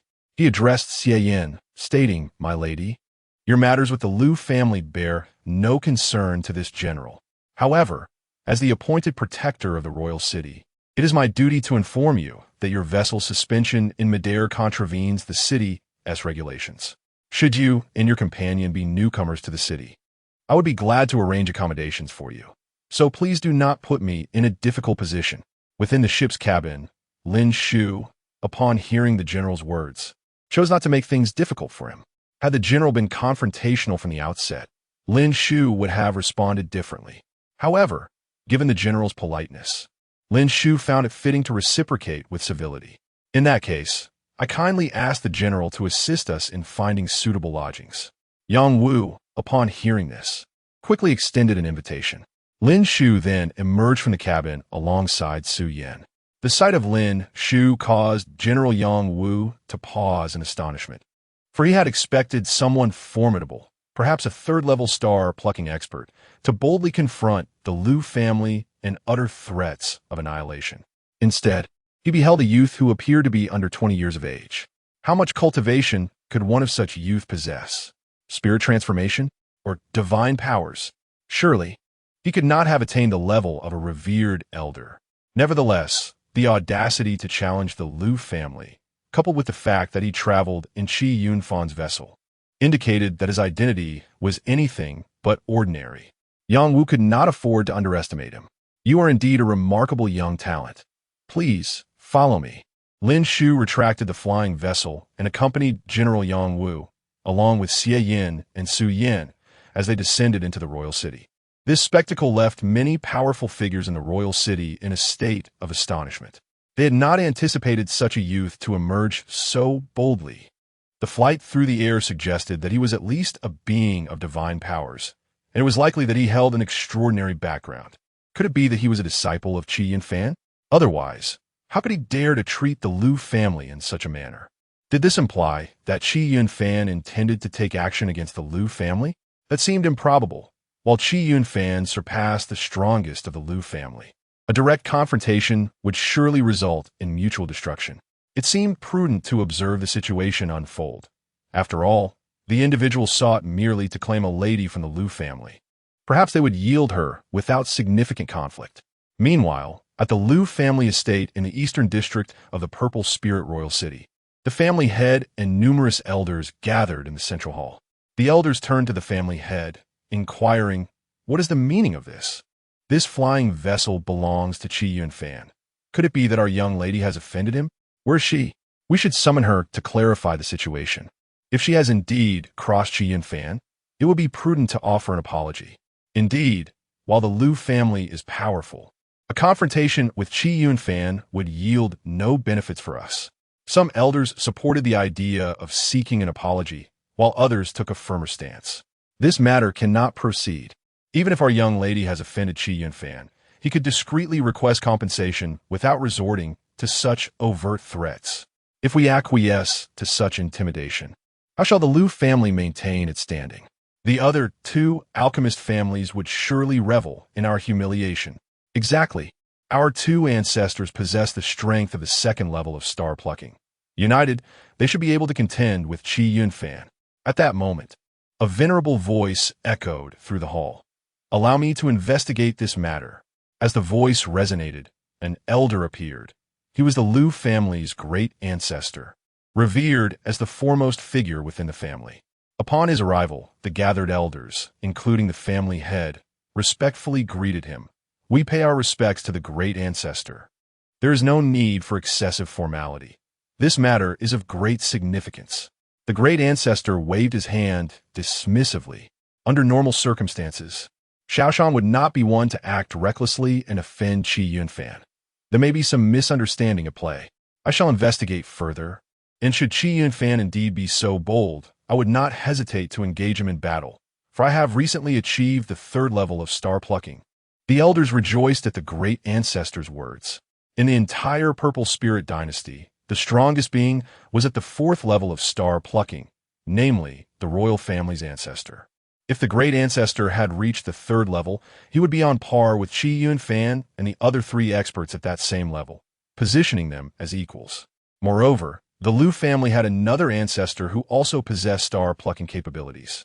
Congratulations, great ancestor. We celebrate your advancement. With that, the great ancestor declared, I shall take my leave, and vanish from the hall. Meanwhile, within the Purple Spirit Royal City, Yang Wu escorted Lin Shu and the others to a residence. After bringing them inside, he departed. Shortly thereafter, numerous visitors arrived to pay their respects. Lin Shu welcomed each visitor, as this endeavor to extinguish the Lu family was but a minor episode. Expanding one's horizons remained the primary objective. Engaging with others was essential for such growth. And thus, Lin Shu had no reason to decline their visits. Before long, a gathering of over a dozen individuals filled Lin Shu's residence, each of them a formidable being of divine powers. It appeared they regarded him as one of their own at the divine level. Lin Shu mused quietly to himself. Just then, a voice called out, I am Lu Lin, here to pay my respects to you. Qi Dao Yu. With this announcement, the visitors in the residence gasped in awe. Is the great ancestor of the Lu family. Chapter 60, A Word Spoken. Stars Plucked Retreat. The esteemed ancestor of the Lu family, Lu Lin, has personally arrived.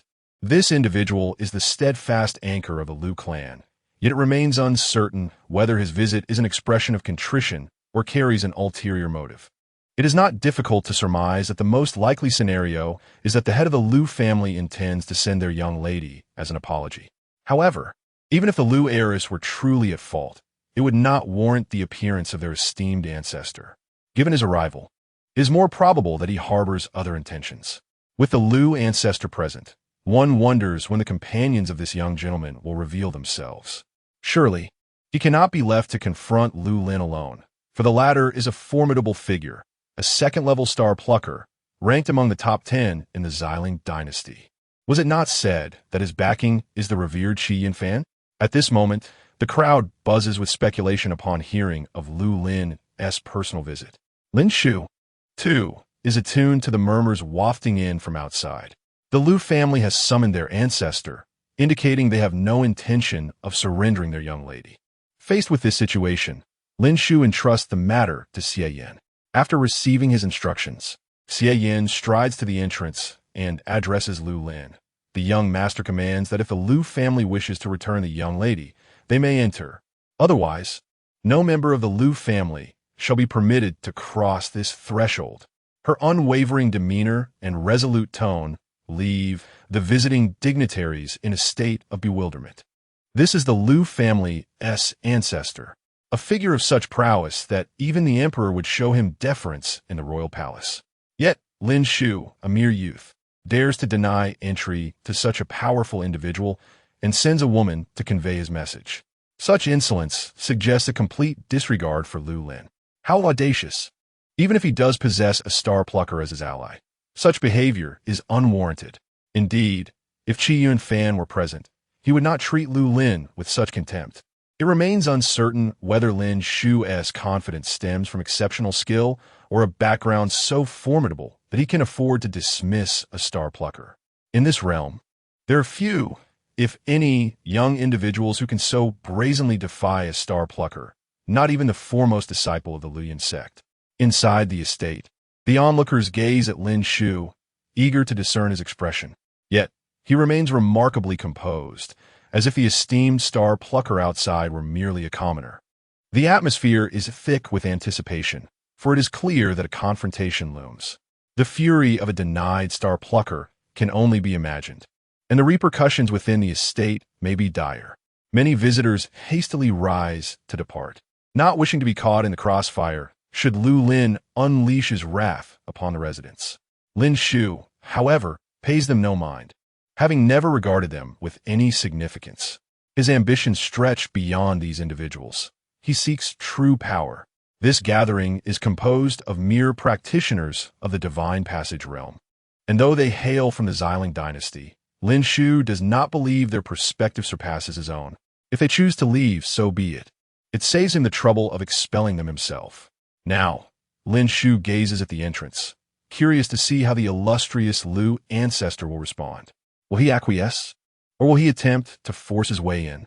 Should he choose the latter, and if the Lu family sends their heiress, the Lu clan may yet survive.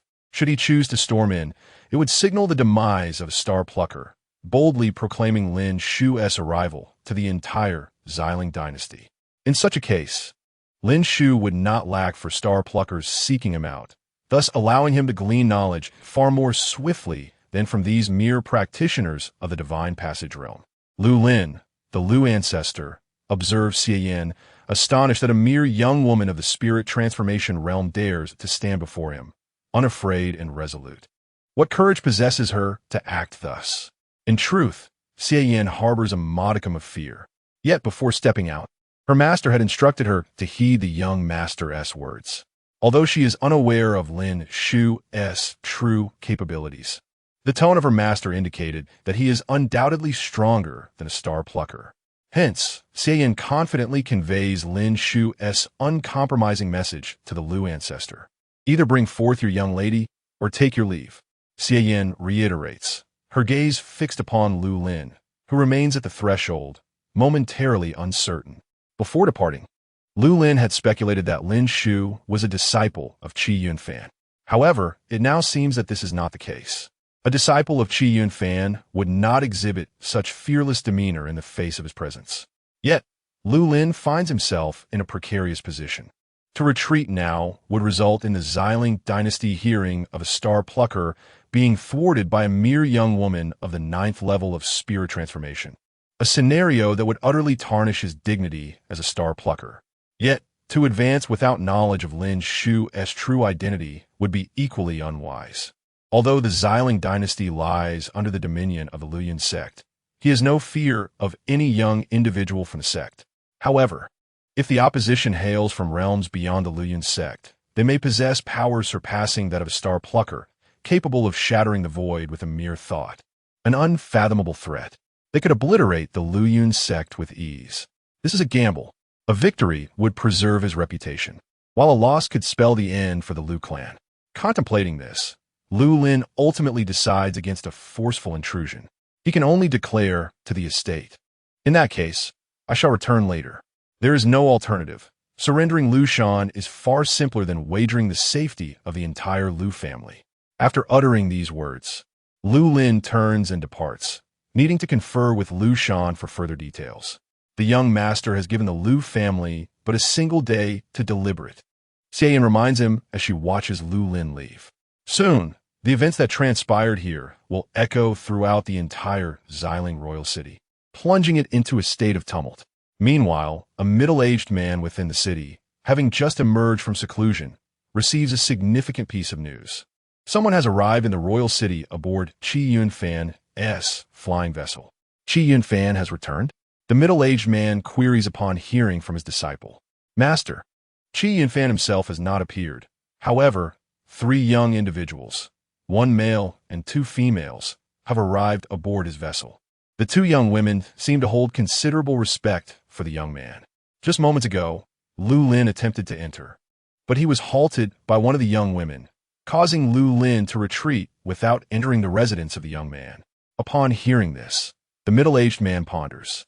Lu Lin, despite his relatively modest strength, ought not to be so easily cowed. It appears that I, Du Ming, must personally investigate this matter. With that, Du Ming vanishes, determined to seek the truth for himself. Chapter 61. Lu Shan's Scheme. The passage of time. Upon his return to the Lu residence, Lu Mu was immediately met by the family head and the elders, who had been eagerly awaiting the arrival of the Grand Ancestor. They were keen to discern the Grand Ancestor's thoughts after his encounter with the enigmatic young woman. One elder promptly inquired, "Grand Ancestor, why did you not enter?" Another elder quickly followed up, "Grand Ancestor, there are whispers in the royal city suggesting that our Lu family has been intimidated by a mere young lad." The remaining elders chimed in, expressing their eagerness to understand the Grand Ancestor's perspective. "Grand Ancestor, we trust you have your own reasoning. Might you enlighten us?" Another elder posited, "Did you sense a terrifying aura which deterred you from entering?" Lu Mu regarded the elders, their faces alight with anticipation, and candidly explained that young woman, when faced with me, exhibited no fear in her gaze. I trust this clarifies my stance. Upon hearing this, many elders nodded in agreement. Though unspoken, their understanding was evident. A young woman, unafraid even in the presence of a star-plucking powerhouse, suggested one of two possibilities. Either she was blissfully unaware of the Grand Ancestor's strength, which seemed highly improbable, or she truly did not care. Given that other visitors had been present in the courtyard, it was impossible for her to remain ignorant of the Grand Ancestor's stature. Thus, the latter possibility emerged. She was indeed unconcerned, implying that she had formidable backing. The fact that a mere young woman at the spirit transformation realm could so boldly disregard a star-plucking expert indicated the presence of a powerful ally, perhaps even one of elder status from the Luyan sect or beyond. What course of action should we pursue, Grand Ancestor? Are we truly to surrender Lu Shan? The elders turned their gazes toward the family head. Lu Shan was the sole daughter of the family head, who had contributed significantly to the family's success, enhancing their standing in the Xiling dynasty's pharmaceutical market. Surrendering her would undoubtedly dishearten the family head and dissuade future dedication to the family's cause. Seeing the elders' expectant gazes, the family head felt compelled to speak, since this matter arose from Xiao Shan's actions. "We shall await her return and let her personally offer an apology. However, if they demand her life, given her contributions to our family, I beseech you, esteemed elders and Grand Ancestor, to intervene." As the family head, he found himself constrained. While he could make decisions in the absence of the elders, the Grand Ancestor's presence rendered him powerless. The Grand Ancestor was the true pillar of the Lu family, ensuring their pharmaceutical interests remained unassailed. Time passed slowly. Upon receiving word from her family, Lu Shan, initially en route to the Yuanyang dynasty, turned back. Upon her return, she was summoned forthwith. Seeing Lu Shan, Lu Mu spoke directly. "You must divulge every detail of your actions without omission. If this matter is mishandled, the Lu family may face annihilation." Lu Shan, sensing the gravity of the Grand Ancestor's tone, recounted her actions without reservation. "Are you suggesting that Qi Yun Fan may be dead, which led to his vessel falling into the hands of those three? Moreover, that vessel was headed toward the direction of the weaker dynasties?" Lu Mu pondered this possibility. Indeed, it was conceivable. Qi Yun Fan, a formidable presence within the Xiling dynasty, was known to be inseparable from his vessel. His absence amidst its appearance did suggest a potential demise. You raise valid points, yet they do not account for why a mere young woman of the spirit transformation realm stood before me, utterly unafraid. Moreover, you mentioned that those you dispatched to follow have gone silent. Perhaps they have perished. Even if Qi Yun Fan is truly dead, it does not negate the identities of those three. Lu Shan smiled wryly. "Initially, I intended for my followers to gauge the situation. If they lacked strength, we would seize the opportunity. For Qi Yun Fan's vessel and its potential resources would be invaluable to our family. Now that it appears they may have perished, we must shift to Plan B."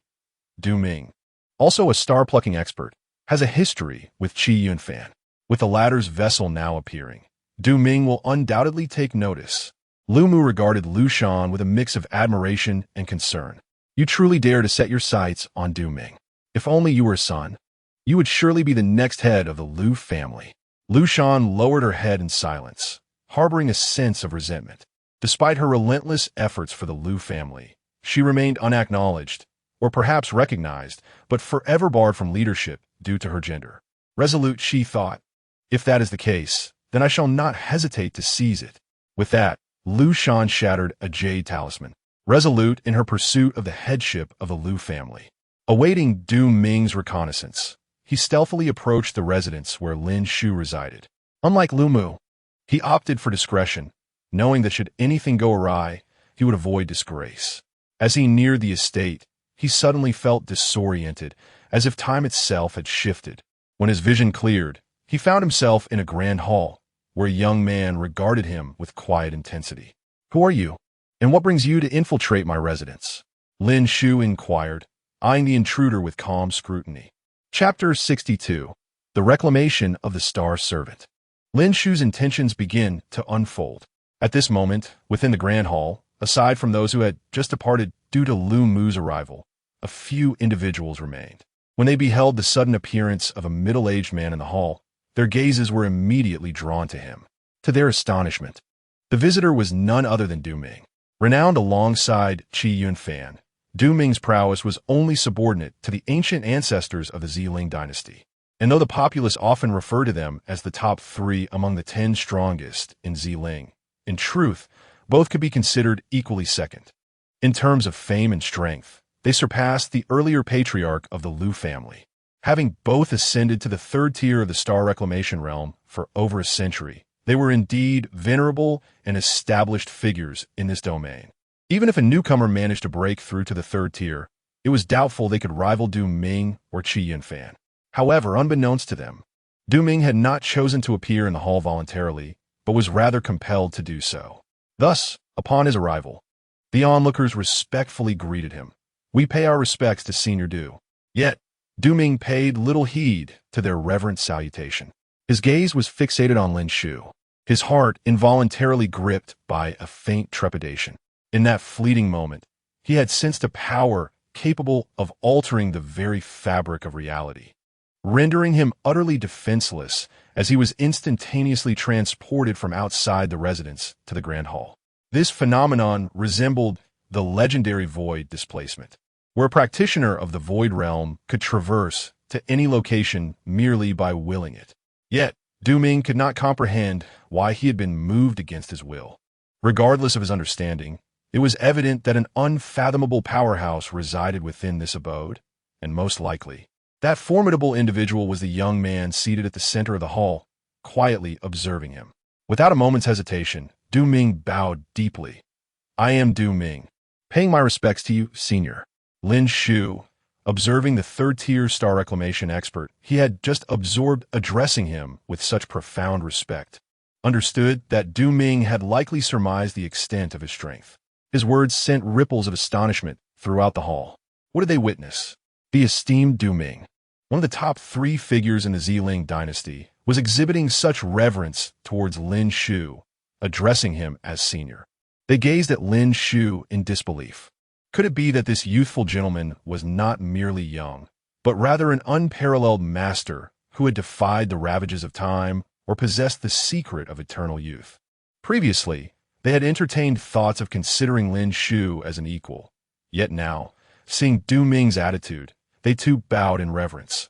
We pay our respects to you, Senior. Du Ming had already bowed. If they failed to do the same, it might not matter to Lin Shu, but it would undoubtedly concern Du Ming. After all, who would dare disregard Du Ming's authority? They were merely practitioners of the Divine Passage realm, too intimidated to entertain such thoughts. Lin Shu casually waved his hand, directing his attention solely to Du Ming.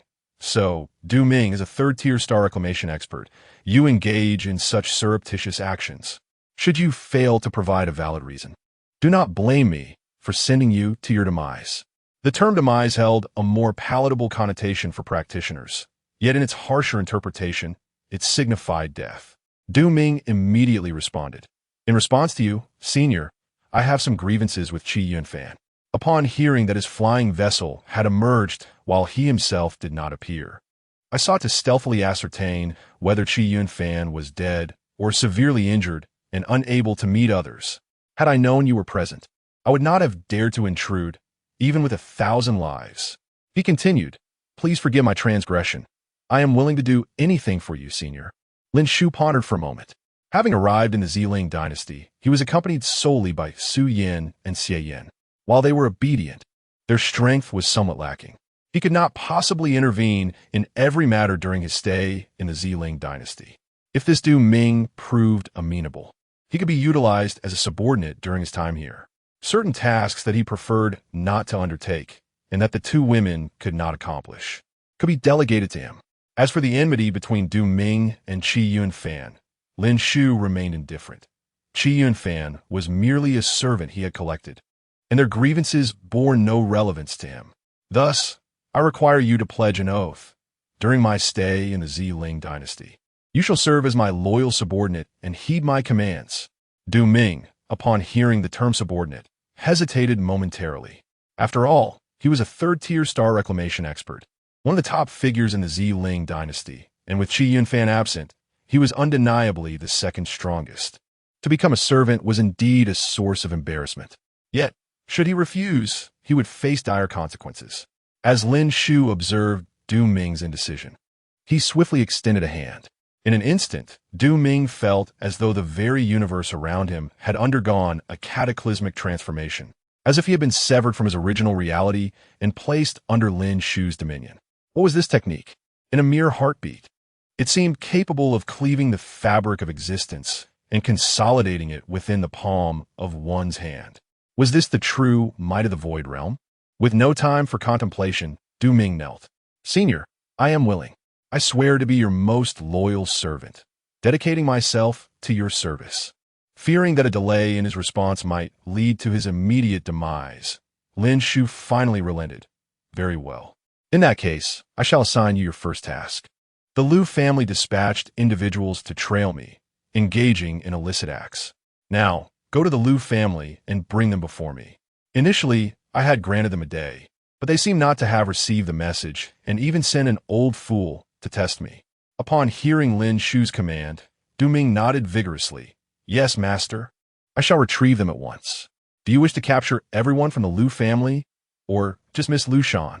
Do you believe you can apprehend everyone from the Liu family?" That so-called patriarch of the Liu family. I discerned upon his arrival that he is of your caliber. Du Ming was taken aback. This old curmudgeon had actually managed to break through. Thus, capturing individuals from the Liu family might prove challenging. However, in comparison to facing Lin Shu, he evidently preferred confronting the Liu family. "Master, I shall proceed to the Liu family immediately." With that, Du Ming exited the grand hall. As he departed, the hall fell into a profound silence. All present gazed at Lin Shu, their eyes filled with palpable fear. This was a being capable of taming Du Ming with a mere gesture. Lin Shu, casting a glance at them, displayed little interest in conversing further and stated directly, "I have come to the Ziling dynasty merely to explore. Should you or your families possess any secrets or intelligence regarding this realm, regardless of the nature, feel free to share it with me. If I find it valuable, I shall bestow you with rewards. Of course, the minimum requirement is at the star reclamation level. The higher, the better. As for those below that level, I have no interest." Upon hearing Lin Shu's words, everyone present expressed their willingness to gather information for him and promptly departed. Chapter 63. The True Inheritance. The Supreme Overlord of Yunji Academy. After receiving a task from Lin Shu, Du Ming exited the residence and proceeded directly to the Liu family. Cursed Liu family. Du Ming muttered bitterly as he journeyed. Prior to Lin Shu's arrival in the royal city, his disciples had already received news from the Liu family, stating that the Qi Yunfan flying vessel had resurfaced. Reflecting upon it now, it seemed the Liu family had been plotting to make him the scapegoat from the very beginning. Although he would have sought out the Qi Yunfan vessel regardless of the Liu family's warning, he was currently in the mood to vent his frustrations. Thus, he could use this as an excuse to confront the Liu family. As Du Ming walked towards the Liu residence, thoughts raced through his mind. This time, Although his exploration nearly ended in disaster, it had turned out fortuitously, as he had encountered such a formidable figure. While he was uncertain of Lin Shu's exact realm, he was certain that Lin Shu possessed the strength to command respect within the territory of the Flowing Cloud sect. Now that he had aligned himself with such a powerful individual, even the Flowing Cloud sect held no fear for him, and he might even have the opportunity to glimpse the realm of the star-plucking fifth layer. To break through to the star-plucking fifth layer, one required an abundance of stellar energy.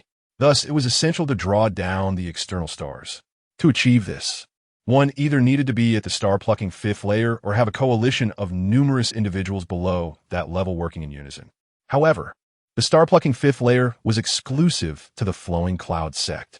While they could draw down the stars, one would need to submit to the Flowing Cloud sect to cultivate there. This was precisely why the Flowing Cloud sect was the behemoth of the region, controlling the fate of those aspiring to break through to the star-plucking fifth layer. In the past, many individuals below the star-plucking fifth layer had attempted to unite and employ their skills to draw down the external stars and break the Flowing Cloud sect's monopoly.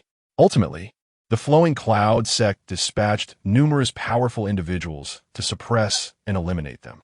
It could be said that, throughout the territory of the Flowing Cloud sect, apart from the subservient star-plucking experts, most others harbored a deep-seated resentment toward the sect, and Du Ming was no exception.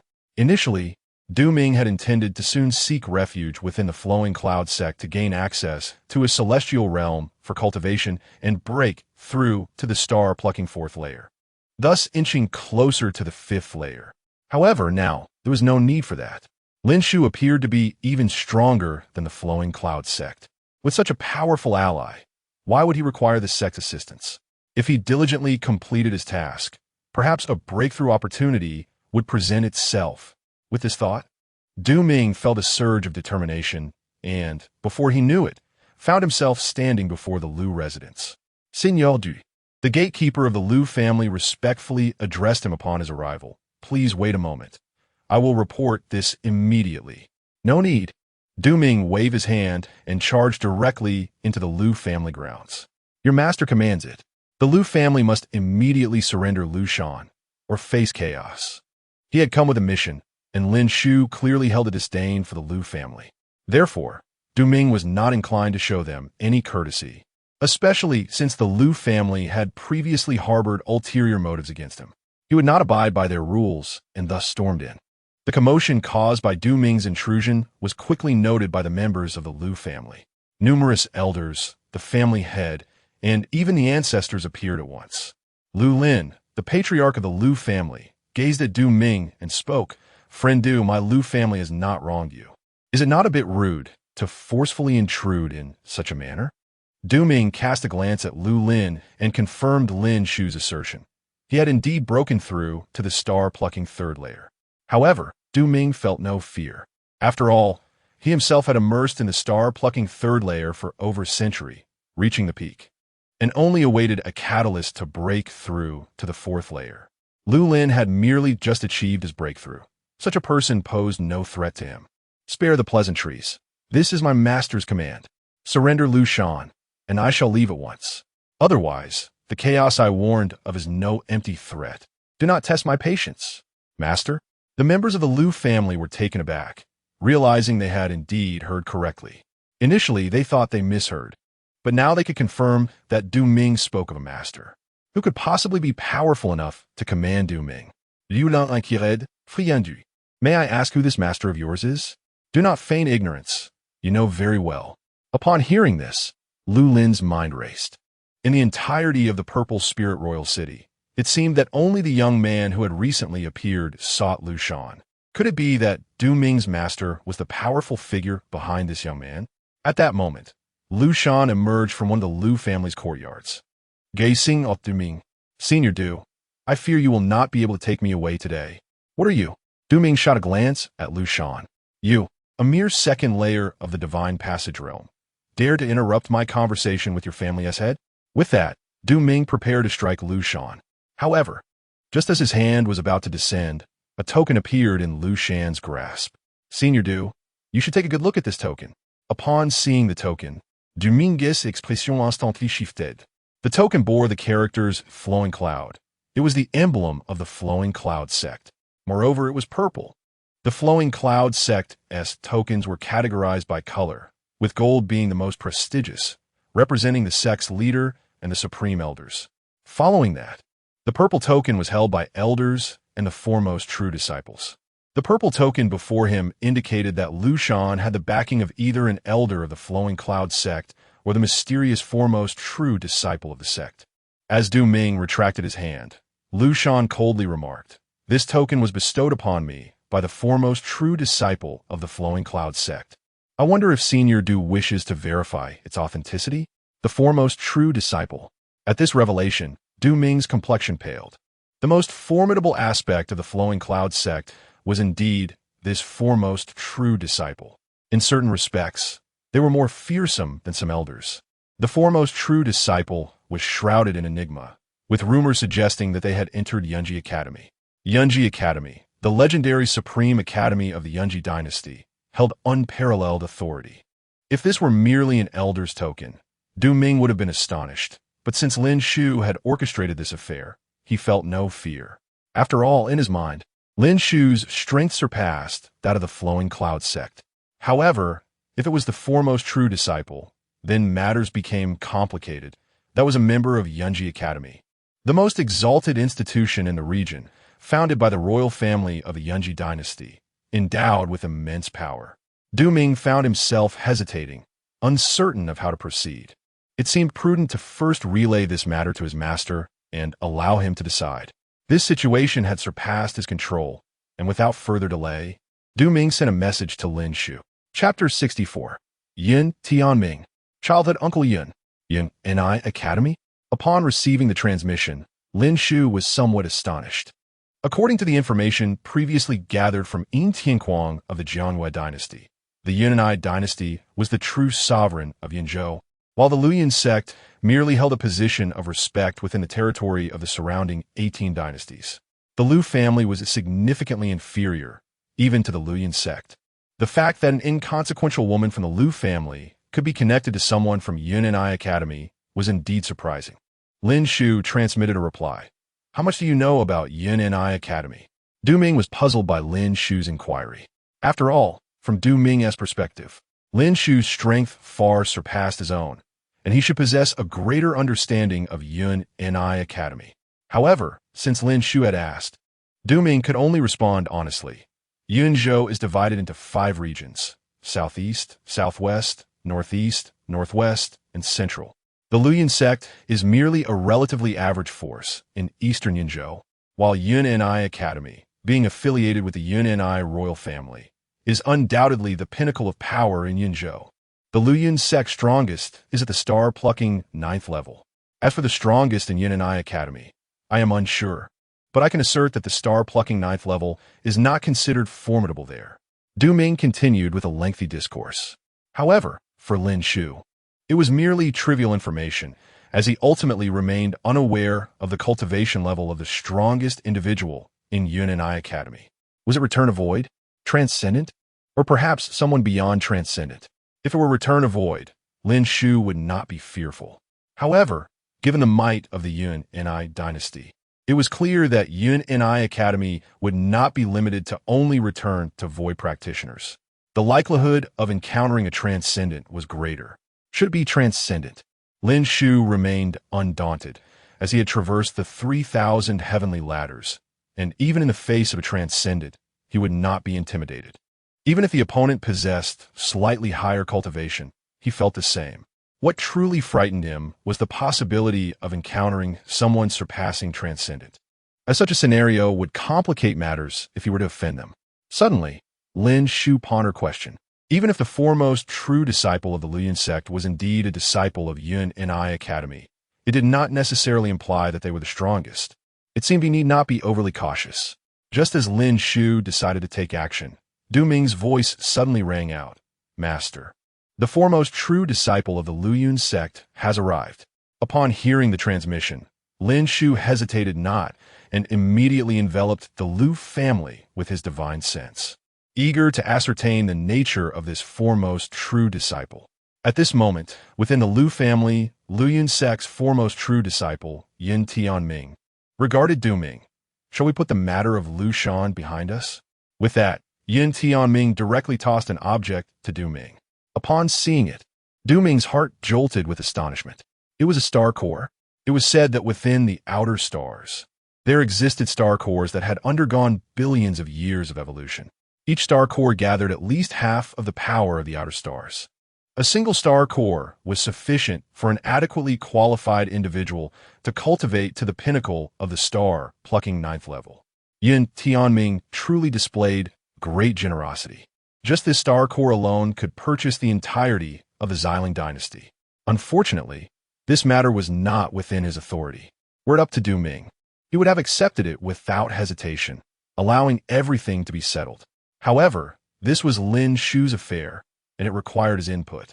At that moment, a voice echoed in Du Ming's mind, temporarily set aside the matter of Lu Shan.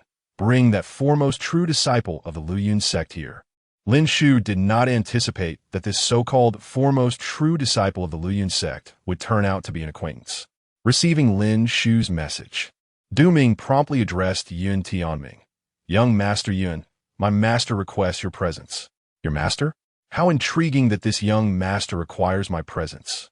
Yin Tianming chuckled. I am quite curious as to what manner of person can make someone of your caliber, a pinnacle star-plucking third-level individual, willing to submit.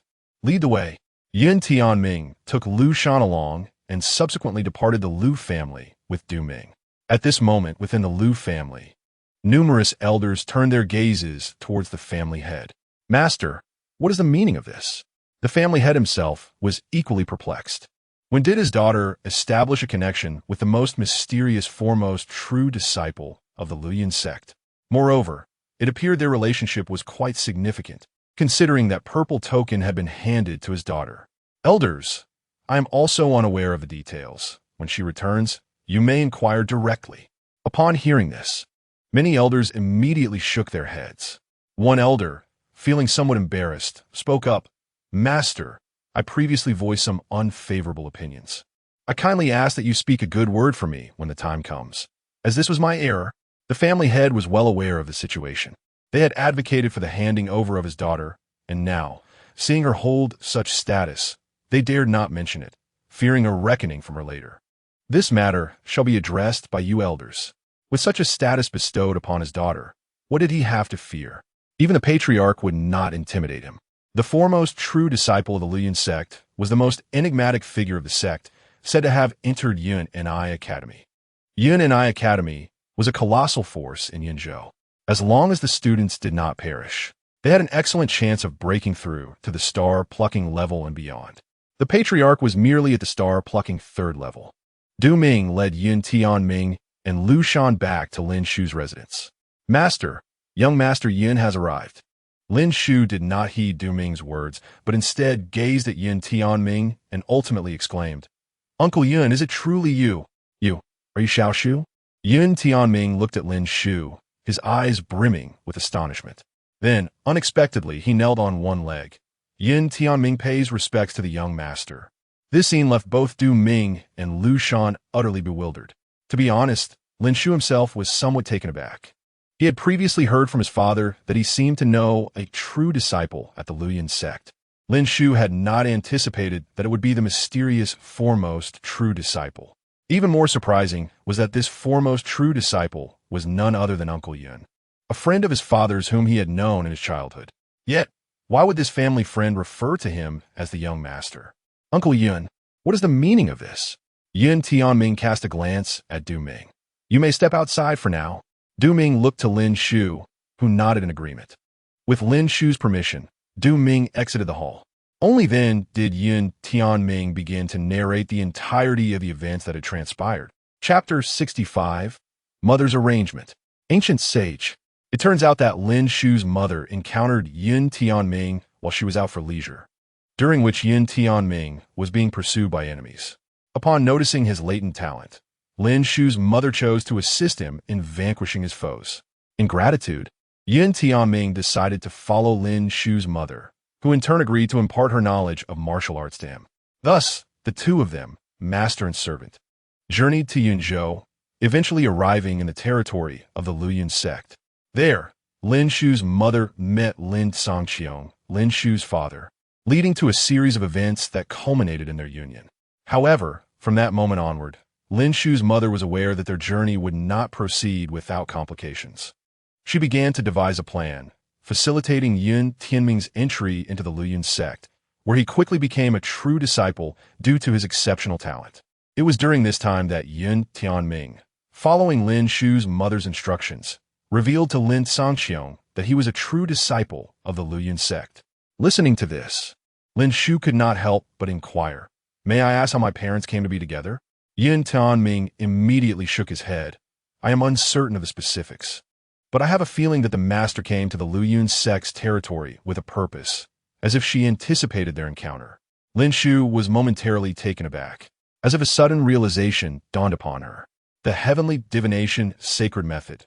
This was the martial art her mother had engraved in her mind. If that were the case, her mother must have practiced it, and within this technique seemed to lie the art of celestial deduction.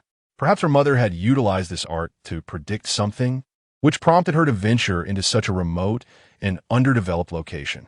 "Young master," Yun Tianming remarked, "the master once said you would eventually step beyond the Jiangyue dynasty. Though I did not expect it to happen so soon, she entrusted me to secretly protect you once you left the Jiangyue dynasty. Now that you have arrived, what are your plans?" Lin Shu shook her head. "I currently have no specific plans. I merely wish to broaden my horizons. There are many matters that cannot be uncovered within the Jiangyue dynasty. What would you like to know? Such as the realms of cultivation." "That is easily explained," Yin Tianming replied promptly. "The cultivation realms, from lowest to highest, are physical body, foundation establishment, spirit transformation, divine ability, venerable, star plucking, returning to void, and heaven communicating. Beyond heaven communicating lies the legendary ancient sage, a realm that is truly transcended. Even in Yunzhou, there are no ancient sages. However, I suspect that the master had already reached the realm of ancient sage in her youth." "What?" Lin Shu's heart was filled with astonishment upon hearing this. How young was her mother back then? While the exact age was unknown, she could infer from her father's age, who was in his 40s and likely in his early 20s at the time, certainly not exceeding 25. A 25-year-old ancient sage. What an extraordinary anomaly. Had she begun her cultivation from the womb? No, it was more likely that she commenced her training while still in gestation. Lin Shu found herself overwhelmed, feeling somewhat inadequate compared to her mother's achievements. "Father, please cultivate faster." She sighed inwardly. At this moment, Yin Tianming suddenly commanded, "Lu Shan, kneel." Without hesitation, Lu Shan dropped to her knees before Lin Shu. She was acutely aware of Yin Tianming's formidable reputation. 3 years prior, she had witnessed him descend from the heavens and, in mere moments, eliminate a group of star-plucking realm experts who were wreaking havoc in a border city of the Xiling dynasty. Yin Tianming, the foremost true disciple of the Luyun sect, had concealed his prowess so deeply that outsiders believed he was merely a 9th-level venerable, when in fact he had already stepped into the star-plucking realm, perhaps even beyond. Realizing the peril of knowing his secret, she had sworn an oath of silence to save her life. Why kneel? Kneel before the young master. If you do not seek his forgiveness, you may as well not live. Lu Shan immediately knelt before Lin Shu. Yin Tianming then addressed Lin Shu. "Young master, she is unaware of how she has offended you. If you have not suffered any loss, please spare her life. This girl possesses a unique constitution, which is why I chose to keep her alive and intended to assist her in gaining control of the Lu family. I thought you would not emerge from the Jiangyue dynasty so soon, hence I delayed my assistance. With her in control of the Lu family, you would have access to whatever you desire." Lu Shan, realizing her fate rested in Lin Shu's hands, quickly bowed her head. "I apologize. I should not have sent someone to follow you, nor should I have coveted the resources and the Qiyun fan flying boat that you may possess." Before Lu Shan could continue, Lin Shu interrupted. "Under normal circumstances, you would face death for this, but since you are someone your uncle left behind, I shall spare you this grave offense." "Thank you, young master." Lu Shan expressed her gratitude immediately. Suddenly, Yin Tianming spoke again. "Young master, Lu Shan will henceforth be entrusted to you. Her constitution is special. I have deliberately left her for you. Her physique, known as the Xianxia body, though not a sacred body, is among the finest below it. Cultivating with Yin attribute techniques will yield remarkable efficiency, and engaging in dual cultivation will significantly enhance one's speed of advancement. Although its effects diminish after reaching the ancient sage realm, it remains beneficial even for those at the heaven communicating level. As soon as Yin Tianming finished speaking, Lu Shan quickly declared, "Young master, I am willing to serve you." Lin Shu regarded Lu Shan, noting her pleasing appearance and impeccable figure. Accepting her would allow Lin Shu to enhance her cultivation without solely relying on her father. With no reason to refuse an opportunity for advancement, Lin Shu replied, "Very well. From this day forth, you shall accompany me. However, you must first swear loyalty to me. Otherwise, I find it hard to trust you, given your previous schemes against me." Lu Shan nodded earnestly. "Yes, young master, I shall swear this oath." After Lu Shan made her vow, Lin Shu felt at ease and accepted her. Just then, Lin Shu sensed a sudden, intense fluctuation emanating from the direction of the Jianyue dynasty. Not only that, but she also heard a prompt from the system. Ding! The host's father has broken through to the first level of the Venerable Realm. Would the host like to activate the system's unique passive ability to elevate his cultivation to the third level of heaven communicating? Yes. Lin Shu nodded silently. Yin Tianming then remarked, "Young master, a secret realm has emerged, seemingly in the direction of the Jianyue dynasty." Lin Shu understood that it must have been her father who unlocked the secret realm using the key he received from her. This emergence was likely to attract numerous powerful individuals, and she felt compelled to investigate. Otherwise, her father might struggle to cope. Chapter 66. The Legendary Gu Qing. The astonishment of Yin Tianming. The tremors within the Jianyue dynasty were such that numerous locales within the domain of the Luyun sect felt the repercussions. Across the 18 dynasties, nearly all formidable beings sensed this disturbance. In an instant, the gazes of many powerful figures turned towards the Jianyue dynasty. Among them were the star-plucking experts, who were filled with excitement at this moment. Star-plucking experts enjoy lengthy lifespans, living up to 3,000 years. Some have already lived for over 2,000 years, and with such longevity, their experiences naturally abound. The emergence of the secret realm reminded them of something, a memory they found hard to forget. 2,500 years ago, within the territories of the current 18 dynasties, there appeared an extraordinarily talented individual named Gu Qing. Gu Qing was the sole person in the realm of the Luyun sect. Within the 18 dynasties, to have broken through the confines of the Luyun sect to ascend to the 5th level of star plucking.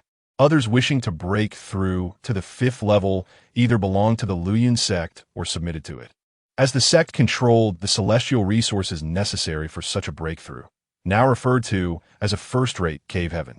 To ascend from the 4th to the 5th level of star plucking requires an exceptionally rich celestial force, which can only be found in a first-rate cave heaven. Thus, those outside the Luyun sect either could not break through or chose to submit. It was Gu Qing who, against the monopoly of the Luyun sect, defied the odds and broke through to the 5th level of star plucking, becoming the only individual not under the control of the Luyun sect to achieve this since the sect's establishment in this realm. Such an act, naturally, incited the wrath of the entire Luyun sect.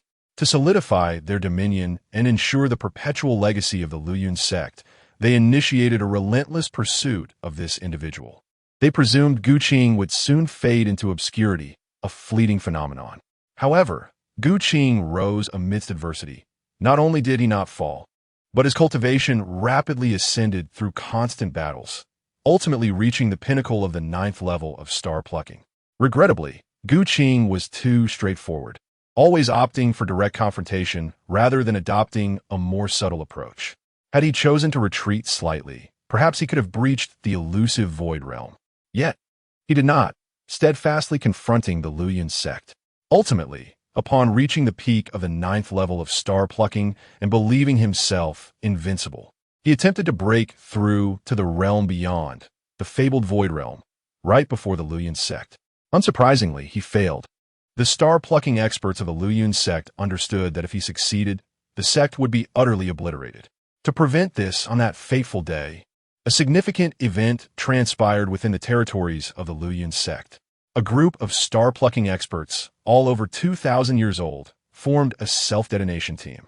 These seasoned star-plucking experts sacrificed themselves to thwart Gu Qing. Individually, Gu Qing had grown so powerful that he was nearly invincible, easily dispatching ordinary 9th-level experts within mere 10 exchanges. However, this time, these seasoned star-plucking experts did not engage him in battle. Instead, they chose self-detonation, including several of the oldest ancestors of the sect, nearing 3,000 years of age, who also opted for self-sacrifice. As a result, Gu Qing failed and did not enter the Void Realm. Had he retreated slightly, avoiding such a bold move in front of the Luyun sect, and instead hidden or escaped to break through, the outcome would have been entirely different. Undoubtedly, Gu Qing was a legend, albeit a tragically flawed one. That attempt at breakthrough resulted in his failure and grievous injury, leading to his eventual disappearance. Decades later, a voice emerged, that of the legendary figure. Do you wish to break through to the 5th level of star plucking? If so, seek me out.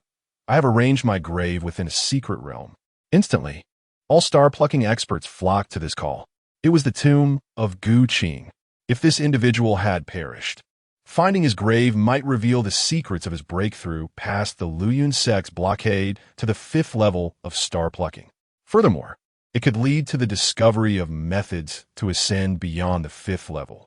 It must be noted that both the secrets of breaking through the 5th level and the techniques for ascending beyond it are unparalleled opportunities. All star-plucking experts surged towards the Jiangyue dynasty. Even the powerful figures of the Luyun sect, though uninterested in the secrets of breaking through to the 5th level, were reluctant to let other star-plucking experts succeed.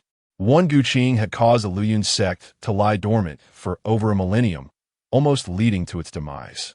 Now, the sect was determined to prevent the rise of another Gu Qing. Moreover, the methods for breaking through to the Void Realm were coveted by the Luyun sect. The entire sect possessed only one technique for such a breakthrough. If there were a chance to obtain Gu Qing's method, they would not wish to miss it. Of course, whether this secret realm contained Gu Qing's tomb remained uncertain. However, every secret realm is an opportunity not to be overlooked, particularly with the unprecedented magnitude of the disturbance heralding this secret realm's emergence. It was assuredly extraordinary. Even if Gu Qing's tomb were absent, it would still be significant enough to warrant exploration. In the Jiangyue dynasty, outside Linjiang City, a secret realm had now opened by the banks of the Yuelan River. Numerous star-plucking experts arrived, and Lin Shu, sensing the disturbance, was among the first to arrive. Lin Shu observed in the shadows as the secret realm manifested, revealing an entrance. Simultaneously, images from within the secret realm appeared in the sky. In that vision, Lin Shu saw his father, Lin Sangxiong, stepping into the secret realm.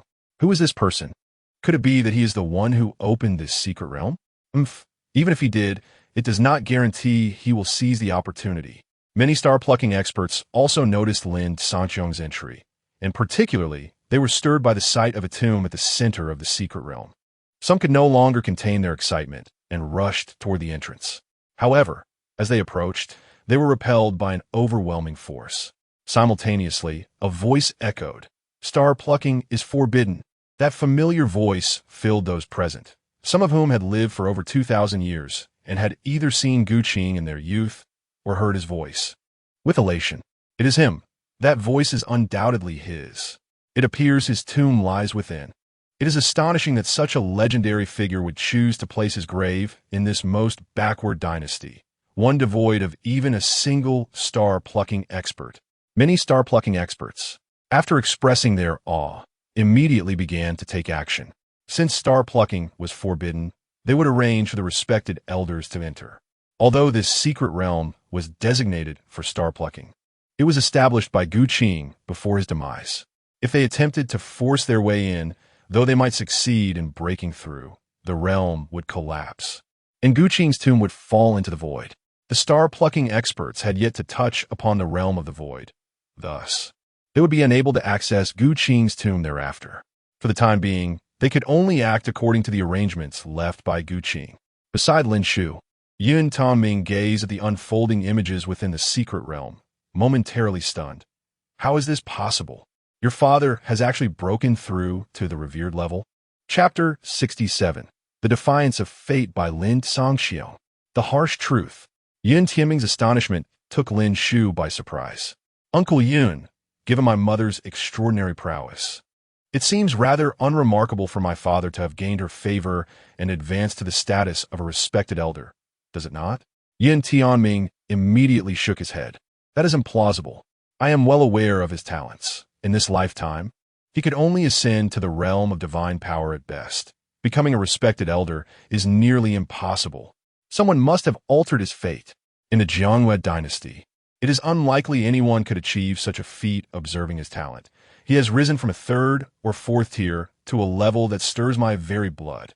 This talent is at least 7th tier, perhaps even 8th tier, something utterly inconceivable. Even my master could not accomplish such a thing. An 8th tier talent can breach the ancient sage realm without encountering a bottleneck. Listening to Yun Tianming, Lin Shu began to grasp the source of his astonishment. It was indeed due to the elevation of his father's talents. However, Lin Shu discerned an underlying implication in Yun Tianming's words. His father seemingly possessed no extraordinary qualities. At least, in terms of talent, he appeared as previously observed, devoid of any hidden gifts. Yet, why would a woman of such formidable strength, his mother, have chosen a man with such mediocre talents, even bearing him, Lin Shu himself? There seemed to be a logical inconsistency here. Uncle Yun, could you enlighten me as to why my mother would be drawn to my father? Is it possible he possesses no remarkable qualities at all? I do not know. Yun Tianming replied. The machinations of my master are beyond my comprehension. If you wish to understand, you must ask the master yourself. Then could you at least tell me where my mother is? Lin Shu pressed on. That is not permissible. Yun Tianming continued to shake his head. The master has many tasks at hand. If you were to learn now, it is likely you would go searching, which would undoubtedly disturb the master. Then, Uncle Yun, just share with me what you can. I will not pursue her. This is a direct command from the master, one I cannot disobey. I hope for your understanding. Seeing that Yun Tianming genuinely struggled to divulge information, Lin Shu refrained from pressing further. Since he had cultivated the divine transformation sacred art, which allowed him to manipulate others, it stood to reason that his mother could do the same.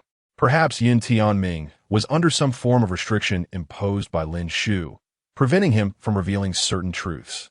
With a sigh of contemplation, Lin Shu mused, Mother, what are you truly scheming? At that moment, he sensed that his mother was far from simple. Had she truly been captured? With the presence of both Wu Ming and Yun Tianming, Lin Shu found it hard to believe that his mother could be so easily apprehended. Never mind. I shall uncover the truth once I possess sufficient strength. According to what Yun Tianming had stated earlier, the ancient sages awaited above. Perhaps upon reaching that level, he could unravel the mysteries surrounding him. Father, I hope you can swiftly ascend to the 8th level of respected elder. Then I can step into the ancient sage realm and comprehend all these enigmas. With that thought, Lin Shu chose to remain concealed as he observed. Time progressed quickly, and soon more than half an hour had elapsed. The star-plucking experts were beyond his reach, so he began to prepare for the arrival of his descendants and successors, all of whom were at the respected elder level. Upon their arrival, the respected elders wasted no time and rushed into the secret realm without hesitation. They headed directly toward the central area. They had received explicit orders from their family ancestors to enter the ancient Qing tomb at any cost. As for the opportunities left behind by the original master of the secret realm, if they were conveniently encountered, they could be claimed. Otherwise, they were of little concern. After all, this secret realm was merely a star-plucking secret realm, which held little allure for those of the star-plucking realm. Given the intensity of this secret realm, had it not been reconfigured by the ancient Qing, it likely would have been left behind by someone at the 4th tier of star-plucking, which evidently would not pique the interest of star-plucking experts. Within the secret realm, Lin Songxiong wandered aimlessly. He had been in the secret realm for over half an hour, yet he had yet to encounter any useful opportunities. Lin Shu could not believe that his son would lead him into a worthless secret realm. After all, his entry was solely due to the mysterious map left by his son. Previously, the blood pool, the Tower of Intent, and the detoxification pills had all proven useful. This secret realm could not possibly be without merit. At that moment, Lin Shu sensed the approach of someone behind him. Could it be that with the opening of this secret realm, others have also taken notice and entered? With this thought, Lin Shu promptly concealed himself. Just as he did so, several individuals passed by the very spot he had just vacated, hastily making their way toward the center of the secret realm. Observing the urgency on their faces, Lin Shu felt they were privy to some critical information and decided to follow them without hesitation. After all, if he could not find anything, it was better to accompany them. Meanwhile, Lin Shu watched as his father trailed behind several respected elders, inwardly mumbling, "I did not anticipate my father to possess such a nature," taking on the role of shadow. Then Lin Shu turned to Yin Tianming and said, "Uncle Yin, since you cannot speak of my mother, might you share some insights about the ancient tomb within this secret realm? It seems the star-plucking experts are particularly interested." Yin Tianming nodded and began to elaborate. "Young master, when discussing the ancient Qing, I must convey a crucial piece of information. Why do so many star-plucking experts choose to remain under the jurisdiction of a Luoyuan sect, unable to break through to the fifth tier of star-plucking, yet refuse to leave?" This query resonated with Lin Shu, who had been puzzled by this very issue. Indeed, star-plucking experts were not without mobility. The 18 dynasties were under the control of the Luoyuan sect. If they wished to depart, it was not as if they were mere mortals. Covering distances of hundreds of thousands of miles was effortless for them. Even with the Luoyuan sect surveillance, could they monitor every location? Surely, opportunities to escape would arise. Yin Tianming continued, "It is because all the major powers within every territory of Dongyan Prefecture have formed an alliance. The Luoyuan sect is a part of this alliance. This situation is not confined to the Luoyuan sect's territory. It extends throughout all territories in Dongyan Prefecture. If they do not flee, they can live out their days. If they attempt to escape, death is their only fate. The factions within the alliance will capture those attempting to flee, subjecting them to severe torture to extract their origins, ultimately returning them to their original territories. In such cases, not only does the individual perish, but their friends, families, and all connected factions are obliterated. Each year, there are attempts to escape, but without exception, those individuals are returned, leading to the annihilation of their households." Now I understand. Lin Shu realized for the first time the sheer brutality of this world. One either faced a dead end, forever stagnating at the fourth tier of star plucking, or submitted obediently. Otherwise, fleeing would result in the destruction of their entire lineage. Chapter 68. Meeting Gu Qing, a realm beyond the skies. Young master, Gu Qing possesses a method to transcend the fifth level of the star-plucking realm without relying on the flowing cloud sect. Moreover, he has techniques to break through to the void return realm. Now, do you comprehend why his tomb is so highly regarded? Lin Shu nodded in acknowledgement. Within Gu Qing's tomb, there may be remnants of the means to break through. Simultaneously, regarding the whispers among the star-plucking powerhouses about why Gu Qing has not left the flowing cloud sect's territory to advance to the void return realm, answers have now emerged. It is not that he cannot leave. Rather, departing would also lead to his demise. Within the flowing cloud sect's domain, he merely faces their sanctions. But venturing into other territories would expose him to the wrath of a formidable force. Now, another question arises.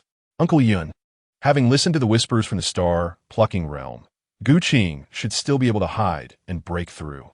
Why does he not choose to do so? If he concealed himself during his advancement to the void return realm, the flowing cloud sect would be powerless against him and might even be obliterated by him. Yin Tianming shook his head. Young master, it appears you still do not grasp the situation. I previously mentioned the alliance. Should the void return realm not manifest within the flowing cloud sect's territory, the alliance will remain uninvolved, leaving the flowing cloud sect to resolve matters themselves. However, if a void return realm appears within the flowing cloud sect's domain, they will undoubtedly report to the alliance, which will not stand idly by when that moment arrives. A host of void-returned beings will come forth. Regardless of the path taken, Gu Qing's fate is sealed. Whether he hides or not, his end is certain death, unless he submits to the flowing cloud sect. Upon hearing all this, Lin Shu suddenly felt a wave of sorrow for these individuals. From the very beginning, their fates were predetermined. There was no opportunity for change. Unless they had no process of growth, as long as they experienced growth, the outcome would inevitably be death. Lin Shu turned to Yun Tianming. Uncle Yun, what role do you play in all this? You are the foremost true disciple of the Flowing Cloud sect, yet also a member of the Yun and I Academy? Yun Tianming smiled. The so-called alliance is merely child's play for the master. Young master need not concern himself. Even if they attempt to impose restrictions, they cannot affect you. Of course, if the young master wishes it, you may easily overturn this so-called alliance. I can become your vanguard. As long as you command, I will do anything for you. Perhaps I should help you annihilate the Flowing Cloud sect first? Yun Tianming spoke with remarkable ease, seemingly dismissing the alliance altogether. Lin Shu scrutinized Yun Tianming closely. At the pinnacle of the 9th layer of the Void Return Realm, he was merely a step away from ascending the celestial ladder and entering the realm beyond the skies. Such power, indeed, warranted disregard for the Flowing Cloud sect, rendering the so-called alliance inconsequential. Nonetheless, Lin Shu felt no urgency. This matter could be entrusted to his father. He believed that the Flowing Cloud sect and the purported alliance would serve as a splendid training ground for his father. Growth necessitates challenges. Without crises, how can one expect growth? In light of this, Lin Shu concluded that the opportunities within Gu Qing's tomb should be bestowed upon his father. With such a chance, Lin Shu was confident that the Flowing Cloud sect would inevitably target his father. Am I being overly filial in this regard? Lin Shu mused internally. It matters not. After all, I possess a system that desires my father to achieve greatness. If not for that, I would have undoubtedly obliterated the so-called Flowing Cloud sect with a mere gesture. In the next moment, Lin Shu projected his consciousness, seamlessly entering the secret realm without any of the others noticing. As a being of the realm beyond the skies, infiltrating a mere star-plucking secret realm was effortlessly achieved. Even with Gu Qing's arrangements, Lin Shu encountered no hindrances. Since he aimed to allow his father to seize the opportunity, careful planning was in order. Given the current situation, many formidable individuals at the peak of the 9th layer of the Void Return Realm had entered. His father, at the 1st layer of the Void Return Realm, would find it arduous even to secure a position as the 6th strongest. However, if Lin Shu were to directly present this opportunity to his father, suspicions would inevitably arise. Thus, he needed to act through Gu Qing. Lin Shu's consciousness traversed the secret realm smoothly, swiftly approaching its center, where Gu Qing's tomb lay. Allow me to see what methods lie within. Lin Shu utilized his consciousness to explore everything within the ancient tomb. Just then, a voice resonated. Who are you? How dare you enter my tomb? Lin Shu looked up, and a figure materialized. Though somewhat ethereal, it was evidently merely a remnant left by Gu Qing before his demise, likely intended to facilitate the acceptance of his legacy. Who am I? You need not concern yourself with that. Since you have emerged, it saves me the trouble of searching for you. Surrender your methods for transcending the 5th level of the star-plucking realm and the techniques for the Void Return Realm. For Lin Shu, summoning an outer star to form a first-rate celestial realm was a trivial feat, yet this approach, while orderly, lacked the rapid advancement gained through combat experience. Furthermore, no one decrees that possessing a first-rate celestial realm excludes the possibility of training. This method must be seized. Such arrogant words. Regardless of who you are, anyone who enters my tomb must perish, be it the Flowing Cloud sect or the Eastern Cloud Alliance. I, Gu Qing, have retained a wisp of my consciousness solely to deal with you. Lin Shu, wishing to avoid unnecessary exchanges, merely released a fragment of his consciousness, utterly suppressing the apparition. I have no desire for idle chatter. I have come solely to seek a successor for your legacy. As for the Flowing Cloud sect or the Eastern Cloud Alliance, I hold no interest in them. They are not worthy of my attention. The spectral figure of Gu Qing, now subdued by Lin Shu, regarded him with surprise. You truly are not affiliated with the Flowing Cloud sect or the Eastern Cloud Alliance. Yet, how do you possess such formidable strength? If you can breach their blockade, why seek my legacy so far afield? Lin Shu shook his head. It is not I, but my father, specifically this individual. With that, Lin Shu conveyed an image of Lin Sangqiong to Gu Qing. Very well. Though I am uncertain of your peculiar motives, I can grant this legacy to your father. However, I cannot simply hand it over. There must be a semblance of formality. It is simple enough. You can establish a trial where the strongest in the same realm earns your legacy. Does your father possess the strength to be invincible within his realm? Certainly. Lin Shu nodded. If he had the heavenly fire, an 8th rank talent, and superior divine abilities and will, how could he not achieve invincibility within his realm? All right, I now understand what to do. Gu Qing's spectral figure nodded, seemingly acquiescing to Lin Shu. He then eagerly inquired, "May I ask what your cultivation level is?" "Mediocre. Merely the 3rd layer of the realm beyond the skies." Upon hearing this, Gu Qing's apparition was momentarily stunned. He could sense Lin Shu's youth. At such an age, reaching the 3rd layer of the realm beyond the skies was truly astounding. Subsequently, Gu Qing erupted into boisterous laughter. "Ha, Flowing Cloud Sect, Eastern Cloud Alliance. Your doom is finally at hand." Chapter 69. The Assessment of Gu Qing. Diverse intentions. Within the secret realm, numerous esteemed figures, having traversed for over an hour, arrived at the heart of the sanctuary. At the center, there stood nothing but a solitary grave. However, rather than expressing disappointment, the faces of those esteemed individuals radiated genuine smiles. For this grave was the very objective of their journey into the secret realm. Other opportunities within the sanctuary were of little consequence to them. The master of the secret realm, a 4th-tier star plucker, wielded unparalleled power in the Jiangyue dynasty, a realm that all aspired to reach. The master understood that only within the Jiangyue dynasty would these individuals find interest in a sanctuary. Elsewhere, it might attract some attention, but it would not draw the same fervent pursuit. The emergence of this secret realm seemed somewhat abrupt, outside the Jiangyue dynasty.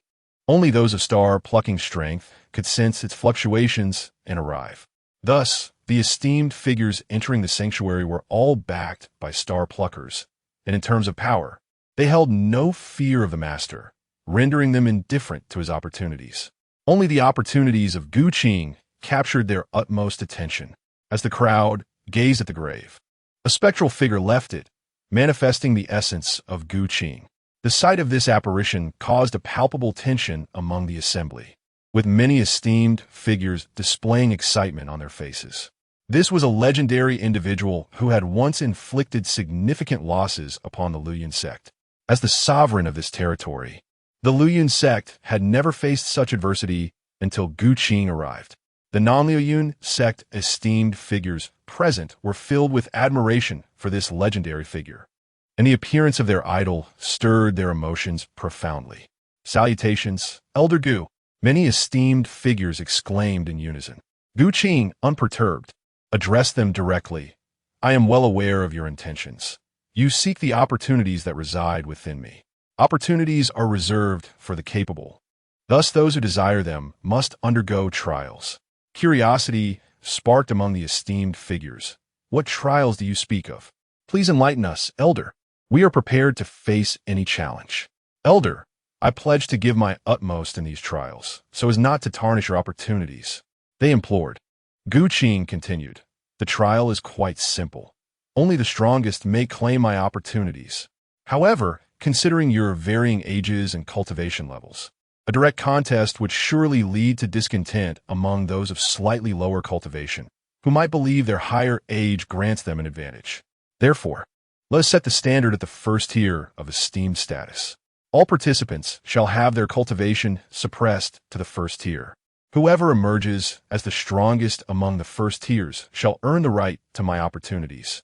Upon hearing this, although some esteemed figures harbored grievances, they found themselves powerless to contest. The opportunities lay in Gu Qing's hands. They could either participate in the trials or depart the secret realm. Moreover, even with their cultivation suppressed, they still held a considerable advantage. After all, while cultivation could be restrained, physical prowess and the strength of all remained unaffected. Those at the 8th or 9th tiers possessed willpower that often exceeded 70 or even 80%. True prodigies might even achieve complete mastery. In contrast, the first-tier esteemed figures typically only reached 50 or 60% in willpower comprehension. From the perspective of willpower, even a 9th-tier individual with suppressed cultivation held a significant advantage over a first-tier opponent. The 8th and 9th-tier figures voiced no objections, and naturally, neither did the others. For Guqing had already shown considerable leniency towards the lower-tier esteemed figures. Then let the trials commence in the form of arena battles. Each of you shall engage in combat 2 by 2. Prior to your arrival, I prepared number tokens for each of you. Please come and collect your tokens, which will represent your battle numbers. You will then compete on the arena based on these numbers. In an instant, the esteemed figures moved forward to receive their number tokens from Guqing. After the distribution, a total of 518 esteemed figures were set to participate in the trials. The trials commenced, with the first match being between contestant number 1 and contestant number 518. Soon, the two esteemed figures ascended the arena, the first and the 518th. This arena had been meticulously established by Lin Shu, ensuring that all combatants would have their cultivation suppressed to the first tier of esteemed status. To maintain secrecy, Lin Shu had utilized Guqing's spectral essence during the arena's creation, giving the impression that Guqing himself had arranged it. In reality, Guqing lacked the ability to set it up. Had he been at his peak, perhaps he could have, but now he existed only as a remnant. Meanwhile, outside the sanctuary, numerous star pluckers observed the events within, witnessing the trials set by Guqing. Speculation arose among them regarding the nature of the assessment. With battles confined to the same cultivation tier, it effectively excluded those of lower status. It appeared that this trial would select from among the pinnacle of 9th tier esteemed figures. Though who would emerge victorious remained uncertain. My son, at the pinnacle of 9th tier esteemed status, wields a profound power and possesses a willpower of 90%. He should have a fair chance. To merely wield a single profound technique and claim a willpower of 90%. Does this not epitomize the standard for pinnacle 9th tier esteemed figures? How could one hope to seize the opportunities? While some engaged in lively discussions, others remained contemplative.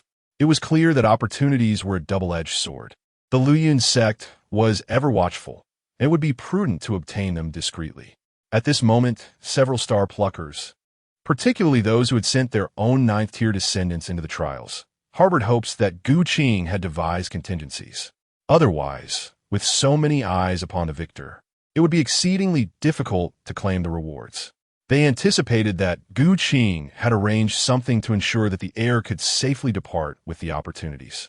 As the multitude of star pluckers outside harbored their thoughts, the arena battles within the secret realm continued unabated. Contestant number 1 faced contestant number 514. Contestant number 2 faced contestant number 513. Contestant number 3 faced contestant number 512. Minutes turned to quarters, then to hours, until it reached the match of contestant number 50 against contestant number 499. Contestant 50 was none other than Lin Shu's father, Lin Shu, who now stepped forth from the ranks of esteemed figures and ascended the arena. Chapter 70. Lin Shu's Fury. A single palm to annihilate the Yuanyang dynasty. How could a mere first-level venerable enter the secret realm? Which faction sent him here? Was it not a death wish? This secret realm was frequented by the esteemed star pluckers, who brought their own descendants, relatives, or disciples, selecting only the most elite. Thus, the average cultivation levels were considerably high. The sight of a first-level venerable left many in attendance utterly dumbfounded. With such a cultivation, stepping onto the arena was tantamount to courting death. The assessments conducted by Guqing did not prohibit lethal force on the stage. Over the course of 2 hours, nearly 50 matches had taken place, resulting in over 20 deaths. As for injuries, they were far more numerous. Nearly all losers sustained wounds. This was still under the condition that the participants were of similar cultivation levels. Now, this 50-number contestant, a first-level venerable, was undoubtedly the weakest, Regardless of whom he faced, he was at a disadvantage in cultivation. Even if his opponents suppressed their realm, in terms of physical prowess and will, he would still be at a loss. His opponent was truly fortunate. This was an opportunity for a free advancement. Alas, my opponent was a 9th level venerable, and I failed, losing my chance to progress. Had I faced him, within 3 exchanges I would have advanced. Truly, fate is fickle. Lin Shu paid no heed to the murmurs around him. In terms of cultivation, he indeed held no advantage, even suffering from significant disadvantage. However, in willpower, physicality, and divine abilities, Lin Shu was confident he was not inferior to any venerable. His physical body had been refined in the 10,000 blood pool. His will was bolstered by the 1,000 in 10 pavilion. As for his divine abilities, the 9 fingers of the Overlord, gifted by his wife, though not supreme, possessed unique merits. Furthermore, with his innate body undergoing transformation after purification, it bore a faint semblance to a sacred physique, complemented by the celestial fire. With these foundations, Lin Shu harbored no fear towards any venerable, especially those suppressed to the same realm. As Lin Shu ascended the arena, his opponent, the 499 contestant, also took to the stage. She was a middle-aged woman who looked at Lin Shu and said with a smile, "What fortune befalls this princess to encounter such a weak opponent? However, considering your decent appearance, if you willingly concede, I shall spare your life and even allow you to serve as my consort. By the way, I forgot to mention, I am the eldest princess of the Yuanyang dynasty, and the emperor is my younger brother." Lin Shu replied coolly, "My apologies, but I already have a wife. As for you, you do not even compare to a single strand of my wife's hair." With that, Lin Shu made his move. How could a mere servant compare to me? I intended to spare you, but since you seek death, I shall grant you your wish. The Yuanyang princess shouted in anger and then struck directly. Outside the realm, Yin Tianming observed everything within the secret domain, particularly the actions of a Yuanyang princess and her words, igniting a flicker of fury in his gaze. Beside him, Lin Shu sensed Yin Tianming's anger and remarked, "Uncle Yin, allow me to handle this matter. This woman has insulted my mother. Besides, there was a woman claiming to be the kind empress of the Yuanyang dynasty who also bore a grudge against me. The Yuanyang dynasty must be eradicated." Yin Tianming was taken aback by Lin Shu's words. "Young master, though the Yuanyang dynasty may be insignificant, you are still young. Let me take care of this. They deserve death for insulting our master. Being young does not equate to being weak." Lin Shu smiled. "My mother was once a revered sage. As her son, even if I am not as exceptional, annihilating a mere Yuanyang dynasty is still within my capabilities. Should anything happen to my father in the secret realm, I ask for your assistance." With that, Lin Shu vanished from his position. Yin Tianming, watching Lin Shu disappear, was struck with astonishment. Despite his own peak 9th level return to void cultivation, he sensed not a whisper of Lin Shu's departure. This was ample proof that Lin Shu's cultivation surpassed the 9th level return to void. "Young master, he has reached the celestial realm." Yin Tianming could not help but smile wryly. "Master, you once asked me to assist the young master during his departure from the Zhongwu dynasty. It seems now that the young master's strength is such that he could assist me instead." Simultaneously, Yin Tianming felt immense relief. Lin Shu, departing the secret realm, swiftly arrived at the Yuanyang dynasty. Though the distance between the Yuanyang and Zhongwu dynasties spanned 500,000 miles, it merely took a few breaths for Lin Shu to reach his destination. Above the royal city of the Yuanyang dynasty, Lin Shu hovered, not hesitating for an instant before unleashing a palm strike. The Yuanyang palm. This was a technique Lin Shu had mastered long before acquiring his system. While a mere ordinary martial art, in the hands of Lin Shu, who had attained the celestial realm, its power was extraordinary. With a single palm, a colossal golden hand manifested in the heavens, casting a shadow over the entire royal city. This sight immediately drew the attention of the powerful within Yuanyang City. Numerous venerables and star pluckers soared into the sky from various corners of the city, confronting Lin Shu. "Who are you? Why do you dare to cause chaos in Yuanyang City? How audacious! Voices echoed from all directions. Simultaneously, several formidable figures emerged from the Yuanyang Imperial Palace, one of whom donned a dragon robe. This man was none other than the Yuanyang Emperor. "Who are you, and why do you oppose me?" Lin Shu cast a glance at the Yuanyang Emperor.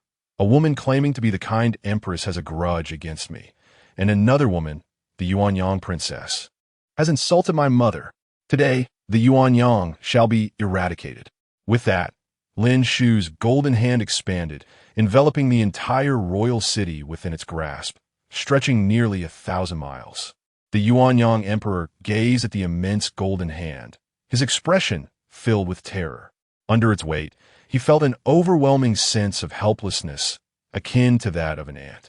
He struggled to voice a protest, but the immense pressure rendered him mute, leaving him to watch helplessly as the golden hand descended. Other powerful beings within the royal city, whether venerables or star pluckers, were equally paralyzed by fear. Boom! With a resounding crash, the golden hand descended, raising a whirlwind of dust that swept across thousands of miles. Numerous cities of the Yuanyang dynasty were caught in its wake. As the dust settled, numerous powerful figures from other cities rushed to investigate. They found that the site of the royal city had completely vanished, leaving behind a massive pit, 1,000 miles in diameter, stretching deep into the abyss. The entire royal city had been erased, disappearing from the face of the earth. Chapter 71. An unexpected conclusion. Lin Shu makes his appearance in the kingdom of Jiangyue. By the banks of the Moonlight River outside Linjiang City, all attention was focused on the assessments within the secret realm. The battle between Lin Shu, contestant number 5, and Princess Yuanyang, contestant number 499, had commenced. It was initially believed that this confrontation would hold no suspense, as Princess Yuanyang was a peak 9th level revered one, while Lin Shu was merely at the 1st level of revered one.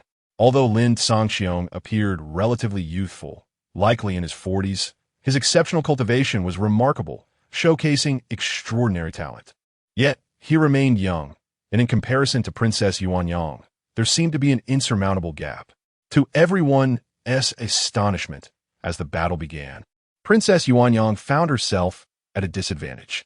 Lin Shu's physical strength was formidable, and he met her with a powerful palm strike that resulted in the shattering of her forearm, while he remained unscathed. From which dynasty did this individual hail? How could his physical prowess be so extraordinary? The intensity of his body was such that few at the revered level could compare, even rivaling some who had just entered the star-plucking realm. Could it be a special constitution? If combined with postnatal training, that might indeed be plausible. At this moment, Yin Tianming watched with astonishment. The holy body, indeed, was the holy body. 20 years ago, he had possessed no special constitution and his talent was rather ordinary. How could this be possible? Regrettably, he could not contact his master, for this matter surely required reporting. As Yin Tianming pondered, Lin Shu returned to his side. Upon seeing her return, he immediately inquired, "Master, what has become of the Yuanyang dynasty?" The Yuanyang royal family, along with Yuanyang City, has become a relic of history. There is no longer a Yuanyang royal family in this world. Lin Shu's words left no room for doubt in Yin Tianming's mind. After all, the traces of disappearance were so elusive that even he could not detect them. Such means could easily annihilate the Yuanyang royal family. The strongest among them was merely at the 4th level of star plucking. Even he could extinguish them with a mere gesture, let alone the young master, whose capabilities he could not fathom. Yin Tianming refrained from probing further into this topic, for to him, the royal family was but an insignificant insect, not worthy of attention. Were it not for the fact that the princess had insulted his master, this trivial dynasty would not even have registered on his radar. Even the supporters behind the Yuanyang dynasty, the Luoyuan sect, were of no consequence. In contrast, Yin Tianming was far more intrigued by Lin Shu's transformation. After all, he was a holy body. The value of a holy body surpassed even that of the entire Yun prefecture. It could be said that if the creation of a holy body required the annihilation of Yun prefecture, certain entities would not hesitate to enact such a plan. "Young master, what has transpired with your father?" Lin Shu cast a glance at Yin Tianming. "Uncle Yun, There are matters best left unexplored. Seeing the change in Lin Shu's expression, Yun Tianming promptly nodded. Rest assured, young master, I will not pry into this. I merely worry that someone may be scheming against you. Should you be aware of it, I shall refrain from further concern. Within the secret realm, the battle between Lin Sangxiong and Princess Yuanyang continued. Despite suffering a loss in their direct confrontation, which resulted in her arm being severed, this injury held little significance for one of her stature. Very well, you have piqued my interest, young man. I shall preserve this body and uncover all the secrets it harbors. Immediately, Princess Yuanyang consumed a medicinal pill, restoring her severed arm, and resumed her assault. This time, it was no longer a mere test of strength. An aura of willpower erupted around her, embodying the essence of fire. Lin Sangxiong observed the fiery while manifesting before him, a smile gracing his lips. Playing with fire? You truly excel in employing your weaknesses against your strengths. As Lin Sangxiong's words fell, the fire will erupted in full force. Initially, he had focused on the will of gold, but after merging with the Qing Lian heavenly fire, he not only grasped the fire will, but surpassed his comprehension of the will of gold. With the assistance of the Qianyi Tower and continued breakthroughs in his cultivation, the fire will had reached perfection. The perfected fire will surged forth, completely overwhelming Princess Yuanyang's fiery will. She displayed an expression of disbelief. How can this be? You, at the mere first level of revered one, have attained perfection in the fire will. The unfolding events within the arena left the other revered ones in the secret realm utterly astounded. What they had initially perceived as an insignificant insect had transformed into a mighty dragon. With the perfection of the fire will, this individual, who was only at the first level of revered one, now possessed the qualifications to vie for victory. Many ninth-level revered ones silently memorized Lin Sangxiong's name, marking him as a contender in the assessment. Under the pressure of the fire will, Princess Yuanyang found herself thoroughly suppressed in her area of expertise, losing both her combat advantage and her fighting spirit. Before long, she was defeated, expelled from the secret realm. Upon her return to her ancestral figure, Princess Yuanyang sensed a sudden shift in the elder's expression. Seeing the elder's distress, she initially thought it was due to her defeat at the hands of an insignificant first-level revered one. She quickly spoke, "Elder, forgive me." However, the elder paid her no heed, instead mumbling in a daze. The Yuanyang royal family had been annihilated. What? The assembled crowd, many of whom were star-plucking experts, gasped in shock at the elder's quiet proclamation. The news sent waves of disbelief through them. What had transpired? How could the Yuanyang royal family have been obliterated? Was there truly someone capable of such a feat in this domain? At that moment, even the ever-watchful elder from the Luyun sect, who had remained silent, could not contain his curiosity and asked, "What exactly has happened?" Seeing the elder's inquiry, the Yuanyang elder shared the recently transmitted news and images.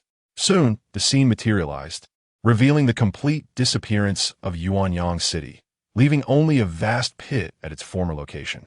Witnessing this sight, the star-plucking experts present were filled with trepidation. What formidable power could possess such means?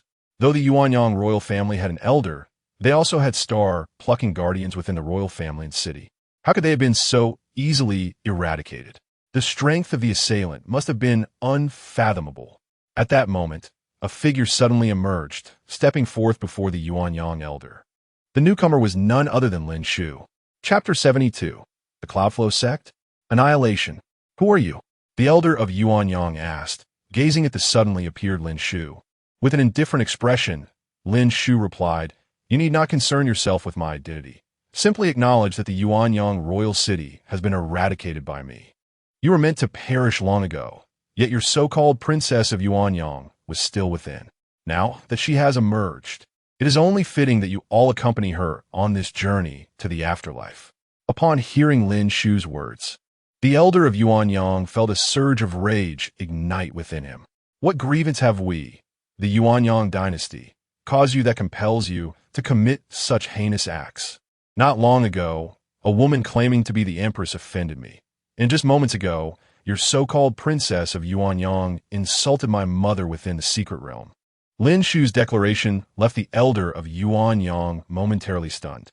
Is this the sole reason you would extinguish the lives of millions in Yuanyang Royal City? Even if we were at fault, you could have demanded reparations instead of resorting to such cruelty.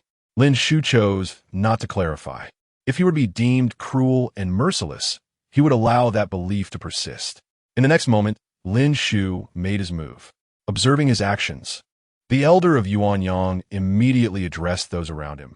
Everyone, this individual has strayed into the path of darkness. I urge you all to join me in vanquishing this evil.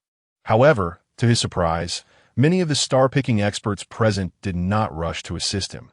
Instead, they distanced themselves. What folly! Whether Lin Shu was truly evil was uncertain to them. Yet, the Yuanyang dynasty was hardly virtuous, having allied itself with the Cloudflow sect and relentlessly suppressed other dynasties. The fall of Yuanyang Royal City meant that only a few remnants of the Yuanyang royal family remained, making this a cause for celebration. Why would they aid the elder of Yuanyang?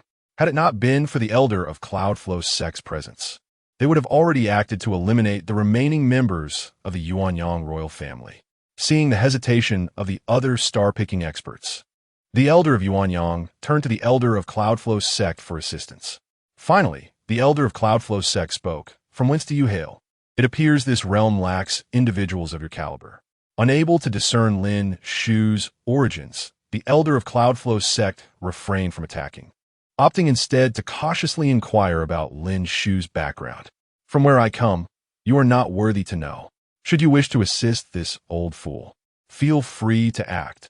If you dare not, stand aside quietly. At this, the elder of Cloudflow sect's countenance shifted dramatically.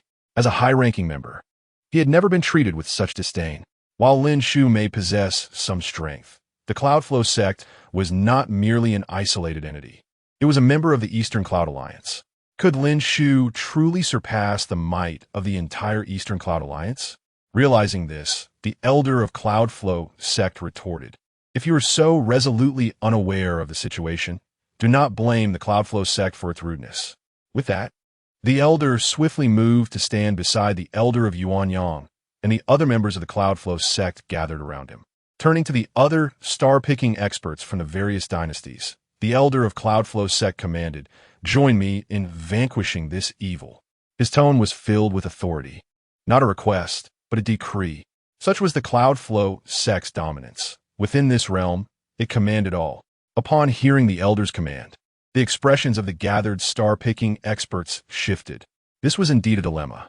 Lin Shu had the power to easily annihilate the Yuanyang royal family and erase the Yuanyang royal city, showcasing terrifying strength. Aligning with the elder of Cloudflow sect would inevitably lead to enmity with this formidable figure, who had already demonstrated a volatile temperament.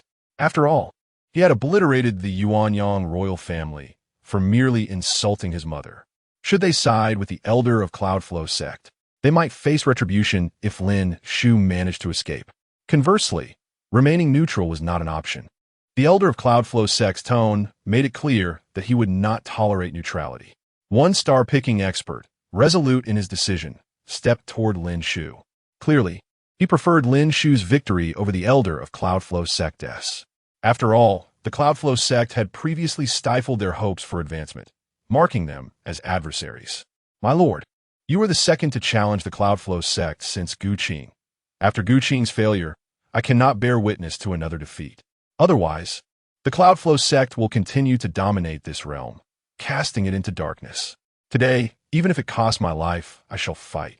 At least I will no longer live in humiliation. Lin Shu regarded the approaching star-picking expert with a nod of acknowledgement. Though his assistance might be minimal, it was a rare moment to have someone stand by his side. With one ally, others soon followed, each a star-picking expert, many of whom had suffered under the Cloudflow sect's oppression. They understood the grave implications of the sect's blockade against their futures. In the past, they could not rival the Cloudflow sect, merely enduring their reign. Now, emboldened by Lin Shu's leadership, they erupted into action. I have tolerated the Cloudflow sect for far too long. The Cloudflow sect shall not command me. The elder of Cloudflow sect, witnessing this turn of events, wore an expression of fury. It seems you are determined to choose the path of destruction. Let me inform you that even if your champion surpasses the star-picking realm, your chances of victory remain slim. The Eastern Cloud Alliance lacks, not for formidable experts. The Elder scoffed. The Cloudflow sect has faced such challenges countless times over the years, and those who opposed us have perished, their histories erased by our hand. As for Gu Qing, after this incident, his legacy shall be obliterated. Since you have dared to reveal yourselves, you shall be extinguished alongside him, your existence erased from the annals of history. With that, the Elder of Cloudflow sect wasted no time in contacting his sect. Lin Shu did not intervene. For him, the more adversaries he faced, the better, as it would allow for a comprehensive eradication. As for the initial intention of allowing his father to gain experience, that no longer seemed necessary. The world was vast, with ample opportunities for growth beyond this realm. Chapter 73. The Division of the Celestial Realm. Unmatched in Yinzhou. After contacting the Lu Yun sect, the Elder turned to Lin Shu, proclaiming that the powerful members of the Lu Yun sect would soon arrive, and that once they did, Lin Shu would understand the folly of opposing them. However, before he could finish, Lin Shu struck him with a single, decisive blow. The Elder's previously smug expression vanished as he was sent hurtling through the air, his body exploding into a mist of blood, resulting in his immediate demise. Lin Shu had only reached out to the Lu Yun sect to instill a sense of urgency, urging them to gather their forces, so that he could eradicate them all in one fell swoop. He murmured to himself, questioning whether he should fear the so-called Lu Yun sect. With a cold gaze, Lin Shu turned his attention to the gathering group of star-plucking experts beside the Elder, and he struck once more. He showed no mercy. Soon, all the powerful figures around the Lu Yun sect Elder were annihilated, their very existence obliterated, leaving not even a trace behind. This scene left the star-plucking experts, who had previously chosen to stand by Lin Shu, utterly stunned. The might of a star-plucking expert crumbled before Lin Shu, who dispatched them effortlessly, reducing them to ashes in a mere instant.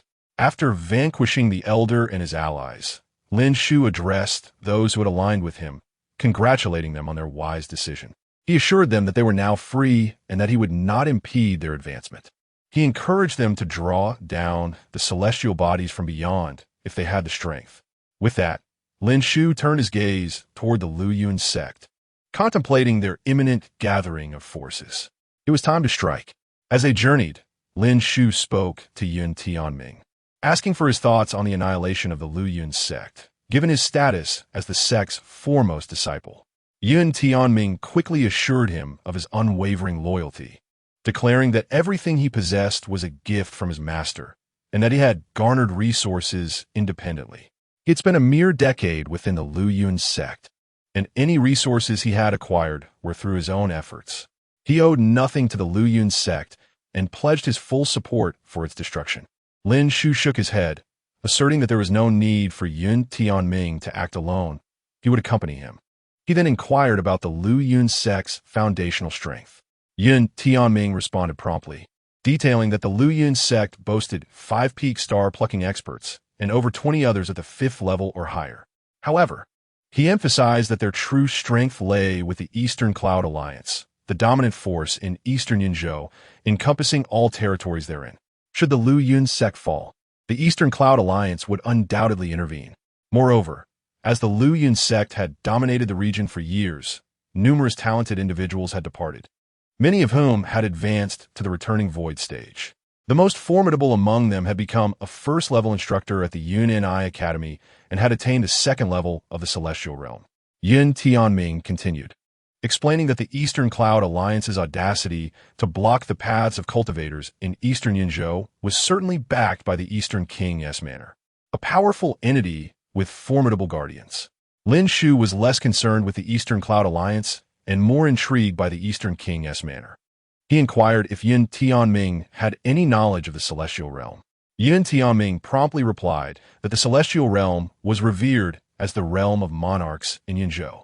He elaborated that during the ascension from returning void to Celestial Realm, a staircase would manifest, the number of steps varying based on one's constitution and comprehension of the cosmos.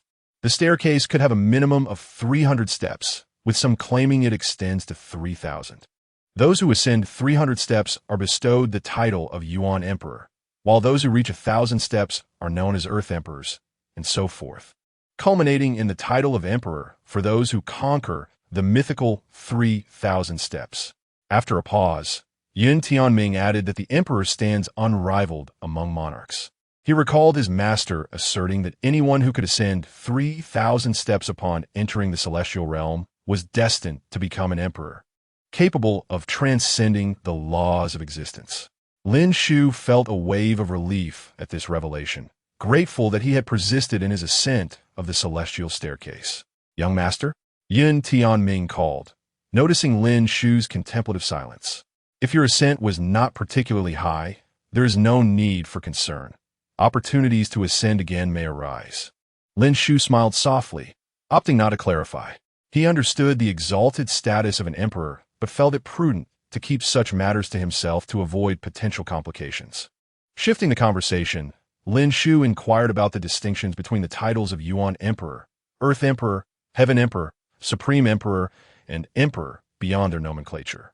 Yun Tianming, unfazed, explained that beneath the Heaven Emperor rank, one lacks the potential to transcend to the ancient sage level, while those below the Supreme Emperor cannot reach the Emperor tier. Furthermore, each elevation in title enables one to confront lower-tier celestial monarchs, with an advantage of at least 2 minor realms. Lin Shu contemplated this information, deducing that as a celestial realm emperor at the 3rd level, he could conquer a Supreme Emperor at the 5th level, a Heaven Emperor at the 7th level, and an Earth Emperor at the 9th level.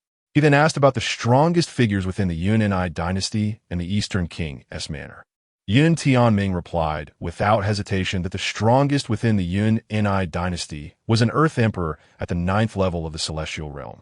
As for the Eastern Wangfu, the details remain rather obscure. However, it is undoubtedly not as formidable as the Yunqi dynasty. After all, the Eastern Wang was conferred by the Yunqi dynasty itself, making it improbable for him to surpass the strength of the dynasty. Otherwise, he would not be the Eastern Wang, but rather the Yun Emperor. Upon hearing all of this, Lin Shu found himself considerably relieved. It turned out that, unbeknownst to him, he had already become invincible throughout the entire Yuzhou. Chapter 74. A Conspiracy Spanning the Ages. The trap set by Mother? Initially, Lin Shu was concerned that the annihilation of the entire Luyun sect would draw the attention of the Eastern Cloud Alliance, which might be under the protection of the Eastern King, a figure of the Yunqi dynasty. Such actions could provoke the dynasty, making it difficult to respond. However, upon reflection, Lin Shu realized that his strength was now on par with that of the Yunqi dynasty. What was there to fear? The destruction of the Luyun sect was inevitable. With this thought, Lin Shu hesitated no longer and quickened his pace. Accompanied by Yun Tianming, they traversed vast distances in an instant, reaching their destination in the blink of an eye. Hovering above the Luyun sect, Lin Shu sensed numerous formidable presences within. Additionally, he could feel powerful energies approaching from afar, indicating that scattered strong individuals were hastening back in response to the news. Lin Shu remained unperturbed, choosing to conceal himself and observe the returning forces. This strategy would allow for a more comprehensive capture. If he were to strike now, it was possible that the Luyun sect would be vanquished before all the strong individuals had returned, leaving behind potential survivors. If he sought to eradicate them, it must be done thoroughly. Leaving any survivors was not Lin Shu's intent. He turned to Yun Tianming, instructing Uncle Yun, "Please keep an eye on when all the strong members of the Luyun sect gather." Yun Tianming shook his head in response, "Young master, although I have spent 20 years within the Luyun sect, I am not fully aware of the total number of strong individuals there. After all, to maintain control over this territory, many elders from the Luyun sect serve as patrons or guest elders in various factions. I only know the number of strong individuals frequently active within the sect and the strength of the most powerful among them." Upon hearing this, Lin Shu felt a twinge of concern. It seemed that there might indeed be survivors. At that moment, Yin Tianming spoke again, "Young master, there is a method to completely eradicate the Luyun sect. Although they appear to dominate this realm, they are in fact being manipulated. I have conducted covert investigations and discovered that the cultivation methods used by both the elders and disciples share a common origin. This suggests that their techniques may stem from a singular source. Listening to Yun Tianming, Lin Shu began to comprehend. Yet it seemed only tangentially related to the obliteration of the Luyun sect. Young master, consider this. If their techniques originate from the same source, does that not imply that the possessor of this foundational text can easily determine their fates? If you can acquire the foundational text, annihilating the Luyun sect will be a matter of course. Lin Shu nodded, beginning to grasp the implications. However, if Yin Tianming's assertion held true, it revealed a far-reaching conspiracy. The puppeteer behind this scheme had been orchestrating events for an extended period, indicating ambitions beyond mere control over these insignificant beings. If the Luyun sect was under control, what the Eastern Cloud Alliance? And could the Eastern King's residence be behind it? Might the Luyun sect be manipulated by the Eastern King, only to be harvested at a predetermined time? A cursory consideration revealed that the Luyun sect had ruled over this territory for no less than 5 millennia. The Eastern King's strongest members had not reached the level of ancient saints, merely achieving the transcendent realm. The lifespan at such a level was limited, around 8,000 years. If they were indeed members of the Eastern King's residence, they would be approaching old age. What could they possibly be waiting for? Lin Shu surmised that the likelihood of the Eastern King's involvement was minimal. Perhaps the conspiracy ran deeper, ensnaring even the Yunqi dynasty itself. He suspected that an ancient saint was behind it, as their longevity afforded ample time for meticulous planning. Without lingering on these thoughts, Lin Shu wished to know if Yun Tianming knew the location of the foundational text. Seemingly understanding Lin Shu's inquiry, Yun Tianming declared, "Young master, I indeed possess the foundational text of the Luyun sect's cultivation methods." Lin Shu had anticipated that Yun Tianming would lead him to its location, but was instead met with an unexpected revelation. Without hesitation, he exerted control over Yun Tianming, despite being at the pinnacle of the 9th realm of the Void Return stage. Yun Tianming found himself powerless against Lin Shu and was swiftly subdued. As he lay restrained, Yun Tianming regarded Lin Shu with a smile. "Indeed, young master, your vigilance is commendable. However, I swear that the foundational text is not mine. It was bestowed upon me by my master." Upon witnessing Yun Tianming's oath, Lin Shu felt compelled to trust his words. Could it be that his mother was the mastermind behind all this? Yet, his mother was not particularly old. While the conspiracy involving the Luyun sect spanned at least 5 millennia. Unless, of course, she was not as youthful as she appeared. The clues began to coalesce, suggesting that his mother was indeed the orchestrator. As an ancient saint, she should not have been in such a primitive place, yet she had chosen to come. Her possession of the foundational text hinted at deeper mysteries. Considering the likes of Wu Ming and Yun Tianming only reinforced Lin Shu's belief that his mother was a strategist who left contingencies. Yun Tianming, observing Lin Shu's contemplation, remarked, "Young master, I know your suspicions. My master has indicated that if you have any doubts, you may open this jade slip, and all questions will be answered." Lin Shu hesitated, staring at the jade slip that Yun Tianming offered. Although it was from his mother, he found it difficult to ascertain whether she had plotted against him. Was there some hidden agenda within this slip? After a prolonged moment, Lin Shu decided to accept the jade slip without opening it, resolving to wait until he had transcended to the level of an ancient saint.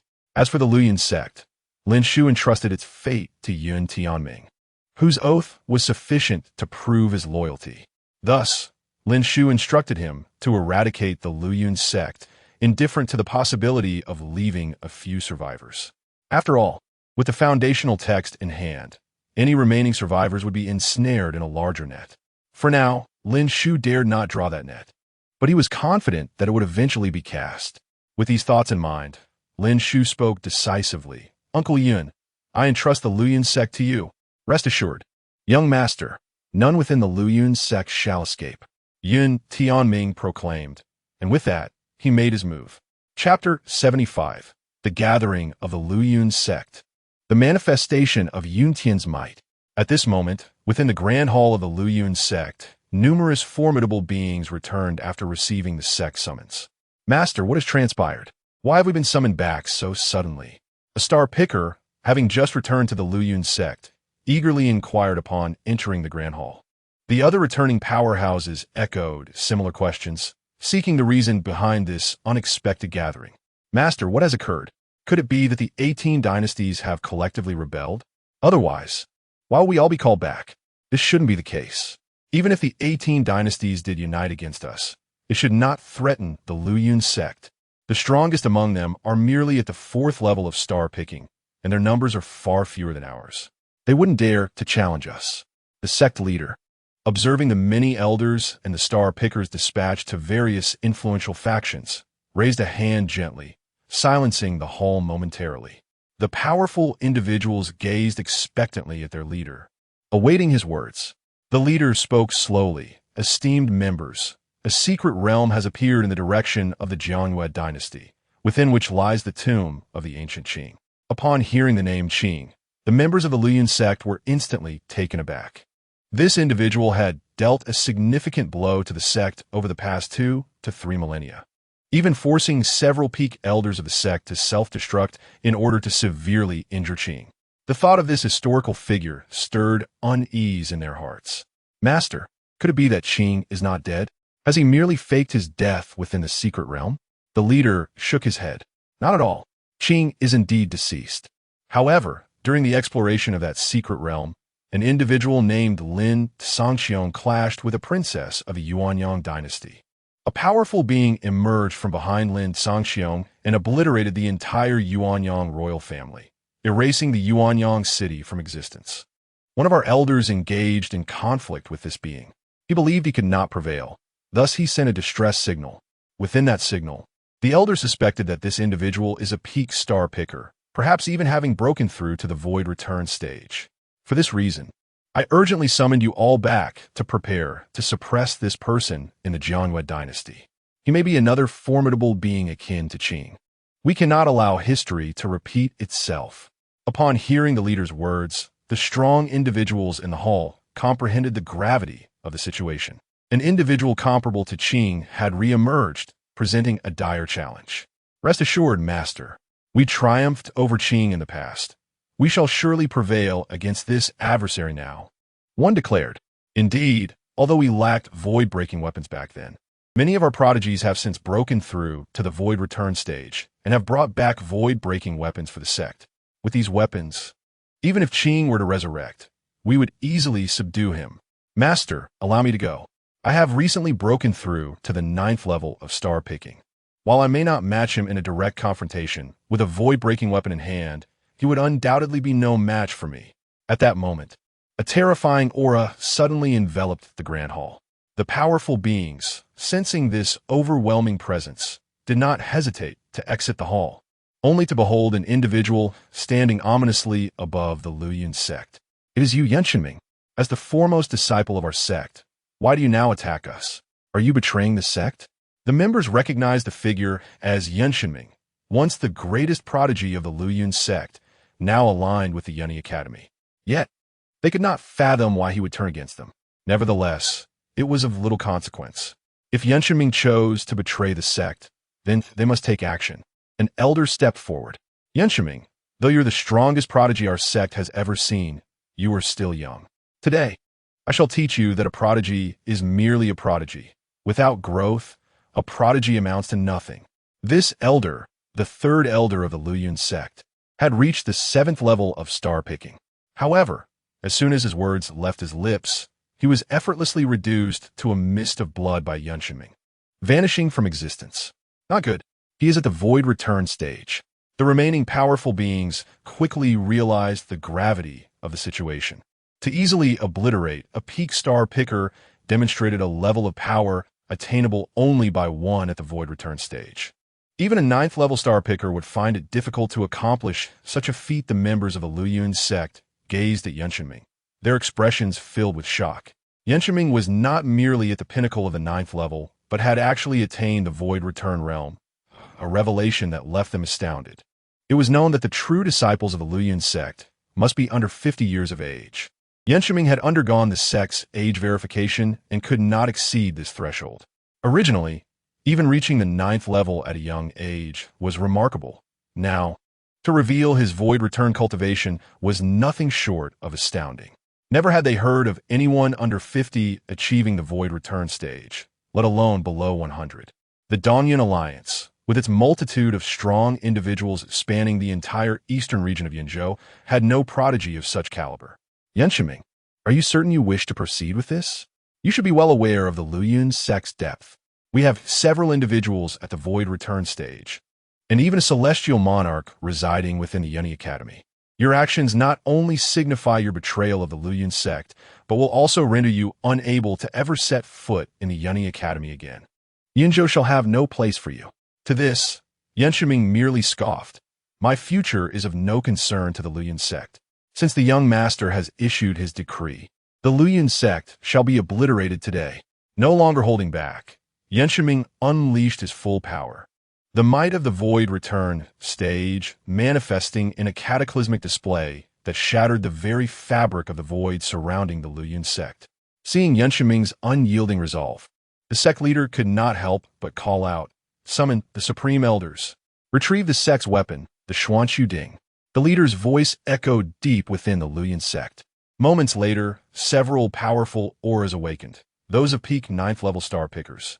Simultaneously, a massive cauldron emerged from the depths of the mountains, breaking through towering peaks and soaring into the sky. The great cauldron descended upon the Luyun sect, enveloping it in an overwhelming presence, stabilizing the tumultuous void. At that moment, Lin Shu stepped forth from the hidden void. Chapter 76, The Holy Land's Holy Sun? The Downfall of the Luyun Sect. The appearance of Lin Shu did not go unnoticed by the members of the Luyun Sect. Who are you? They questioned. However, Lin Shu paid them no mind. His gaze fixated upon the colossal cauldron. Yin Tianming, upon seeing Lin Shu, immediately spoke up, Young master, allow me to handle this. There is no need for you to intervene personally.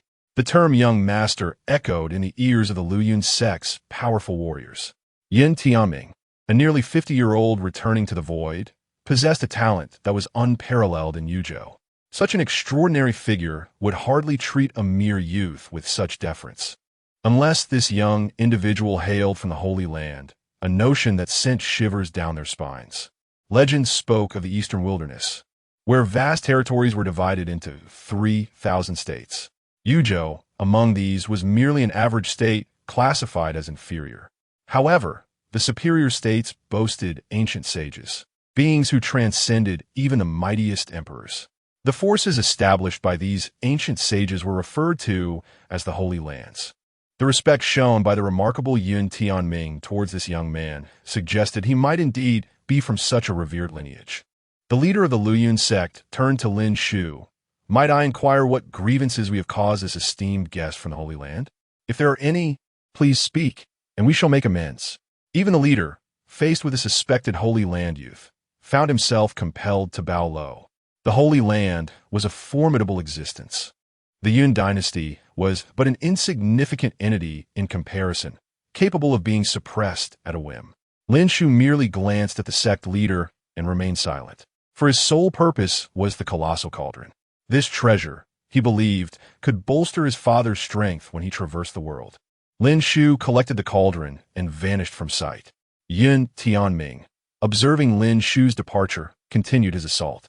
Apologies, it seems the young master is in haste.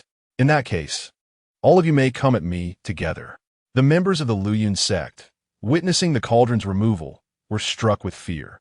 That was a weapon of the void, and even the Luyun sect required the combined efforts of several stellar warriors to unleash its power. Yet, it had been effortlessly taken away, indicating that their opponent was at least a returning void expert, and judging by his youthful appearance, he was likely even younger than Yun Tianming. When had the Luyun sect entangled itself with such formidable beings? As they sought to understand the situation, their adversary seemed disinclined to engage in conversation, embodying the arrogance of the Holy Land. At that moment, they realized that their years of dominion over this vast territory rendered them insignificant in the eyes of the Holy Sun. One stellar warrior could not help but laugh bitterly. Truly, There's always someone greater. Today I have witnessed it. Yet despite this, the old man resolved to fight valiantly. He charged towards Yun Tianming, attempting to replicate the moment he had once severely wounded Gu Qing. Alas, he was met with swift demise, reduced to a mist of blood before he could reach his target. The disparity in their realms was insurmountable. Even a heroic self-detonation could not be achieved. Thus, within the Luoyuan sect, Yun Tianming unleashed a slaughter. Each stellar warrior, driven by desperation, met the same fate, obliterated by attacks from afar. Uncle Yun, be cautious. Please refrain from destroying the treasures and resources within the Luoyuan sect. Lin Shu, observing Yun Tianming's relentless fury, feared the annihilation of centuries of accumulated resources. Such resources were vital for his father's advancement, and, consequently, his own. Yun Tianming sent a reassuring thought. Rest assured, young master. I have full control. I will not damage a single item from the Luoyuan sect. Should there be any loss, I will gladly take responsibility. After affirming this, he resumed his onslaught. With each strike, more disciples of the Luoyuan sect perished, unable to withstand even a single blow. Even the highest-ranked elder, at the peak of the 9th star, could not endure without the aid of a void weapon. The gulf between their realms was not easily bridged. Half an hour later, aside from a few relatively intact areas, the entirety of the Luoyuan sect lay in ruins. Not a single disciple, elder, or other powerful figure remained alive. The Luoyuan sect had been annihilated. Following this, Yun Tianming began gathering the resources of the sect. Having once been the foremost disciple of the Luoyuan sect, he knew precisely where the treasures were hidden and avoided them until this moment. He collected all the treasures and resources without exception. Young master, this is the culmination of thousands of years of the Luoyuan sect's treasures. Among them are several star nuclei, each capable of cultivating 10 stellar warriors at the 5th level or above. With just these nuclei, one could forge a force even more powerful than the 18 dynasties.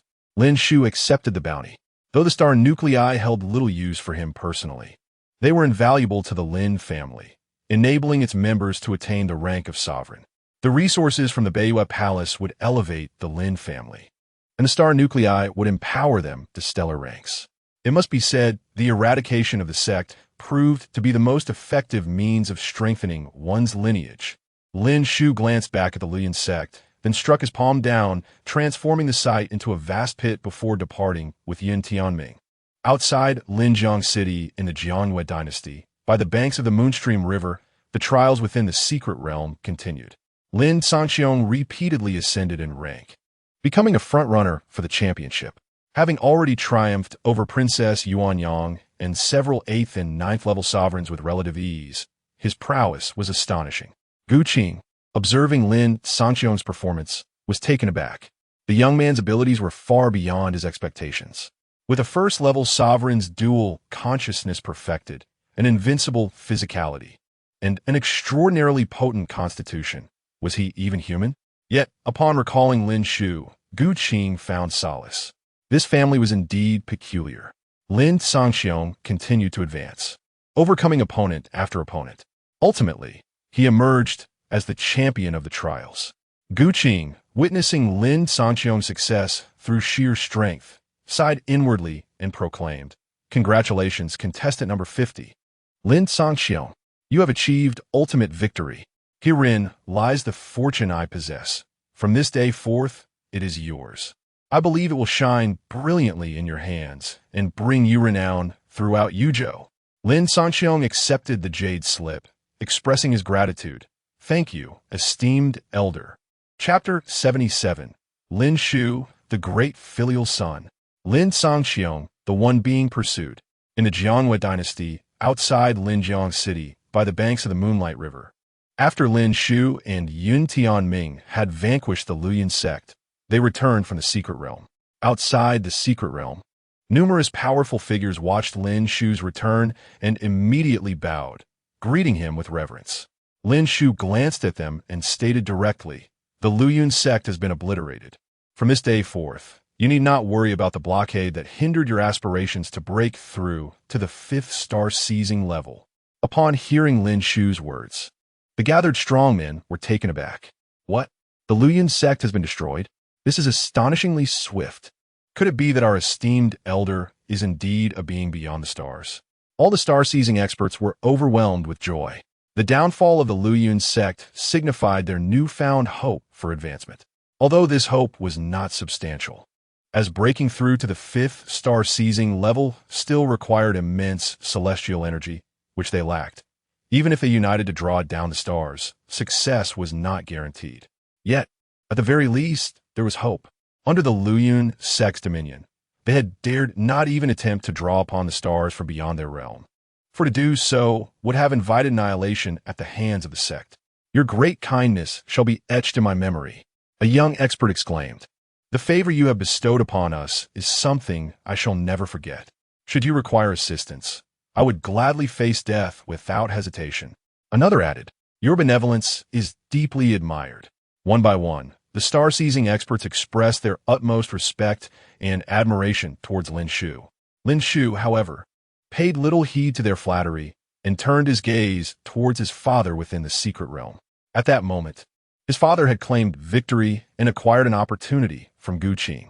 With this thought, Lin Shu immediately spoke, since you all are grateful to me, I have a matter that requires your assistance. Are you willing to help? As soon as these words were uttered, the star-seizing experts nodded vigorously, volunteering themselves. I am willing. Esteemed elder, I hail from the royal family of the Xiling dynasty. With both the Yuanyang dynasty and the Luoyun sect now destroyed, we Xiling dynasty stand as the most formidable power. If you have any tasks, we shall undoubtedly surpass others in our efforts. You speak nonsense. The Xiling dynasty is merely a congregation of alchemists, lacking in martial prowess. How could you compare to the might of our Quangshu dynasty? Our martial spirit is unmatched among the 18 dynasties. Esteemed elder, you should choose me. Others from various factions chimed in, each vying to present themselves favorably before Lin Shu. Observing their heated competition, Lin Shu waved his hand, signaling for silence. The strongmen fell quiet instantly. Lin Shu then pointed towards his father in the secret realm and spoke slowly. I understand that although you are free from the Luoyun sect's constraints, breaking through to the fifth star-seizing level remains exceedingly arduous due to the lack of abundant celestial energy and the difficulty of drawing down stars from beyond. However, within the secret realm, that individual has received Gu Qing's legacy. You can obtain this legacy from him, which would significantly enhance your chances of breaking through. At these words, the assembled strongmen were taken aback. Are you jesting? Previously, during the secret realm assessment, when the princess of Yuanyang battled that individual, she hurled insults at him, only for the Yuanyang dynasty to be destroyed thereafter. Following this, when the Yuanyang dynasty sought aid from the Luoyun sect, the sect met the same fate. Who would dare seize the opportunity he gained from Gu Qing? Do they wish for their lives to be forfeit? Seeing the fear flicker in the eyes of the star-seizing experts, Lin Shu clarified, I am not suggesting that you personally seize it. Rather, I propose that you send your esteemed ones to do so. As long as you dispatch your esteemed ones to obtain it without engaging directly, I assure you, I shall not intervene. With this declaration, the star-seizing experts quickly grasped Lin Shu's intention. It was clear that he was encouraging their esteemed ones to serve as sparring partners for the individual in the secret realm. One star-seizing expert immediately inquired, may I ask, esteemed elder, if any esteemed ones can participate, even those at the 9th level? Indeed, as long as they are esteemed ones, it matters not their level. However, while you may present them with life-threatening challenges, do not kill him. Lin Shu responded, should he perish, I will ensure that everyone pays the price. Remember, this matter must remain confidential. Do not disclose my existence. Otherwise, you shall understand the consequences. The star-seizing experts nodded in agreement, assuring Lin Shu that they would adhere strictly to his instructions and keep his involvement secret. As the secret realm was on the verge of closing, and Lin Shu's father was about to emerge, Lin Shu did not linger any longer. With a swift motion, he departed alongside Yun Tianming. Now was not the time for a reunion with his father. As for prompting these individuals to seize opportunities, it was Lin Shu's fervent desire to elevate his own strength. Regrettably, his innate talent was rather mediocre, compelling him to apply pressure on his father. Only with pressure could one grow effectively. After Lin Shu's departure, the secret realm finally closed. Inside, Lin Sanqiong was expelled from the secret realm. Upon his expulsion, he noticed numerous esteemed ones regarding him with eyes that seemed ready to devour him. Realizing this, Lin Sanqiong understood that they coveted the opportunity he had acquired. Without a moment's hesitation, he fled into the distance. Chase him. The esteemed ones immediately pursued Lin Sanqiong in the direction he had fled. Meanwhile, the star-seizing experts stood quietly by, refraining from intervening. Although they longed for Gu Qing's opportunity, the intimidation exerted by Lin Shu was too formidable for them to defy. Though Lin Shu was not present, who could guarantee that he was not lurking in the shadows? Their suspicions were correct. Lin Shu had indeed concealed himself, testing whether they would heed his words. While he had left means of protection on his father and was not overly concerned about their actions, if they were to strike now, Lin Shu would not hesitate to eliminate a number of star-seizing experts. Furthermore, he was keen to observe the spectacle of his father being pursued by a multitude of esteemed ones. Satisfied with how events were unfolding according to his plan, Lin Shu discreetly transferred resources to his father before departing. Lin Sanqiong, pursued and unaware of the additional resources that had been added to his storage ring, was singularly focused on how to escape his pursuers swiftly. Young master, do you not fear that your father will discover this and hold you accountable? Yun Tianming, observing the scene, inquired. Lin Shu chuckled softly. My mother possesses immense power. If my father lacks any pressure, how can he progress rapidly in his cultivation? Without swift advancement, how can he reunite with my mother soon? Lin Shu mused. Even if you were to find out, what of it? Accountability? Not a chance. After all, my cultivation will always surpass my father's.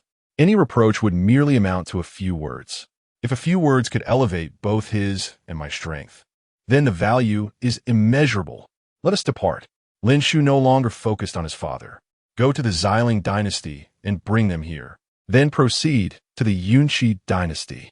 Chapter 78. The Cloud and Rainbow Academy. A woman entangled. 1 month later, in the Cloud and Rainbow dynasty. At the Cloud and Rainbow Academy, Huangji Courtyard, Class Huangji. A month prior, Lin Shu had accompanied Su Yan, Xie Yan, and Lu Shan, following Yun Tianming to the Cloud and Rainbow Academy, where he became a mentor of Class Huangji. The academy is divided into 4 courtyards, Tian, Di, Xian, and Huang. Among them, Huangji Courtyard is the lowest tier. However, Lin Shu paid little heed to this. His purpose for entering the academy was not solely to instruct the disciples, but primarily to access the vast collection of books housed within. At the Cloud and Rainbow Academy, one could either be a student or a mentor. Lin Shu had no desire to be a student, as they were burdened with various academy tasks which he was reluctant to undertake. Hence, he casually revealed a portion of his cultivation level and became a mentor responsible for Class Huangji. Upon his arrival, the revelation of his cultivation caused quite a stir throughout the academy. After all, Lin Shu, at such a tender age, had already reached the star-plucking realm, a talent surpassing even the most gifted students of the Tianji Courtyard. This was why Class Huangji was considered the strongest class in Huangji Courtyard. It was unusual for a newly arrived mentor like Lin Shu to instruct them, yet his astonishing talent led the academy to assign him to this esteemed class. After a lesson concluded, Lin Shu walked out of Class Huangji. Observing his departure, the students began to murmur among themselves.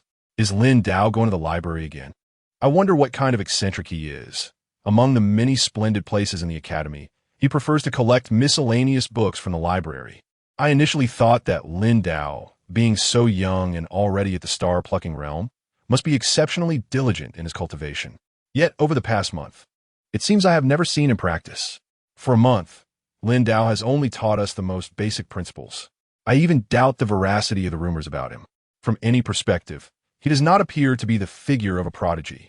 Lin Shu, having overheard the students' discussions, merely smiled lightly and paid them no mind.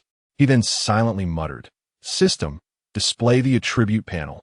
As Lin Shu focused his thoughts, a panel, visible only to him, manifested before his eyes. Wang Fu Chenglong System. Host information name, Lin Shu Realm. Tong Tian level 7, Emperor, talent, grade 3, grade 5 techniques, Tianyin sacred art martial skills, Yuan Ba fist, Mu Ling Fu, Yin Long Pommel, perfect gold will, perfect wood will, perfect fire will essence, perfect gold essence, perfect wood essence, perfect fire essence domain, 50% gold domain, 50% wood domain, 50% fire domain divine ability, Tian Yuan Shi Yin de FA, system attached owner information name, Lin Song Xiong talent, grade 5, grade 7, grade 8 realm, venerable level 5 techniques, Jin Yuan Ba Ti Ju, Tian Huan Mi Dian, fragment, venerable level, Tun Xing Ju, fragment, Fansu level, martial skills, Yuan Ba fist divine ability, Ba Wang, Jiuji, Tun Xing De, Fa will, perfect gold will, perfect fire will physique, innate flame saint body system task. Click to view details in just a month. His father had astonishingly ascended 4 levels. Lin Shu mused as he examined the displayed cultivation level. He wondered whether the rapid advancement was due to the transformation of the innate flame saint body or perhaps the result of the Tun Xing Ju his father acquired from Guqing, which expedited his cultivation speed. Shaking his head, Lin Shu chose not to dwell on it further. Regardless of the reason, his father's progress was undoubtedly a positive development for him. After all, he himself had already reached Tong Tian level 7. At that moment, a voice interrupted his thoughts. Lin Shu, your class has ended. Without needing to look up, Lin Shu knew who had arrived. It was Yun Yun, the dean of Huangji Courtyard at the Cloud and Rainbow Academy, and reputedly the sister of the current emperor of the Cloud and Rainbow dynasty. She had witnessed Lin Shu reveal his star-plucking cultivation on his first day as a mentor and had since pursued him relentlessly, seeking him out whenever she had a moment to spare. Dean Yun, Lin Shu greeted upon seeing Yun Yun. There's no need for such formality. We are of similar ages, and I am but a few years your senior. You may simply call me Yun'er. Very well, Dean Yun, Lin Shu replied, while Yun Yun sighed inwardly at his obstinacy. As the most outstanding prodigy of the Cloud and Rainbow dynasty, having reached star-plucking level 9 at the mere age of 25, she had never regarded anyone with high esteem. Countless exceptional talents had expressed their feelings for her, yet she remained indifferent, believing that only those stronger or more gifted than herself were worthy of her attention. However, Lin Shu's appearance a month ago had changed everything. He was young and appeared to be under 20, yet he had already attained star-plucking level 3, a talent surpassing her own. Since that moment, she had begun to pursue him, but Lin Shu had spent almost all his time in the library. Originally, she had hoped to send subtle signals for him to initiate conversation, but after a month of interaction, she realized it was unlikely he would do so. Thus, she decided to take the initiative, arriving immediately after his class. Lin Shu, today is my birthday, and I would like to invite you to celebrate. As Lin Shu prepared to decline, Yun Yun interjected swiftly. By the way, it seems several books went missing from the library yesterday, and the curator is investigating. It will be closed to the public today. This was, of course, a deliberate ploy by Yun Yun. She feared that Lin Shu would use the library as an excuse to refuse her invitation. With this arrangement, she ensured that all her careful preparations would not go to waste. Observing the anticipation in Yun Yun's eyes, Lin Shu sighed. Very well, after a month of reading. I must admit it has become somewhat tedious. So you agree? Indeed. Lin Shu nodded slightly. Excellent. The birthday banquet will commence this evening, and I will send someone to escort you to my residence. With that, Yun Yun departed joyously, fearful that Lin Shu might change his mind. As Lin Shu watched her retreating figure, he murmured to himself, "What is this woman truly scheming?" He found it hard to believe that such a fleeting encounter could evoke genuine feelings. There must surely be more to her intentions. Chapter 79. The Young Master of the Celestial Star Palace. The overbearing Yun Yun. As Lin Shu gazed at Yun Yun's retreating figure, Xie Yin, Su Yin, and Lu Shan had unknowingly arrived beside him. Young Master, from our perspective, it seems that the Dean is genuinely interested in you. Have you considered this? Lin Shu shook his head. Let us assess the situation first. Moreover, if I were to truly be with her, what would become of you two? He glanced at Su Yin and Lu Shan. Su Yin was the first woman Lin Shu had a connection with. while Lu Shan's bond with him had developed after arriving at the Yun and I Academy. In unison, Su Yin and Lu Shan replied, "Young master, we wouldn't mind her joining us." Lin Shu shook his head once more. "She is the sister of the emperor of the Yun and I dynasty. Do you believe that if she truly wished to be with me, she would not care about the two of you?" Upon hearing this, Su Yin and Lu Shan fell silent. Indeed, she was the emperor's own sister, and such a noble status would hardly allow for sharing a husband. "All right, don't dwell on it," Lin Shu remarked. "The Yun and I Academy is merely a transitional phase for me. I may not linger here for long. When the time comes to leave, it will naturally no longer relate to her." Today, he intended to clarify matters with her during her birthday banquet. Time passed slowly, and soon night fell. Just as darkness enveloped the surroundings, someone arrived at Lin Shu's residence. "Young Master Lin, the 10th princess has sent me to escort you to the banquet. May I inquire if you are ready to depart?" Hearing the voice outside, Lin Shu stepped out of his residence to find a squadron of guards, 15 in total, awaiting him. At the forefront stood a burly middle-aged man clad in armor, exuding an air of authority. A single glance revealed his formidable strength, having reached the heavenly realm. It was known that even within the Yun and I dynasty, a practitioner of the heavenly realm was considered a master. The fact that he was dispatched to escort Lin Shu to the banquet indicated that Yun held this occasion in great esteem. However, the more significant the occasion, the more complex Lin Shu sensed the underlying motives. He thought, "Let us see what your intentions are. Hopefully, they are not malevolent or else." Having attained the 7th level of the heavenly realm, Lin Shu could assert without hesitation that there was no one in the entire Yun and I dynasty who could rival him. A sovereign at the 7th level was equivalent to at least a 9th level monarch. Yet there were no such monarchs in the Yun and I dynasty. Should there be any nefarious intentions, Lin Shu could easily counter them. "Let us depart." Lin Shu exited the residence, casting a glance before silently nodding. Observing Lin Shu's calm demeanor, the heavenly realm guard could not help but take a second look. It was known that ordinary young men would struggle to maintain composure in the presence of such guards, often displaying a hint of panic.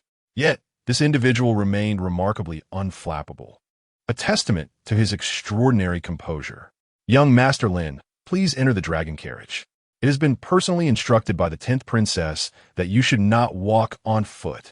Lin Shu glanced at the dragon carriage, nodded, and stepped inside. The next moment, the dragon carriage soared into the sky, escorted by a heavenly emperor clearing the way. Alongside 14 formidable warriors of the Void returned stage, flying toward the Yun and I Imperial Palace. Before long, the dragon carriage arrived at the Yun and I Imperial Palace, halting at the Chiyue Hall. At this moment, a considerable number of individuals had gathered outside the hall, all powerful figures from various regions of the Yun and I dynasty and beyond. Naturally, they were present to celebrate the 10th princess's birthday, as she was the emperor's most cherished daughter.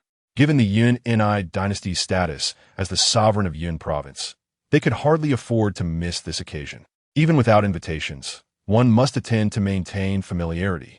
Just then, a dragon carriage descended from the heavens. The sight startled the crowd. Only 2 individuals in the entire Yun and I dynasty were privileged enough to ride in a dragon carriage: the emperor himself and the most favored 10th princess. With the appearance of the dragon carriage, could it be that either the emperor or the 10th princess had arrived? In an instant, even those as formidable as the Void Return and Heavenly Realm practitioners regarded the dragon carriage with utmost respect. However, as the dragon carriage landed, the figures emerging were neither the emperor nor the 10th princess. This left the onlookers in bewilderment. Why was a young man disembarking from the dragon carriage?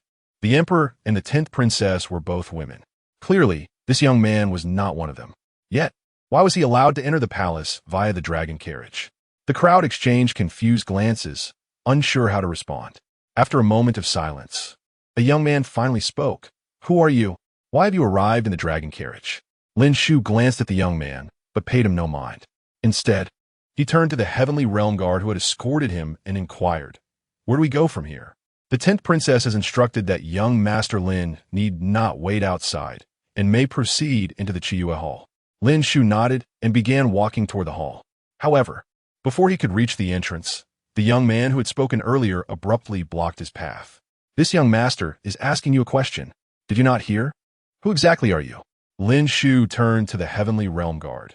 What should be done if someone obstructs the guests of the 10th princess? The guard immediately replied, they should be expelled. With that, the heavenly realm guard approached the young man, stating, from this moment forth, you are to be expelled. You are required to leave immediately, or I shall take necessary measures. The young man retorted, do you know who this young master is? My father is the master of the Celestial Star Palace. Is that so? Just then, a woman emerged from the Chiua Hall, adorned in an exquisite green gown. It was Yun Yun. Lin Shu observed her, noting that she had taken special care in her appearance, looking even more radiant than before. The young man, who had claimed to be the young master of the Celestial Star Palace, rushed toward Yun Yun upon seeing her. Yun, you've arrived. Today, I have prepared a grand gift for you, one that will surely please you. However, before he could approach Yun Yun, she swiftly struck him away. Who do you think you were to call me, Yun? After this, Yun Yun immediately moved to Lin Shu's side. Lin Shu, you have finally arrived. Come, let us go inside. She reached out to link arms with Lin Shu. Lin Shu, however, skillfully evaded her gesture. Witnessing this scene, the young master of the Celestial Star Palace seethed with rage. Chapter 80, Astonishment. Lin Shu's confession. The Tianqing Hall stands as one of the top 10 first-class powers within the Yunji dynasty. The Hall Master is a formidable figure, a 7th realm expert. As the young master of the Hall, he has displayed astonishing talent since childhood, and now, at just over 30, he has already reached the 9th stage of the Venerable Realm, poised to ascend to the star-picking realm in no time. Upon first encountering Yun Yun, he was utterly captivated and vowed to make her his wife in this lifetime, convinced of his success. After all, as the young master of Tianqing Hall, he holds a prestigious status within the entire Yunji dynasty, ranking among the elite. His innate prowess is equally impressive. However, a man has recently emerged from seemingly nowhere, causing Yun Yun to treat him with such regard. Furthermore, this man appears to be ungrateful. Most egregiously, he was publicly slapped by Yun Yun. While he dared not confront her, he had no such reservations about Lin Shu. In the Yunji dynasty, aside from the royal family, he feared no one, even those from the top 10 first-class powers. As he rose from the ground, he glared at Lin Shu and warned, if you have any sense, you will leave Yun'er alone. Otherwise, Tianqing Hall will teach you the meaning of unbearable pain. With that, he strode towards the palace exit. After all, Yun Yun had issued an expulsion order. He dared not linger, for offending her would spell disaster for Tianqing Hall. Lin Shu, watching the retreating figure of the young master, contemplated whether to take immediate action to resolve the matter. Having perused various texts in the Yunji Academy's library for a month, he was well aware of the Tianqing Hall's significance. The Yunji dynasty boasts vast territories, encompassing all of Yuzhou's central domain, extending over millions of miles. Within such a grand expanse, numerous powers exist, classified by the dynasty into first, second, third, and non-ranking tiers. A first-class power is one with an expert above the 5th realm, while second-class powers have those of the 5th realm, and third-class powers host those of the returning void realm. Any faction lacking a returning void realm expert falls into the non-ranking category. As the master of Tianqing Hall is a 7th realm expert, it is considered a first-class power. Nonetheless, Lin Shu did not feel threatened by this force. Since the young master had offended him, he knew he must address the situation.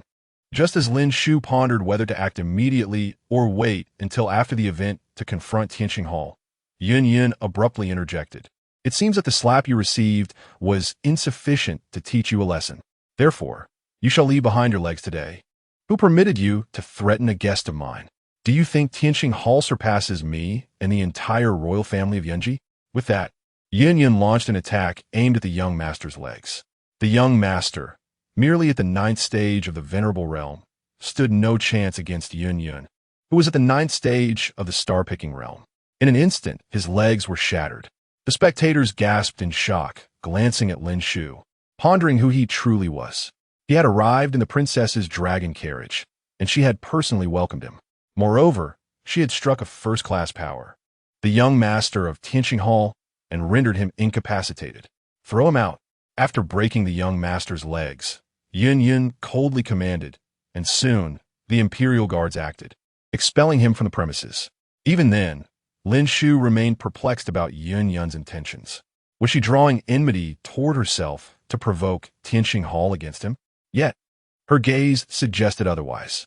If her actions were merely to avenge him, it seemed somewhat impractical, as he was merely at the third stage of the star-picking realm, far less valuable than a first-class power like Tianqing Hall. Taking one step at a time, Lin Shu decided to cease his musings. Regardless of what unfolded, it remained within his control. Subsequently, Lin Shu and Yun Yun entered the Qiyu Hall. The hall was already bustling with numerous individuals, all of considerable strength. Above the fifth stage of the star-picking realm, Lin Shu quickly discerned the identities of several attendees, leaders of first-class powers or members of the royal family. Their gazes were all fixed upon Lin Shu, having witnessed the earlier commotion.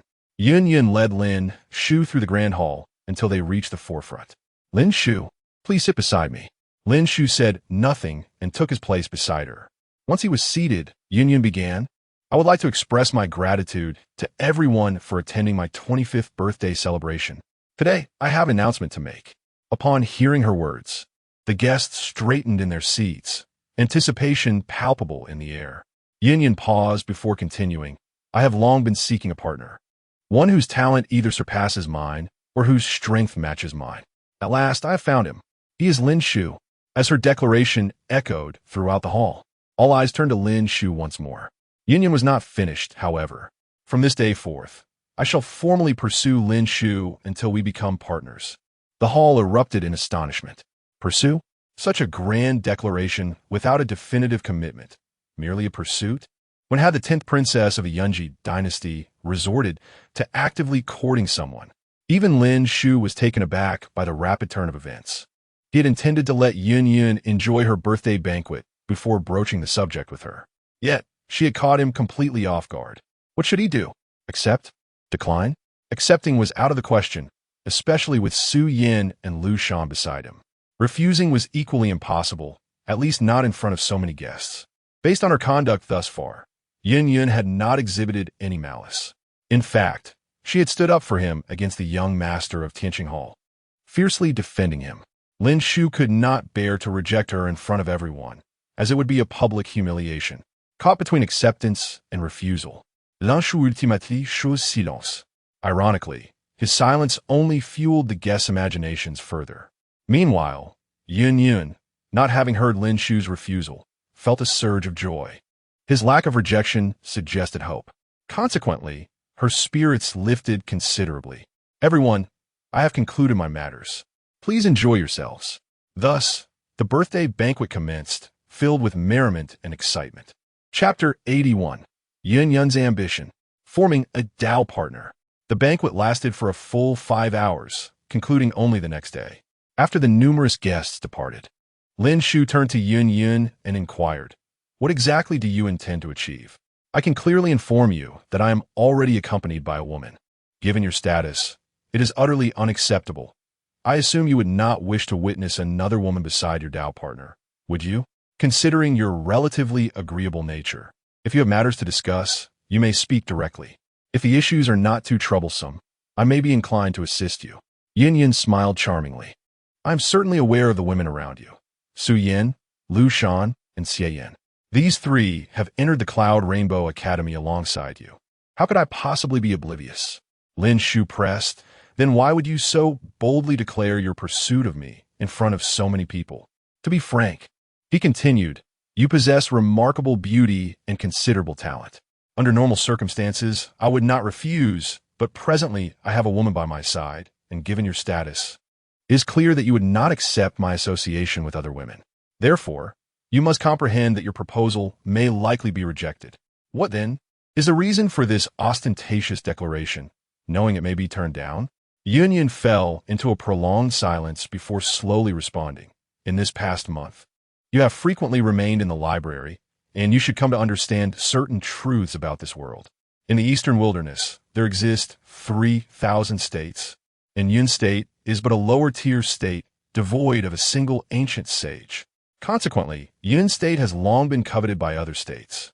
The Cloud Rainbow Dynasty, as the true sovereign of Yun State, has been secretly fending off various external forces eyeing our territory. You have achieved the third stage of star plucking at such a young age, and there's a possibility of hidden strength. Your apparent prowess may not reflect your true capabilities. Hence, I suspect you might possess a sacred body. Similarly, I possess a sacred body, but mine is unique and shunned by heaven and earth. Advancing to an ancient sage may not be so simple. I may even face heavenly retribution. I am uncertain if I can withstand it. Should I fail, it could lead to my demise, obliterating my very essence. Pausing for a moment, Yin Yin continued, I am the hope of the Cloud Rainbow Dynasty, bearing the mission of the royal family since childhood. Both my ancestor and my elder sister, the Empress, have cared for me greatly. I am prioritized for any treasures or resources. Thus, when the Cloud Rainbow Dynasty faces a crisis, I wish to assist. I may perish under the heavenly tribulation while ascending to an ancient sage, which is why I seek a partner of exceptional talent to bear children. Generally, children born to parents of great talent possess remarkable abilities. I wish to leave behind a powerful heir to safeguard the Cloud Rainbow Dynasty. As for you, should I falter during my ascent, you may leave freely. If I succeed, you may depart as well, considering it merely a fleeting romance. I will not interfere with the women around you. After all, even if I were truly with you, a lifelong bond would be difficult to sustain. At this moment, Lin Shu grasped the entirety of her intentions. There was no such thing as love at first sight. Indeed, as he had surmised, there was a hidden agenda. Yet, this ambition left Lin Shu with a newfound respect for her. Everything was for the sake of the Cloud Rainbow Dynasty, but alas, her plans were ultimately unattainable. Lin Shu shook his head. Thank you for your honesty. While I am willing to assist you, I am indeed powerless. My talent is, in fact, quite ordinary. Even within the Cloud Rainbow Dynasty, any average student from the academy possesses greater aptitude than I do.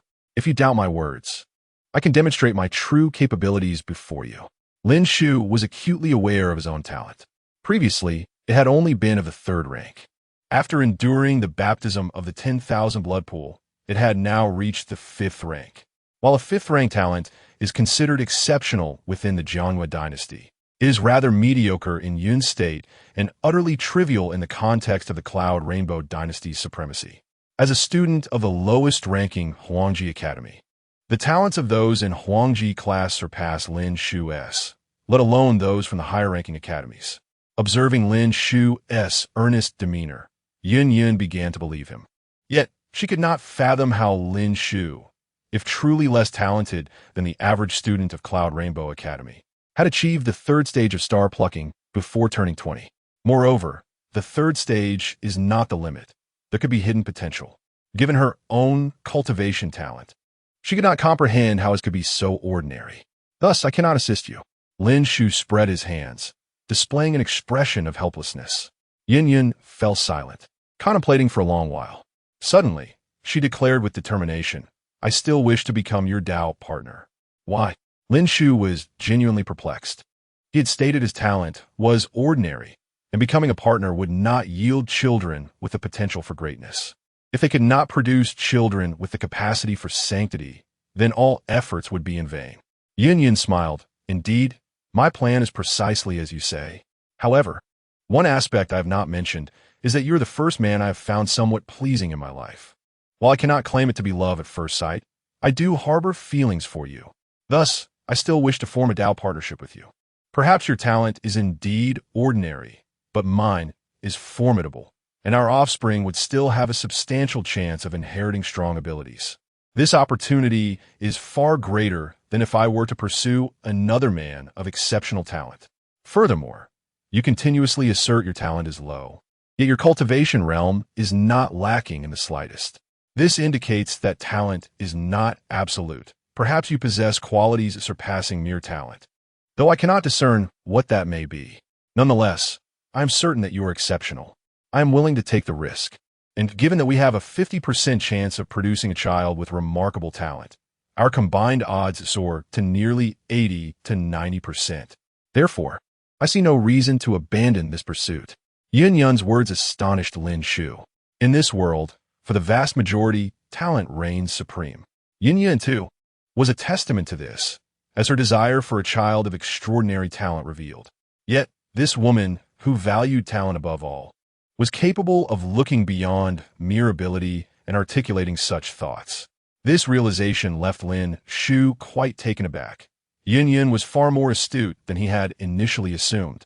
Given her firm resolve, Lin Shu found himself lacking any further justification to refuse.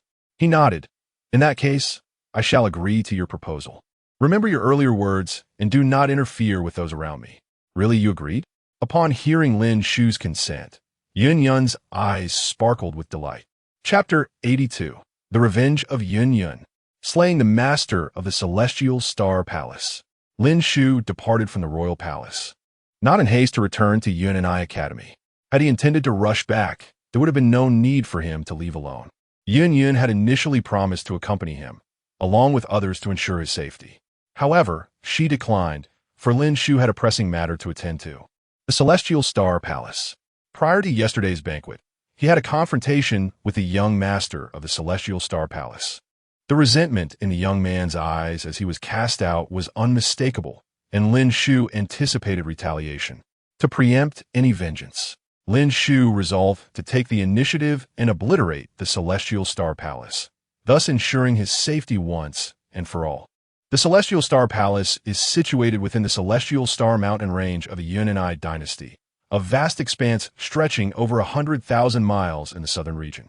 Upon exiting the royal palace, Lin Shu concealed his presence and, with the swift passage of time and shifting of stars, soon arrived deep within the Celestial Star Mountain range.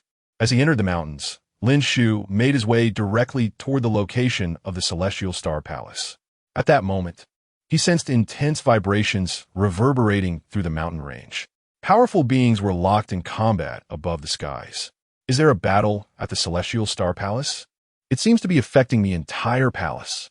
Lin Shu murmured, astonished. The clash appeared to involve formidable figures of transcendent power. Could it be that other powerful factions have declared war on the Celestial Star Palace? Lin Shu concealed himself and approached the palace to discern which force was engaged in battle. Before long, he reached the heart of the Celestial Star Mountain range, and the scene unfolding at the Celestial Star Palace came into view. What is this? Lin Shu was taken aback by the sight of those battling the disciples and elders of the Celestial Star Palace. Over the past month, he had perused numerous texts in the library, including various historical accounts. Legend spoke of 5 great legions within the Yun'an dynasty: the Southern, Northern, Eastern, and Western legions. The 5th legion, shrouded in mystery, had seldom been seen. Historical tales recounted how, during a period of turmoil in the Yun'an dynasty, a clandestine legion known as the Vermilion Bird Legion emerged. This legion donned bright red armor adorned with the emblem of the vermilion bird. Initially, Lin Shu dismissed these tales as mere folklore, yet he now witnessed the reality before him. The combatants fighting against the Celestial Star Palace were clad in the very red armor he had read about, evidently members of the Vermilion Bird Legion, regarded as the most enigmatic and powerful faction in those tales. But what could have driven this legion to assault the Celestial Star Palace? Lin Shu concealed himself, merging with the shadows. Above, a formidable warrior in crimson armor was engaged in a fierce struggle with a middle-aged man. During the clash, the middle-aged man, perplexed, questioned, "Why must you attack the Celestial Star Palace? We have never wronged the royal family." Indeed, the Celestial Star Palace had not offended the royal family, yet they had antagonized one individual. Who? Lin Shu. Who is this Lin Shu? Ask your son when you return. The middle-aged man continued. Even if my son has acted recklessly and inadvertently offended this Lin Shu, the Celestial Star Palace can offer recompense. Why must you seek our destruction? As long as the Celestial Star Palace exists, we can shield the Yun'an dynasty from some crises. Are you truly willing to annihilate us for the sake of one Lin Shu? The warrior in crimson armor responded. Her Highness the 10th Princess deems this course of action warranted. She has declared that Lin Shu is her companion, and she will not allow him to face any misfortune. The Celestial Star Palace stands aloof, and reconciliation is arduous. Even a superficial truce may not be genuine. Your obliteration ensures that Lin Shu will not face retaliation henceforth. It is evidently simpler to eradicate you than to seek your contrition. With that, the crimson-clad warrior launched another assault. In the shadows, Lin Shu absorbed the words of the Vermilion Bird Legion's leader, comprehending the situation's essence. It appeared that Yun Yun had discreetly sent forces to annihilate the Celestial Star Palace, motivated by reasons akin to Lin Shu's own intentions. Had Lin Shu not sought to obliterate the Celestial Star Palace himself, he might never have realized that Yun Yun had gone to such lengths to eliminate a significant threat on his behalf. A sense of admiration for Yun Yun surged within Lin Shu. In this world, it seemed there was no other woman who could act with such sincerity for him. Yun Yun, Lin Shu whispered to himself, since you are so earnest, I shall acquiesce to your wishes. Perhaps I may not bear exceptional offspring with you, but I can assure you that as long as I exist, I will not permit the Yun Ni dynasty to fall into peril. Yun Yun's actions stirred a ripple of emotion within Lin Shu, moving him deeply. Steeling himself, Lin Shu observed the ongoing battle, preparing to deliver a fatal blow to the master of the Celestial Star Palace. The master was at the 7th level of transcendent power, while his opponent, the leader of the Vermilion Bird Legion, stood at the pinnacle of the 8th level. Despite being under pressure, the master was not without the means to escape. Should he perceive the situation as hopeless, Lin Shu was certain he would attempt to flee.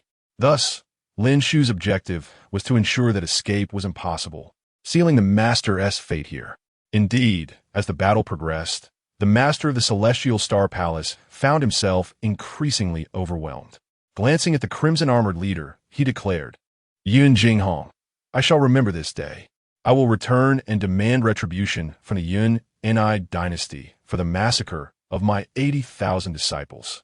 Today, you slay my Celestial Star Palace. Tomorrow, I shall bring bloodshed upon the Yun Ni dynasty and its 80 million souls. With a sudden surge of energy, the master unleashed a tremendous aura, distorting the space around him, creating a swirling vortex, an escape route into the chaotic void. Lin Shu understood the master's intent. He realized that defeat was inevitable. Remaining here would only lead to death, yet entering the chaotic void, fraught with peril, offered a slender chance of survival. Lin Shu could not allow his escape. With that thought, he acted decisively, shattering the vortex created by the master's formidable powers. Without hesitation, he struck toward the master of the Celestial Star Palace. The master, caught off guard, struggled to comprehend that a terrifying force lurked in the shadows, ready to ambush him. In that fleeting moment of impact, he turned his head, but all he beheld was the shattering void. The master of the Celestial Star Palace, filled with resentment, fell lifelessly to the ground. Chapter 83. The Challenge. The shock of Qin Yuxuan. At this moment, the leader of the Zhuge army was gazing into the expanse of emptiness, his heart filled with awe. Although the individual who had slain the master of the Qinqing Palace was an ambusher, achieving a one-hit kill, even through ambush, required an extraordinarily powerful strength. The Zhuge army leader, Yun Jinghong, pondered that if he were in the same situation, he would find it exceedingly difficult to accomplish. Clearly, the opponent's prowess was at least on par with his own.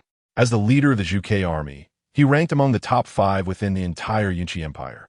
When had such a formidable and enigmatic figure emerged in the Yunqi Empire? Looking at the void, Yun Jinghong spoke. I thank you, fellow cultivator, for your assistance. He did not inquire about the identity of a newcomer, as the individual had chosen to conceal their form, clearly wishing to keep their identity unknown, at least for the time being. Noticing the prolonged silence from the void, Yun Jinghong refrained from further questioning and instead returned to the Tianqing Palace, carrying the corpse of the palace master. The palace master is dead. If you surrender, you may join the imperial army and undergo transformation. Otherwise, none shall be spared. The disciples and elders of the Tianqing Palace, who were still engaged in battle with the Zhuge army, were now stripped of their will to fight upon seeing their master's corpse. With the strongest among them fallen, continuing to resist would only lead to their demise. In an instant, numerous disciples and powerful figures from the Tianqing Palace chose to surrender. The young master of the Tianqing Palace, upon witnessing his father's lifeless body, displayed an expression of disbelief. His father, immensely powerful, had now perished. While he was still enveloped in shock, Yun Jinghong swiftly acted and killed the young master. After all, Her Highness the Princess had instructed that while others from the Tianqing Palace could be spared, this young master must be eliminated, for he was the source of the conflict. Lin Shu, hidden within the void, glanced at the young master of the Tianqing Palace as he was slain, realizing that the mission had come to an end, and thus departed directly. Upon returning to the Yunqi Academy, Lin Shu received news that the Triennial Academy competition was about to commence. Each time this competition occurred, the Emperor of the Yunqi Empire would attend. Those who performed exceptionally might catch the Emperor's eye, and such recognition could lead to a meteoric rise. The rewards were not only plentiful resources for cultivation, but also other significant prizes. Of course, as a mentor, if a student from his class were to garner the Emperor's favor, the mentor would also receive numerous rewards. However, Lin Shu paid little heed to this. It was not certain that the Huangji class could produce such a student, and even if they did, the Emperor's rewards held little value for Lin Shu. After all, he did not rely on external cultivation resources. For him, they were of minimal use. Given the limitations of his innate talent, no amount of resources would significantly benefit him. As for the notion that a mentor whose student was favored by the Emperor would be personally awarded the title of Master Teacher, Lin Shu was even less concerned. His purpose was never to teach. Once he had perused the books in the library, he planned to leave and would not linger at the Yunqi Academy. The so-called title of Master Teacher held no significance for him.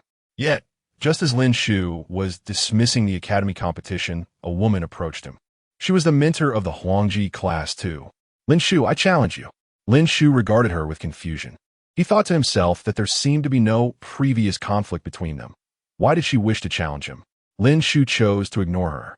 Lin Shu, are you still a man? If so, accept my challenge. Qin Yushuan blocked Lin Shu's path, standing before him. Lin Shu frowned. Why should I accept your challenge? Besides, you are at the 9th level of the star-picking realm. How can you shamelessly challenge someone at the 3rd level? Qin Yushuan immediately retorted. The challenge I speak of is not a personal duel between us.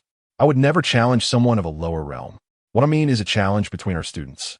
You must possess some ability to be assigned as a class mentor. How about it? Do you dare? Lin Shu shook his head. I do not wish to accept your challenge. If you have nothing else, please step aside.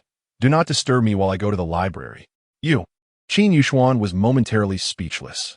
As the daughter of the northern military king's daughter of the Yunqi Empire, she had never been so disregarded. Other young men sought to please her, yet this individual before her dismissed her entirely.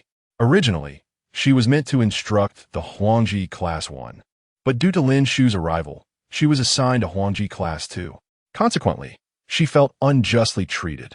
Lin Shu, at only the 3rd level of the star-picking realm, while she was at the 9th, how could he teach a class while she was relegated to the 2nd?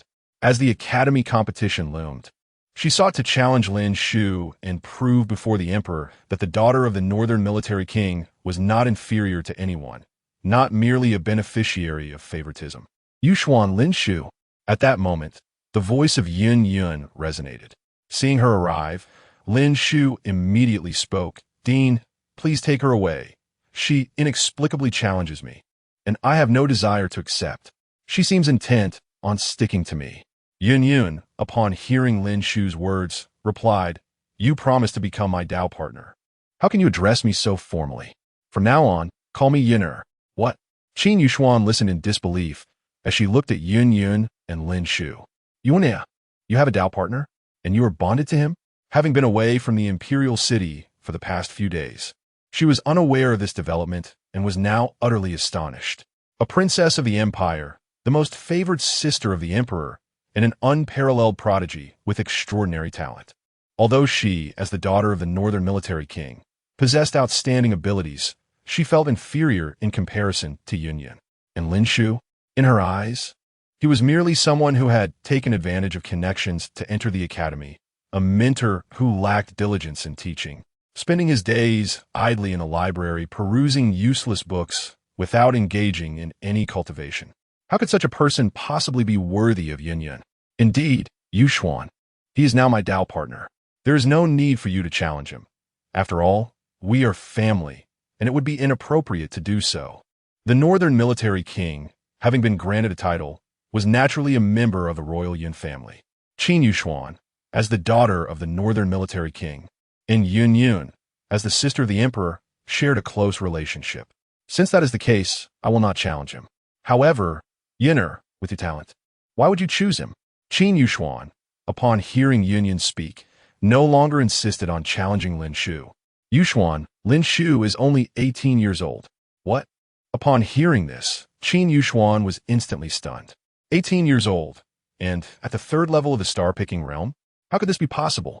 Even Qin Yuxuan, at 18, had only barely broken through to the star-picking level.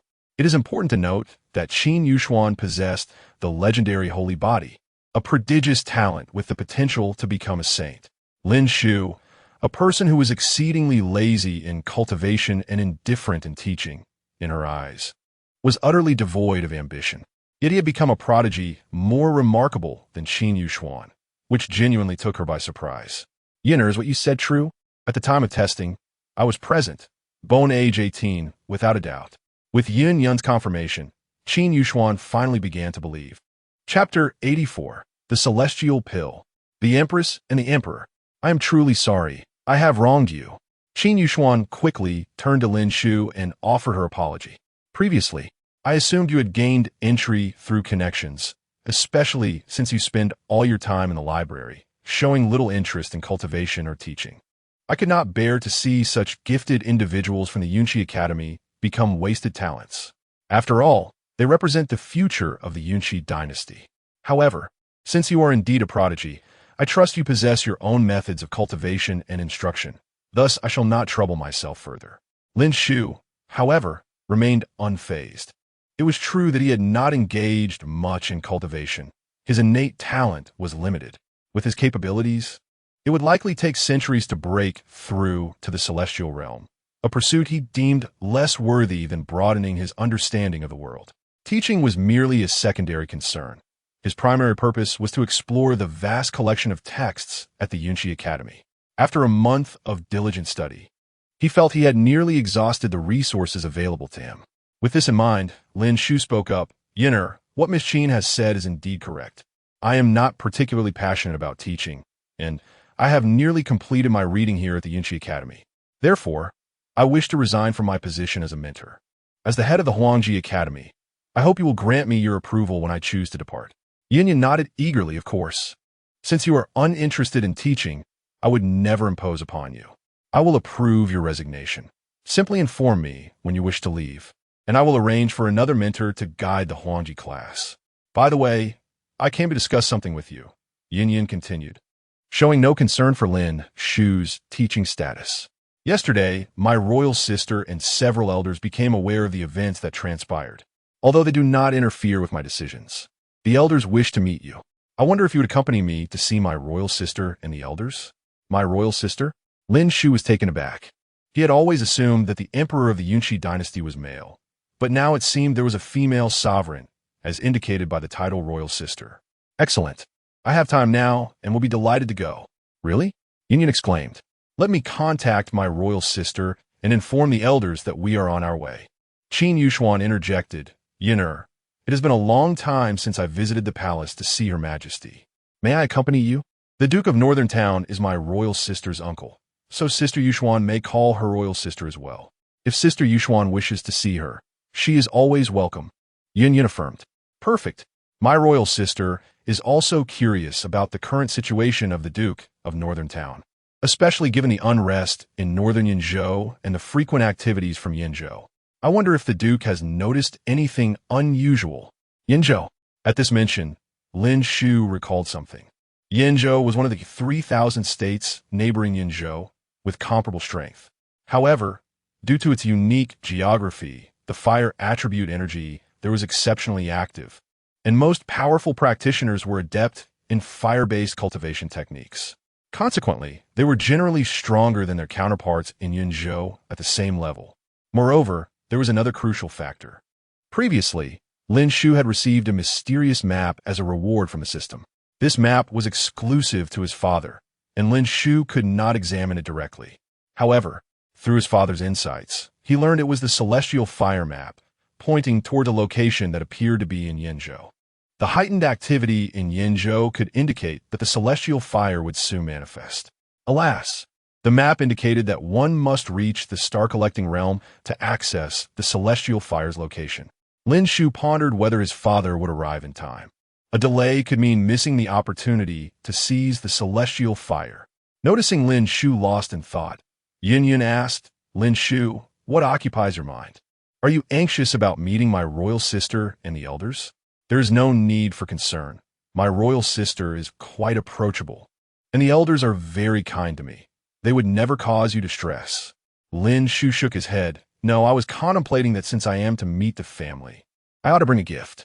I wonder what your royal sister and the elders might appreciate. It would be rather impolite to arrive empty-handed." Yin waved her hand dismissively. "That is not necessary. You can go as you are. They will not mind. Whether they mind or not is their concern. I must still present a gift. Perhaps you could suggest something?" Lin Shu insisted. Seeing his determination, Yin relented. "My royal sister does not have any particular preferences, but she is deeply concerned about two matters. First, she wishes for the Yunqi dynasty to grow stronger and to produce an ancient saint." Lin Shu immediately shook his head. "You overestimate me. Perhaps in time, I may reach the level of an ancient saint, but for now, that is still a distant goal."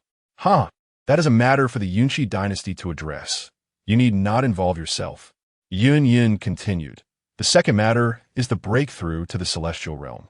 This revelation piqued Lin Shu's curiosity. It was astonishing to learn that the ruler of such a dominant force as the Yunqi dynasty had yet to attain the celestial realm. Observing Lin Shu's astonishment, Yin quickly explained, "My royal sister possesses remarkable talent. Although her constitution may not rival my forbidden divine body, she is still a sacred body. Unfortunately, due to damage to her sacred body's essence, she has been stuck at the pinnacle of the void realm and cannot ascend to the celestial realm. We have been searching for a solution, but have yet to find one, or even if we have, we cannot implement it."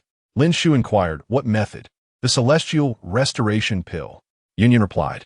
"The celestial restoration pill possesses the power to reshape the heavens and earth, capable of restoring the essence of the sacred body. However, the ingredients required for creation are exceedingly numerous. 99 types of herbs, all of at least 7th or 8th rank.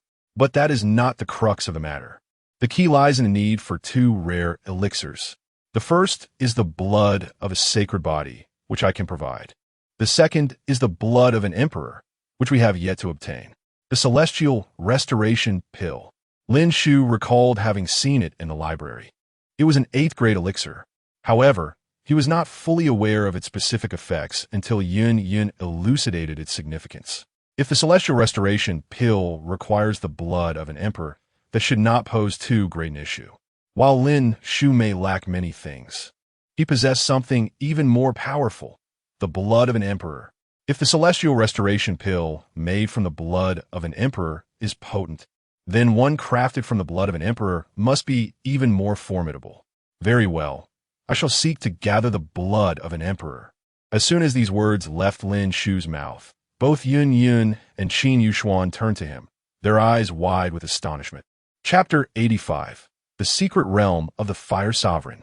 The True Identity of Yin Tianming. "Lin Shu, are you unfamiliar with the term sovereign?" Qin Yuxuan inquired, gazing at Lin Shu. "After all, it refers to a sovereign. To ascend to the celestial realm, one must traverse the 2,500 steps of the heavenly ladder. Throughout the long history of the Yun'ai dynasty, not a single sovereign has emerged. Not only in the Yun'ai dynasty, but even within the entire Yin prefecture, there has never been a sovereign. In fact, none have appeared in the surrounding states either. This is an achievement that even a saintly body may not attain. While a saintly body may not perish, it may only achieve the ancient saint status, but it does not guarantee a breakthrough to sovereign." Qin Yuxuan was aware of Lin Shu's exceptional talent. At a young age, he had reached the 3rd level of the star-plucking realm, possibly comparable to Yin, who might also possess a saintly body. However, The rarity of a sovereign in Yun Prefecture and its neighboring states made it clear that finding one was not a simple task. Listening to Qin Yushuan's words, Lin Shu replied candidly, "After spending a month in the library, I have acquired some understanding of this matter. A sovereign is a title for those who have surpassed the celestial realm, having ascended beyond the 2,500 steps of the heavenly ladder." Seeing Lin Shu accurately recounting the information regarding sovereigns, Qin Yushuan pressed further, "If that is the case, why do you speak so casually? Such individuals are not easily found. Not to mention in Yun Prefecture, they do not exist in the surrounding major states either. Even if you have the will, it is a fruitless endeavor." Lin Shu smiled lightly. "Rest assured, since I promised, I certainly possess a means."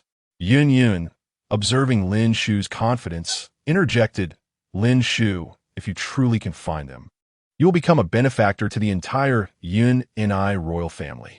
From this day forth, whatever you need, the royal family will lend their full support." "Very well."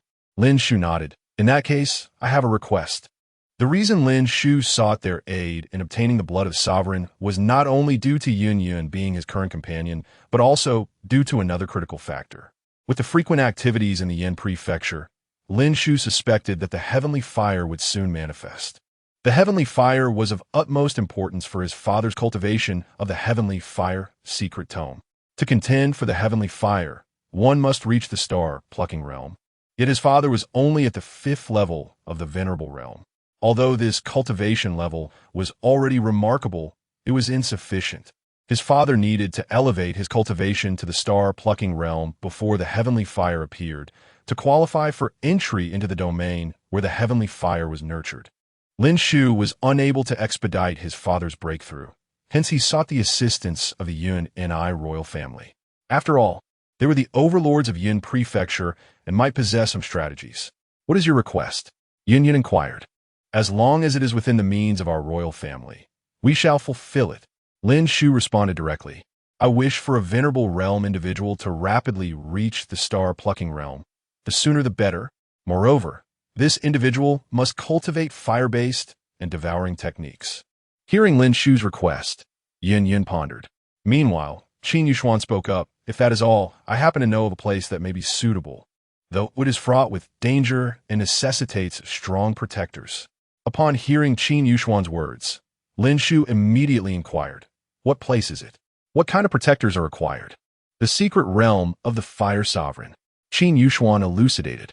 "This individual is a formidable presence from Yin Prefecture, having surpassed the pinnacle of the 9th layer of the celestial realm, on the verge of breaking through to the ancient saint realm. Unfortunately, in his quest for enlightenment, he ventured into a forbidden area for cultivation and ultimately perished there. This forbidden area is what we now refer to as the secret realm of the Fire Sovereign. Only an ancient saint can tread its deepest depths.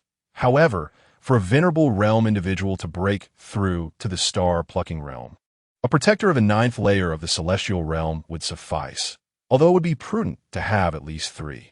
As soon as Qin Yushuan finished speaking, Yun interjected, "Lin Shu, if the individual you mentioned wishes to cultivate there, I can persuade our ancestors to serve as protectors.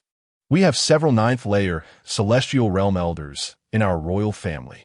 In that case, I am most grateful." Lin Shu nodded. Although he believed that, with his current strength, he was more than a match for the 9th layer of the celestial realm, and that ordinary beings of that level would likely fall before him in a single strike.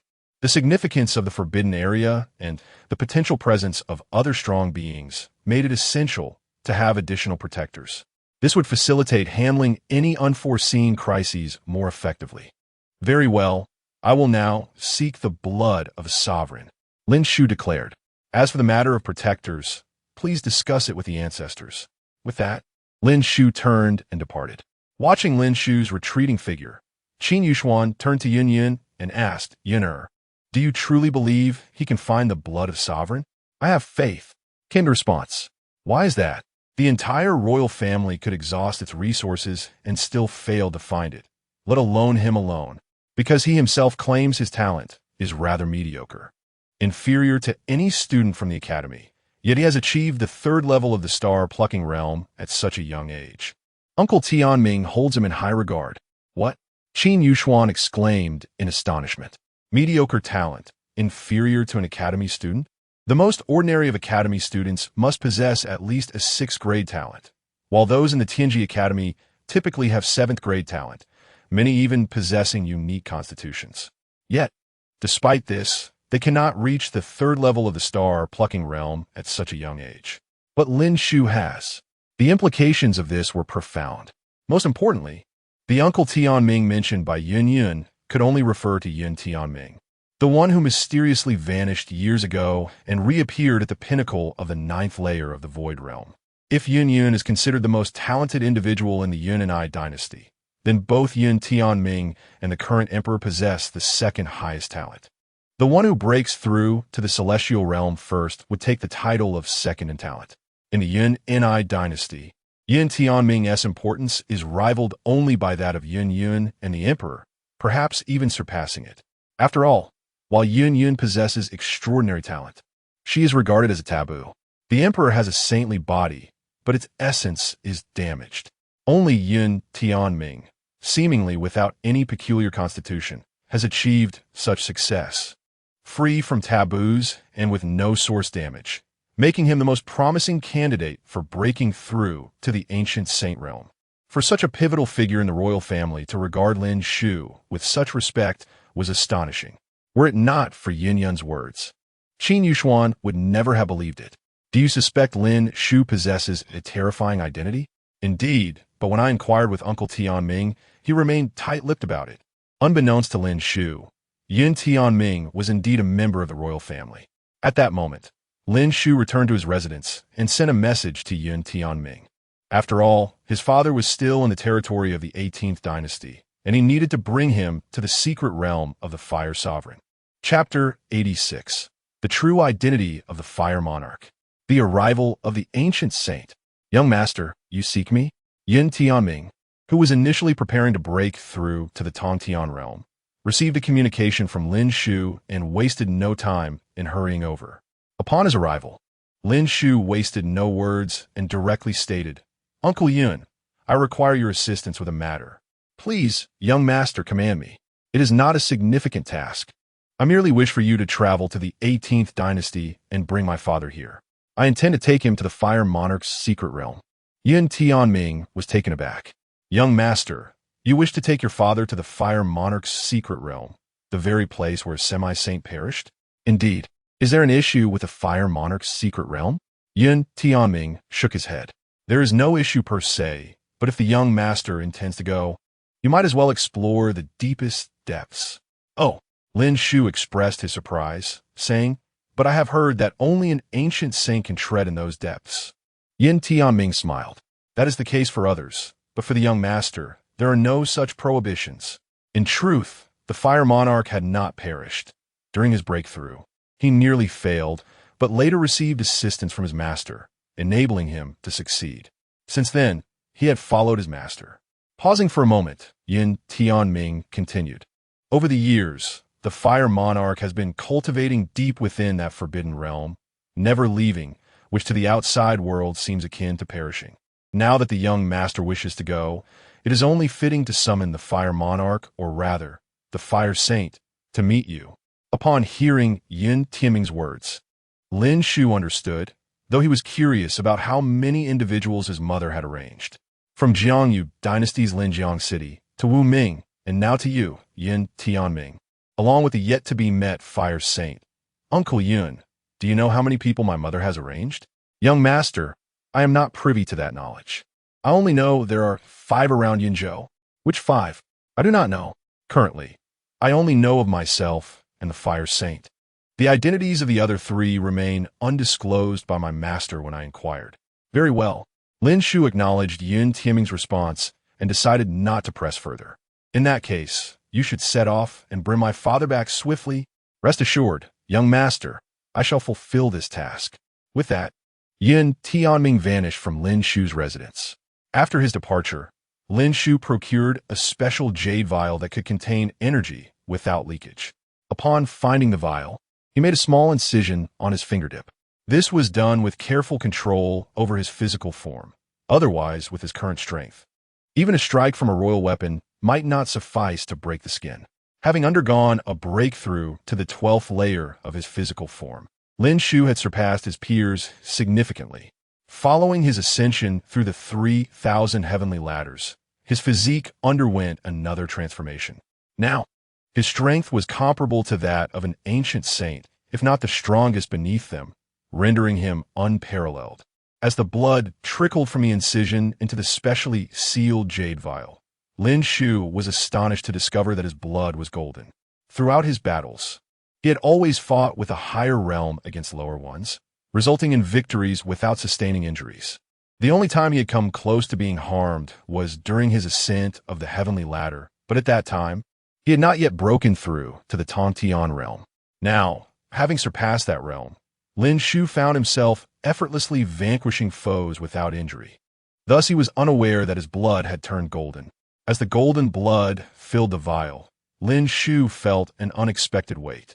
All along, he had known his physical prowess was formidable, but now, with the realization that the blood held such heaviness, he grasped the vial with one hand, feeling as if he were lifting a mountain rather than mere paper. The golden blood felt as heavy as a mountain. Lin Shu recalled a tome he had perused in the library, which stated that an ancient saint's blood could collapse a mountain with but a drop. It seemed his blood possessed a semblance of that ancient saint's power. Have I truly grown this strong without realizing it? Lin Shu pondered, then with a thought. The wound healed instantly, as if it had never existed. He stored the jade vial away, now that he possessed the gift. It was time to pay a visit to the Cloud Monarch, as well as several elders of the Yun and I royal family. However, reflecting on the matter, he had just parted from Yun a mere moment ago. If he were to go and announce his findings now, it would seem too hasty. Thus, he decided to wait until the following day. At that moment, a voice called out, "Young master." It was Su Yan's voice. Lin Shu sensed that Su Yan, Lu Shan, and Xie Yan had arrived. Su Yan, having undergone the baptism of the 10,000 blood pool, was assessed with a 7th-tier talent upon entering the Yun and I Academy, thus gaining admission to the Tianji courtyard. Lu Shan, possessing the unique Xianxia physique, also entered the Tianji courtyard. As for Xie Yan, despite her 6th-tier cultivation talent, her exceptional alchemical skills earned her a special place in the Tianji courtyard. Consequently, the three women did not reside with Lin Shu, only visiting occasionally. However, this time, Lin Shu sensed not only their presence, but also that of a middle-aged woman. What formidable power! Upon sensing the middle-aged woman, Lin Shu realized she was extraordinarily powerful, surpassing any woman he had previously encountered. Moreover, her presence exuded an inexplicable aura. Could she be an ancient saint? Lin Shu speculated. What could an ancient saint possibly want? Fortunately, having recently acknowledged his own blood's ancient saint-like potency, he felt no undue apprehension regarding her arrival. Furthermore, he sensed no malice from her, although she radiated immense strength. It did not evoke a sense of lethal danger. This suggested that he might not be inferior to her, thus he had no reason to fear. "Please come in." Lin Shu softly beckoned. Soon, the three women entered his residence and stepped into the courtyard. As they arrived, they stood beside Lin Shu, who then turned his gaze to the middle-aged woman. "Who are you? What brings you to this place?" Chapter 87. The Ethereal Palace. Another ancient saint emerges. A middle-aged woman cast a glance at Lin Shu and said, "Allow me to introduce myself. I hail from the Ethereal Palace in Bizhou." Lin Shu shook his head in response. "I have not heard of it. Just tell me what you want." There is no need for further pleasantries. The Eastern Wilderness comprises 3,000 states.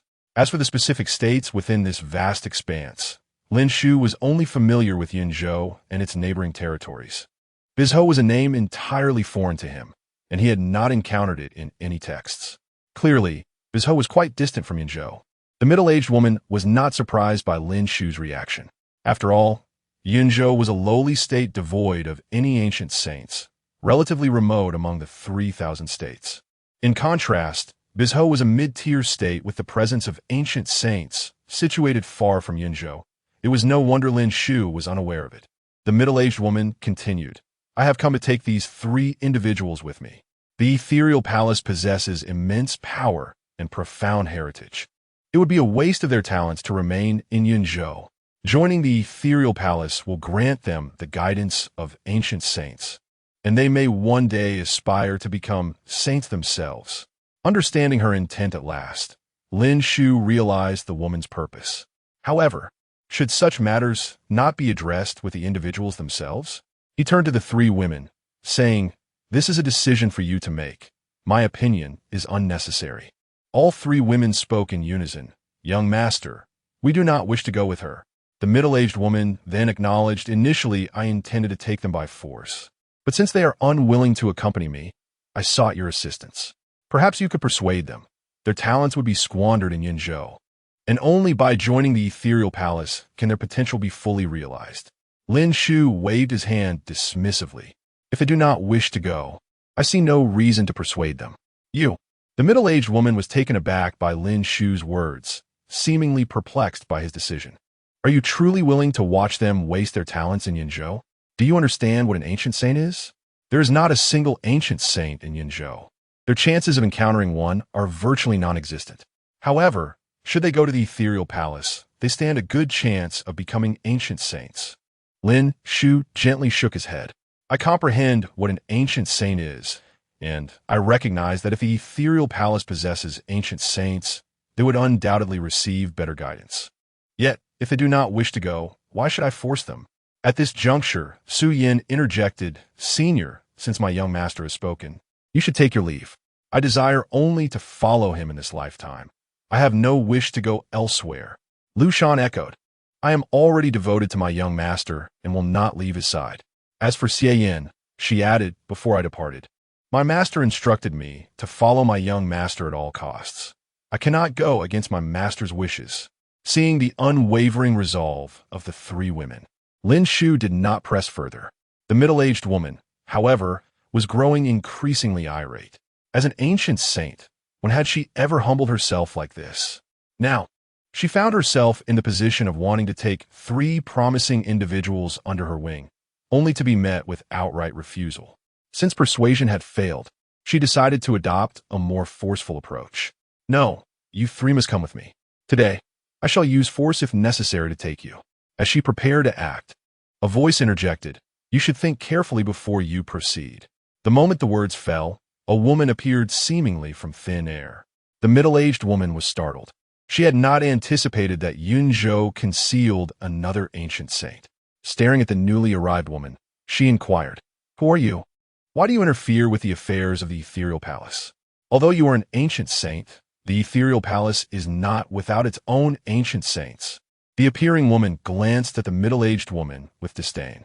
"The ethereal palace, the premier power of Bizhou, boasts three ancient saints, the palace master and two senior elders. You must be one of those senior elders, yet you are merely at the second level of sainthood. Your strength is sufficient only to flaunt your power in this impoverished land of Yinzhou. If you are so adamant, why not seek out the great wilderness of sacred land? There are far more talented individuals there than in this barren Yinzhou." The middle-aged woman listened, astonished, as the newcomer recounted the ethereal palace's background in such detail. It was evident that this woman was not from Yinzhou.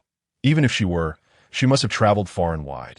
Particularly, this woman seemed to possess knowledge of the great wilderness sacred land, one of the most esteemed sacred places in the eastern wilderness, known for its legacy of emperors. Such a force, how could she dare to challenge it? "Who exactly are you?" "I wish to accept these three women as disciples." "Why do you meddle?" the middle-aged woman demanded. "If you have intentions of claiming one for yourself, let us divide them. One for you, two for me. Or perhaps, the one with the Xianxia body belongs to me, and the other two to you." Her suggestion was swiftly dismissed. "I do not concern myself with their destination. But if they choose to follow this young master, then I must intervene. If you are wise, you will leave at once. Otherwise, I would not hesitate to visit the ethereal palace, though the cost might be beyond your ability to bear, and certainly beyond what the ethereal palace can withstand." At this point, the middle-aged woman was finally enraged. "Oof. Today, I shall see just what strength you possess." Time and again rebuffed, she was now genuinely incensed. "Is that so?" The woman merely responded with a gentle remark, her voice laced with an undercurrent of pressure. In an instant, the middle-aged woman's expression shifted dramatically. She felt an overwhelmingly powerful aura locking onto her, engulfing her in a terrifying sense of oppression. It was evident that this sudden arrival was a saint even stronger than herself, perhaps surpassing even the other senior elder. The weight of her words rang true. If she were to confront the ethereal palace, it could indeed lead to dire consequences. Realizing this, she quickly said, "I apologize. I failed to recognize your stature. I shall take my leave immediately." "Now, it is too late to withdraw," the woman replied. "I previously extended an opportunity. Since you chose to act, you must now bear the consequences of your actions. The ethereal palace has a saintess. You shall bring her to serve this young master, and this matter shall be resolved." The middle-aged woman immediately shook her head. "That is impossible. Our saintess possesses extraordinary talent. How could she serve another? Then you will remain beside this young master for the time being, obeying his commands from now on." "How could that be? He is merely a star-plucking stage cultivator. How could he possibly warrant my service?" "Humph. You only hold a modicum of power in the vicinity of Yunzhou. Were it not for that, would you even be worthy of serving?" The woman retorted sharply. "To speak frankly, the only one of any merit in your ethereal palace is that saintess with a sacred body. The rest, even collectively, do not measure up to this young master. The world is vast, and many forces can determine the fate of the ethereal palace with ease.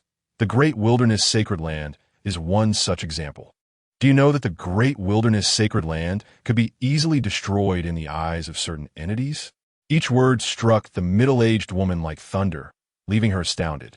The great wilderness sacred land, with its legacy of emperors and its enduring dominance in the eastern wilderness over countless epochs, had given rise to innumerable ancient saints. How could such a force ever be so easily extinguished? "It seems you are courting death." The woman, observing that the middle-aged lady had yet to make a move, struck first. "Today, I shall end your life, and in due course, I will annihilate the Misty Palace." Chapter 88. The True Legacy of Mother. The Battle of the Saints. In an instant, the middle-aged woman felt an overwhelming aura of murderous intent, as if she were on the verge of imminent demise. Faced with such a life-and-death crisis, she could not afford to ponder the matters of the great wilderness sacred land. Without hesitation, she spoke, "I am willing to obey your commands." "Too late." The woman shook her head. "At this moment, you can only serve as a servant by surrendering your innate sacred soul. Only then can you preserve your life." "You." The middle-aged woman struggled to articulate her thoughts, but found herself at a loss for words. Compared to the woman before her, her previous tactics seemed exceedingly mild. This newcomer had demanded her departure upon arrival. A mere additional word from her, and she was relegated to servitude. Even after living so long, she had never encountered such a domineering presence, one that afforded no room for rebuttal. This manner of conduct, even among the saints emerging from sacred lands, was rare. "You have 5 breaths to surrender your sacred soul. Otherwise, you shall not live." Upon hearing the woman speak again, the middle-aged woman no longer hesitated and promptly relinquished her innate sacred soul. She had no doubt that any further delay would result in her demise. As a saint, she possessed an extensive lifespan, and she had no desire to perish here. Once she surrendered her innate sacred soul, the woman immediately handed it over to Lin Shu, declaring, "Control her. From this moment forth, she shall be your sacred servant." Lin Shu, witnessing this scene, was utterly bewildered. "Who are you?" The confusion of the middle-aged woman mirrored Lin Shu's own. The woman smiled gently. "Allow me to introduce myself. My name is Luo Qing, and your mother is my revered teacher." With this revelation, Lin Shu's understanding crystallized. Everything fell into place. This individual was indeed a disciple of his mother. It was no wonder she had come to his aid. Thus, she must be one of the 3 remaining disciples left by his mother in the vicinity of Yuzhou, alongside Yin Tianming and the Fire Saint. To his surprise, she had been in Yuzhou all along, seemingly always by his side. Hence, when the ancient saint arrived, she was the first to appear. Given her status as his mother's disciple, Lin Shu felt no reservations about accepting the middle-aged woman as his sacred servant, promptly asserting control over her sacred soul. As soon as her soul was under his command, the middle-aged woman respectfully addressed him. "I am Wu Wenjing, at your service." My lord, seeing Wu Wenjing now bound to Lin Shu, Luo Qing spoke, Young master, with her protection, your safety is assured. I have some matters to attend to and must depart for a while. With that, Luo Qing vanished, coming and going with remarkable swiftness. Once Luo Qing had disappeared, Lin Shu turned his attention to Wu Wenjing. I heard from our earlier conversation that you are a second-level saint. Is that correct? Yes. Wu Wenjing nodded. In that case, you must be quite familiar with the realms that follow the celestial ascendancy. Would you be so kind as to enlighten me? Thus, Wu Wenjing began to elucidate. Following the celestial ascendancy is the ancient saint realm. However, ancient saint is merely a collective term. The ancient saint realm is further divided into 3 levels: saint, saint king, and grand saint. The second-level saint is relatively weaker among the ancient saints. Upon hearing Wu Wenjing's explanation, Lin Shu suddenly recalled his long-standing curiosity regarding his own strength. Now, with a second-level saint before him, he saw an opportunity to gauge his own abilities. Wu Wenjing, accompany me to the void above. Wu Wenjing was taken aback. The void above, not the heavens? Only those who have reached the shattering void can tread upon the void. But you are merely at the 3rd level of celestial ascendancy. Are you not? Before she could voice her concerns, Lin Shu had already disappeared into the void. Upon witnessing this, Wu Wenjing felt a jolt of surprise. In that fleeting moment, she sensed an astonishing surge of energy emanating from Lin Shu, not of the shattering void, but of the celestial ascendancy. This, Wu Wenjing's heart raced with astonishment. Lin Shu appeared quite youthful, although she had not assessed his bone age. Her keen eyes discerned that he could not be more than 20 years old. It was evident that he had achieved the celestial ascendancy at such a tender age, reaching the 7th level no less. Was he even human? The saintess of the ethereal palace possessed extraordinary talent, with a sacred body nurtured by the ethereal palace. Even at the age of 20, she had only attained the celestial ascendancy, albeit at a high tier. In comparison, Lin Shu's accomplishments were nothing short of astonishing. However, beyond the sacred body lay the legendary bloodline of an emperor. She could not believe that Lin Shu possessed the bloodline of an emperor. If he truly did, why would he reside in such a desolate Yuzhou? Such an individual would undoubtedly seclude themselves in the most prosperous cultivation grounds, striving to break through to the legendary path of the emperor. In Yuzhou, it would be a sheer waste of talent for someone truly gifted. Yet, she could not fathom any other explanation for Lin Shu's remarkable achievement at such a young age. Dismissing further contemplation, she vanished into the void as well. Within the void, Lin Shu addressed Wu Wenjing directly. Engage me in combat. My lord, is that truly wise? Fear not. I wish for you to unleash your full potential. Then, my lord, do be cautious. The strength of Saint is not to be underestimated. Soon, the void was filled with an astonishing energy surge, the sounds of their battle echoing into the boundless depths of the void. After a quarter of an hour, Lin Shu and Wu Wenjing returned from the void. Wu Wenjing's face was alight with shock, clearly taken aback by the outcome of their confrontation. She had initially anticipated that, having surpassed the 2nd level of sainthood with her title of Earth Sovereign, she would easily dominate Lin Shu, only to find herself overwhelmed instead. The Emperor was undoubtedly a being of the 7th level of celestial ascendancy. Only such a figure could suppress a 2nd-level saint. The 7th-level Emperor was comparable to a 9th-level sovereign. A 9th-level sovereign could not bridge the gap of 2 minor realms to match a 2nd-level saint. Given the significant disparity between the realms of mortal and saint, although she had achieved her status as an Earth sovereign, it was not something a mere celestial ascendancy could easily overcome. Only an emperor had the potential to traverse such a vast divide. In this world, only the sovereign and emperor could transcend the chasm between mortals and saints, prevailing in combat against a saint at the celestial ascendancy. While it was conceivable that a 9th-level sovereign could suppress her, it was still merely a possibility. Yet Lin Shu, at the 7th level of celestial ascendancy, could not be a sovereign. He was an emperor. Never did she expect to have unwittingly aligned herself with such an extraordinary master. She fully comprehended the terror of an emperor, recognizing that such an existence held limitless potential for the future. Moreover, she began to suspect that Lin Shu might very well be the emperor of this generation. With this thought, her reservations regarding acknowledging him as her master began to dissipate. Chapter 89. Yun Yun's Astonishment. An ancient saint as a servant? You previously mentioned your intention to take them away and teach them the ways of cultivation. Since you are now accompanying me, in times of leisure, you shall be responsible for their instruction. Lin Shu gestured towards the three women, Su Yin, Xie Yin, and Lu Shan, addressing Wu Wenjing. Wu Wenjing immediately acquiesced, saying, "Rest assured, my master, I shall diligently guide them." Lin Shu nodded gently, remaining silent as he returned to his chamber. Wu Wenjing, following Lin Shu's command, led the three women aside and commenced their training. Time passed swiftly and quietly. A night had elapsed. When the hour arrived for Lin Shu to visit the royal palace to meet with Emperor Yun and the ancient ancestors of the royal family, he sent a message to Yun Yun early in the morning. Upon receiving Lin Shu's message, Yun Yun was taken aback. She had not anticipated that Lin Shu would acquire the blood of the sovereign within a single day. The blood of the sovereign was exceedingly precious. The Yun dynasty had searched for it in vain for countless years. Qin Yuxuan accompanied Yun Yun as they made their way to Lin Shu's residence. Along the way, Qin Yuxuan curiously inquired, "Yun'er, what is the true identity of your partner Lin Shu?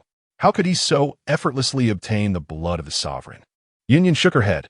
"I have no idea. My understanding of him is limited to his impressive cultivation at such a young age, and he may not have revealed his full potential. As for anything beyond that, I am entirely in the dark." Qin Yuxuan felt speechless. "So you are unaware of his identity, yet you wish to become his partner? Are you not afraid he might be a villain?" Yun Yun chuckled. "Have you ever seen a villain spending their days in a library? What does that signify? Can a villain not appreciate literature?" Qin Yuxuan retorted, "Naturally not. Even if he were a villain, at least he harbors no ill intentions towards me. Over the past month, I cannot count the times I have invited him. He has always declined. Once could be interpreted as a tactic, but what about twice, thrice, 10 times, 20 times? As long as he poses no threat to me, that is sufficient. Besides, I firmly believe he is not a villain. If he were, Uncle Tianming would not treat him with such respect." Listening to Yun Yun's earnest words, Qin Yuxuan could not help but smile. "All right, I concede he is not a villain. Was it necessary for me to say so many times for you to respond? Truly, your demeanor resembles that of a wealthy maiden from a folk tale, who, for the sake of love, disregards all. To put it plainly, you are love-struck." Yun Yun smiled sweetly. "That is not the case. I simply do not wish for you to misunderstand him. If his identity is indeed remarkable, your insinuations of him being a villain could lead to trouble. Remember to refrain from such comments in the future. Understood? I shall not speak of it again." Qin Yuxuan nodded. "I never knew you would hold such sentiments toward a man. You were once quite disdainful of them." Yun Yun chose not to respond further. The two exchanged words as they flew towards Lin Shu's residence, soon arriving at their destination. Upon reaching Lin Shu's abode, Qin Yuxuan and Yun Yun beheld a middle-aged woman instructing the three young women who had entered the academy alongside Lin Shu. As they regarded this woman, they could not help but scrutinize her. To their eyes, she appeared to be an utterly ordinary woman. However, this was evidently not the case. The garments she wore were indicative of something extraordinary, resembling a formidable robe of defense, which even a common strong man might struggle to breach. Clearly, this middle-aged woman was no ordinary person. Her cultivation was so advanced that they were unable to discern her true level. As practitioners of the star-plucking realm, they understood that her cultivation must be at least a major tier above theirs. This middle-aged woman was at least of the heavenly ascendance realm. While such a level was not unusual in the Yun'er dynasty, her role in teaching the three young women was indeed remarkable. At that moment, a voice reached their ears. "How dare you, mere practitioners of the star-plucking realm, brazenly scrutinize others? Are you unaware that probing into the affairs of others is a grave disrespect in the cultivation world? Were it not for your visit to our master today, you might not have left here alive." Simultaneously, Lin Shu emerged from his room. "You should learn from this lesson. It is unwise to pry into the unknown. This time, It was fortunate you encountered someone familiar. Had it been a stranger, you ought to comprehend the consequences. Yin Yun and Qin Yuxuan quickly acknowledged. We shall certainly remember. They then turned to Wu Wenjing to apologize. Senior, we sincerely apologize for our impudence. No need for such formalities. You are guests of our master.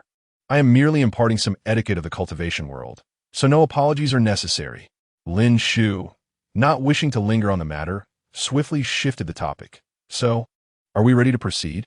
Indeed, we are ready. I have instructed the Empress and the ancestors to await us. In that case, let's depart. Before leaving, Lin Shu addressed Wu Wenjing. You need not accompany us.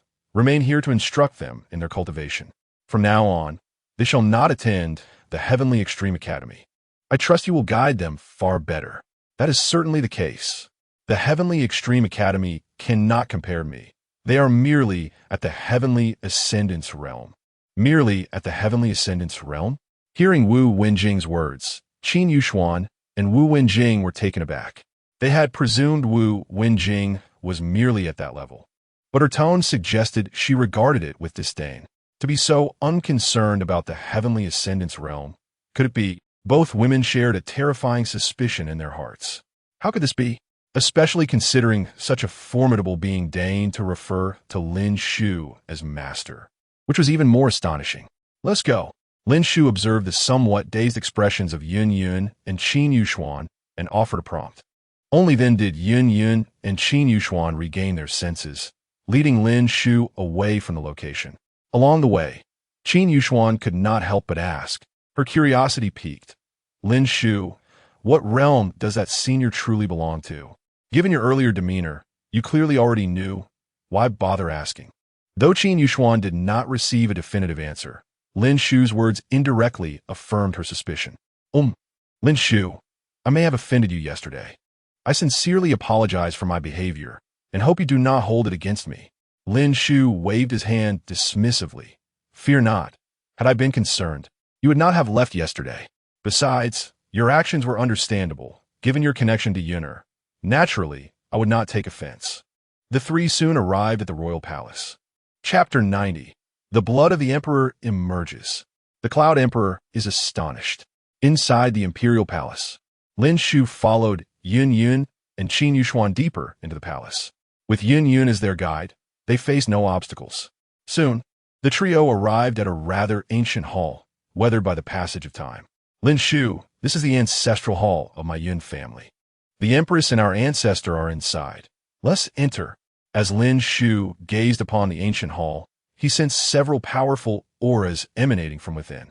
Each aura was at the level of the ninth heaven, yet they did not evoke a sense of danger. Clearly, these individuals, though formidable, were inferior in strength to Lin Shu. The three stepped into the hall. Instantly, Lin Shu felt numerous gazes upon him, an invisible pressure enveloping the space. However, this pressure was negligible to Lin Shu. He remained composed and surveyed the people within the hall. There were 6 individuals in total, a young woman and 5 older figures, an elderly matron and 3 elderly men. Lin Shu's gaze lingered on the young woman, who donned a black phoenix robe, adorned with a magnificent phoenix soaring amidst the clouds. This young lady must be the Cloud Emperor, the reigning sovereign of the Yun-Ni dynasty. It was surprising to see someone so youthful in such a position of power. One would expect the ruler of a vast dynasty to be older, yet she appeared to be nearly the same age as Yun Yun. If not for Yun Yun addressing her as sister, one might struggle to discern who was the elder and who was the younger sibling. Nevertheless, the Cloud Emperor exuded an air of nobility, her eyes radiating a subtle authority. This regal demeanor stemmed from her position.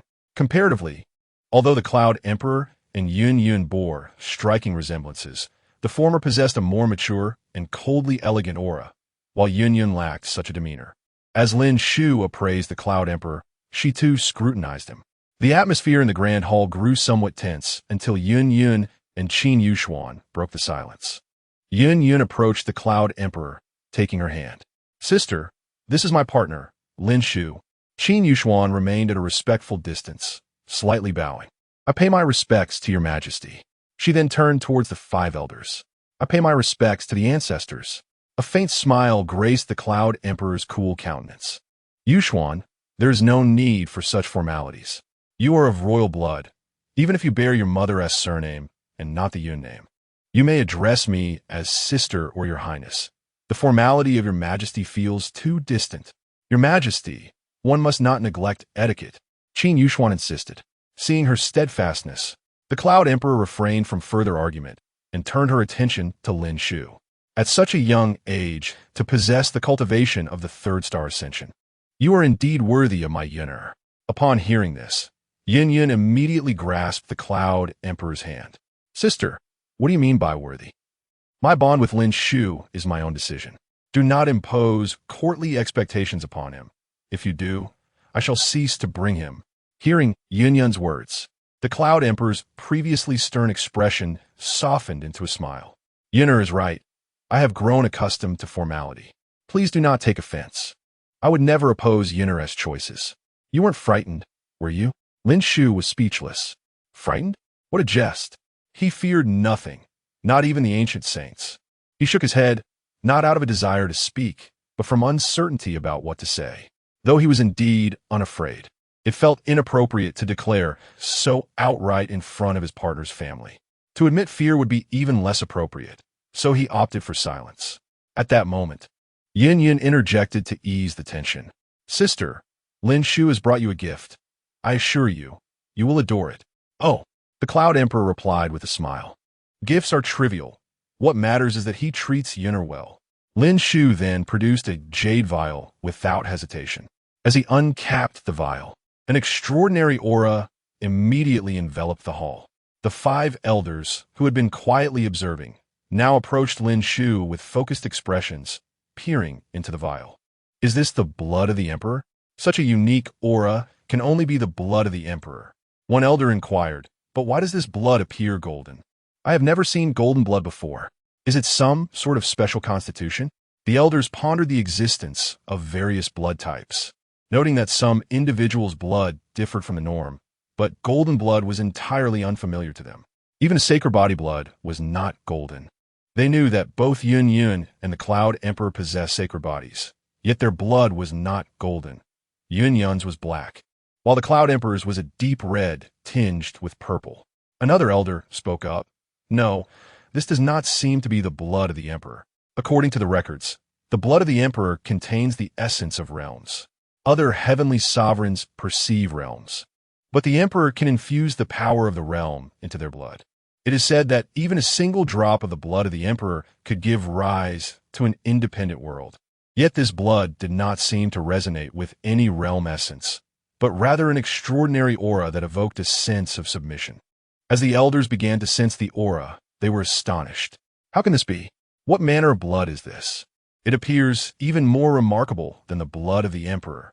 Suddenly, the Cloud Emperor spoke. Could it be the fabled blood of the Emperor? At this proclamation, a profound silence fell over the hall. The Cloud Emperor continued. It is said that a peerless genius, upon breaking through to the heavenly realm, can ascend the 3,000 steps of the heavenly ladder, thereby achieving the status of an emperor. This is information passed down through bloodline heritage during my own attempts to break through to the heavenly realm. To attain the title of emperor is exceedingly arduous. It is rumored that one must shatter the limits of their realm to succeed, something even the sacred body cannot accomplish. I cannot believe we have encountered the blood of the Emperor. As for the aura that surpassed the essence of realms, it was the essence of laws, a power that only the supreme rulers of legend could wield. Upon hearing the Cloud Emperor's words, the 5 elders began to comprehend the gravity of the situation. No wonder they were unaware. Their perspectives were too limited, and it was the Cloud Emperor's knowledge of the heritage that enlightened them. Thus, it became clear that this blood of the Emperor far surpassed the blood of the Emperor. The 5 elders turned their gazes to Lin Shu.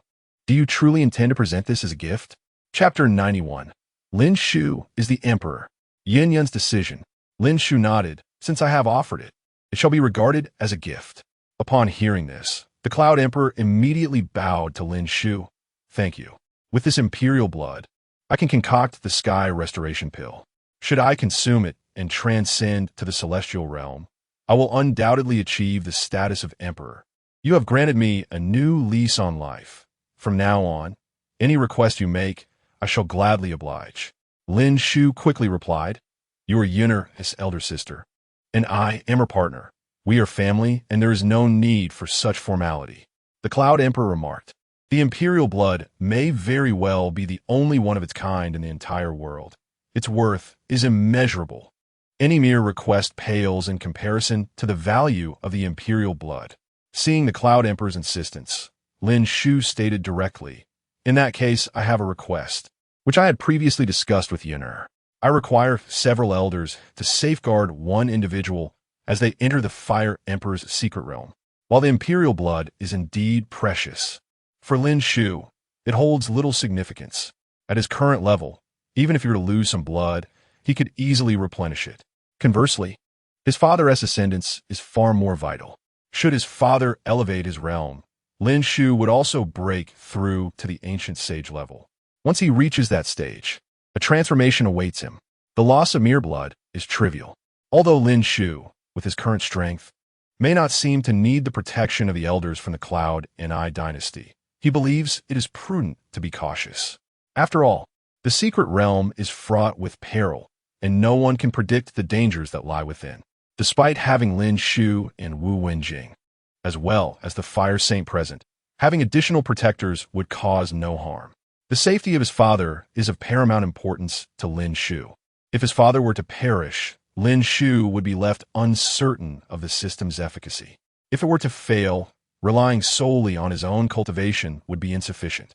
Given his limited talent, upon hearing Lin Shu's request, the 5 elders promptly assured him, Rest assured, as long as we are here, we will fulfill our duty as protectors. Although the Fire Emperor's secret realm is perilous, it is nothing compared to the value of the imperial blood.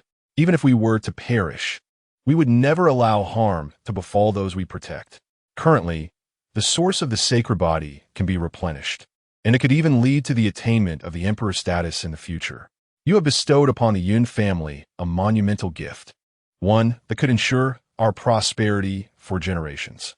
Upon hearing their agreement, Lin Shu nodded, Then I shall not impose further. Now that we possess the imperial blood, we must hasten the concoction of the Sky Restoration Pill. We shall discuss matters further at a later date, when I can express my gratitude properly. The 5 elders spoke eagerly, their anticipation evident. Subsequently, Yun, Lin Shu, and Qin Yuxuan left the ancient hall. As they observed Lin Shu's departing figure, one elder suddenly spoke, By the way, why didn't Tiwi inquire about the origin of this imperial blood? At this, the other elders turned their gazes towards him. Think before you speak next time. This matter is not to be mentioned again. To obtain imperial blood is an extraordinary fortune. To investigate its origins would be sheer folly. The Cloud Emperor also interjected, Elder, I hold great respect for you, but your words are indeed excessive. The source of this imperial blood is quite evident. Since he has chosen not to disclose it, how can we pry? Some knowledge may not serve our interests well.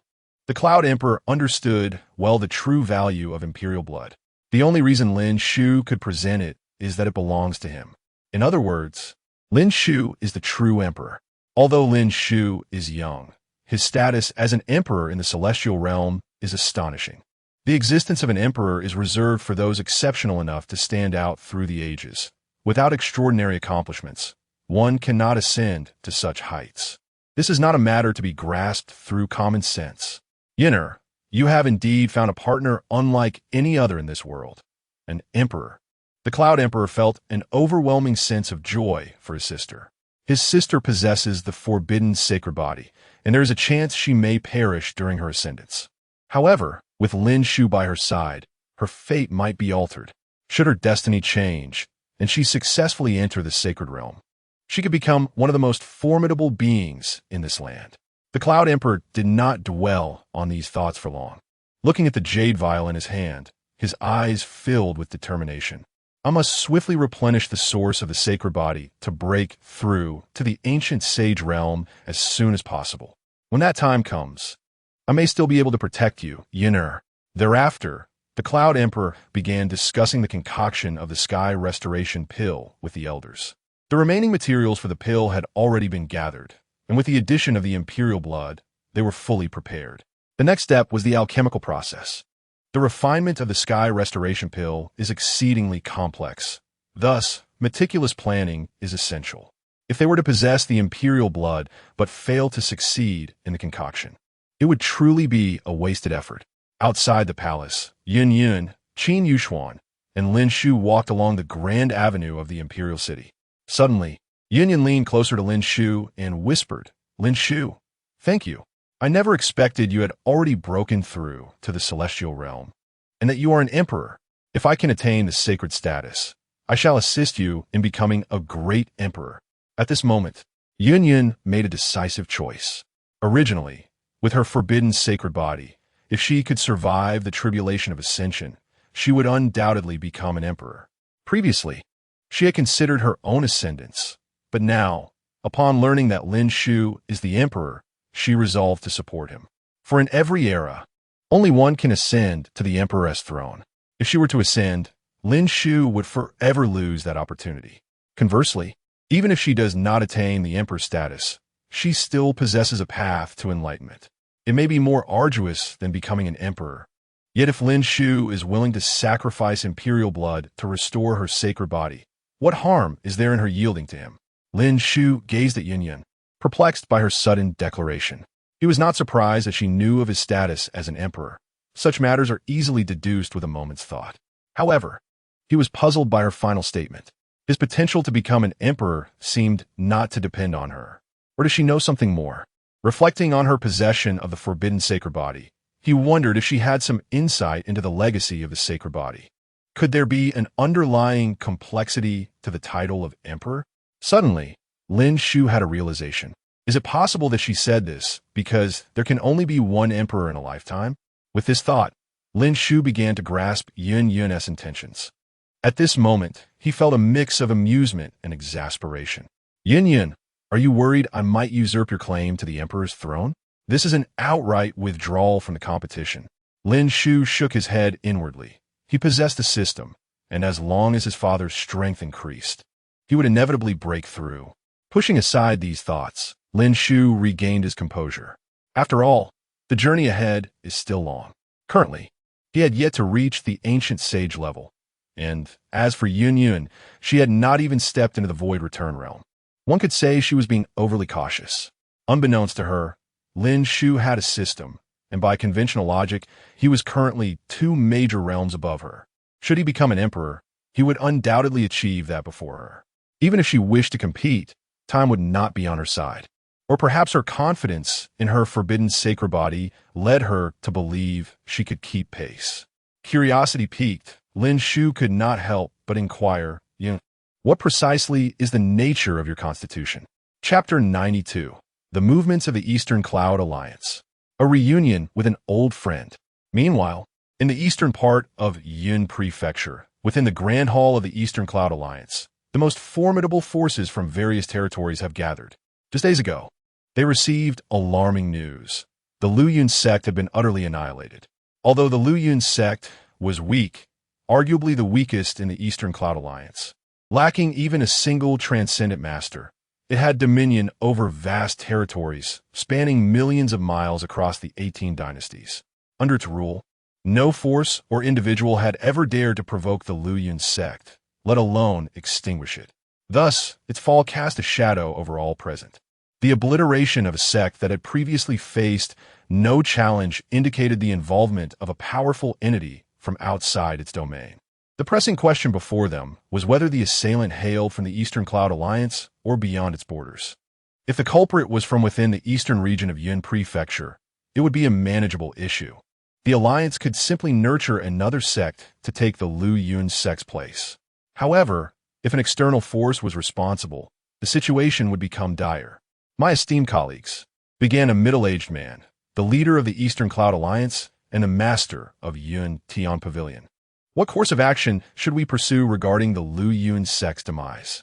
Among the representatives of the various territories, kings, elders, clan leaders, and sect masters, there was a palpable unease. Each aware of their own supremacy within their domains, yet conscious of the formidable presence of Yun Tian Pavilion. The pavilion was one of the 2 recognized transcendental powers in the eastern region, capable of commanding respect even in the central lands of the Yun and I dynasty. The destruction of the Liu Yun sect likely results from external intervention, one representative asserted.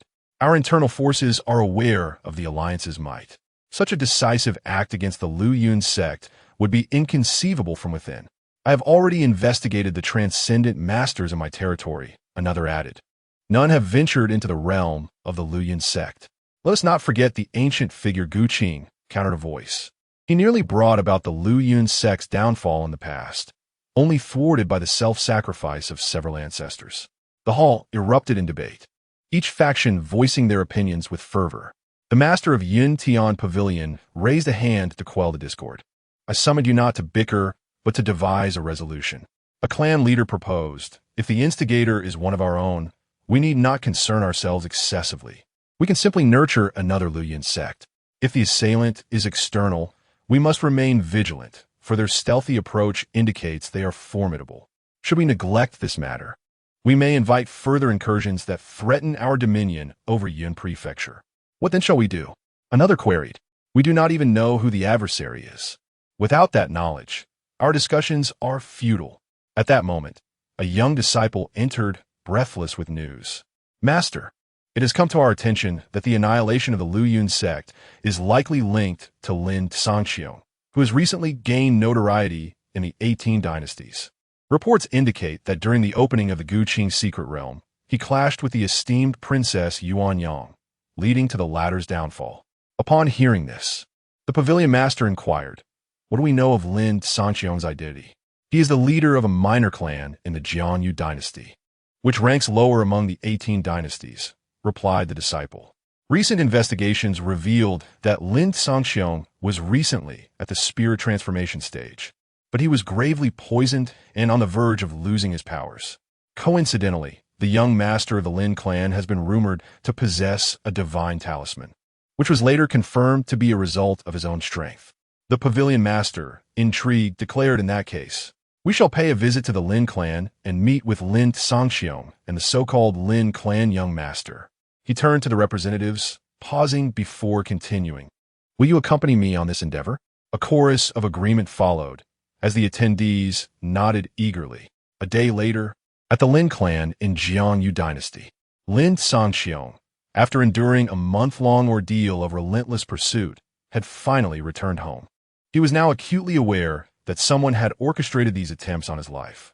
Through his own might, he had subdued those who hunted him, realizing that no transcendent master would intervene. Now a fifth-tier revered master, he felt emboldened to return.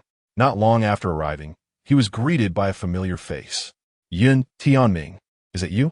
Lin Shu exclaimed, his heart lifting at the sight of his old acquaintance, the true disciple of the Liu Yun sect. Delighted at the reunion, Lin Shu immediately offered to host a banquet. However, Yun Tianming declined. Brother Lin, I come at the behest of the young master. He requests your presence in the Yun Ni dynasty. The young master? Lin Shu asked, taken aback. Who is this young master?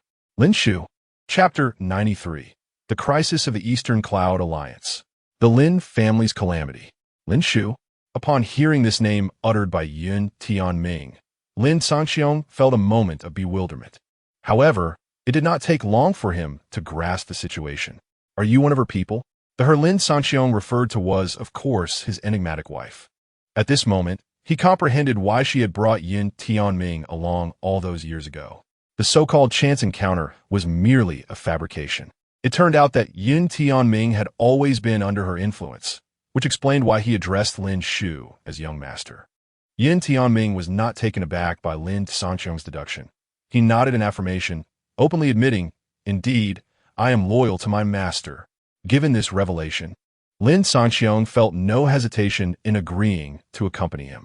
Just then, a voice echoed.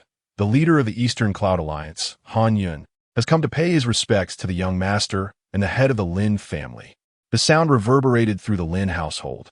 Initially, its members were engaged in various pursuits, cultivating, undergoing baptism, comprehending their will, or testing their strength in a martial arts tower. Upon hearing the announcement, they quickly emerged. In the skies above, Han Yun, the leader of the Eastern Cloud Alliance and head of the Yun Tian Pavilion, stood alongside numerous formidable figures from the alliance.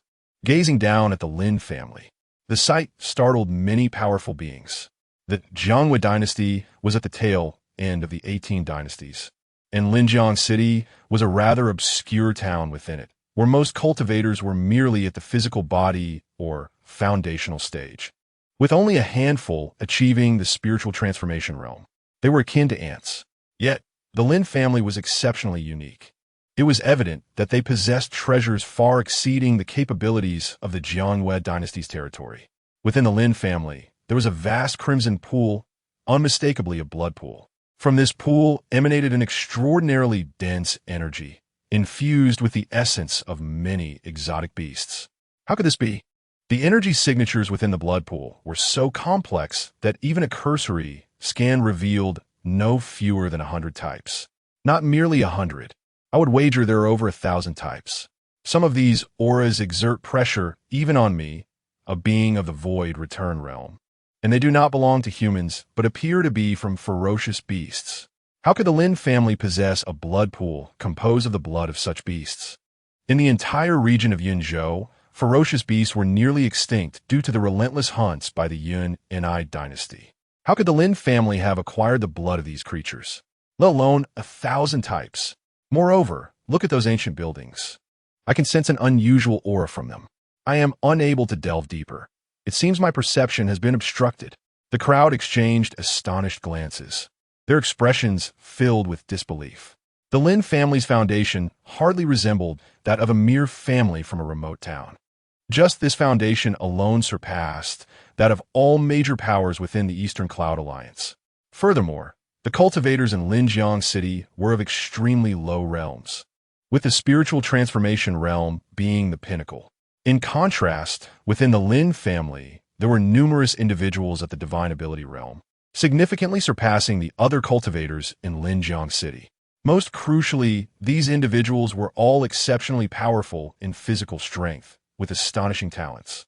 If one were to encounter these Lin family disciples elsewhere, they would undoubtedly be regarded as prodigies of the Yun Ni dynasty without hesitation. At that moment, Han Yun's expression suddenly shifted.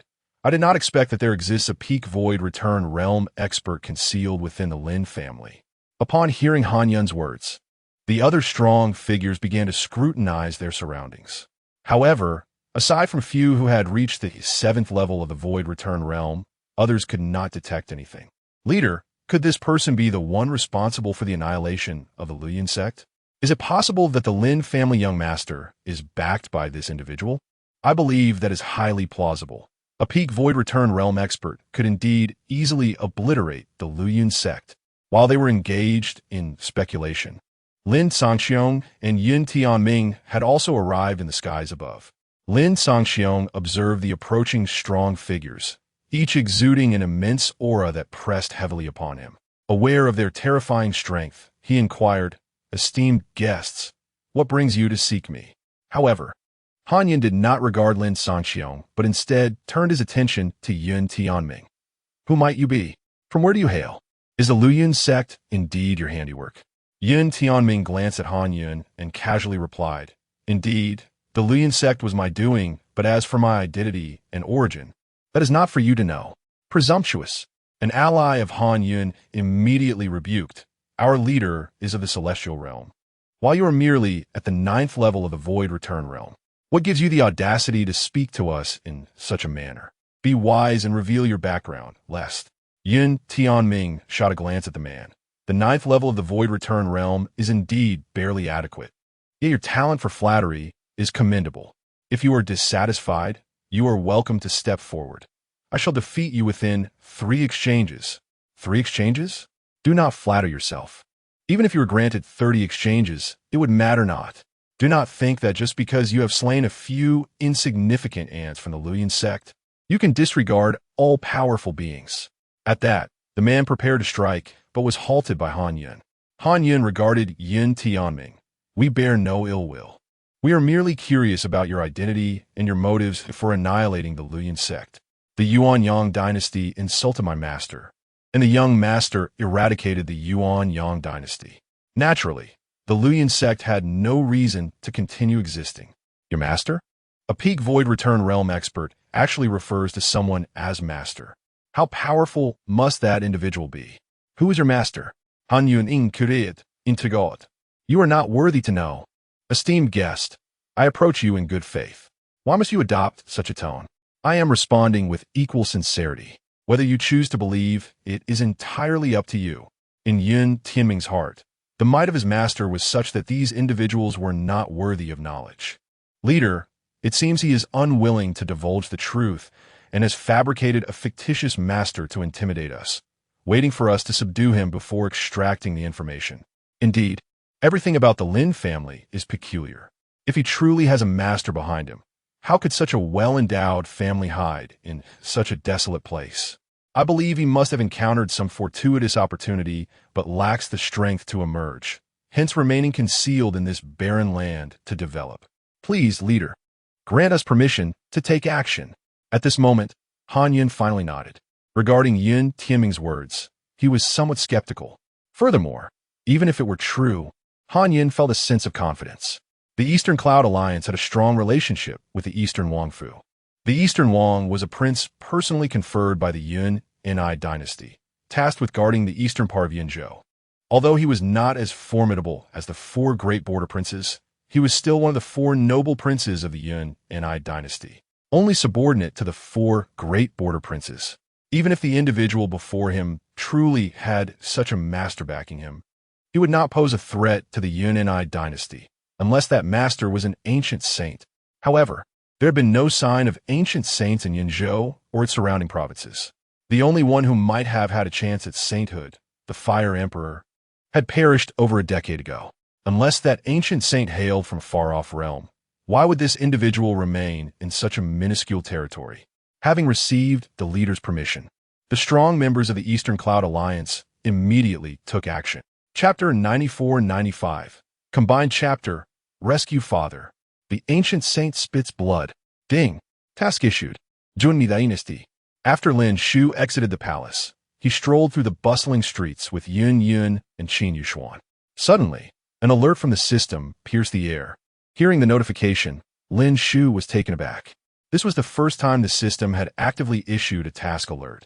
Previously, tasks merely appeared on the attribute panel without any proactive notification. As Lin Shu listened to the task details, his expression grew somber. Without hesitation, he opened the system panel. Father S. Aspiration System. Host information in Lin Shu Realm. Sevenfold Celestial Emperor Talent. 3rd to 5th grade cultivation technique. Heavenly